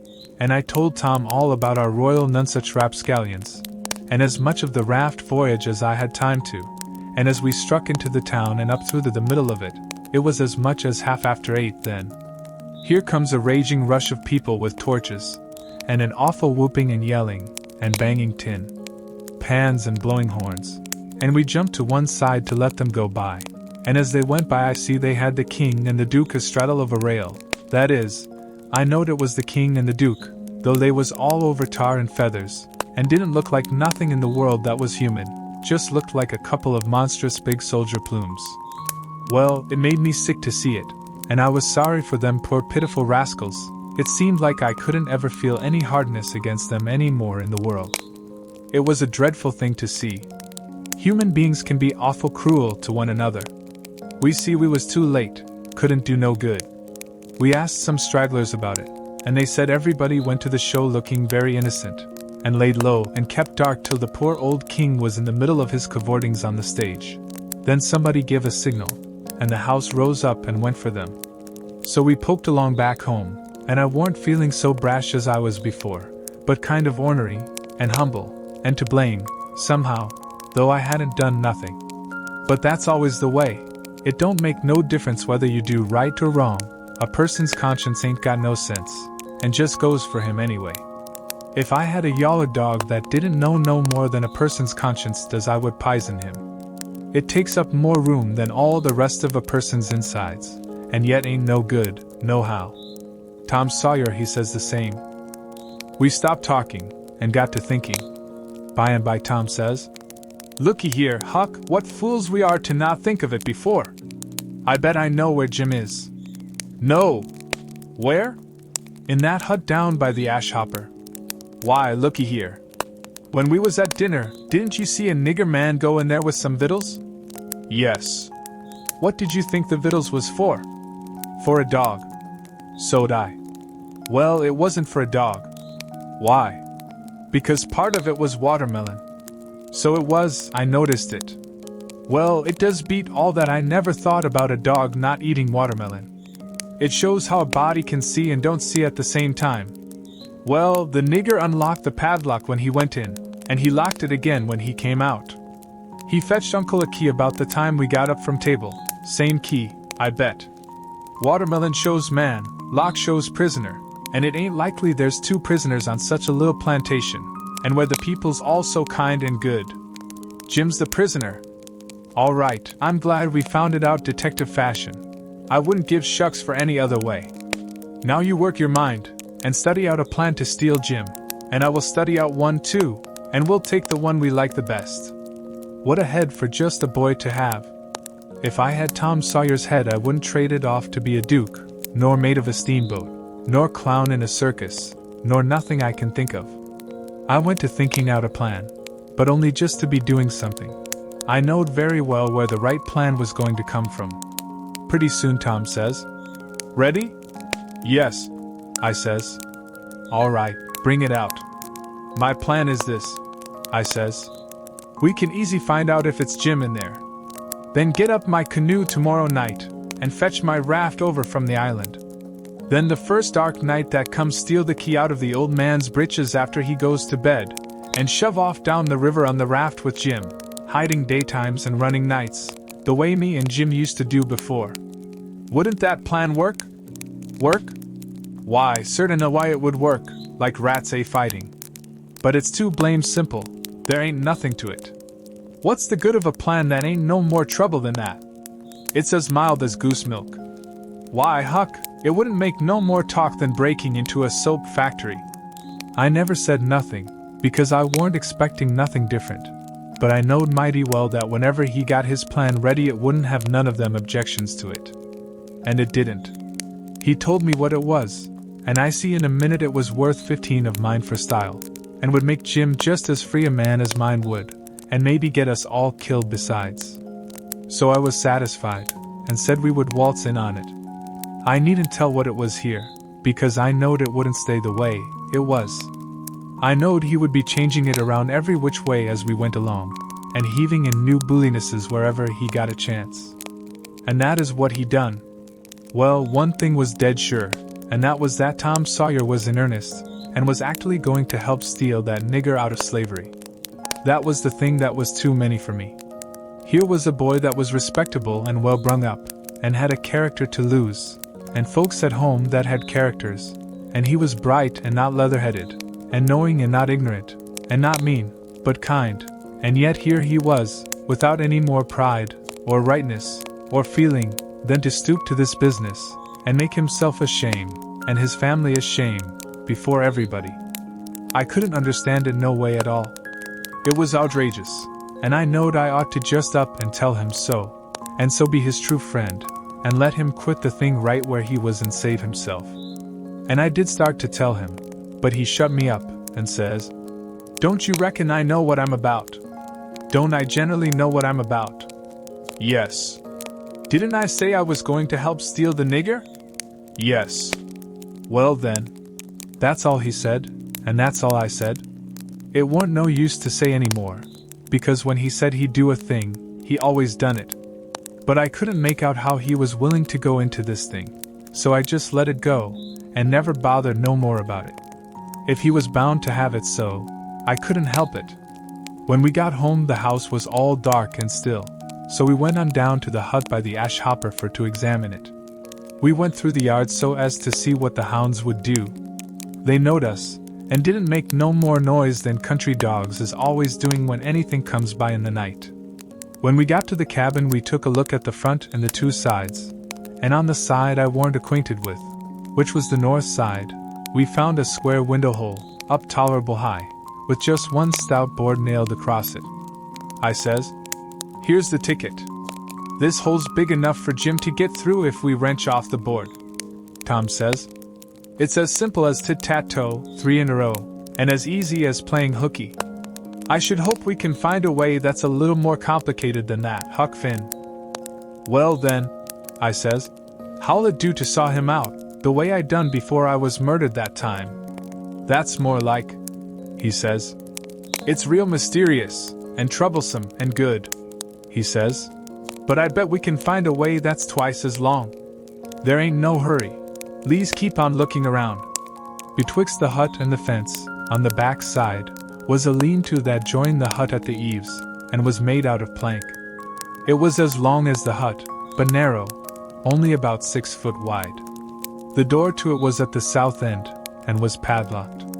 Tom he went to the soap kettle and searched around, and fetched back the iron thing they lift the lid with. So he took it, and prized out one of the staples. The chain fell down, and we opened the door and went in, and shut it, and struck a match, and see the shed was only built against the cabin and hadn't no connection with it, and there warn't no floor to the shed, nor nothing in it but some old rusty played-out hoes and spades and picks and a crippled plow. The match went out, and so did we, and shoved in the staple again, and the door was locked as good as ever. Tom was joyful. He says, "Now we're all right. We'll dig him out. It'll take about a week." Then we started for the house, and I went in the back door. You only have to pull a buckskin latch string, they don't fasten the doors. But that warn't romantical enough for Tom Sawyer. No way would do him, but he must climb up the lightning rod. But after he got up halfway about 3 times, and missed fire and fell every time, and the last time most busted his brains out, he thought he'd got to give it up. But after he was rested he allowed he would give her one more turn for luck, and this time he made the trip. In the morning we was up at break of day, and down to the nigger cabins to pet the dogs and make friends with the nigger that fed Jim, if it was Jim that was being fed. The niggers was just getting through breakfast and starting for the fields, and Jim's nigger was piling up a tin pan with bread and meat and things, and whilst the others was leaving, the key come from the house. This nigger had a good-natured, chuckle-headed face, and his wool was all tied up in little bunches with thread. That was to keep witches off. He said the witches was pestering him awful these nights, and making him see all kinds of strange things, and hear all kinds of strange words and noises, and he didn't believe he was ever witched so long before in his life. He got so worked up, and got to running on so about his troubles, he forgot all about what he'd been going to do. So Tom says, "What's the victuals for? Going to feed the dogs?" The nigger kind of smiled around gradually over his face, like when you heave a brickbat in a mud puddle, and he says, "Yes, Mars Sid a dog. Curus dog, too. Does you want to go and look at him?" "Yes." I hunch Tom, and whispers, "You going right here in the daybreak?" "That warn't the plan." "No, it warn't, but it's the plan now." So, drat him, we went along, but I didn't like it much. When we got in we couldn't hardly see anything, it was so dark, but Jim was there, sure enough, and could see us, and he sings out, "Why, Huck! And good lawn! I'm dat Misto Tom?" I just knowed how it would be. I just expected it. I didn't know nothing to do, and if I had I couldn't have done it, because that nigger busted in and says, "Why, de gracious sakes! Do he know you gentlemen?" We could see pretty well now. Tom he looked at the nigger, steady and kind of wondering, and says, "Does who know us?" "Why, dis your runaway nigger." "I don't reckon he does, but what put that into your head? What put it dar? Didn't he just this minute sing out like he knowed you?" Tom says, in a puzzled up kind of way. "Well, that's mighty curious. Who sung out? When did he sing out? What did he sing out?" And turns to me, perfectly see him, and says, "Did you hear anybody sing out?" Of course there warn't nothing to be said but the one thing, so I says, "No, I ain't heard nobody say nothing." Then he turns to Jim, and looks him over like he never see him before, and says, "Did you sing out?" "No, sah," says Jim. "I hain't said nothing, sah." "Not a word?" "No, sah, I hain't said a word." "Did you ever see us before?" "No, sah, not as I knows on." So Tom turns to the nigger, which was looking wild and distressed, and says, kind of severe, "What do you reckon's the matter with you, anyway? What made you think somebody sung out?" "Oh, it's the dad blame witches, sah, and I wished I was dead, I do. Dey's allus at it, sah, and dey do mos kill me, dey scares me so. Please to don't tell nobody 'bout it, sah, or old Mars Silas he'll scold me, 'case he say dey ain't no witches. I jeez wish to goodness he was here now, den what would he say? I jeez bet he couldn't find no way to get around it this time. But it's allus jeez so, people dat sot stays sot, dey won't look into nothin' and find it out afar dey selves, and when you find it out and tell 'em 'bout it, dey don't believe you."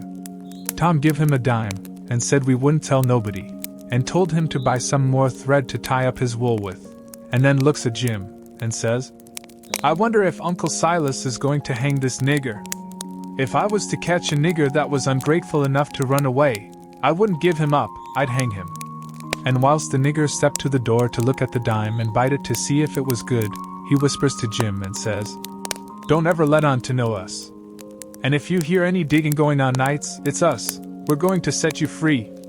Jim only had time to grab us by the hand and squeeze it, then the nigger come back, and we said we'd come again sometime if the nigger wanted us to, and he said he would, more particular if it was dark, because the witches went for him mostly in the dark, and it was good to have folks around then.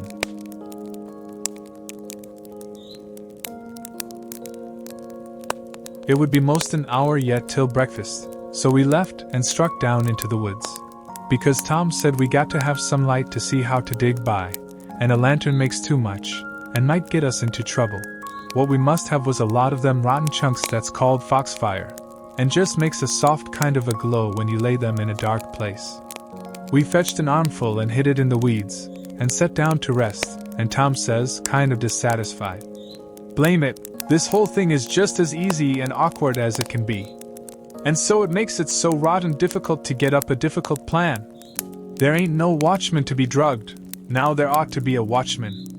There ain't even a dog to give a sleeping mixture to.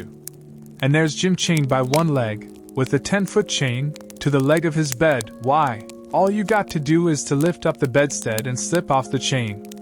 And Uncle Silas, he trusts everybody, sends the key to the pumpkin-headed nigger, and don't send nobody to watch the nigger. Jim could have got out of that window hole before this, only there wouldn't be no use trying to travel with a 10-foot chain on his leg. Why, dread it, Huck, it's the stupidest arrangement I ever see. You got to invent all the difficulties. Well, we can't help it, we got to do the best we can with the materials we've got. Anyhow, there's one thing, there's more honor in getting him out through a lot of difficulties and dangers, where there weren't one of them furnished to you by the people who it was their duty to furnish them, and you had to contrive them all out of your own head. Now look at just that one thing of the lantern. When you come down to the cold facts, we simply got to let on that a lantern's rescue. Why, we could work with a torchlight procession if we wanted to, I believe. Now, whilst I think of it, we got to hunt up something to make a saw out of the first chance we get. What do we want of a saw? What do we want of it? Hain't we got to saw the leg of Jim's bed off, so as to get the chain loose? Why, you just said a body could lift up the bedstead and slip the chain off. Well, if that ain't just like you, Huck Finn. You can get up the infant schooliest ways of going at a thing. Why, hain't you ever read any books at all? Baron Trenck, nor Casanova, nor Benvenuto Cellini, nor Henri IV, nor none of them heroes? Who ever heard of getting a prisoner loose in such an old matey way as that? No, the way all the best authorities does is to saw the bed leg in two, and leave it just so, and swallow the sawdust, so it can't be found, and put some dirt and grease around the sawed place so the very keenest senescal can't see no sign of its being sawed, and thinks the bed leg is perfectly sound. Then, the night you're ready, fetch the leg a kick, down she goes, slip off your chain, and there you are. Nothing to do but hitch your rope ladder to the battlements, shin down it, break your leg in the moat, because a rope ladder is 19 foot too short, you know. And there's your horses and your trusty vassals, and they scoop you up and fling you across a saddle, and away you go to your native Languedoc, or Navarre, or wherever it is. It's gaudy, Huck. I wish there was a moat to this cabin. If we get time, the night of the escape, we'll dig one. I says. What do we want of a moat when we're going to snake him out from under the cabin? But he never heard me. He had forgotten me and everything else. He had his chin in his hand, thinking. Pretty soon he sighs and shakes his head, then sighs again and says, No, it wouldn't do, there ain't necessity enough for it. For what? I says. Why, to saw Jim's leg off, he says. Good land, I says. Why, there ain't no necessity for it. And what would you want to saw his leg off for, anyway? Well, some of the best authorities has done it. They couldn't get the chain off, so they just cut their hand off and shoved. And a leg would be better still. But we got to let that go. There ain't necessity enough in this case. And besides, Jim's a nigger, and wouldn't understand the reasons for it, and how it's the custom in Europe, so we'll let it go. But there's one thing, he can have a rope ladder. We can tear up our sheets and make him a rope ladder easy enough. And we can send it to him in a pie, it's mostly done that way. And I've eat worse pies. Why, Tom Sawyer, how you talk, I says. Jim ain't got no use for a rope ladder. He has got use for it. How you talk, you better say, you don't know nothing about it. He's got to have a rope ladder, they all do. What in the nation can he do with it? Do with it? He can hide it in his bed, can he? That's what they all do, and he's got to, too. Huck, you don't ever seem to want to do anything that's regular.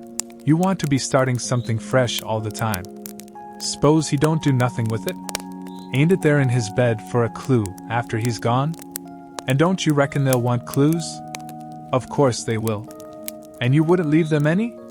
That would be a pretty howdy-do, wouldn't it? I never heard of such a thing. Well, I says, if it's in the regulations, and he's got to have it, all right, let him have it, because I don't wish to go back on no regulations. But there's one thing, Tom Sawyer, if we go to tearing up our sheets to make Jim a rope ladder, we're going to get into trouble with Aunt Sally, just as sure as you're born. Now, the way I look at it, a hickory bark ladder don't cost nothing, and don't waste nothing, and is just as good to load up a pie with, and hide in a straw tick, as any rag ladder you can start. And as for Jim, he ain't had no experience, and so he don't care what kind of a... Oh shucks, Huck Finn, if I was as ignorant as you I'd keep still. That's what I'd do. Who ever heard of a state prisoner escaping by a hickory bark ladder? Why, it's perfectly ridiculous. Well, alright, Tom, fix it your own way. But if you'll take my advice, you'll let me borrow a sheet off of the clothesline. He said that would do. And that gave him another idea, and he says, borrow a shirt, too. What do we want of a shirt, Tom? Want it for Jim to keep a journal on. Journal your granny. Jim can't write. S'pose he can't write. He can make marks on the shirt, can't he, if we make him a pen out of an old pewter spoon or a piece of an old iron barrel hoop? Why, Tom, we can pull a feather out of a goose and make him a better one, and quicker, too. Prisoners don't have geese running around the dungeon keep to pull pens out of, you muggins.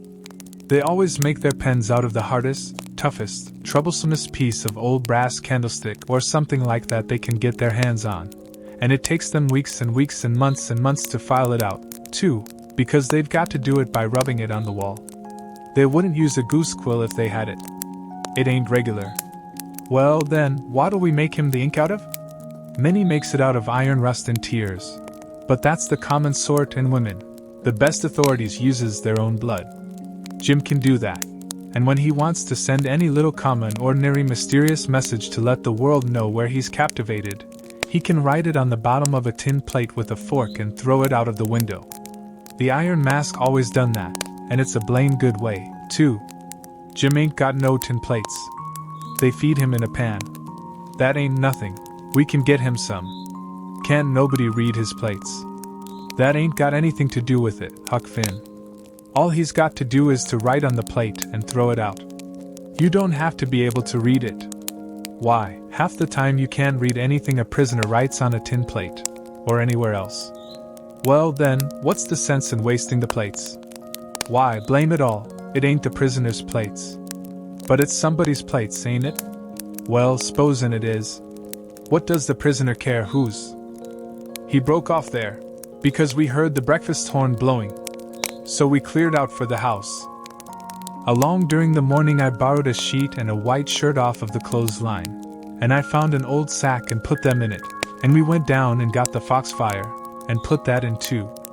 I called it borrowing, because that was what Pap always called it, but Tom said it weren't borrowing, it was stealing. He said we was representing prisoners, and prisoners don't care how they get a thing, so they get it, and nobody don't blame them for it, either. It ain't no crime in a prisoner to steal the thing he needs to get away with, Tom said. It's his right. And so, as long as we was representing a prisoner, we had a perfect right to steal anything on this place we had the least use for to get ourselves out of prison with. He said if we weren't prisoners it would be a very different thing, and nobody but a mean, ornery person would steal when he weren't a prisoner. So we allowed we would steal everything there was that come handy. And yet he made a mighty fuss, one day, after that, when I stole a watermelon out of the nigger patch and eat it, and he made me go and give the niggers a dime without telling them what it was for. Tom said that what he meant was, we could steal anything we needed. Well, I says I needed the watermelon. But he said I didn't need it to get out of prison with. There's where the difference was. He said if I'd a wanted it to hide a knife in, and smuggle it to Jim to kill the seneschal with, it would have been alright. So I let it go at that, though I couldn't see no advantage in my representing a prisoner if I got to set down and chaw over a lot of gold leaf distinctions like that every time I see a chance to hog a watermelon. Well, as I was saying, we waited that morning till everybody was settled down to business, and nobody in sight around the yard. Then Tom he carried the sack into the lean-to whilst I stood off a piece to keep watch. By and by he come out, and we went and sat down on the woodpile to talk. He says, "Everything's all right now except tools, and that's easy fixed." "Tools?" I says. "Yes." "Tools for what?" "Why, to dig with. We ain't going to gnaw him out, are we? Ain't them old crippled picks and things and they're good enough to dig a nigger out with?" I says.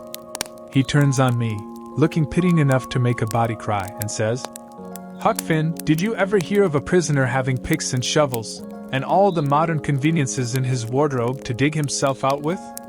Now I want to ask you, if you got any reasonableness in you at all, what kind of a show would that give him to be a hero?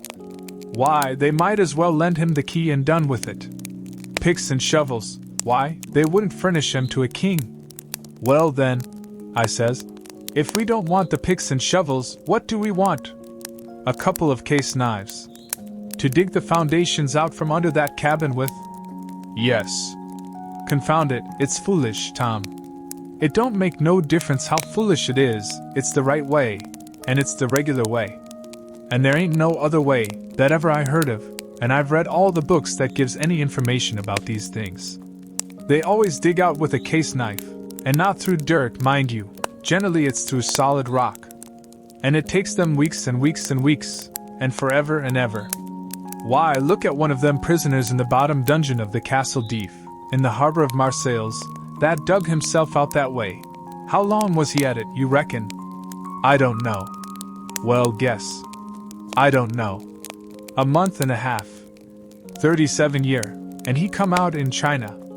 That's the kind. I wish the bottom of this fortress was solid rock. Jim don't know nobody in China. What's that got to do with it? Neither did that other fellow. But you're always wandering off on a side issue. Why can't you stick to the main point? All right, I don't care where he comes out, so he comes out, and Jim don't either, I reckon. But there's one thing, anyway, Jim's too old to be dug out with a case knife. He won't last. Yes, he will last too. You don't reckon it's going to take 37 years to dig out through a dirt foundation, do you? How long will it take, Tom? Well, we can't risk being as long as we ought to, because it mayn't take very long for Uncle Silas to hear from down there by New Orleans. He'll hear Jim ain't from there. Then his next move will be to advertise Jim, or something like that. So we can't risk being as long digging him out as we ought to. By rights I reckon we ought to be a couple of years, but we can't. Things being so uncertain, what I recommend is this, that we really dig right in, as quick as we can, and after that, we can let on to ourselves that we was at it 37 years. Then we can snatch him out and rush him away the first time there's an alarm. Yes, I reckon that'll be the best way. Now, there's sense in that, I says. Letting on don't cost nothing, letting on ain't no trouble, and if it's any object, I don't mind letting on we was at it 150 year. It wouldn't strain me none, after I got my hand in. So I'll mosey along now, and smouch a couple of case knives. Smouch 3, he says. We want one to make a saw out of. Tom, if it ain't unregular and irreligious to suggest it, I says. There's an old rusty saw blade around yonder sticking under the weatherboarding behind the smokehouse. He looked kind of weary and discouraged like, and says, It ain't no use to try to learn you nothing, Huck. Run along and smouch the knives, 3 of them. So I done it. As soon as we reckoned everybody was asleep that night, we went down the lightning rod, and shut ourselves up in the lean-to, and got out our pile of foxfire, and went to work. We cleared everything out of the way, about 4 or 5 foot along the middle of the bottom log. Tom said he was right behind Jim's bed now, and we'd dig in under it, and when we got through there couldn't nobody in the cabin ever know there was any hole there, because Jim's counterpin hung down most to the ground, and you'd have to raise it up and look under to see the hole. So we dug and dug with the case knives till most midnight, and then we was dog-tired, and our hands was blistered, and yet you couldn't see we'd done anything hardly. At last I says, This ain't no 37-year job, this is a 38-year job, Tom Sawyer. He never said nothing. But he sighed, and pretty soon he stopped digging, and then for a good little while I knowed that he was thinking. Then he says, It ain't no use, Huck, it ain't going to work. If we was prisoners it would, because then we'd have as many years as we wanted, and no hurry, and we wouldn't get but a few minutes to dig, every day, while they was changing watches, and so our hands wouldn't get blistered, and we could keep it up right along, year in and year out, and do it right, and the way it ought to be done. But we can't fool along, we got to rush, we ain't got no time to spare. If we was to put in another night this way we'd have to knock off for a week to let our hands get well, couldn't touch a case knife with them sooner. Well then, what we going to do, Tom? I'll tell you. It ain't right, and it ain't moral, and I wouldn't like it to get out, but there ain't only just the one way. We got to dig him out with the picks, and let on its case knives. Now you're talking, I says. Your head gets leveler and leveler all the time, Tom Sawyer, I says. Picks is the thing, moral or no moral, and as for me, I don't care shucks for the morality of it, no how. When I startin' to steal a nigger, or a watermelon, or a Sunday school book, I ain't no ways particular how it's done, so it's done. What I want is my nigger, or what I want is my watermelon, or what I want is my Sunday school book, and if a pick's the handiest thing, that's the thing I'm going to dig that nigger or that watermelon or that Sunday school book out with. And I don't give a dead rat what the authorities thinks about it nother. Well, he says, there's excuse for picks and letting on in a case like this. If it weren't so, I wouldn't approve of it, nor I wouldn't stand by and see the rules broke, because right is right, and wrong is wrong, and a body ain't got no business doing wrong when he ain't ignorant and knows better. It might answer for you to dig Jim out with a pick, without any letting on, because you don't know no better, but it wouldn't for me, because I do know better. Give me a case knife. He had his own by him, but I handed him mine. He flung it down and says, "Give me a case knife." I didn't know just what to do, but then I thought. I scratched around amongst the old tools, and got a pickaxe and give it to him, and he took it and went to work, and never said a word. He was always just that particular, full of principle. So then I got a shovel, and then we picked and shoveled, turnabout, and made the fur fly. We stuck to it about a half an hour, which was as long as we could stand up, but we had a good deal of a hole to show for it. When I got upstairs I looked out at the window, and see Tom doing his level best with the lightning rod, but he couldn't come it, his hands was so sore. At last he says, "It ain't no use, it can't be done. What you reckon I'd better do? Can't you think of no way?" "Yes," I says, "but I reckon it ain't regular. Come up the stairs, and let on it's a lightning rod." So he done it. Next day Tom stole a pewter spoon and a brass candlestick in the house, for to make some pens for Jim out of, and 6 tallow candles. And I hung around the nigger cabins and laid for a chance, and stole 3 tin plates. Tom says it wasn't enough, but I said nobody wouldn't ever see the plates that Jim throwed out, because they'd fall in the dog fennel and Jimson weeds under the window hole. Then we could tote them back and he could use them over again. So Tom was satisfied.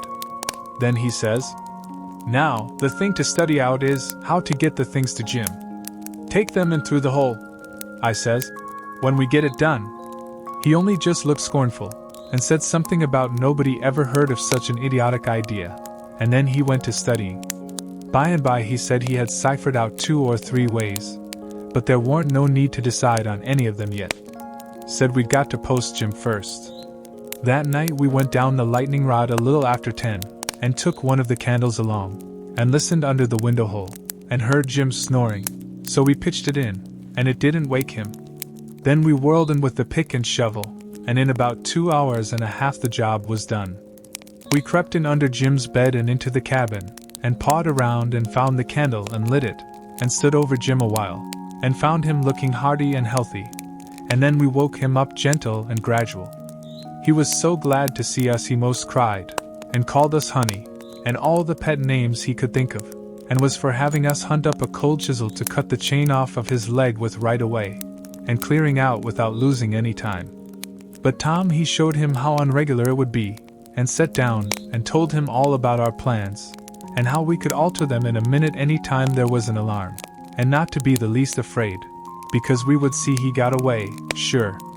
So Jim he said it was all right, and we sat there and talked over old times a while, and then Tom asked a lot of questions, and when Jim told him Uncle Silas come in every day or 2 to pray with him, and Aunt Sally come in to see if he was comfortable and had plenty to eat, and both of them was kind as they could be, Tom says, "Now I know how to fix it.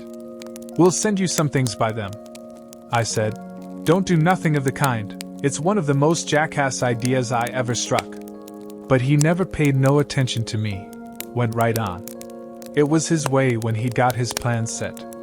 So he told Jim how we'd have to smuggle in the rope ladder pie and other large things by Nat, the nigger that fed him, and he must be on the lookout, and not be surprised, and not let Nat see him open them.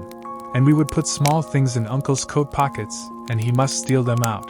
And we would tie things to Aunt's apron strings or put them in her apron pocket, if we got a chance, and told him what they would be and what they was for. And told him how to keep a journal on the shirt with his blood, and all that. He told him everything. Jim he couldn't see no sense in the most of it, but he allowed we was white folks and knowed better than him, so he was satisfied, and said he would do it all just as Tom said. Jim had plenty corncob pipes and tobacco, so we had a right down good sociable time. Then we crawled out through the hole, and so home to bed, with hands that looked like they'd been chawed. Tom was in high spirits. He said it was the best fun he ever had in his life, and the most intellectual, and said if he only could see his way to it we would keep it up all the rest of our lives and leave Jim to our children to get out, for he believed Jim would come to like it better and better the more he got used to it.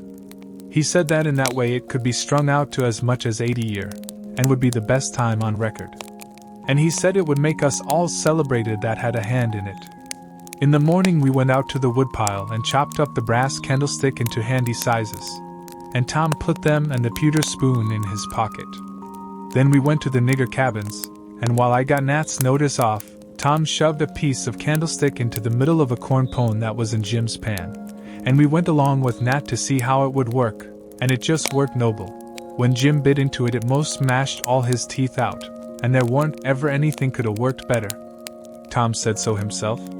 Jim he never let on but what it was only just a piece of rock or something like that that's always getting into bread, you know. But after that he never bit into nothing but what he jabbed his fork into it in 3 or 4 places first. And whilst we was standing there in the dimmish light, here comes a couple of the hounds bulging in from under Jim's bed, and they kept on piling until there was 11 of them, and there warn't hardly room in there to get your breath. By jings, we forgot to fasten that lean-to door. The nigger Nat he only just hollered, "Witches," once, and keeled over onto the floor amongst the dogs, and begun to groan like he was dying.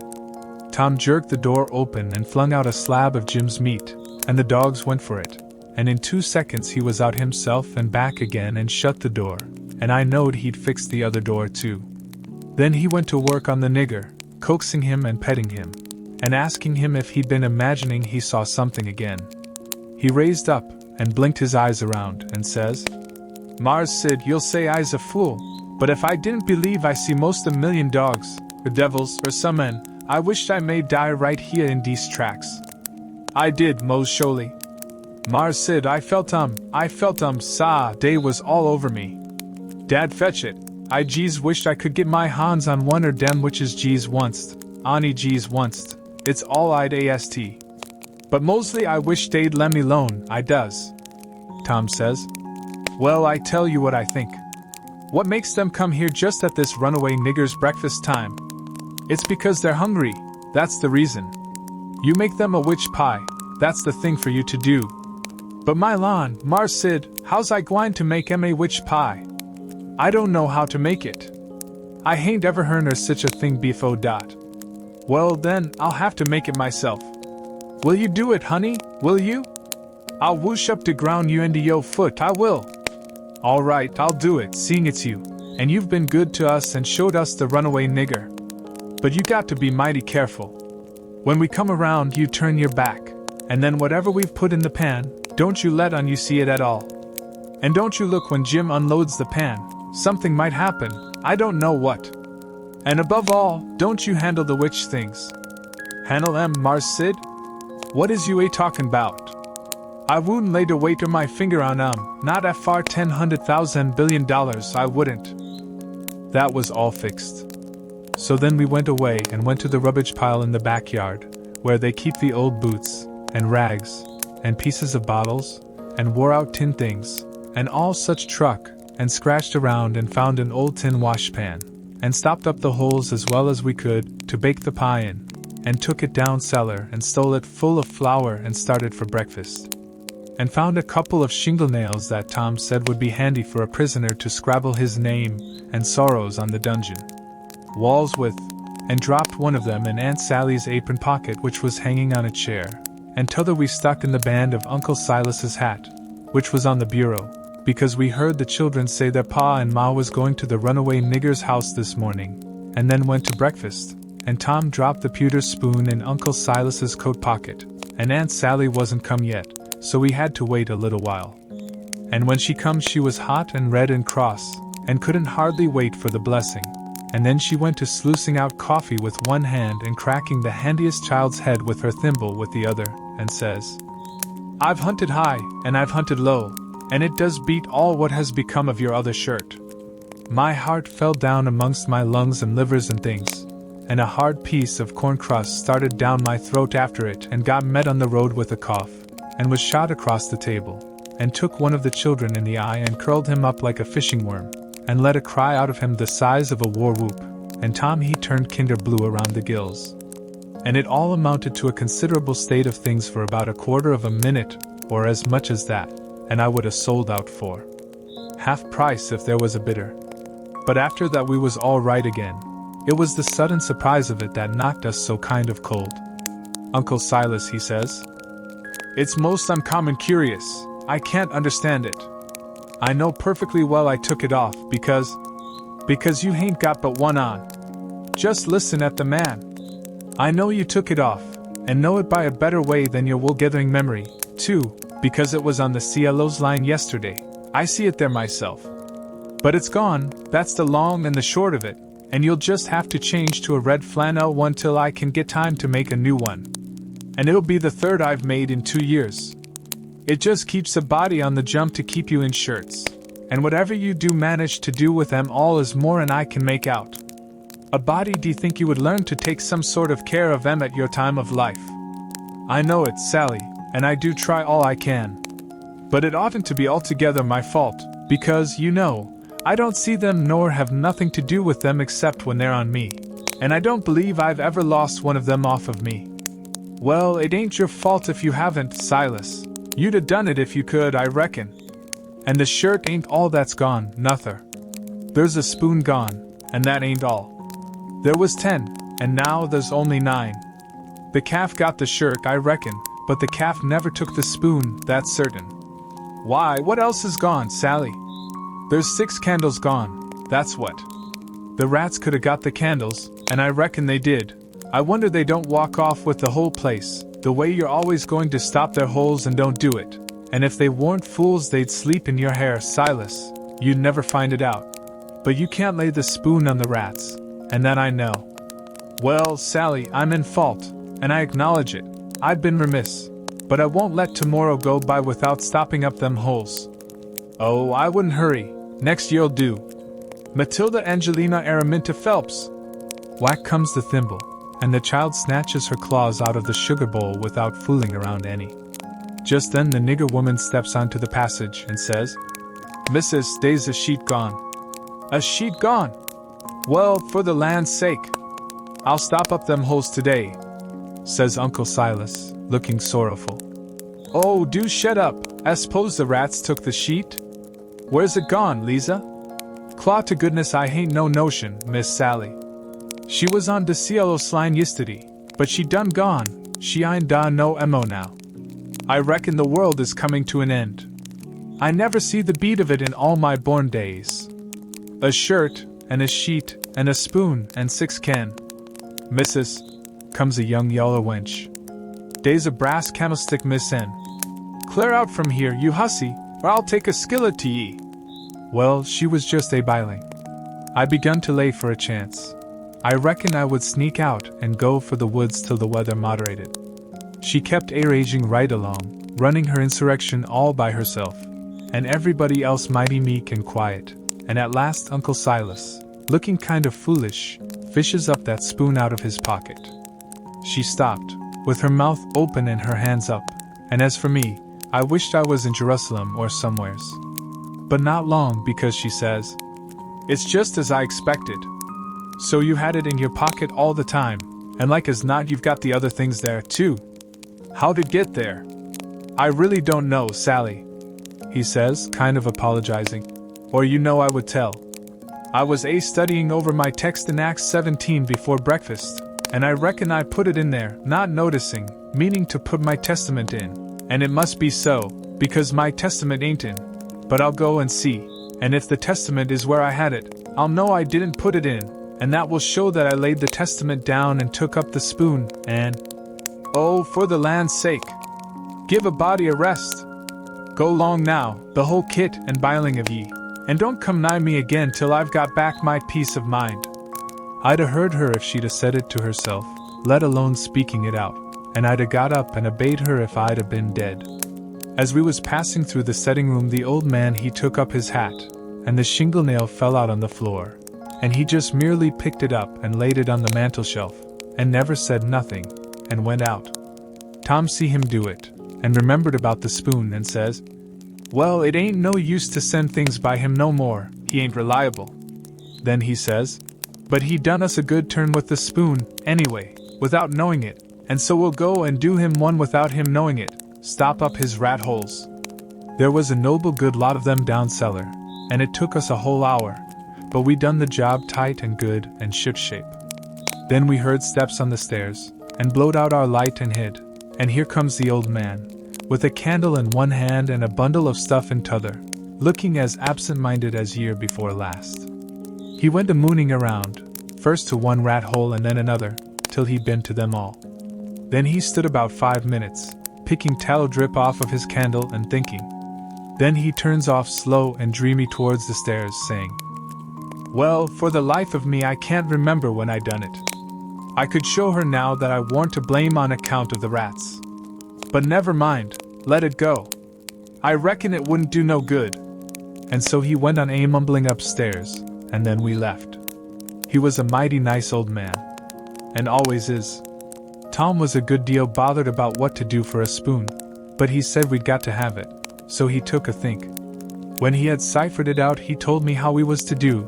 Then we went and waited around the spoon basket till we see Aunt Sally coming, and then Tom went to counting the spoons and laying them out to one side, and I slid one of them up my sleeve, and Tom says, "Why, Aunt Sally, there ain't but 9 spoons yet." She says, "Go long to your play, and don't bother me. I know better, I counted them myself." "Well, I've counted them twice, Auntie, and I can't make but 9. She looked out of all patience, but of course she come to count, anybody would. "I declare to gracious there ain't but 9, she says. "Why, what in the world, plague take the things, I'll count them again." So I slipped back the one I had, and when she got done counting, she says, "Hang the troublesome rubbish, there's 10 now," and she looked huffy and bothered both. But Tom says, "Why, Auntie, I don't think there's 10. You numbskull, didn't you see me count 'em?" "I know, but..." "Well, I'll count 'em again."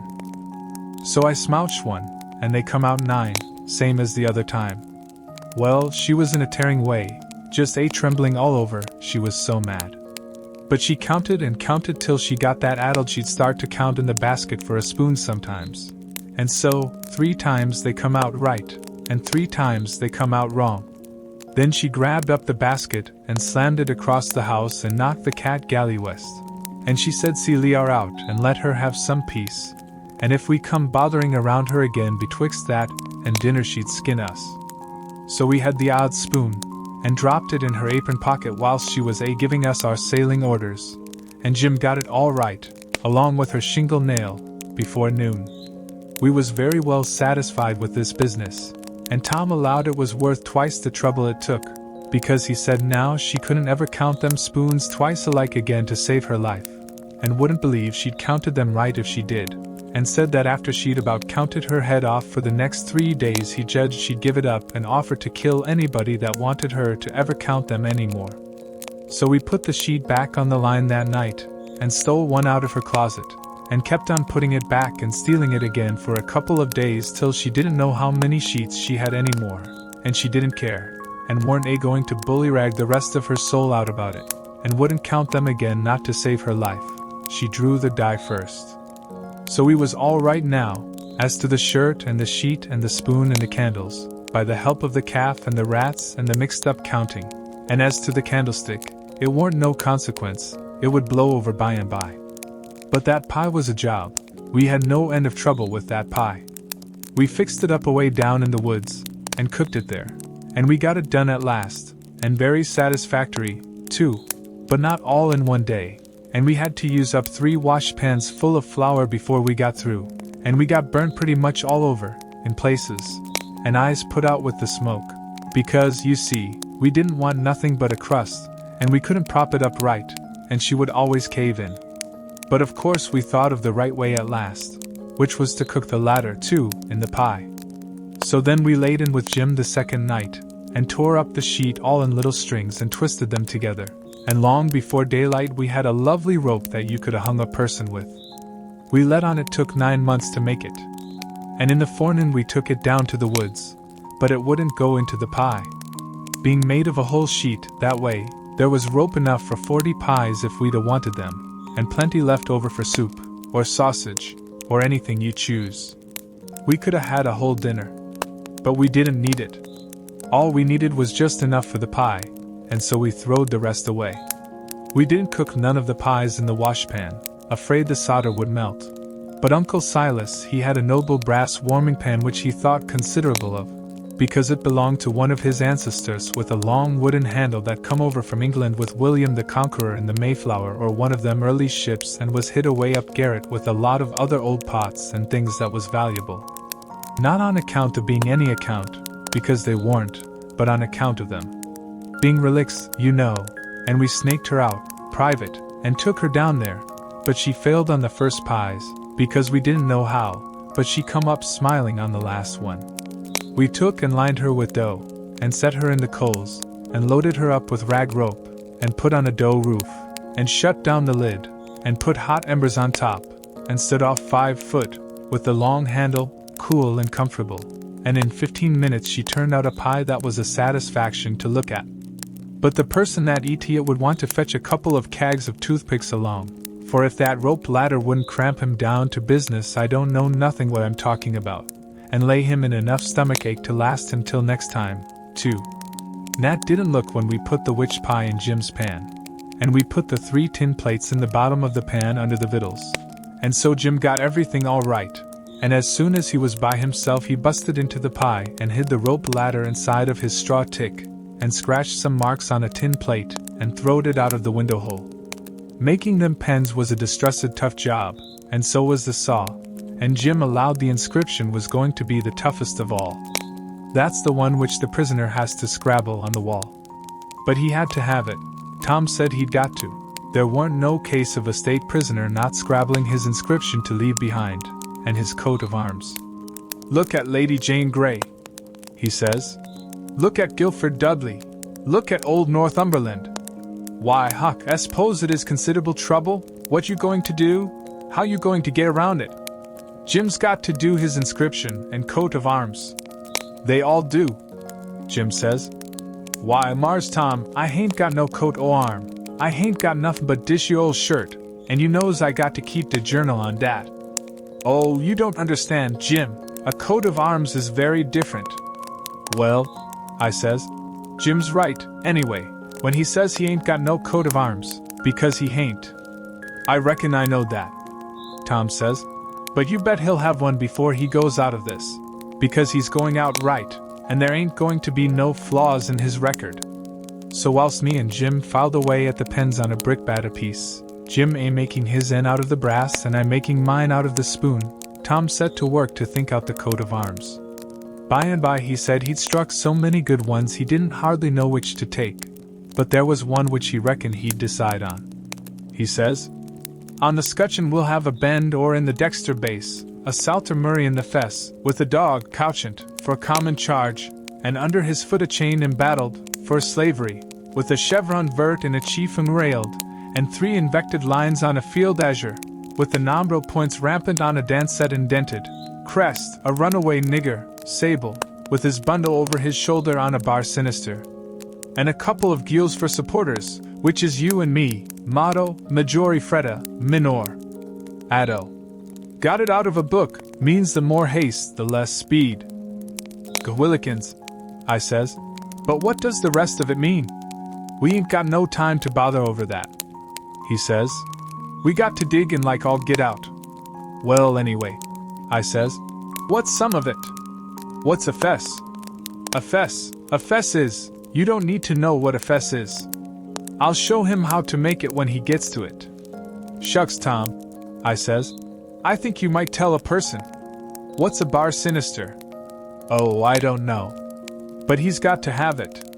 All the nobility does. That was just his way. If it didn't suit him to explain a thing to you, he wouldn't do it. You might pump at him a week, it wouldn't make no difference. He'd got all that coat of arms business fixed, so now he started in to finish up the rest of that part of the work, which was to plan out a mournful inscription. Said Jim got to have one, like they all done. He made up a lot, and wrote them out on a paper, and read them off, so 1. Here a captive heart busted. 2. Here a poor prisoner, forsook by the world and friends, fretted out his sorrowful life. 3. Here a lonely heart broke, and a worn spirit went to its rest, after 37 years of solitary captivity. 4.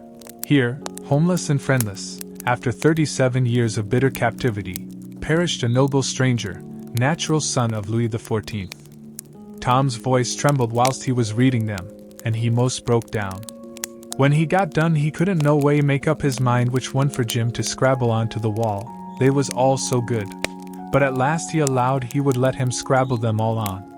Jim said it would take him a year to scrabble such a lot of truck onto the logs with a nail, and he didn't know how to make letters, besides. But Tom said he would block them out for him, and then he wouldn't have nothing to do but just follow the lines. Then pretty soon he says, "Come to think, the logs ain't going to do. They don't have log walls in a dungeon.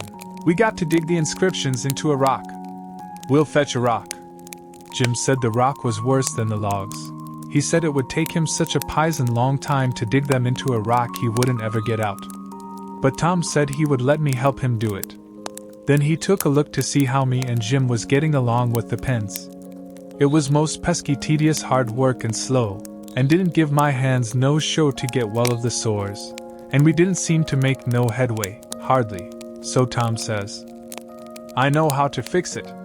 We got to have a rock for the coat of arms and mournful inscriptions, and we can kill 2 birds with that same rock. There's a gaudy big grindstone down at the mill, and we'll smouch it, and carve the things on it, and file out the pens and the saw on it, too." It warn't no slouch of an idea, and it warn't no slouch of a grindstone nother, but we allowed we'd tackle it. It warn't quite midnight yet, so we cleared out for the mill, leaving Jim at work. We smouched the grindstone, and set out to roll her home, but it was a most nation tough job. Sometimes, do what we couldn't keep her from falling over, and she come mighty near mashing us every time. Tom said she was going to get one of us, sure, before we got through. We got her halfway, and then we was plumb played out, and most drowned Ed with sweat. We see it warn't no use, we got to go and fetch Jim. So he raised up his bed and slid the chain off of the bed leg, and wrapped it round and round his neck, and we crawled out through our hole and down there, and Jim and me laid into that grindstone, and walked her along like nothing, and Tom superintended. He could out-superintend any boy I ever see. He knowed how to do everything. Our hole was pretty big, but it warn't big enough to get the grindstone through. But Jim he took the pick and soon made it big enough. Then Tom marked out them things on it with the nail, and set Jim to work on them, with the nail for a chisel and an iron bolt from the rubbish in the lean-to for a hammer, and told him to work till the rest of his candle quit on him, and then he could go to bed, and hide the grindstone under his straw tick and sleep on it. Then we helped him fix his chain back on the bed leg, and was ready for bed ourselves. But Tom thought of something and says, "You got any spiders in here, Jim?" "No, sah, thanks to goodness I hain't, Mars Tom." "All right, we'll get you some. But bless you, honey, I don't want none. I's afeard on 'em. I jeez as soon have rattlesnakes around dot." Tom thought a minute or two and says, "It's a good idea. And I reckon it's been done. It must have been done, it stands to reason. Yes, it's a prime good idea. Where could you keep it?" "Keep what, Mars Tom?" "Why, a rattlesnake." "De goodness gracious alive, Mars Tom. Why, if dey was a rattlesnake to come in here I'd take and bust right out though dat log wall, I would, with my head." "Why, Jim, you wouldn't be afraid of it after a little. You could tame it." "Tame it?" "Yes, easy enough. Every animal is grateful for kindness and petting. and they wouldn't think of hurting a person that pets them. Any book will tell you that. You try, that's all I ask. Just try for 2 or 3 days. Why, you can get him so, in a little while, that he'll love you, and sleep with you, and won't stay away from you a minute, and will let you wrap him round your neck and put his head in your mouth. Please, Mars Tom, don't talk so. I can't stand it. He'd let me shove his head in my mouth. Fair a favor, hain't it? I lay he'd wait a powerful long time foist him. And mo and dat, I don't want him to sleep with me. Jim, don't act so foolish. A prisoner's got to have some kind of a dumb pet, and if a rattlesnake hain't ever been tried, why, there's more glory to be gained in your being the first to ever try it than any other way you could ever think of to save your life. Why, Mars Tom, I don't want no sich glory. Snake take and bite Jim's chin off, then why is the glory? No, sah, I don't want no sich doin's. Blame it, can't you try? I only want you to try, you needn't keep it up if it don't work. But to trouble all done ef the snake bite me while I's a-tryin' him. Mars Tom, I's willin' to tackle mos anything 'at ain't unreasonable, but ef you and Huck fetches a rattlesnake in here for me to tame, I's gwine to leave, that's sure. Well then, let it go, if you're so bullheaded about it. We can get you some garter snakes, and you can tie some buttons on their tails, and let on their rattlesnakes, and I reckon that'll have to do. I can't stand dem, Mars Tom, but blame if I couldn't get along without I tell you dat. I never knowed before 't was so much bother and trouble to be a prisoner. Well, it always is when it's done right. You got any rats around here? No, sah, I hain't seen none. Well, we'll get you some rats. Why, Mars Tom, I don't want no rats. Dey's the dad-blamedest creeters to sturb a body, and rustle roon over him, and bite his feet, when he's tryin' to sleep, I ever see. No, sah, gimme garter snakes, if I's got to have 'em, but don't gimme no rats. I hain't got no use for scazely. But Jim, you got to have 'em, they all do. So don't make no more fuss about it. Prisoners ain't ever without rats. There ain't no instance of it. And they train them, and pet them, and learn them tricks, and they get to be as sociable as flies. But you got to play music to them. You got anything to play music on? I ain't got nothing but a coast comb and a piece o' paper, and a Jew's harp. But I reckon they wouldn't take no stock in a Jew's harp. Yes, they would. They don't care what kind of music 'tis. A Jew's harp's plenty good enough for a rat. All animals like music, in a prison they dote on it. Especially painful music, and you can't get no other kind out of a Jew's harp. It always interests them. They come out to see what's the matter with you. Yes, you're all right. You're fixed very well. You want to set on your bed nights before you go to sleep, and early in the mornings, and play your Jew's harp. Play The Last Link is Broken. That's the thing that'll scoop a rat quicker than anything else. And when you've played about 2 minutes you'll see all the rats, and the snakes, and spiders, and things begin to feel worried about you, and come. And they'll just fairly swarm over you, and have a noble good time. Yes, they will, I reckon, Mars Tom, but what kind of time is Jim havin'? Blessed if I can see the pint. But I'll do it ef I got to. I reckon I'd better keep the animals satisfied, and not have no trouble in the house. Tom waited to think it over, and see if there wasn't nothing else, and pretty soon he says, "Oh, there's one thing I forgot. Could you raise a flower here, do you reckon?" "I don't know, but maybe I could, Mars Tom, but it's tolerable dark in here, and I ain't got no use for no flower, nohow, and she'd be a powerful sight o' trouble." "Well, you try it anyway. Some other prisoners has done it. One or dem big cattail-looking mullen stalks would grow in here, Mars Tom, I reckon, but she wouldn't be with half the trouble she'd cost. Don't you believe it? We'll fetch you a little one and you plant it in the corner over there, and raise it. And don't call it mullen, call it pitiola. That's its right name when it's in a prison. And you want to water it with your tears. Why, I got plenty spring water, Mars Tom. You don't want spring water, you want to water it with your tears. It's the way they always do. Why, Mars Tom, I lay I can raise one or dem mullen stalks twice with spring water whiles another man's a start and one with tears. That ain't the idea. You got to do it with tears. She'll die on my hands, Mars Tom, she surely will, 'case I don't scarcely ever cry. So Tom was stumped. But he studied it over, and then said Jim would have to worry along the best he could with an onion. He promised he would go to the nigger cabins and drop one, private, in Jim's coffee pot, in the morning. Jim said he would. Jesus soon have tobacco in his coffee. And found so much fault with it, and with the work and bother of raising the mullen, and Jews harping the rats, and petting and flattering up the snakes and spiders and things, on top of all the other work he had to do on pens, and inscriptions, and journals, and things, which made it more trouble and worry and responsibility to be a prisoner than anything he ever undertook, that Tom most lost all patience with him, and said he was just loaded down with more gaudier chances than a prisoner ever had in the world to make a name for himself, and yet he didn't know enough to appreciate them, and they was just about wasted on him. So Jim he was sorry, and said he wouldn't behave so no more, and then me and Tom shoved for bed. In the morning we went up to the village and bought a wire rat trap and fetched it down, and unstopped the best rat hole, and in about an hour we had 15 of the bulliest kind of ones. And then we took it, and put it in a safe place under Aunt Sally's bed. But while we was gone for spiders, little Thomas Franklin Benjamin Jefferson Alexander Phelps found it there, and opened the door of it to see if the rats would come out, and they did, and Aunt Sally she come in. And when we got back she was standing on top of the bed raising Cain, and the rats was doing what they could to keep off the dull times for her.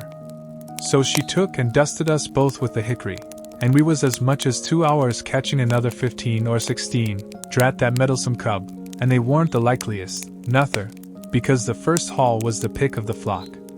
I never see a likelier lot of rats than what that first haul was. We got a splendid stock of sorted spiders, and bugs, and frogs, and caterpillars, and one thing or another, and we like to got a hornet's nest, but we didn't. The family was at home. We didn't give it right up, but stayed with them as long as we could, because we allowed we'd tire them out or they'd got to tire us out, and they'd done it. Then we got Allie Campaign and rubbed on the places, and was pretty near all right again, but couldn't set down convenient. And so we went for the snakes, and grabbed a couple of dozen garters and house snakes, and put them in a bag, and put it in our room, and by that time it was supper time, and a rattling good honest day's work. And hungry? Oh no, I reckon not. And there weren't a blessed snake up there when we went back. We didn't half tie the sack, and they worked out somehow, and left. But it didn't matter much, because they was still on the premises somewheres. So we judged we could get some of them again. No, there weren't no real scarcity of snakes about the house for a considerable spell. You'd see them dripping from the rafters and places every now and then, and they generally landed in your plate, or down the back of your neck, and most of the time where you didn't want them. Well, they was handsome and striped, and there weren't no harm in a million of them. But that never made no difference to Aunt Sally. She despised snakes, be the breed what they might, and she couldn't stand them no way you could fix it, and every time one of them flopped down on her, it didn't make no difference what she was doing, she would just lay that work down and light out. I never see such a woman. And you could hear her whoop to Jericho. You couldn't get her to take a hold of one of them with the tongs. And if she turned over and found one in bed she would scramble out, and lift a howl that you would think the house was afire. She disturbed the old man so that he said he could most wish there hadn't ever been no snakes created. Why, after every last snake had been gone clear out of the house for as much as a week, Aunt Sally warn't over it yet. She warn't near over it. When she was sitting thinking about something you could touch her on the back of her neck with a feather, and she would jump right out of her stockings. It was very curious. But Tom said all women was just so. He said they was made that way for some reason or other. We got a licking every time one of our snakes come in her way, and she allowed these lickings weren't nothing to what she would do if we ever loaded up the place again with them. I didn't mind the lickings, because they didn't amount to nothing, but I minded the trouble we had to lay in another lot. But we got them laid in, and all the other things, and you never see a cabin as blithesome as Jim's was when they'd all swarm out for music and go for him. Jim didn't like the spiders, and the spiders didn't like Jim, and so they'd lay for him, and make it mighty warm for him. And he said that between the rats and the snakes and the grindstone there weren't no room in bed for him, scazely, and when there was, a body couldn't sleep, It was so lively. And it was always lively, he said, because they never all slept at one time, but took turn about. So when the snakes was asleep the rats was on deck, and when the rats turned in the snakes come on watch. So he always had one gang under him, in his way. And t'other gang having a circus over him, and if he got up to hunt a new place the spiders would take a chance at him as he crossed over. He said if he ever got out this time he wouldn't ever be a prisoner again, not for a salary. Well, by the end of 3 weeks everything was in pretty good shape.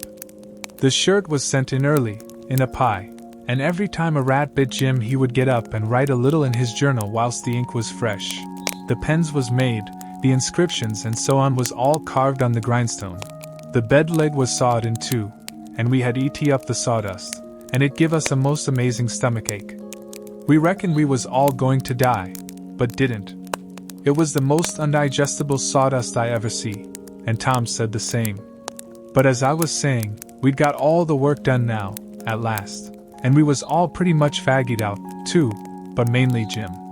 The old man had wrote a couple of times to the plantation below Orleans to come and get their runaway nigger, but hadn't got no answer, because there warn't no such plantation, so he allowed he would advertise Jim in the St. Louis and New Orleans papers. And when he mentioned the St. Louis ones it give me the cold shivers, and I see we hadn't no time to lose.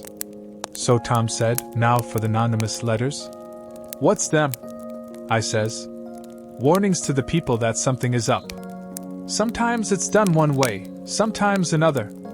But there's always somebody spying around that gives notice to the governor of the castle. When Louis XVI was going to light out of the Tuileries, a servant girl done it. It's a very good way, and so is the anonymous letters. We'll use them both.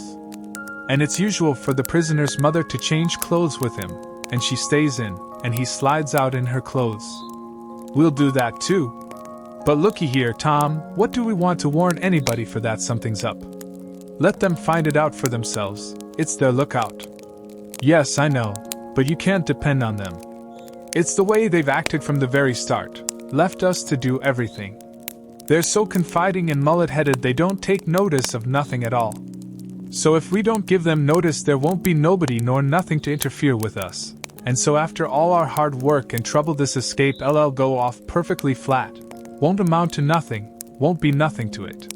Well, as for me, Tom, that's the way I'd like. Shucks, he says, and looked disgusted. So I says, but I ain't going to make no complaint. Any way that suits you suits me. What you going to do about the servant girl? You'll be her. You slide in the middle of the night, and hook that yaller girl's frock. Why, Tom, that'll make trouble next morning, because, of course, she probably hain't got any but that one.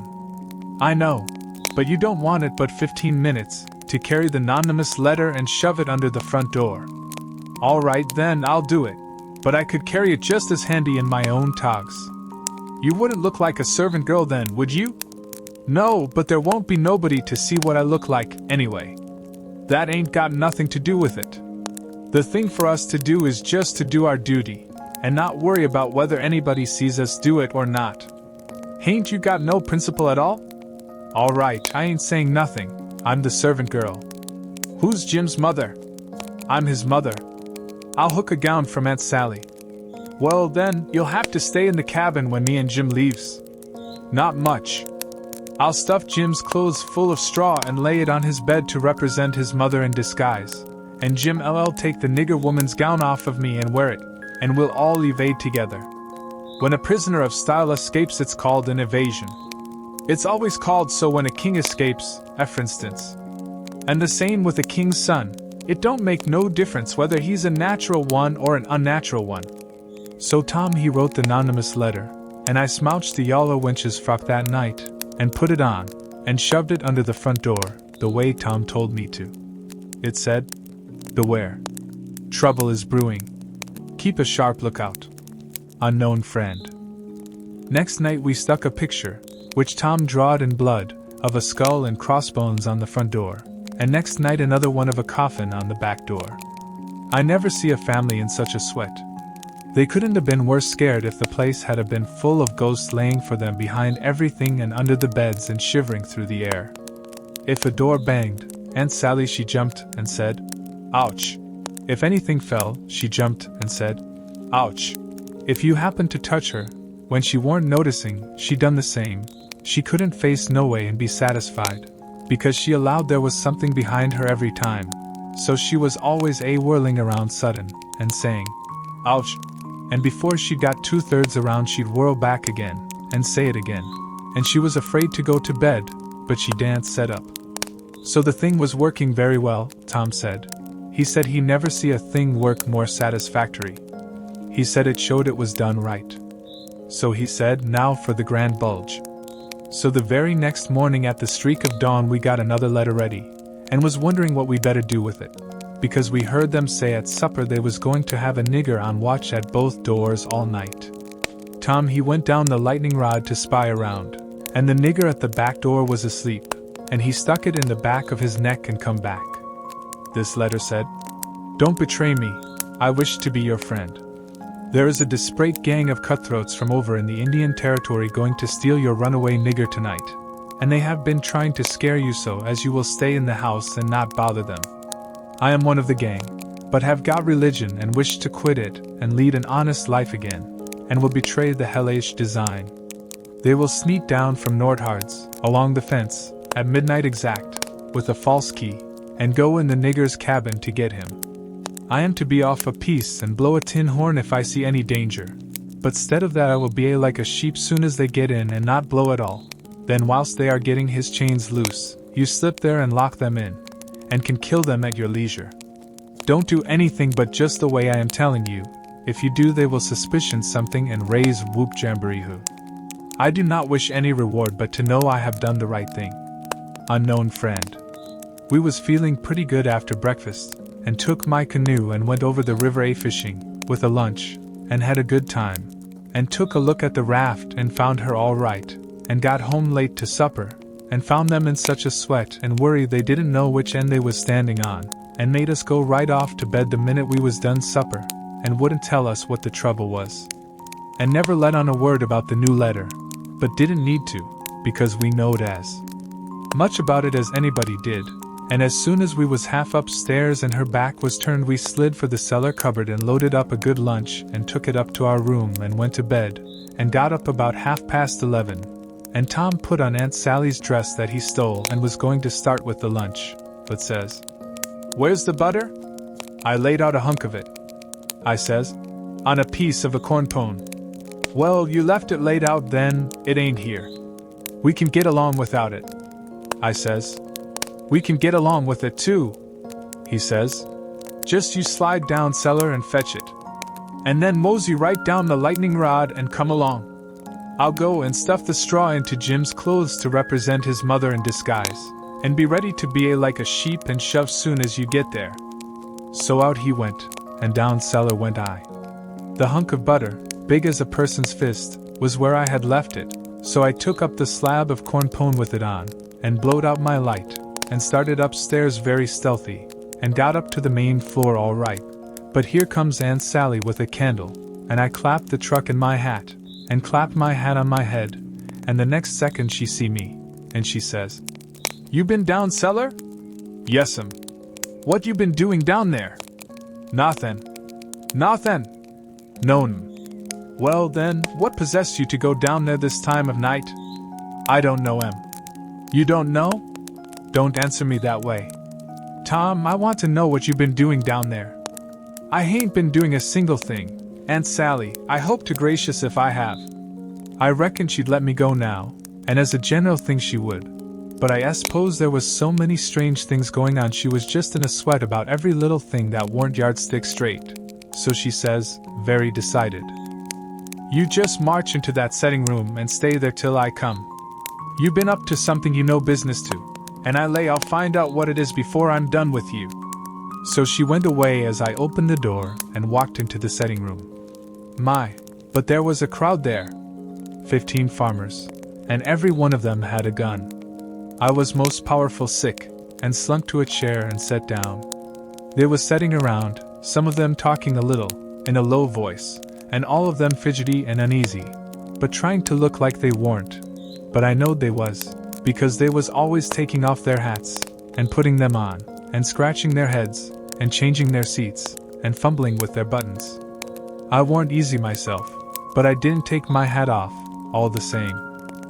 I did wish Aunt Sally would come, and get done with me, and lick me, if she wanted to, and let me get away and tell Tom how we'd overdone this thing, and what a thundering hornet's nest we'd got ourselves into, so we could stop fooling around straight off, and clear out with Jim before these rips got out of patience and come for us.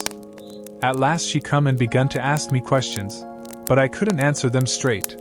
I didn't know which end of me was up, because these men was in such a fidget now that some was wanting to start right now and lay for them desperados, and saying it warn't but a few minutes to midnight, and others was trying to get them to hold on and wait for the sheep signal.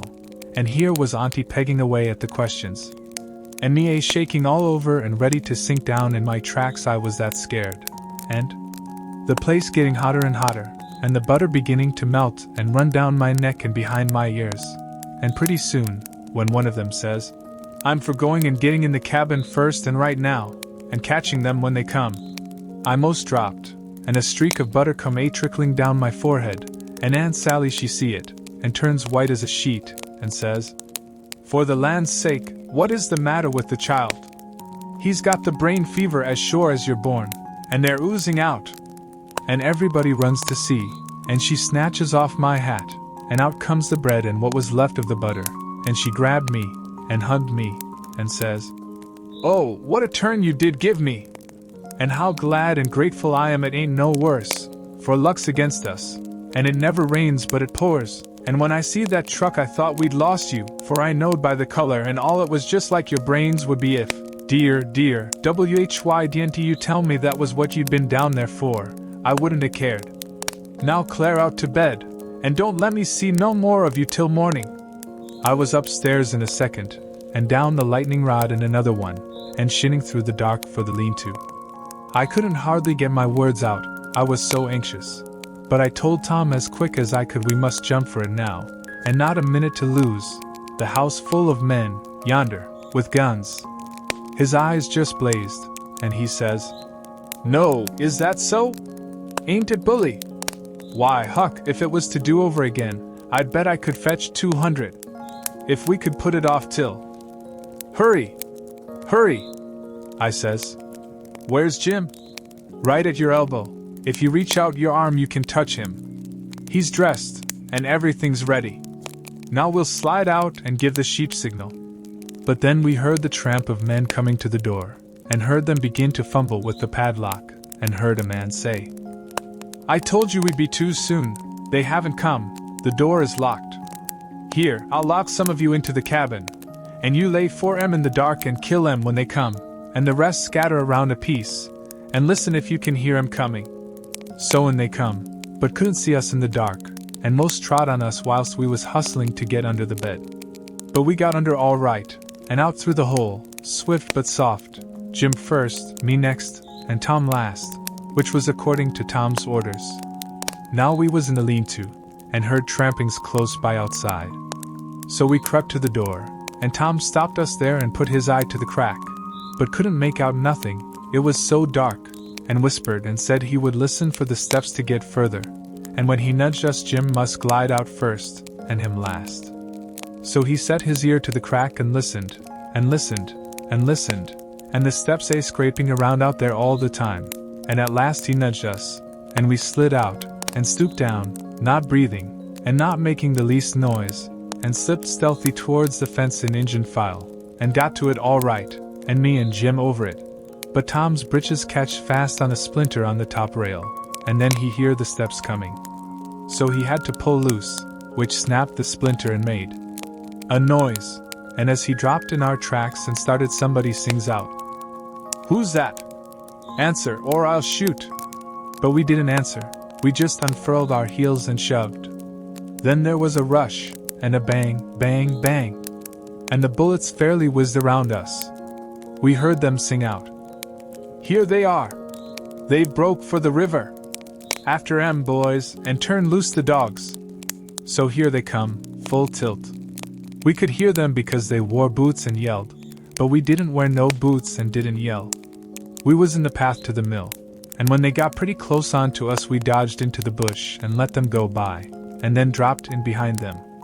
They'd had all the dogs shut up, so they wouldn't scare off the robbers. But by this time somebody had let them loose, and here they come, making powwow enough for 1,000,000.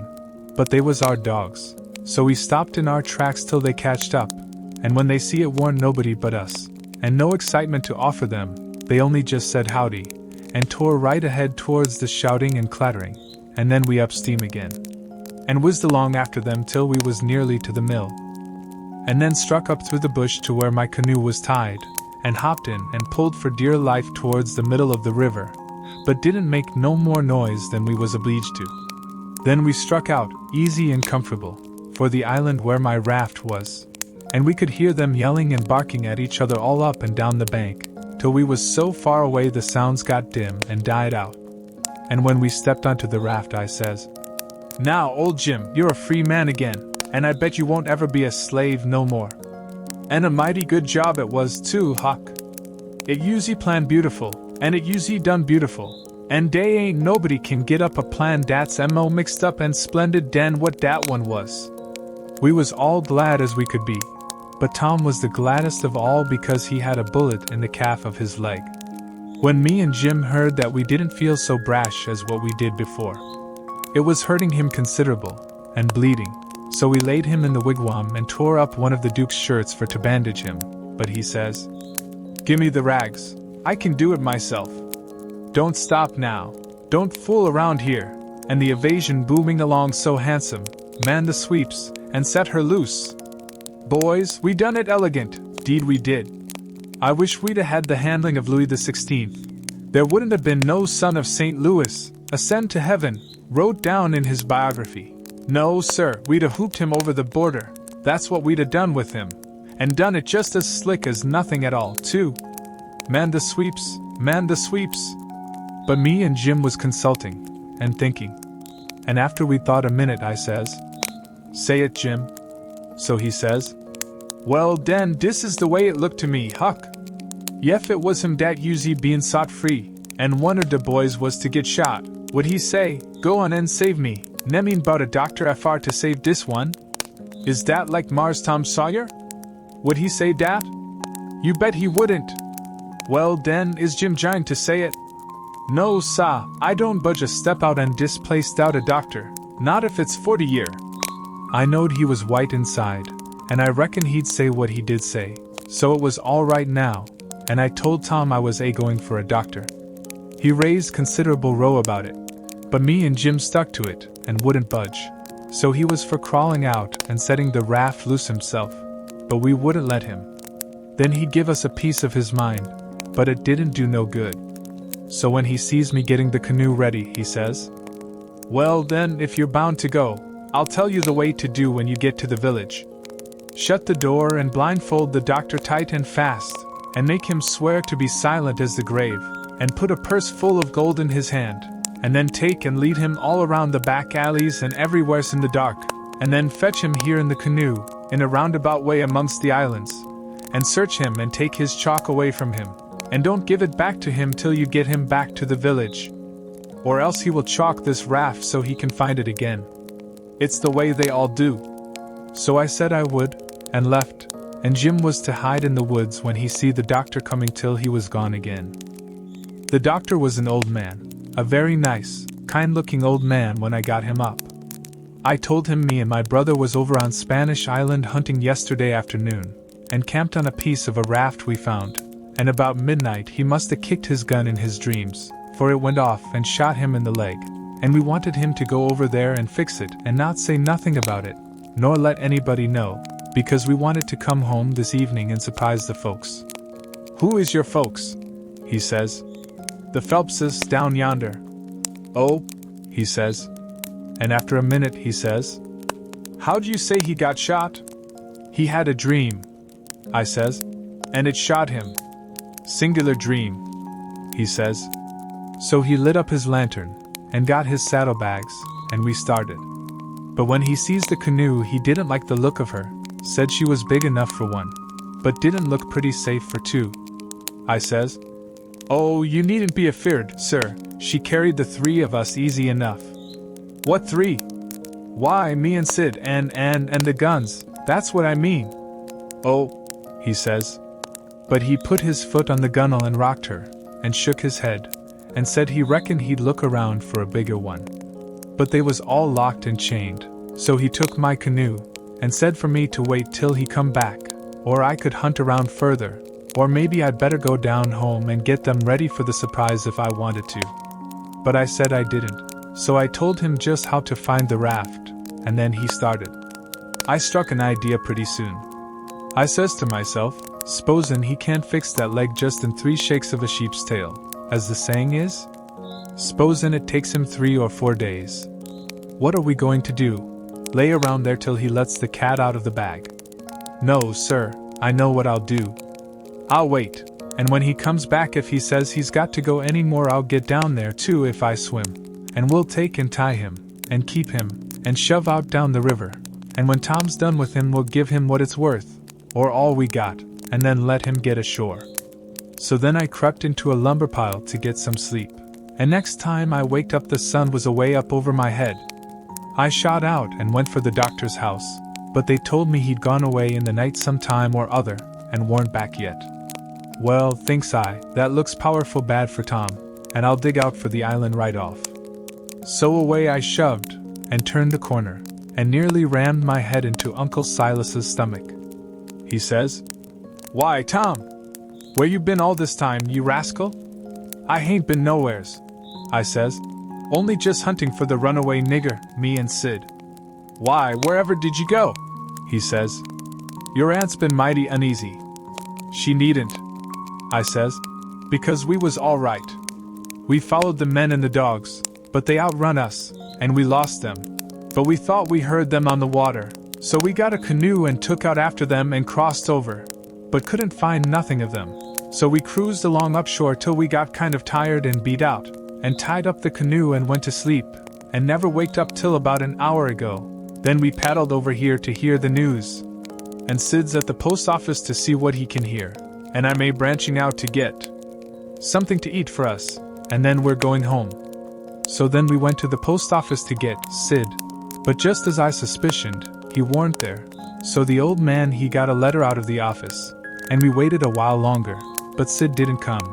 So the old man said, "Come along, let Sid foot it home, or canoe it, when he got done fooling around, but we would ride."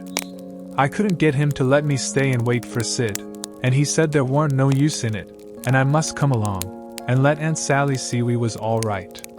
When we got home Aunt Sally was that glad to see me she laughed and cried both, and hugged me, and give me one of them lickings of hern that don't amount to shucks, and said she'd serve Sid the same when he come. And the place was plumb full of farmers and farmers' wives, to dinner, and such another clack a body never heard. Old Mrs. Hotchkiss was the worst.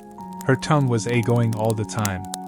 She says, "Well, Sister Phelps, I've ransacked that 'ere cabin over, and I'd believe the nigger was crazy."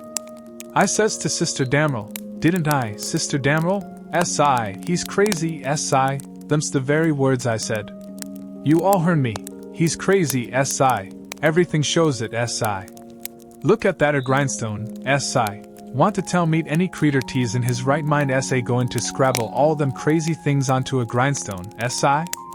Here's sich and sich a person busted his heart, and here's so and so pegged along for 37 year, and all that, natural son o' Lewis somebody, and sich everlastin' rubbage. He's plumb crazy, S.I. It's what I says in the fust place, it's what I says in the middle, and it's what I says last and all the time. The nigger's crazy, crazy S. Nebuchadnezzar, S.I. And look at that 'er ladder made out in rags, Sister Hotchkiss," says old Mrs. Damerel. "What in the name o' goodness could he ever want of?" The very words I was a-sayin' no longer ago teach in this minute to Sister Utterback, and she'll tell you so herself. S.H. she, look at that 'er rag ladder, S.H. she, and S.I. yes, look at it, S.I. what could he want of it, S.I. S.H. she, Sister Hotchkiss, S.H. she. But how in the nation they ever get that grindstone in there, anyway, and who dug that 'ere hole? And who? My very words, Bur Penrod. I was a-sayin', pass that 'ere sasser o' unlasses, won't ye? I was a-sayin' to Sister Dunlap, just this minute, How did they get that grindstone in there, si? Without help, mind you, without help. Thar's where 'tis. Don't tell me, si. There was help, si. And there was a plenty help, too, si. There's been a dozen helpin' that nigger, and I lay I'd skin every last nigger on this place, but I'd find out who done it, si. And moreover, si. A dozen says you, 40 couldn't have done everything that's been done. Look at them case knife saws and things, how tedious they've been made. Look at that bed leg sawed off with them, a week's work for 6 men. Look at that nigger made out end straw on the bed. And look at, you may well say it, Bra Hightower. It's just as I was saying to Bur Phelps, his own self. Say, what do you think of it, Sister Hotchkiss S.E.? Think o' what, Bur Phelps S.I.? Think o' that bed leg sawed off that away, see? Think of it S.I.? I lay it never sawed itself off, S.I. Somebody sawed it, S.I. That's my opinion, take it or leave it, it mayn't be no count, S.I. But sich as 'tis is, it's my opinion, S.I. And if anybody can start a better one, S.I., let him do it, S.I., that's all. I says to Sister Dunlap, S.I. Why, dog my cats, they must have been a house full o' niggers in there every night for 4 weeks to have done all that work, Sister Phelps. Look at that shirt. Every last inch of it kivered over with secret African writ and done with blood. Must have been a raft UVM at it right along, all the time, a'most. Why, I'd give $2 to have it read to me, and as for the niggers that wrote it, I low I'd take and lash 'em teal. People to help him, Brother Marples. Well, I reckon you think so if you'd have been in this house for a while back. Why, they've stole everything they could lay their hands on, and we watching all the time, mind you. They stole that shirt right off o' the line. And as for that sheet they made the rag ladder out of, there ain't no telling how many times they didn't steal that, and flour, and candles, and candlesticks, and spoons, and the old warming pan, and most 1,000 things that I disremember now, and my new calico dress, and me and Silas and my Sid and Tom on the constant watch day and night, as I was telling you, and not a one of us could catch hide nor hair nor sight nor sound of them. And here at the last minute, lo and behold you, they slides right in under our noses and fools us, and not only fools us but the Injun Territory robbers too, and actually gets away with that nigger safe and sound, and that with 16 men and 22 dogs right on their very heels at that very time. I tell you, it just bangs anything I ever heard of. Why, sperrits couldn't have done better and been no smarter. And I reckon they must have been sperrits, because you know our dogs, and there ain't no better. Well, them dogs never even got on the track of 'em once. You explain that to me if you can, any of you. Well, it does beat. Laws alive, I never. So help me, I wouldn't a be house thieves as well as, goodness gracious sakes, I'd have been afeard to live in sich a. Afraid to live, why, I was that scared I daren't hardly go to bed, or get up, or lay down, or set down, Sister Ridgway. Why, they'd steal the very, why, goodness sakes, you can guess what kind of a fluster I was in by the time midnight come last night. I hope to gracious if I weren't afraid they'd steal some o' the family. I was just to that pass I didn't have no reasoning faculties no more. It looks foolish enough now, in the daytime, but I says to myself, there's my 2 poor boys asleep, way upstairs in that lonesome room, and I declare to goodness I was that uneasy I crept up there and locked 'em in. I did. And anybody would. Because, you know, when you get scared that way, and it keeps running on, and getting worse and worse all the time, and your wits gets to addling, and you get to doing all sorts o' wild things, and by and by you think to yourself, s'posen I was a boy, and was away up there, and the door ain't locked, and you. She stopped, looking kind of wondering, and then she turned her head around slow, and when her eye lit on me, I got up and took a walk. Says I to myself, I can explain better how we come to not be in that room this morning if I go out to one side and study over it a little. So I done it. But I daren't go fur, or she'd a sent for me. And when it was late in the day the people all went, and then I come in and told her the noise and shooting waked up me and Sid, and the door was locked, and we wanted to see the fun, so we went down the lightning rod, and both of us got hurt a little, and we didn't never want to try that no more. And then I went on and told her all what I told Uncle Silas before, and then she said she'd forgive us, and maybe it was all right enough anyway, and about what a body might expect of boys, for all boys was a pretty harum-scarum lot as far as she could see, and so, as long as no harm hadn't come of it, she judged she better put in her time being grateful we was alive and well and she had us still, 'stead of fretting over what was past and done. So then she kissed me, and patted me on the head, and dropped into a kind of a brown study, and pretty soon jumps up, and says, "Why, laws a mercy, it's most night, and Sid not come yet. What has become of that boy?" I see my chance, so I skips up and says, "I'll run right up to town and get him." I says, "No you won't," she says. "You'll stay right where you are, one's enough to be lost at a time. If he ain't here to supper, your Uncle LL go." Well, he weren't there to supper, so right after supper Uncle went. He come back about 10 a little bit uneasy, hadn't run across Tom's track. Aunt Sally was a good deal uneasy, but Uncle Silas he said there weren't no occasion to be, boys will be boys he said, and you'll see this one turn up in the morning all sound and right.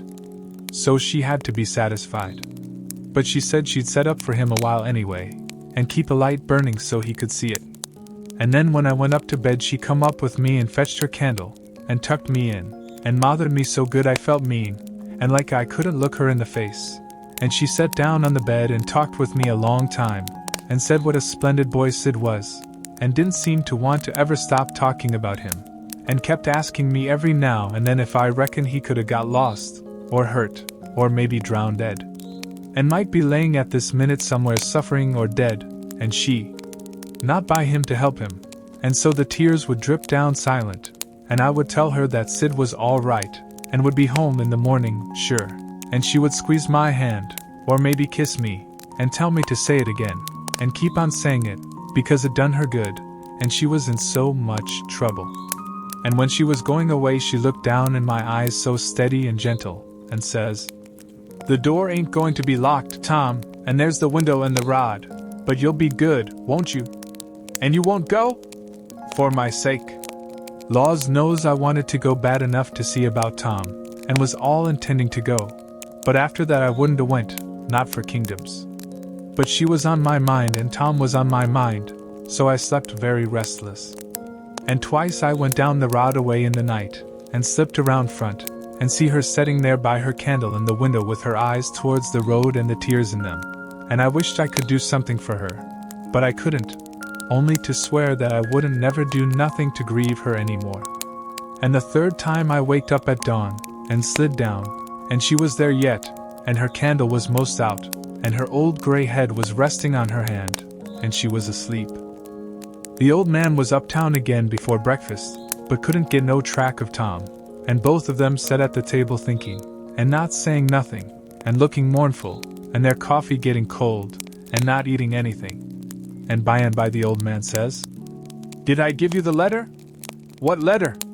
"The one I got yesterday out of the post office." "No, you didn't give me no letter." "Well, I must have forgot it." So he rummaged his pockets, and then went off somewheres where he had laid it down, and fetched it, and give it to her. She says, "Why, it's from St. Petersburg, it's from Sis." I allowed another walk would do me good, but I couldn't stir.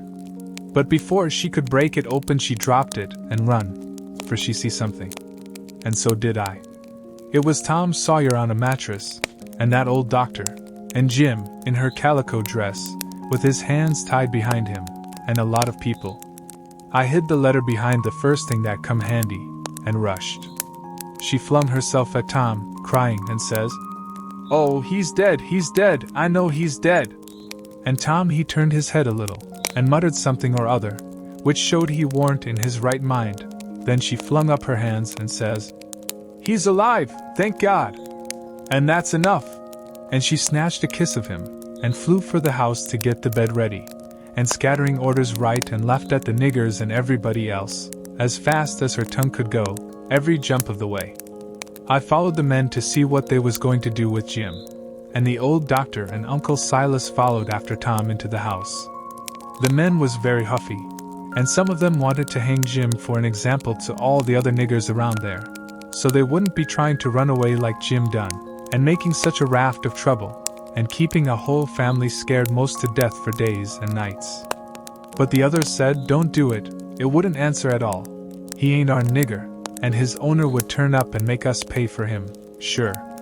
So that cooled them down a little, because the people that's always the most anxious for to hang a nigger that hain't done just right is always the very ones that ain't the most anxious to pay for him when they've got their satisfaction out of him. They cuss Jim considerable, though, and give him a cuff or two side the head once in a while, but Jim never said nothing, and he never let on to know me, and they took him to the same cabin, and put his own clothes on him, and chained him again, and not to no bed leg this time, but to a big staple drove into the bottom log, and chained his hands, too, and both legs, and said he warned to have nothing but bread and water to eat after this till his owner come, or he was sold at auction because he didn't come in a certain length of time, and filled up our hole, and said a couple of farmers with guns must stand watch around about the cabin every night, and a bulldog tied to the door in the daytime. And about this time they was through with the job and was tapering off with a kind of general goodbye cussing, and then the old doctor comes and takes a look, and says, "Don't be no rougher on him than you're obliged to, because he ain't a bad nigger." When I got to where I found the boy, I see I couldn't cut the bullet out without some help, and he warn't in no condition for me to leave to go and get help, and he got a little worse and a little worse, and after a long time he went out of his head, and wouldn't let me come anigh him any more, and said if I chalked his raft he'd kill me, and no end of wild foolishness like that, and I see I couldn't do anything at all with him.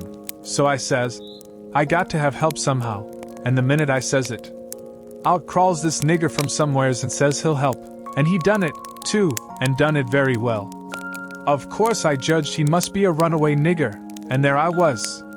And there I had to stick right straight along all the rest of the day and all night. It was a fix, I tell you. I had a couple of patients with the chills, and of course I'd have liked to run up to town and see them, but I daren't, because the nigger might get away, and then I'd be to blame, and yet never a skiff come close enough for me to hail. So there I had to stick plumb until daylight this morning, and I never see a nigger that was a better nuss or faithfuler, and yet he was risking his freedom to do it, and was all tired out, too, and I see plain enough he'd been worked main hard lately. I like the nigger for that. I tell you, gentlemen, a nigger like that is worth $1,000, and kind treatment, too. I had everything I needed, and the boy was doing as well there as he would have done at home, better maybe, because it was so quiet, but there I was, with both of them on my hands, and there I had to stick till about dawn this morning. Then some men in a skiff come by, and as good luck would have it the nigger was sitting by the pallet with his head propped on his knees sound asleep, so I motioned them in quiet. And they slipped up on him and grabbed him and tied him before he knowed what he was about, and we never had no trouble. And the boy being in a kind of a flighty sleep, too, we muffled the oars and hitched the raft on, and towed her over very nice and quiet, and the nigger never made the least groan nor said a word from the start. He ain't no bad nigger, gentlemen. That's what I think about him. Somebody says, "Well, it sounds very good, doctor, I'm obliged to say."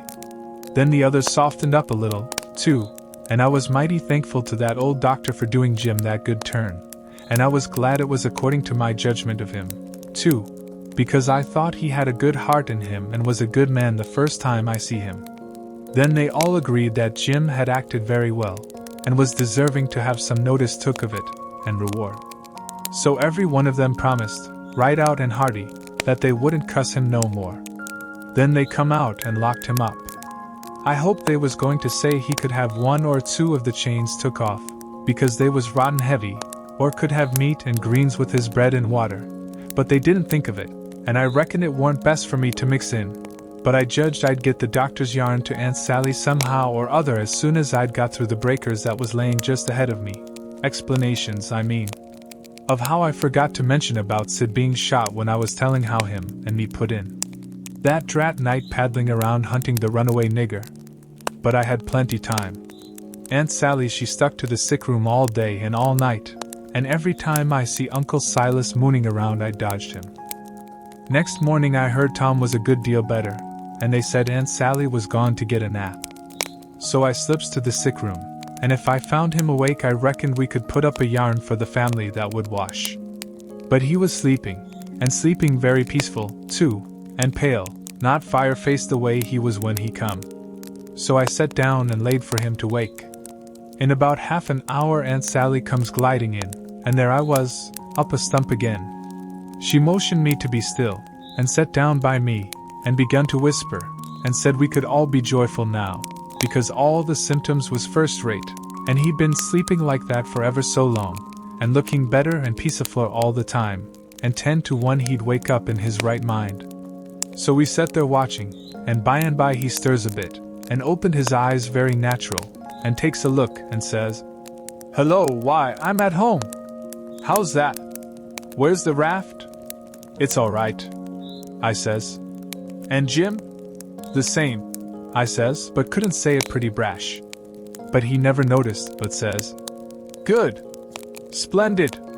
Now we're all right and safe. Did you tell Auntie?" I was going to say yes, but she chipped in and says, "About what, Sid?" "Why, about the way the whole thing was done." "What whole thing?" "Why, the whole thing. There ain't but one, how we set the runaway nigger free, me and Tom." "Good land. Set the run, what is the child talking about?" Dear, out of his head again." "No, I ain't out of my head. I know all what I'm talking about. We did set him free, me and Tom. We laid out to do it, and we done it. And we done it elegant too." He'd got a start, and she never checked him up, just sat and stared, and let him clip along, and I see it warn't no use for me to put in.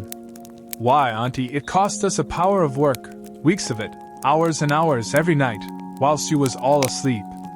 And we had to steal candles, and the sheet, and the shirt, and your dress, and spoons, and tin plates, and case knives, and the warming pan, and the grindstone, and flour, and just no end of things, and you can't think what work it was to make the saws, and pens, and inscriptions, and one thing or another, and you can't think half the fun it was. And we had to make up the pictures of coffins and things, anonymous letters from the robbers, and get up and down the lightning rod, and dig the hole into the cabin, and made the rope ladder and send it and cooked up in a pie, and send in spoons and things to work with in your apron pocket. Mercy sakes! And load up the cabin with rats and snakes and so on, for company for Jim. And then you kept Tom here so long with the butter in his hat that you come near spiling the whole business, because the men come before we was out of the cabin, and we had to rush, and they heard us and let drive at us, and I got my share, and we dodged out of the path and let them go by, and when the dogs come they weren't interested in us, but went for the most noise, and we got our canoe, and made for the raft, and was all safe, and Jim was a free man, and we done it all by ourselves, and wasn't it bully, Auntie? Well, I never heard the likes of it in all my born days. So it was you little rapscallions, that's been making all this trouble, and turned everybody's wits clean inside out and scared us almost to death. I've as good a notion as ever I had in my life to take it out o' you this very minute. To think, here I've been, night after night, you just get well once, you young scamp, and I lay I'll tan the old Harry out o' both o' ye.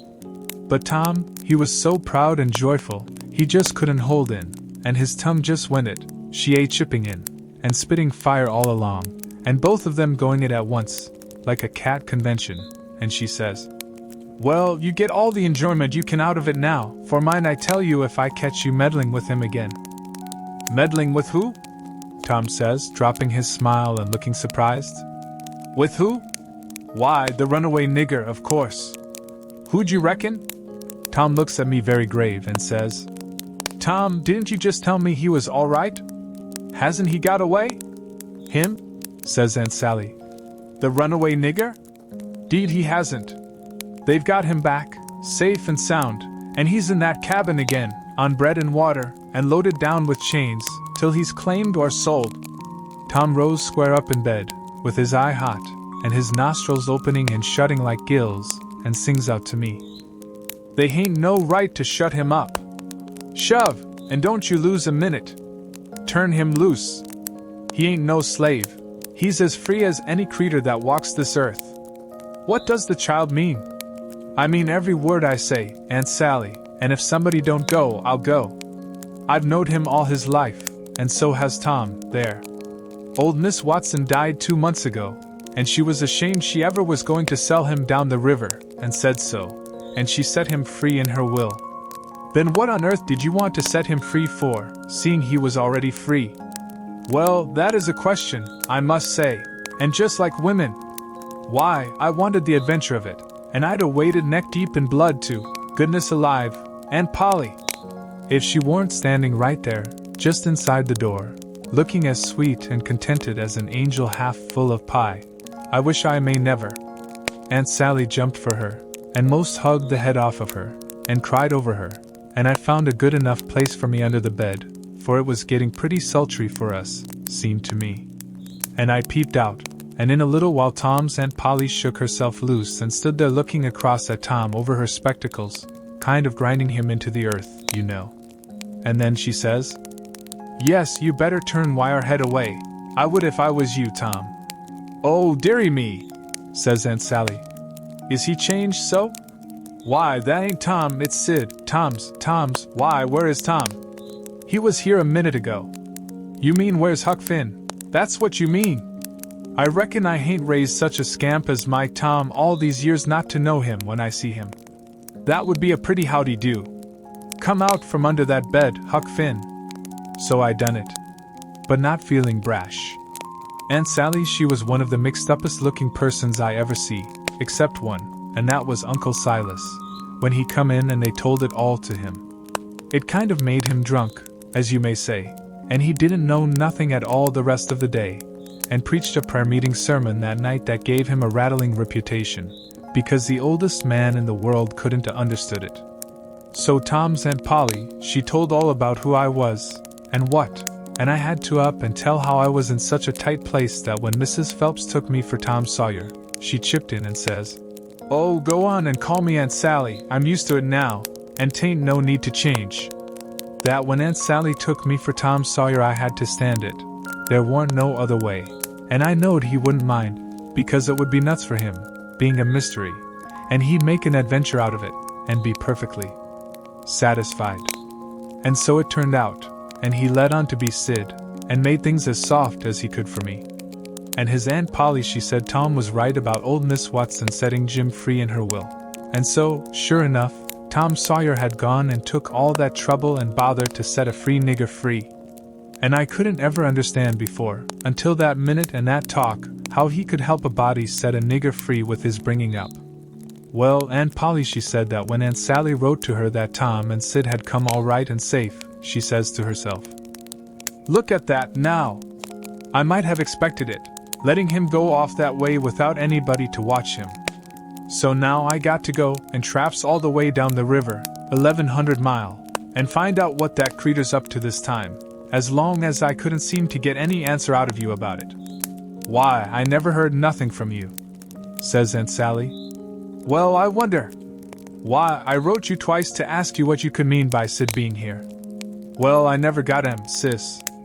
Aunt Polly, she turns around slow and severe, and says, "You, Tom!" "Well, what?" he says, kind of pettish. "Don't you what me, you impudent thing? Hand out them letters." "What letters?" "Them letters. I'd be bound, if I have to take a holt of you they're in the trunk. There now. And they're just the same as they was when I got them out of the office. I hain't looked into them, I hain't touched them. But I knowed they'd make trouble, and I thought if you weren't in no hurry well, you do need skinning, there ain't no mistake about it. And I wrote another one to tell you I was coming, and I suppose he. No, it come yesterday. I hain't read it yet, but it's all right, I've got that one. I wanted to offer to bet $2 she hadn't, but I reckon maybe it was just as safe to not to. So I never said nothing. The first time I catched Tom private, I asked him what was his idea, time of the evasion, what it was he'd planned to do if the evasion worked all right, and he managed to set a nigger free that was already free before? And he said what he had planned in his head from the start, if we got Jim out all safe, was for us to run him down the river on the raft, and have adventures plumb to the mouth of the river, and then tell him about his being free, and take him back up home on a steamboat, in style, and pay him for his lost time, and write word ahead and get out all the niggers around, and have them waltz him into town with a torchlight procession and a brass band, and then he would be a hero, and so would we. But I reckon it was about as well the way it was. We had Jim out of the chains in no time, and when Aunt Polly and Uncle Silas and Aunt Sally found out how good he helped the doctor nurse Tom, they made a heap of fuss over him, and fixed him up prime, and give him all he wanted to eat, and a good time, and nothing to do. And we had him up to the sick room, and had a high talk, and Tom give Jim $40 for being prisoner for us so patient, and doing it up so good, and Jim was pleased most to death, and busted out, and says, "Daw now, Huck, what I tell you up daw on Jackson Island? I told you I got a Harry Breyes, and what's the sign on it? And I told you I been rich once, and Gwyneder to be rich agin, and it's come true, and he as she is. Daw now! Don't talk to me, signs is signs, mine I tell you, and I know G's as well at I use he Gwyneder be rich agin as I's a stan and he a dis minute." And then Tom he talked along, and says, "Le's all three slide out of here one of these nights and get an outfit, and go for howling adventures amongst the Injuns, over in the territory, for a couple of weeks or two."